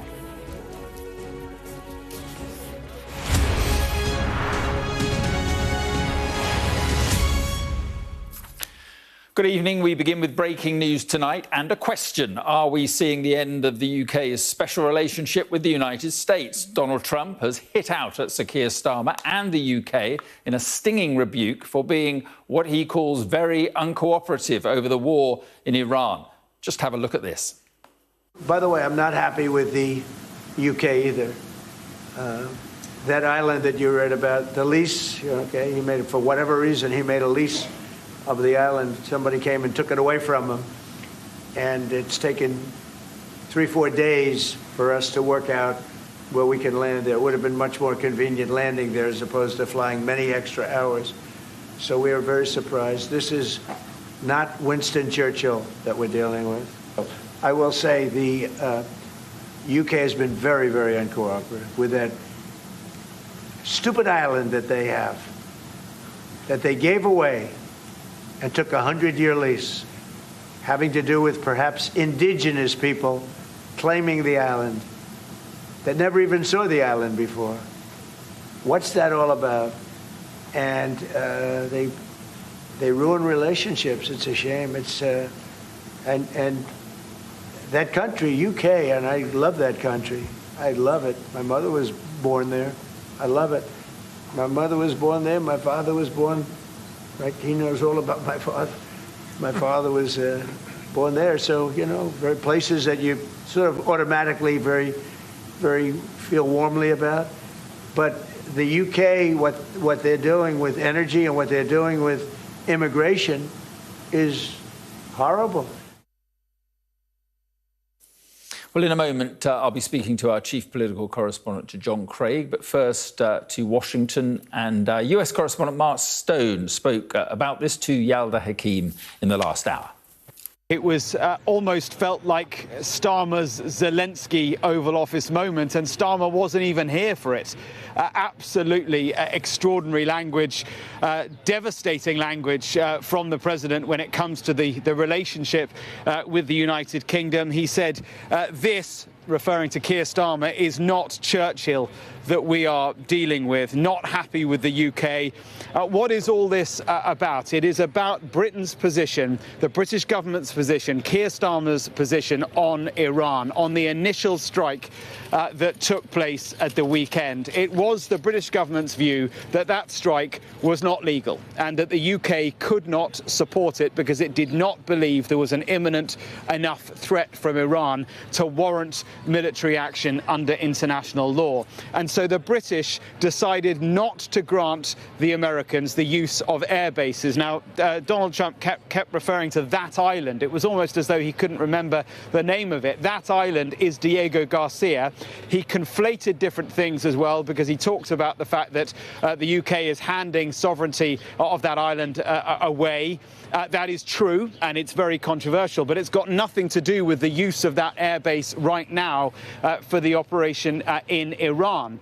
The reason the British didn't allow the use of that is because, as I say, they had concerns over the legality of the war. The same is the case for the airbase at Fairford in the UK. Very, very controversial decision by the United Kingdom. Keir Starmer is busy arguing why he believes it's the case back in the UK, but the impact, the rupture that decision has had on the special relationship is profound. Now, the UK government, I've spoken to sources prior to this moment, of course, over the past few days. They are saying, look, the special relationship has its moments. It's deeper than one particular president, and of course, at times, different strands of the special relationship come under strain, but broadly, it's fine. That is very, very positive spin on what is, without question, a relationship that is under great strain right now. And Yalda, as you heard when he talked about Spain, when the president talks about Spain, he has the ability, because he is the president we all know him to be able to cause maximum damage to a country that he is upset about. He said today that he would effectively turn off the trade taps with Spain. Mark Stone speaking to Yalda Hakim in the last hour. Well, our chief political correspondent, John Craig, joins me now. And a breathtaking attack, this, John. Any word at all yet from Downing Street? Yes, we do have a response from Downing Street. It's referring to what the PM said in the Commons yesterday. But first, let me just say this is not the first Donald Trump attack on the Prime Minister this week. In fact, it's the third. Because, first of all, he gave an interview to the Daily Telegraph where he said he was very disappointed in Keir, he said. And he said he took far too long to change his mind on allowing for the bases, that's Fairford in Gloucestershire, and Diego Garcia to be used for what the Prime Minister called defensive action as opposed to offensive. Then, of course, he gave an interview to The Sun in which he talked about the Prime Minister putting the special relationship in peril, and he said that when it was put to him that Sir Keir might be pandering to Muslim voters, he said he could be. Well, Number 10 remained defiant despite that Oval Office tirade. They have pointed straight away to the Prime Minister's words during his first of all his statement and then the long question and answer session in the House of Commons. This is what he said in reference to his apparent disagreement with President Trump. President Trump has expressed his disagreement with our decision not to get involved in the initial strikes. But it is my duty to judge what is in Britain's national interest. That is what I've done, and I stand by it. This government does not believe in regime change from the skies, and I thank him for his question. The lessons of history have taught us that it is important when we make decisions like this that we establish there is a lawful basis for what the United Kingdom is doing. That is one of the lessons from Iraq. Well, the second half of that quotation was, in fact, an answer to a question from the Father of the House, Sir Edward Lee, about regime change from the skies. Many MPs believe that was the most significant thing that the Prime Minister said in the whole of his 2 hours at the dispatch box yesterday afternoon. And that was welcomed by a lot of MPs, even those on the Tory side. In fact, I spoke to Sir Edward Lee today. He welcomed what the Prime Minister said. Now, another part of the attack from the President today was on his old foe, Sadiq Khan, the Mayor of London. Now, as well as criticising UK government policy over, for example, energy policy, the North Sea, the UK's move to renewables, stopping drilling in the North Sea, which he's strongly opposed to, and immigration, he talked about Sharia courts. Now, in fact, there aren't Sharia courts in the UK. There's Sharia councils, they're known as. They're not, have no statutory basis whatsoever. They're used for settling family disputes and things like that. But it's long been claimed by the President that Sadiq Khan wants to establish Sharia law in the UK. Now, in response, a spokesperson for the Mayor, Sadiq Khan, has told Sky News this. The Mayor is clearly still living rent-free in Donald Trump's head. He's obsessed with him. Sadiq could probably claim squatters' rights. Well, that's a phrase we've heard used by Sadiq Khan a few times before after previous attacks by the American president. Should just point out, as well as the Sharia court's inaccuracy, there's another thing that the president said at one point during his attack. He talked about the UK and other parts of the EU. Well, of course, the UK is no longer part of the EU. a lot of people in Parliament would probably say, well, yes, Sir Keir Starmer is no Winston Churchill. A lot of Labour MPs often say he's no Tony Blair either. But it was a cruel jibe, and it may well have caused offence, but clearly the response from Downing Street is defiant. Will the President eventually goad Sir Keir into what we often call a Love Actually moment, where the Prime Minister Hugh Grant in the 2003 film said, we may be a small country, but we're a great country too. And he went on to list all sorts of UK heroes. Unfortunately, one of them was, you guessed it, Winston Churchill. OK, John, thank you very much indeed. Well, the attack on Sir Keir Starmer came, perhaps ironically, in the circumstances, as news broke that an RAF jet had shot down drones over Jordan, and on the same day that the Prime Minister announced that Britain will send a warship and anti-drone helicopters to the Middle East. It means more British service personnel moving closer to the front line of this conflict. Our security and defence editor, Deborah Haynes, joins me now. And I guess in the circumstances, Deborah, predictable, but nevertheless significant. Yes, well, it was evident ever since we had that drone attack against RAF at Quatiri in Cyprus on Sunday that the UK clearly needed to do more to bolster its air defences. Quite surprising that a drone was able to get through. And so now we hear today that the Royal Navy is going to be sending HMS Dragon, which is a Type 45 destroyer. It's currently in Portsmouth. I understand there's no plans for it to move today, but it could obviously move as early as tomorrow. It's going to take about 5 to 7 days until it gets to the region, though, so it's not like an immediate solution to the threat. But this warship is of a variety that is the only type of kit in the British arsenal that can take out ballistic missiles, which obviously is something that Iran possesses. As well as that, the UK is sending 2 helicopters, Wildcat helicopters, which we're told by the Ministry of Defence are armed with counter-drone technologies, again, bolstering that drone defence.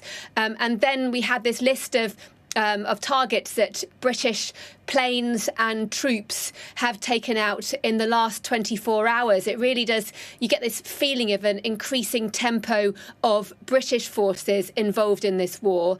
F-35 jets, plural, we're told, took out drones in Jordan. Now that is, it really does underline how cost ineffective it is to use these sophisticated warplanes against much cheaper drones. It'd be interesting to know what the comparison of the missiles that the F-35s were using and the cost of the drone. But there you go, that's what we're doing. And as well as that, we've got a Typhoon jet. We reported this already, but in the last 24 hours, that took out a drone in Qatar, and as well, ground-based troops, so counter-drone unit, thought to be in Iraq, and it took out drones again in the last 24 hours in Iraqi airspace that were threatening coalition forces. It seems that this is in addition to a previous incident we reported on Sunday of a counter-drone unit doing exactly that. So it does give this sense of additional British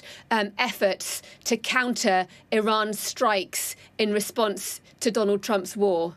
Yeah, and despite this sort of earlier hesitancy, if you like, Deborah, I mean, are we seeing Britain getting sucked in ever more into this conflict? I mean, that is the thing that is leaving people really sort of scratching their heads, because it would not have been a surprise to anyone inside the Ministry of Defence that this kind of threat would escalate if America and Israel were to attack Iran. In fact, they run war games for this kind of thing. They do contingency planning to prepare for this sort of eventuality. They would have known full well that US and Israel launching attacks on Iran in this kind of way would lead to the Iranian regime then firing missiles and drones at American, Israeli and British targets in the Gulf. And we've seen that play out. And of course, that means that then the UK would come into the firing line. And so the fact that you had the Prime Minister initially not allowing the Americans to use British bases to launch their strikes against Iran, and then U-turning on that decision, but dancing around this idea of defensive operations versus offensive operations, where he could have just made it very clear from the very start that America could use British bases if the targets they were striking in Iran were things like ballistic missile stockpiles and launchers that could be used by Iran to hit British interests. That would have clearly been an act of self-defence, preemptive self-defence, the same kind of justification that he's now giving, but after already attracting the ire and the fury of Donald Trump. OK, Deborah, thank you very much indeed. Let's go straight to my colleague Yalda Hakim in Israel. And, of course, Yalda, Donald Trump's attack on Keir Starmer will be making the headlines here this evening, but so much more is happening, and this conflict is escalating at real pace. Absolutely. At a rate that perhaps the United States and Israel probably weren't fully prepared and aware of. I mean, you look at the number of embassies they've called on to evacuate, and they've told people to take whatever commercial flights they can take, which seems wild in this moment, Mark, because there aren't any commercial flights, and the ones that are starting to operate, you know, are dealing with tens of thousands of people that they're trying to evacuate. And that was put to Donald Trump. Why he didn't move fast enough. And he said, frankly, because everything happened so quickly, those orders to launch those airstrikes on Iran happened late on Friday morning, evening, and then, of course, early hours of Saturday morning in Tehran, it was struck. So a lot of developments there. As you say, a lot of things that were raised out of that press conference that we saw, not just the attacks on Keir Starmer, but him saying that, you know, he believed that Iran would hit the United States or US interests if they didn't do this on Saturday. And so there's a lot of pressure on the Trump administration, and we're hearing a lot of justifications over the course of the last 4 days on why they actually began this conflict. But let's just bring you up to date with the developments of the last 24 hours. I'm just going to talk you through them.